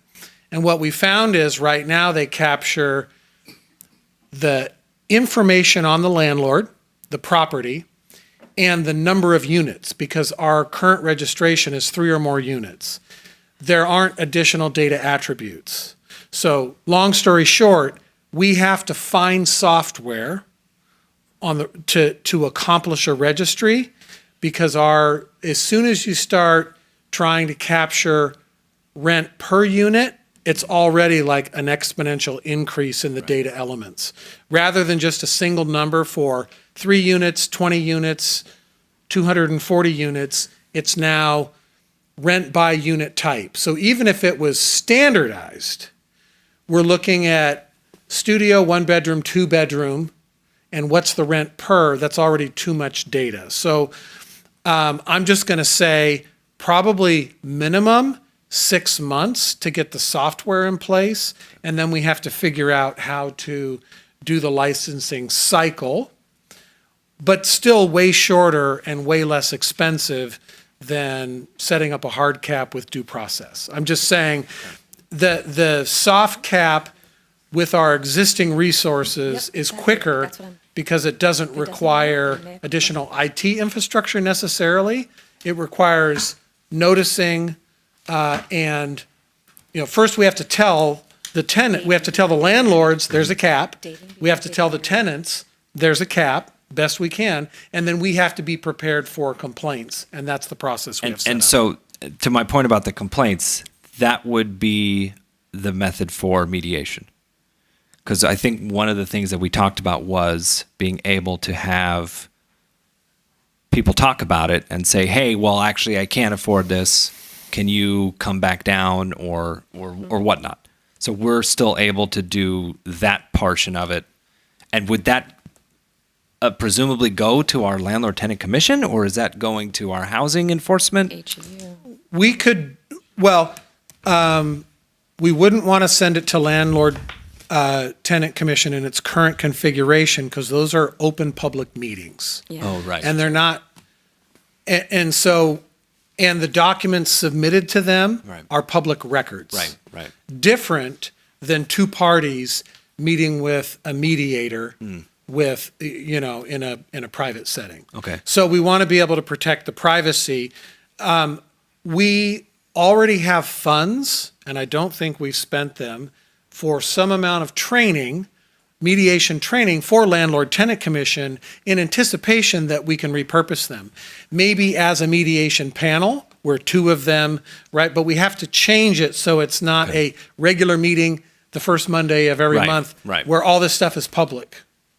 Okay. So would you be open to that? A 4% soft cap, include the mediation, start with that point, see what we can get from rental information once we find the software, and then in 6 months or so, see if we're being inundated by, the kinds of things that I predict may happen. Where so to stick with the mayor's format, we weren't yet on the data program. Okay, I'll keep because I think there were a lot of issues raised about privacy. Yeah. Okay. Yeah. And Glendale is doing a soft cap without a registry. Sure. I mean, and a lot of these soft caps didn't have Just it. for purposes of simplifying your negotiations. No. Yeah. Okay. Thank you. And So, let's just okay. say generally I'm in favor of getting data, so we'll talk about that in a minute about how Okay, that so would I happen. won't cover that one. But Yeah. 4% soft cap with the mediation component. Yep. And then separate from that,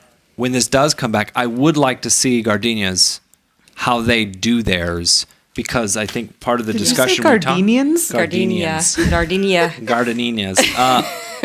Because part of the discussion we talked about was their law applies to Costa-Hawkins units, which is interesting.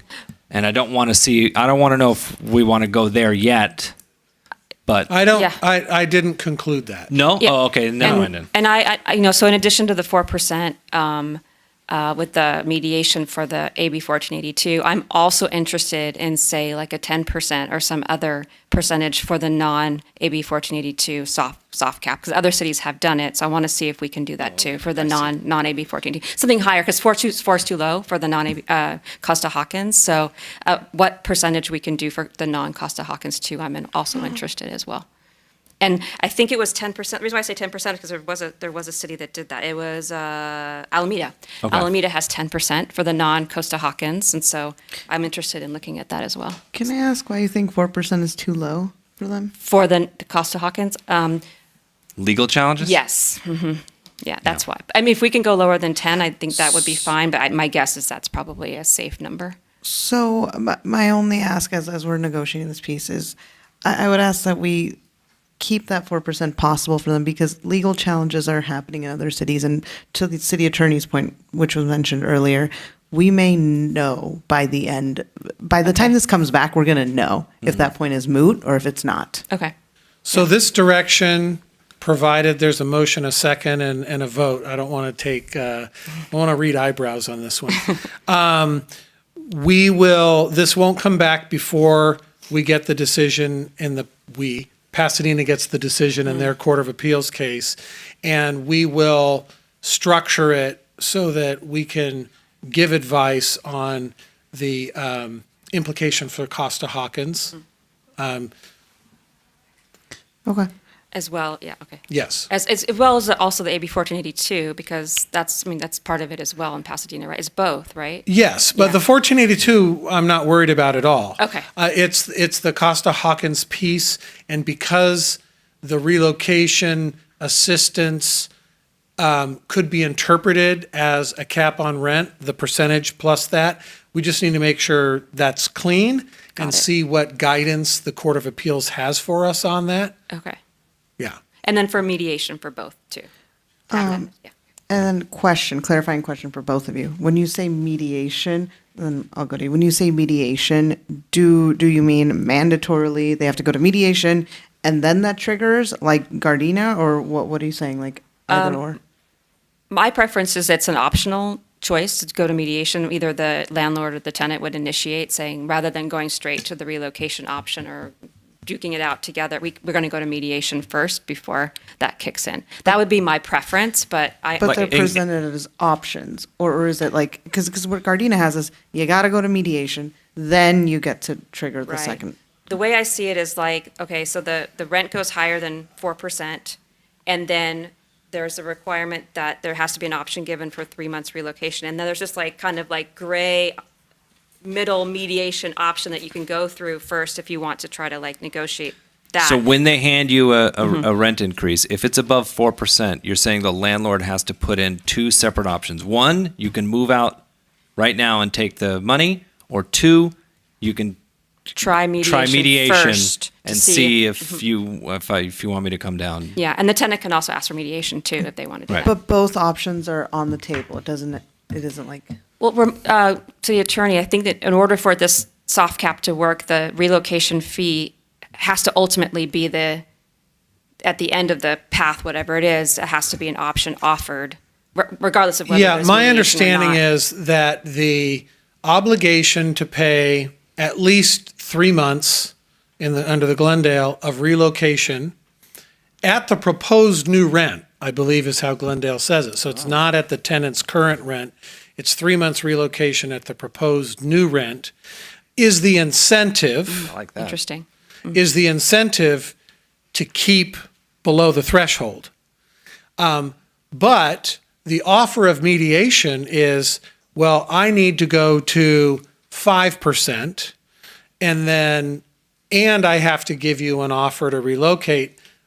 But there's incentive in there for them to work something out, like phase it in over the next year, whatever that is. It would be up to the mediator to see if they could get the parties to come to an agreement. So basically someone could say in mediation, well, I'm not going to pay the full 8% that you want me to, but I'll do 5%, and you don't have to pay me the relocation.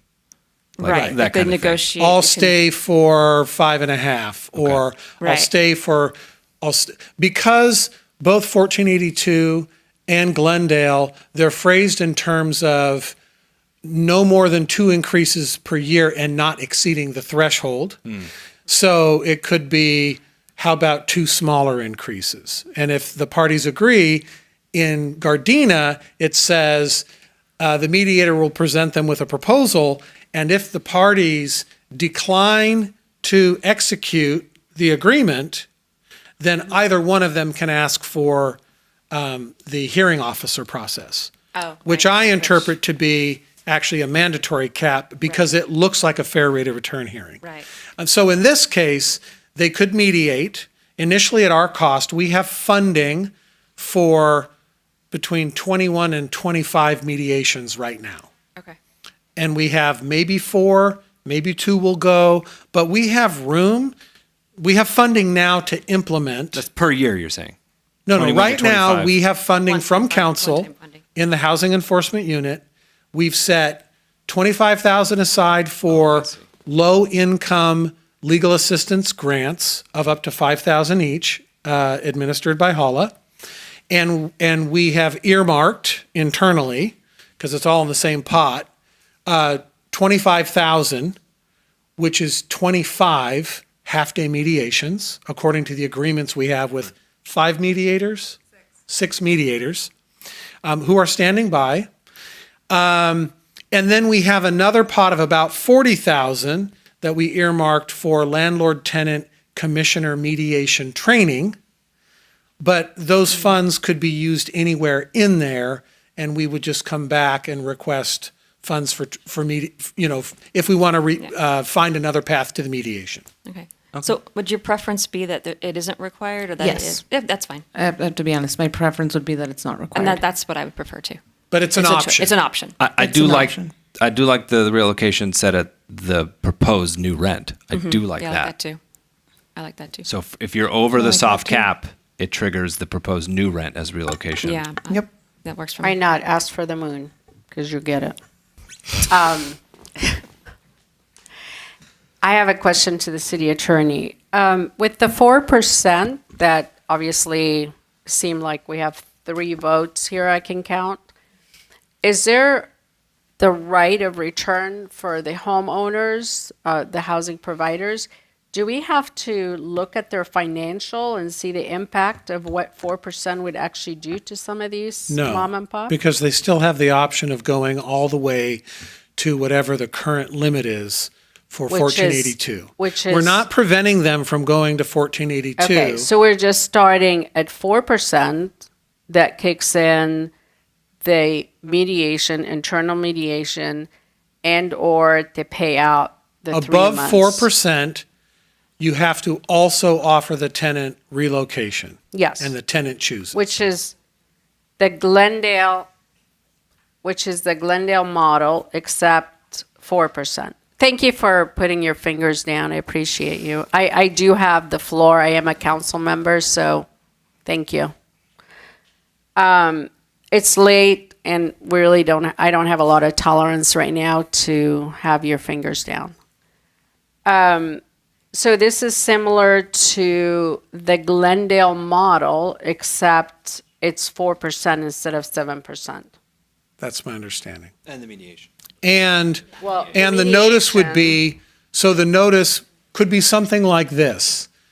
The landlord gives tenant the notice, here's the proposed rent increase. You also have an option to elect relocation at 3 times the proposed future rent, and you could also request mediation under the city's mediation program. I'm assuming that because that could cost them less than relocation, there's some incentive there. But we'll see, right? I mean, So I want to address a couple of things. It's so amazing how with the vice mayor starting, I want to balance, I want to be fair for the housing providers and the tenant. Because that's what I said earlier. I truly mean it, that I want to find something that helps everyone. And so far, we've done really well to do protection for the tenants. I don't know what the housing providers are going to say, but that's something we deal with in the future meetings. And how easy we went from, I want to be fair and do the 5%, because right now it's 5 plus CPI, to, well, let's just get down to 4 because it seemed that's what the agreement is. And I have a concern for that, because we're talking about, well, let's see how that works. If it doesn't work, then we can look in a hard cap, and then we can also look at the registry. Let's gather the data. We're dealing with human beings here in the city of Burbank that we care and love. We're dealing with people that need to budget, that need to know what their livelihood is going to be. Just like the tenants wants to know what their livelihood is going to be, if they're going to get 8% or 4%. We can't sit up here if we choose a model and let's give it a try and see 4% works. If it doesn't, let's go with the hard cap. We need to be leaders, in my opinion, and start looking at what is it that we're trying to do. Balance the entire city. You are responsible for the entire city. And I'm sorry, this is late at night that I'm having to say this to all of you. We are now looking at helping one side of the community and leaving the other side that came in here, filled this chamber, waited outside, sent us emails, begged us to stop doing this and look at what's fair for us. Is 4% really fair? I don't think so, because 5% is, it's fair for one side, but that's what you chose. It's fine. Your opinion. It's my opinion based on what I heard tonight, based on what I heard from all the housing providers. I know the tenants wanted 3%. That's what they wanted, right? You gave him 4. You started with 5 and said, okay, well, let's give it a try and see what happens. This is not a dress we put on and try it, and if we don't like it, we return it and nothing happens. This is affecting people's lives. And just for the sake of having a 3 vote and moving forward, I think we're doing wrong for our community. I think that you think this chamber was filled with people. I'm not willing to sit to another 3 o'clock meeting because we are not doing right by this community. And so I'm putting it out there right now that we need to be reasonable. We need to represent the entire community. Whether we were elected by majority or not, he's the one that got the highest vote. Some of those people were housing providers that voted for both of you. I had tenants vote for me. But it's not about me getting elected. It's not about you getting elected. It's about sitting here tonight and doing the right thing by our community that we represent. So. Okay. So do you have a problem with the percentage? Do you have a problem with the percentage? Is that the part that? I do. Okay. I do. So, I said, earlier I said, I'm willing to go with soft cap. With the rest, right? Okay. We went with lower than what the 5% is. Yes. Right now. And that is a problem because we're not being fair to the housing providers. We are being fair to one-sided only, where people came here and screamed about insurance costs, maintenance costs. Our own BHC said we can't afford it. I just want to bring up the housing providers told us that the average rents are 3%. Try. Oh, okay, hold on. This is not a sheet that we need to share. And, okay, the vice mayor was not done responding. Let's let her finish. And I understand your frustration. So a few things. One is that this is not a done deal. What we're doing tonight is the first step. There's an opportunity to keep working on this. And I think one of the things that also needs to be acknowledged is that while it's true that there are a lot of amazing landlords, property owners, there's a lot of great property owners who are doing their job, there are property owners out there that are not, that are raising their rates too much, too fast for our community and displacing people. And that is something that needs to be acknowledged too. And so I understand that it feels like it's one-sided, but at least for me, I'm not going to speak for everybody, but for me, what I'm doing is targeting a very specific issue that needs to be addressed. Now, I don't know if the way that we're addressing it is the perfect way.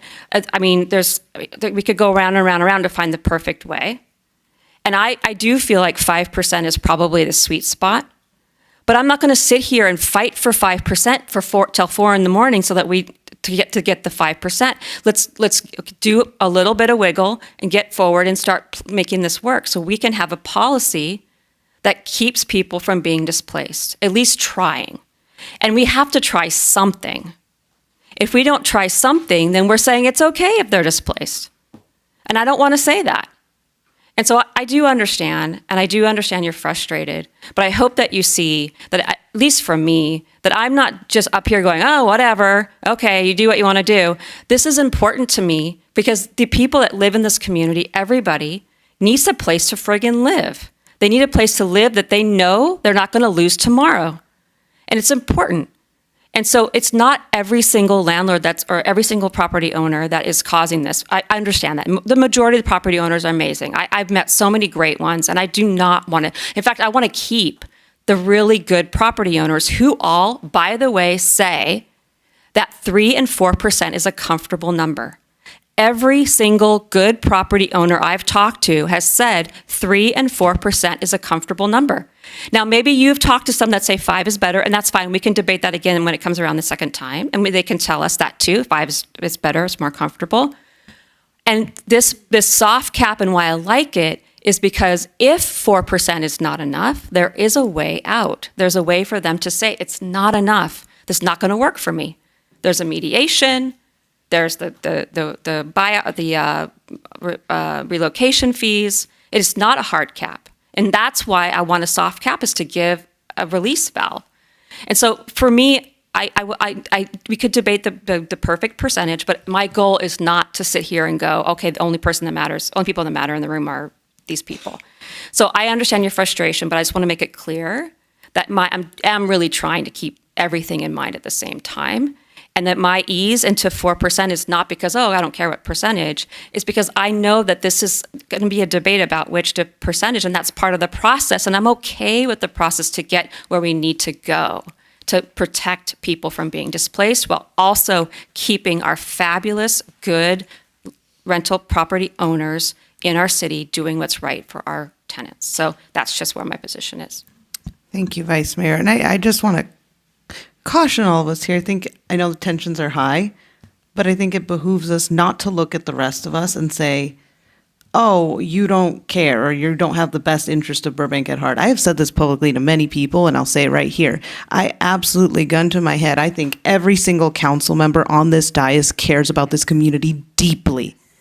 If not, we would not have spent 2 years on this. If not, we would not go late on other issues. So I think it's poor form to say that the rest of your colleagues don't care. Because clearly we do. We may have different opinions about how to get to a solution for a problem, but everybody on this dais cares. And everybody on this dais is making decisions carefully, calculatedly, and trying to ensure they can find the best option for Burbank. If we wanted our way or the highway, I'd keep fighting for 4% for a hard cap. I realize that's not going to happen tonight. I think I was pretty clear about that. That's what I would like. It's not going to happen. So I move on because my job as a legislator is to negotiate with the three of you to find a solution. And if I may, my job is to negotiate, but not on somebody's back over somebody else's happiness. So I said I'm happy with the soft cap. I did say that. I said the Glendale model looks good. We didn't even talk about, they have a 7%. The vice mayor said 5%. Okay, I'm listening. Maybe we can find a happy medium between 5, 7, 6. But we went directly to what was originally proposed. I know originally wanted 3% hard cap. Which I said 4%, for the record. a year ago when we Nope, started. I said okay. 4%. Okay. My apologies. 3, 4. But And mind you, that was my trying not to make everybody happy, because I can tell you the folks in the back did not love that I said 4%. well, I don't think anything we're doing tonight is going to be one side or another is going to No, be happy. and that's our job. It is my job. And I don't care if they're, if somebody's going to be upset with me, if somebody's going to be happy. I'm trying to do what's best for our entire city. As is every single council member on this dais. But we're not even negotiating. We're not even talking. And I understand it's late, and I understand we don't want to sit here till 4 o'clock. When this goes out from this room, and then the report comes back and it says 4%, a lot of people are going to be concerned, are going to be unhappy. So we're not just sitting here saying, oh, well, let's figure it out when they come back and let's look at it.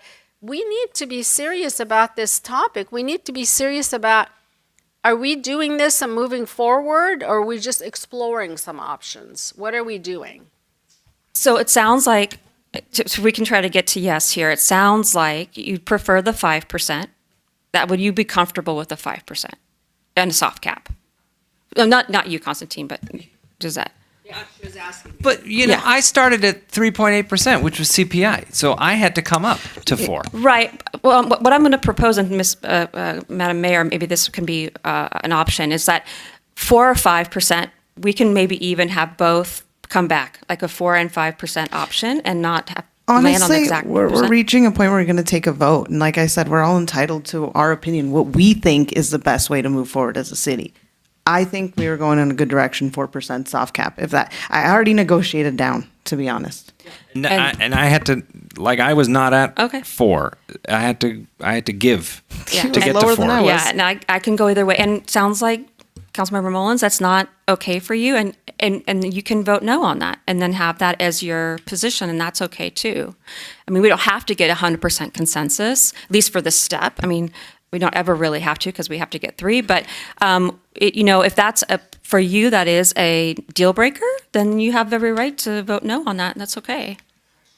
Okay. And you do. And I think that's why I brought up, the point for me is not your disagreement. You are perfectly entitled to disagree, and you bring up some great points from your point of view and where you're standing.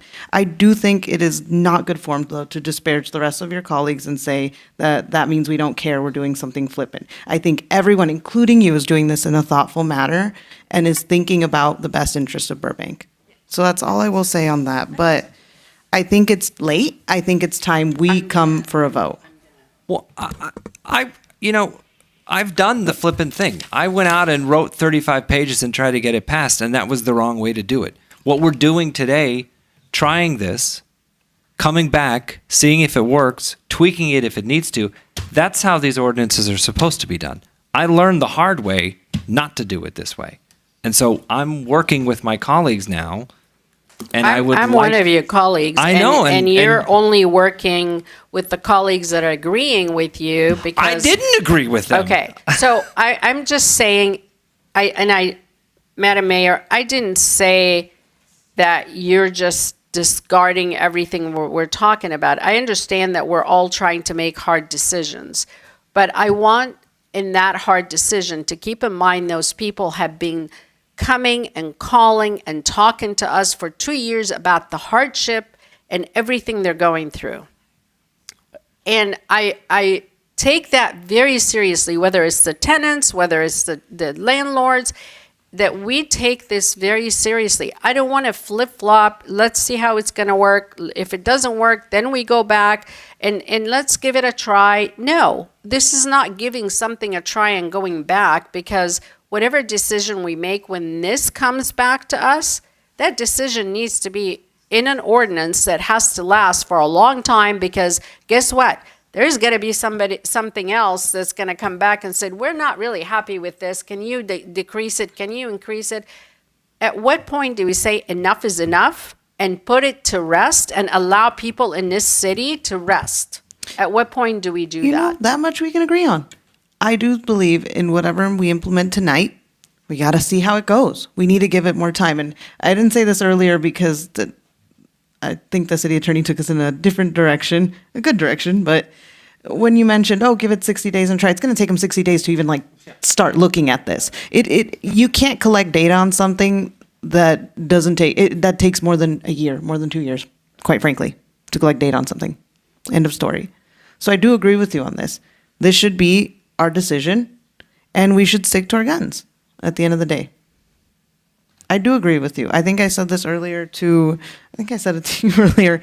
I want to give staff clear direction. I don't want to come back. I don't want to come back next time and say, well, what about Gardina's newest blah, blah, blah. No, let's finish this off. So with that, it is 2:42 in the morning. Can we get a motion? On this section, do you want us to motion on this one alone? I think the city attorney, you said you were good with direction on the other three. You need a motion for this one. What right? I have right now is a proposal for a soft cap for units covered by 1482. The cap is 4%, above which the rental property owner must provide an option to the tenant of a 3-month relocation fee at the proposed new rental price, and let them know that a mediation service is available to mediate the proposal. For units not subject to 1482, which generally we've referred to as Costa-Hawkins units, the soft cap would be 10%, above which the landlord must provide a 3-month relocation fee equal at the proposed future rent, and also give the tenant notice that mediation is available. So moved. He just moved it. Do I have a motion? I'll second. Great. Motion and a second. I'd like to make a substitute motion. Okay. And the substitute motion is to place this motion that the city attorney just read, to place that on the ballot in 2026 election. And correct me if I'm wrong, it's 2:40 in the morning with the substitute motion. We have to vote on that first? If there's a second. Okay.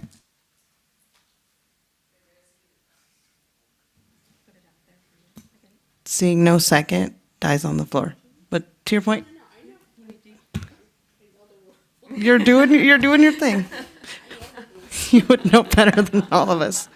All right, so now we go back to the original motion. Great.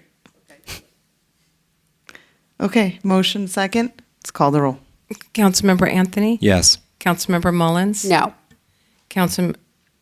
Vice Mayor Takahashi? Yes. And Mayor Priss? Yes. Thank you. Right? 4-1 or 3-1. I can't count. 3-1. Motion passes.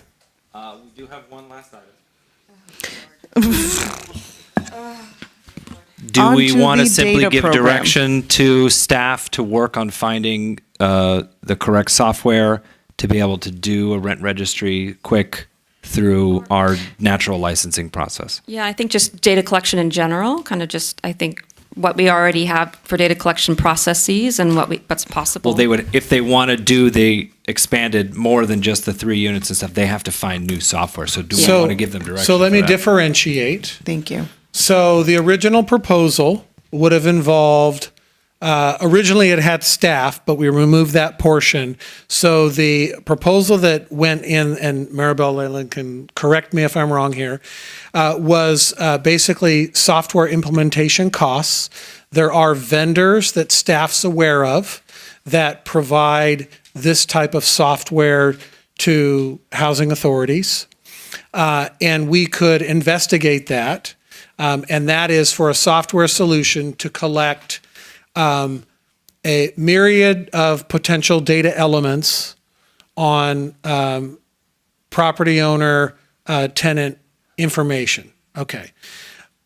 What we've also talked about data collection is our process now of collecting information on every enforcement case and basically building our own database. So the second data collection we're doing now, the information was presented by Ms. Rajesh in terms of how many cases, what categories they filter into, how many cases have been referred to mediation, whether or not they mediated, was it successful. So that's more qualitative about the enforcement program, and we will do that moving forward.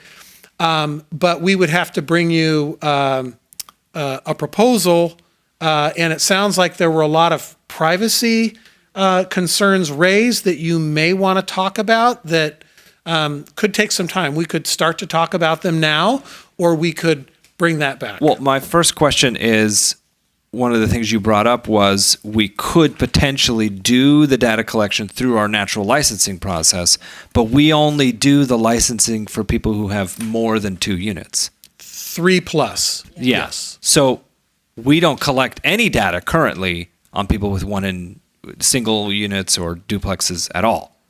I believe that's true. So that's done because of our business license process. So how would we collect that data if those individuals aren't even required to register? So with that a business was my license? first run at trying to get that without having to ask council for authority, and it proved not to be feasible. Is there a way to expand the business license so that it covers everybody, but we simply lower the fee and the entry point for people with 1 and 2 units? So basically, we're just expanding the business license, but making it real easy for people. I don't know. If I may, Mr. McDougal, a couple of things to mention. In the budget discussion paper, there was the rental registry paper as proposed, and that is that $200,000 cost. One of the things that I do want to share is with a rental registry, again, we've talked about that's directly associated with a rent board. So really, we're talking about, in the presentation, we said you could do a data program without an ordinance, but the question really comes to, you collect the data, and then what do you need to do with it? What do you want to do with it? So what really is the need? I, as a staff person, would need to know, what is the need for this data? Not clear on that point. And we've already shared, we've started collecting the data through the Housing Enforcement Unit. Clearly, in just the month that we've seen, it's jumped to additional cases.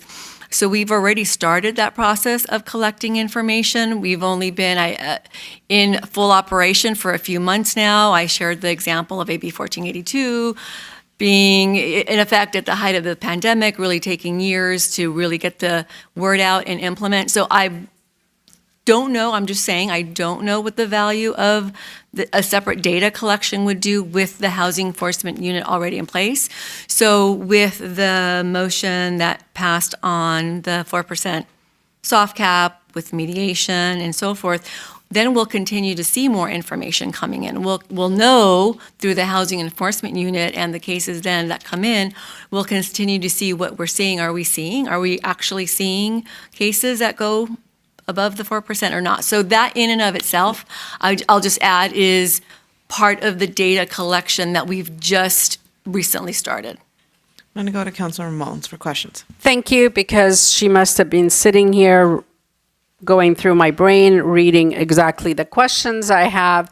What are we getting that data for? Since the data ties to the hard cap, if we were implementing a hard cap, and then we just you guys just gave direction to staff to bring back the soft cap 4%, and they're collecting data already in the housing unit. So why are we creating another layer of adding cost and adding staff to go out and look for a software? Are we just doing it to say, oh, check, we did a registry, or what is it? What are we trying to do? Because I think, in my opinion, at this stage, since you already gave direction for soft cap, you don't need to have any additional data. What do you need it for?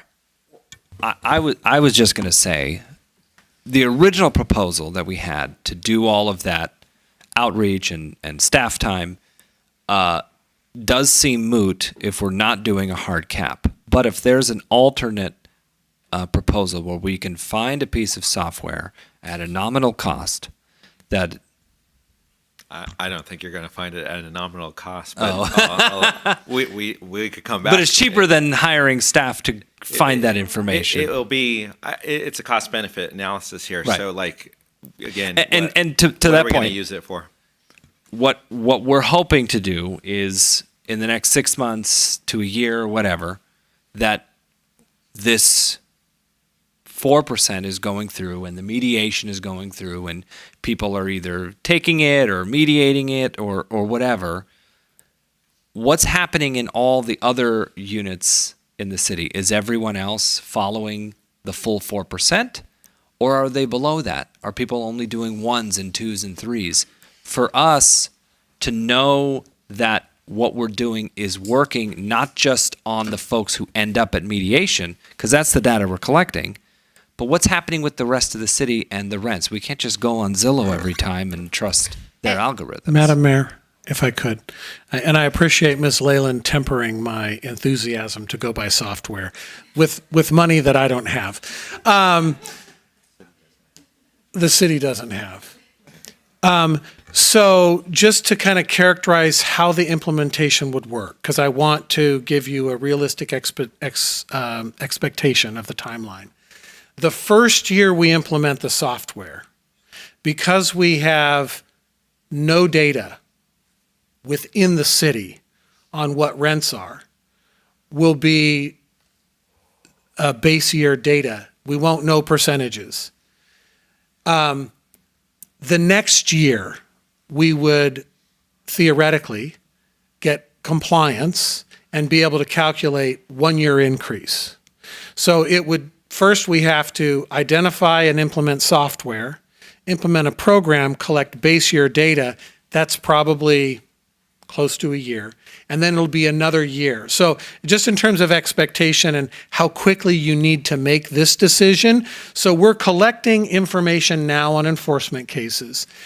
And while there are vendors out there, we have to implement it, collect base year. And I believe, Ms. Leyland, one of the cities that's doing a registry, it's taken them 2 years to get 50% compliance? Yes. So, and actually it is a city of Pasadena, but they have to do it through their rent stabilization board. And they're now in the second, third year, still haven't reached full rental registry for all of their units.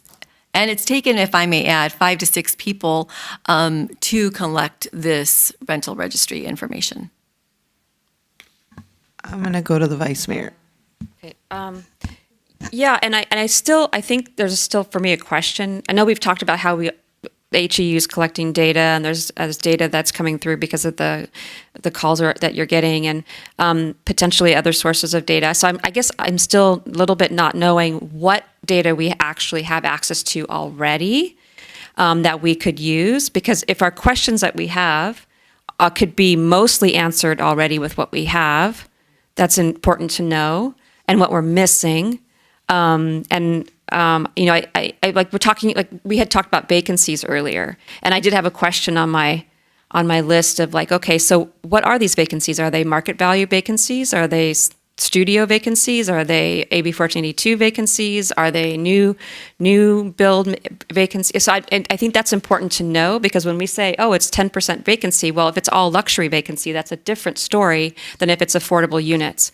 So there's some questions I think are worth answering, just to have that knowledge of what our housing landscape looks like. But if we have access to quite a lot of data already, then we don't need to get all the data, every single piece of data just to get it. But I think also there's some important data that we may be missing, but I don't know what we're missing. So I think for me, that's the first step, is to know what we already have and then see what we're missing. I think that was all to the Vice Mayor's asking, what do we have? What information do we have? So thank you, Vice Mayor. For the Housing Enforcement Unit, we collect data. When a complaint comes in or a concern comes in, we collect data on the landlord information, tenant information, sometimes the type of eviction. So overall, with time, the data on the kind of evictions, details on the landlord, the type of rental unit they own, and the tenancy type, all would be accumulated over a period of time. As well as a base rent and a proposed increase, potentially. Yes. Depends on what the issue is. So you're also collecting what kind of unit it is and like bedrooms and how many people live there and maybe if there's seniors or families, all this is in there too? Or what, I mean, is it pretty complete data that gets, I mean, maybe data that in the case may not be asked because it's not pertinent, but you still want to collect it to kind of get an idea of who's calling maybe? We do not collect the number of bedrooms. We do collect the address of the unit, and we look up the title records if need be to understand the type of tenancy to make sure that it's not covered under, or it is covered under AB 1482 if there's an issue. So that's how we sort of can distinct between the non-AB 1482 units and AB 1482 units. So single family, multifamily, those are the kind of data we have right now. I'm thinking at the very least, at least right now we can implement quickly, is to collect more data with all these intakes, each intake getting a very, Yeah, we should at least get the bedrooms and the price. Yeah, like, and that because it's seems private, simple. it's not public information, it's information that's just used internally. I think it would be interesting to see, trends across all our calls with the consistent data across. Yeah. And contrary to some misinformation going around, I don't think anybody on this council wants social security numbers, names. We just want numbers. Unit number, like, is this a 2-bedroom? How much is it costing? Is it a 1-bedroom? How much is it costing? And I cautious you of asking for how much is 1 bedroom within one building, how much is it costing? Because I understand also Pasadena, now that they made their information public, they go online and they see you are my next door neighbor, you live for $1,000, I'm paying $1,300 because maybe I have a refrigerator and a stove and I have a remodeled unit. Now you're asking the landlord, or I'm asking the landlord, why is he only being charged $1,000? And Pasadena is going through these issues because all this information is online. So we're setting up tenants against each other, then they're setting up against the landlords. Well, to that point, that's why I wanted to address the misinformation. That's not what we're asking for. I don't even want to know what unit. As you go through this, you're going to start collecting cases where there's going to be different units, different places. We just want aggregate numbers. We want to know, we're looking for trends here. We just want to know, we had this many 1-bedrooms. This is the average cost for those 1-bedrooms because we had, we just want a chart, basically. Yeah. Like, I'm thinking of an Excel sheet that has a 1-bedroom that costs this much, another 1-bedroom this much. I worked in housing for many years, housing and homelessness. You don't need to put people's names. And in fact, as a social worker and as a therapist, I think we can tell you we often have to collect data without including people's personal information because it's HIPAA protected. So we're not looking for anything that shows like the address, the person's name, landlord or tenant, just numbers, and certainly not public lists like that. We just want to know what our trends are in our city because we know Zillow's wrong. We know that some of these like other databases are wrong, and we'd like to hear what's coming into you all. Really, I do want to acknowledge the point that you make because I think that what Pasadena is going through right now is a cautionary tale for us to be really careful about whatever data that we do collect to make sure that it's not accessible in a way that causes even more infighting and conflict between our community members. So, when I was thinking of getting the data from the business license, it didn't even cross my mind to make it a public document that somebody could access. I didn't realize that was a public records request that could happen. So knowing that, I really am interested in finding ways we can get this information and keep it private, but still be able to use it internally and understand what our trends in our city are so that we can speak for Burbank specifically of what's happening here, but in a way that it doesn't cause the conflict that you're talking about, because that's absolutely something we don't want to see. I would keep it simple. Unit, there's a unit, this number of bedrooms, this is the cost. No name of the owner, no name of the tenant, no location. That's not information we need. Yeah, like maybe zip code at the most. Madam Mayor. I wouldn't even do that. We do, staff does prepare kind of macro statistics. I'm not using that word correctly. I'll just say that for anyone who actually has an economics degree.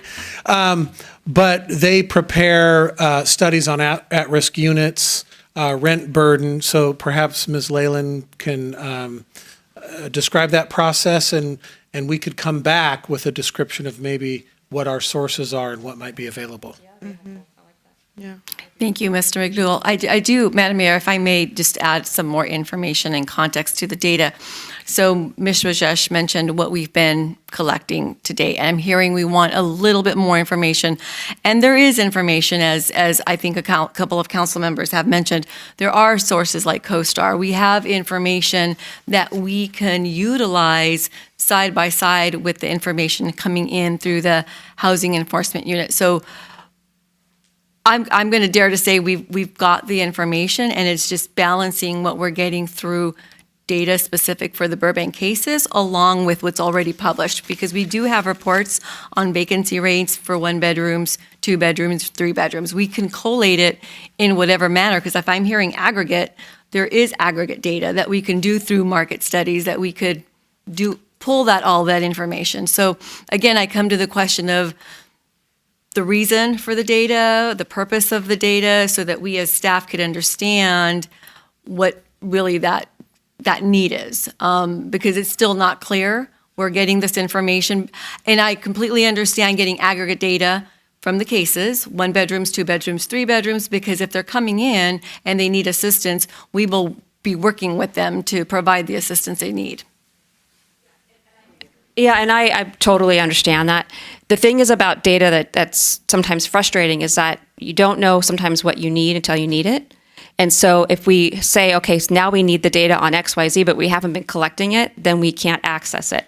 So having this data just generally on the landscape of our housing, it's locally, hyper-locally, so we know what's going on with us, that when the time occurs that we do need to access it and we can ask that question, it's available to find and to pull up. And then we have a history as to the city attorney's point is that it takes a few years sometimes to get data that means something because it's comp data from previous years. So we may not need it for a year or two, may not need it for a while, but when we need it, it'll be really nice to have that there, especially if that data is already there to be able to extract, and if we have an opportunity to gather it, if it's not too much, we're not doing a whole new extra program, but we're adding information, asking for information from the cases we're already working on. Thank you for clarifying, Vice Mayor. I do want to add something that's very critical. We've already received comments from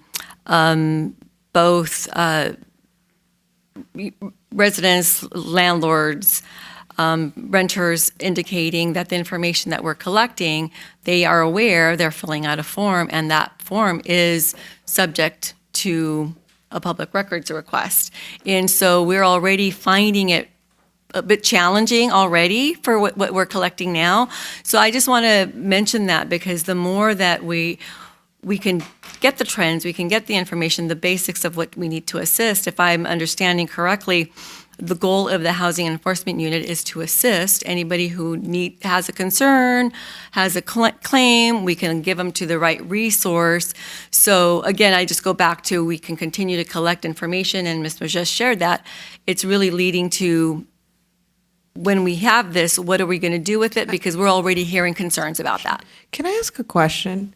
Because that's alarming, and I hadn't heard that. In the same way that when we have, and this is something our city clerk recently implemented, when we have somebody come up for boards and commissions, I remember because when I applied, I was a little weary because you have to put your name on there, your address, your phone number, and I don't know that that's information I wanted out there at the time. And so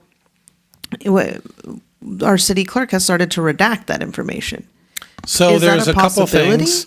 There was a new law that changed about home addresses and whatnot. So that's we absolutely will do that. There is a public interest, though, in knowing where your appointees live, because if they're on a board that makes decisions about locations, then there's potential locational conflicts of interest. So we do run into that.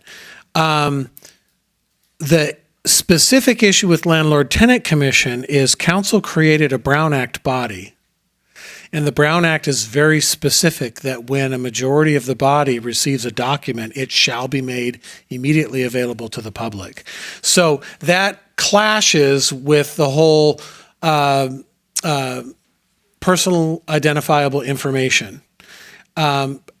We had to change our ADA process because we used to make people that needed a variance to put a ADA ramp for their house in the setback get a variance at Planning Commission, but then they were having to disclose their medical information in an open public meeting. So it's a challenge that we run into because of our status.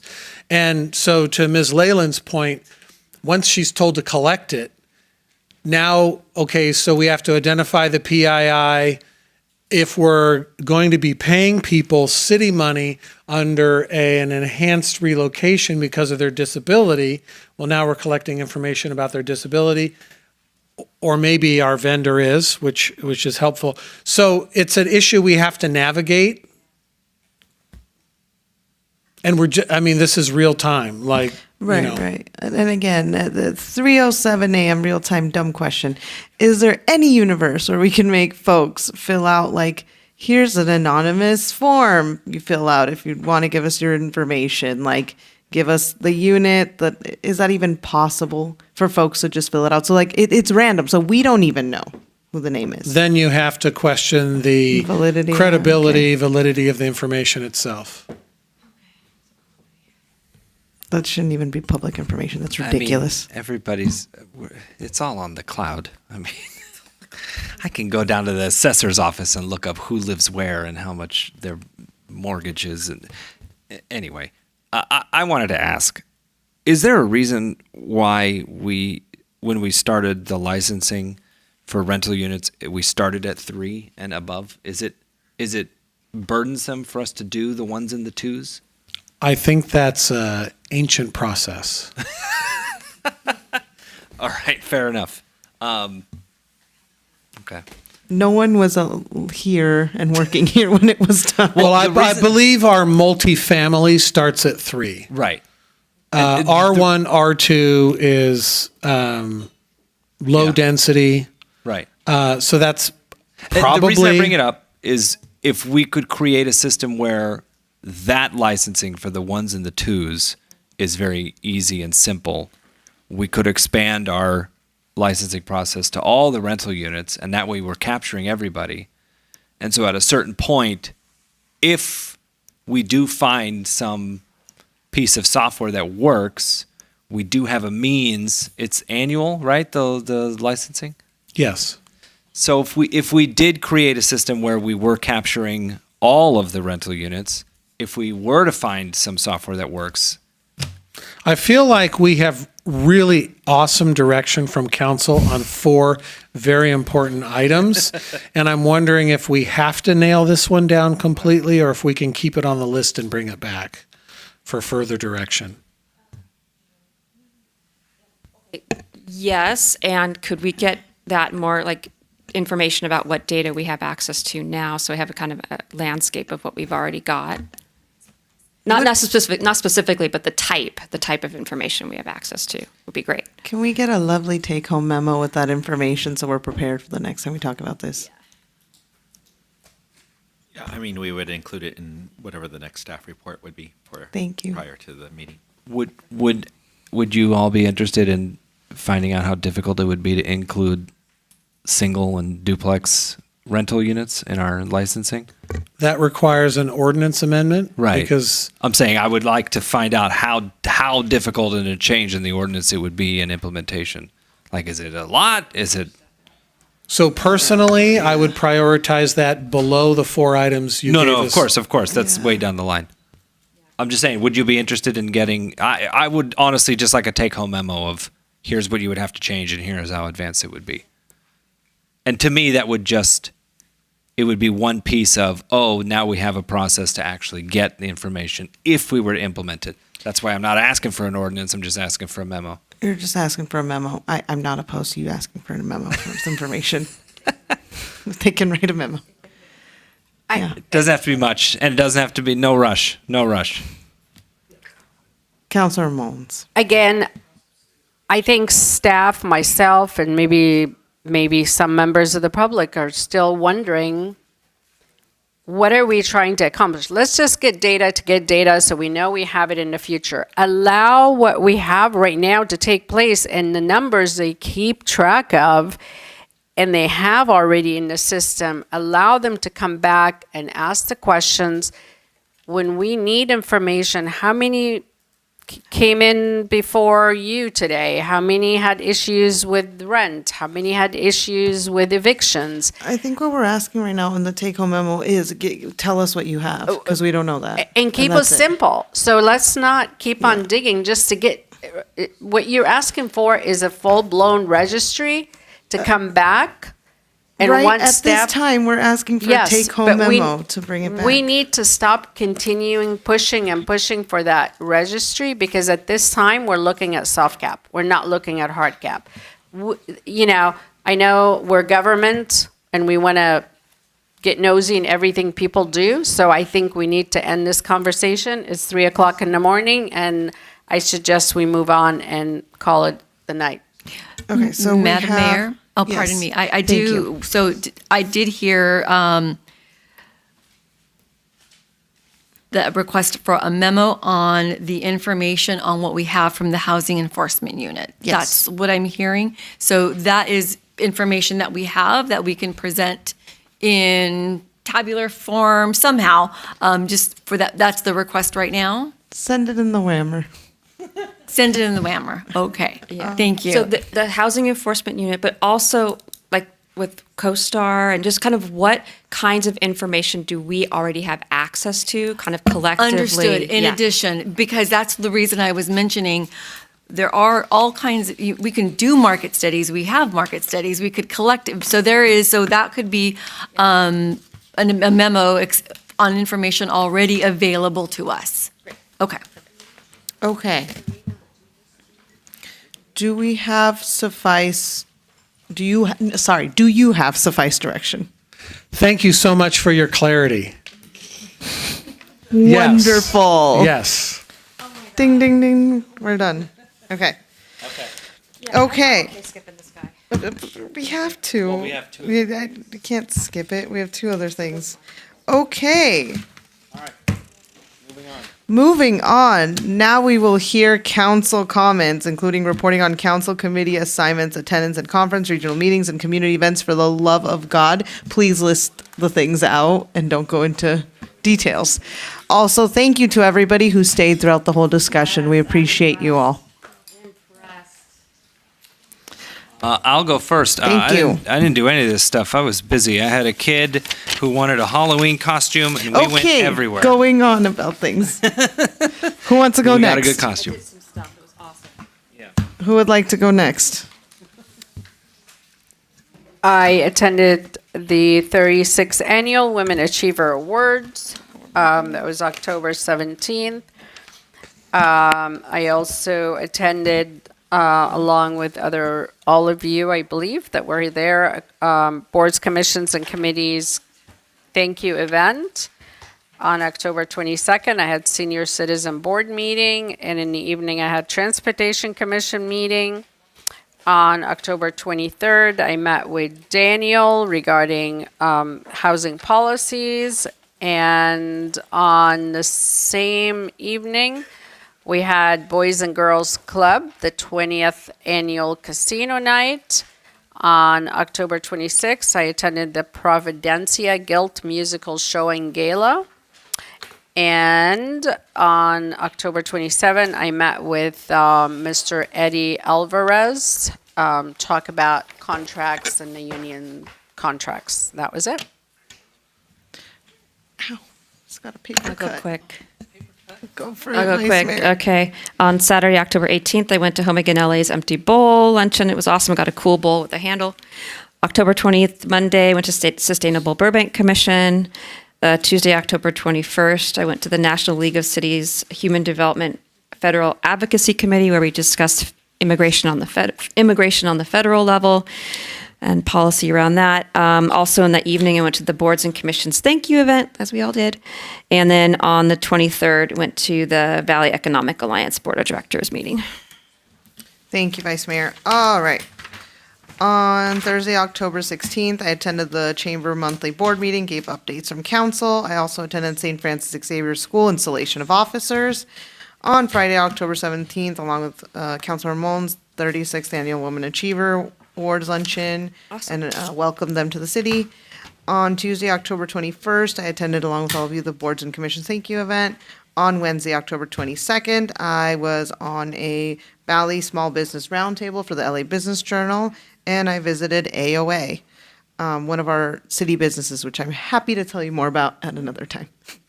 On Friday, October 24th, I had a Zoom meeting with a student from CSUN about government. And on Saturday, October 25th, along with the Vice Mayor, attended the Burbank Community Halloween Concert. We presented them with their 85th anniversary certificate. On Sunday, October 26th, I attended the ANCA Western Regional Annual Gala. It was great. And then yesterday, I had a lovely Zoom meeting with one of our property owners about this subject for tonight. Oh, I had like 100 of those meetings. All the past right. weeks. Yeah. Yes, this morning. Let's see. What is next? Oh. Now is the time for the consideration of previously introduced agenda items. As a reminder, this council's process for adding additional agenda items. The 2 items for consideration tonight were requested by council members during the meeting on October 14, 2025. For each item, the appropriate council member will have 2 minutes to provide a brief explanation of the council goals, of the request along with how it relates to the council goals. After that, we will vote and see if we'll consider the item at a future meeting. If you go over the 2 minutes, I will squirt you with a water gun. The first item is Councilmember Mullins' request for a report on SB 79, including details regarding quarterly mile specification from bus rapid transit, high-density buildings, cost of housing elements, specific plans, and overall expected impact of SB 79 in the city of Burbank. Wow. I think everybody knows why I requested this report. I'm convinced. Let's do it. Yes. Yeah, I vote yes, too. Show of hands. Councilmember Anthony? Yes. Real quick, Oh, we were working on a memo. I think this specific request is to make sure that we do a verbal report at a council Yes. meeting. So, we'll try to get that done as Great. soon as we can. Can we do a show of hands? Is that easier? Do show of hands or? Do you want us to do the thing? Let's do it. All right. Oh, okay. Councilmember Anthony? Yes. Councilmember Mullins? Yes. Noting the absence of Councilmember Rosati, Vice Mayor Takahashi? Yes. Mayor Perez? Yes. Thank you. Okay. The second item is my request for a first step report directing staff to negotiate a community workforce agreement with the LAOC building trades. I mean, that's basically it. That's my explanation. I'm requesting for a first step report to discuss with the trades. I'm sure, you all know about that. I'm convinced. Let's do it. Let's do it. Okay, great. Can we? Councilmember Anthony? Yes. Real quick, I mean, we did receive, I did receive material. I think they want to do something similar to what Lancaster adopted, so we Yes. will include that as an initial first step report, Okay. and talk about pros and cons with that. So that probably won't come back for a little while because it's not a priority, so it'll probably come back early next year. Early next year. Yeah. So like January? That's like Early next year. Is it possible for me to ask for something in that? Because doesn't the school district? Okay, never mind it. That's fine. I was just going to mention the school district is No. also. No. Okay, then no. All right. Councilmember Anthony? Yes. Councilmember Mullins? Yes. Vice Mayor Takahashi? Yes. And Mayor Perez? Yes. Thank you. Great. All right, now is the time for the introduction of additional agenda items. Do members of the council have any items? No. I have 8. No, I'm just kidding. I was ready to You're on your own. Okay. We now adjourn the meeting to Tuesday, November 18, 2025 for a regular meeting in these council chambers, 275 East Olive Avenue at 3:21 p.m. Second floor, thank you. Good morning, Burbank.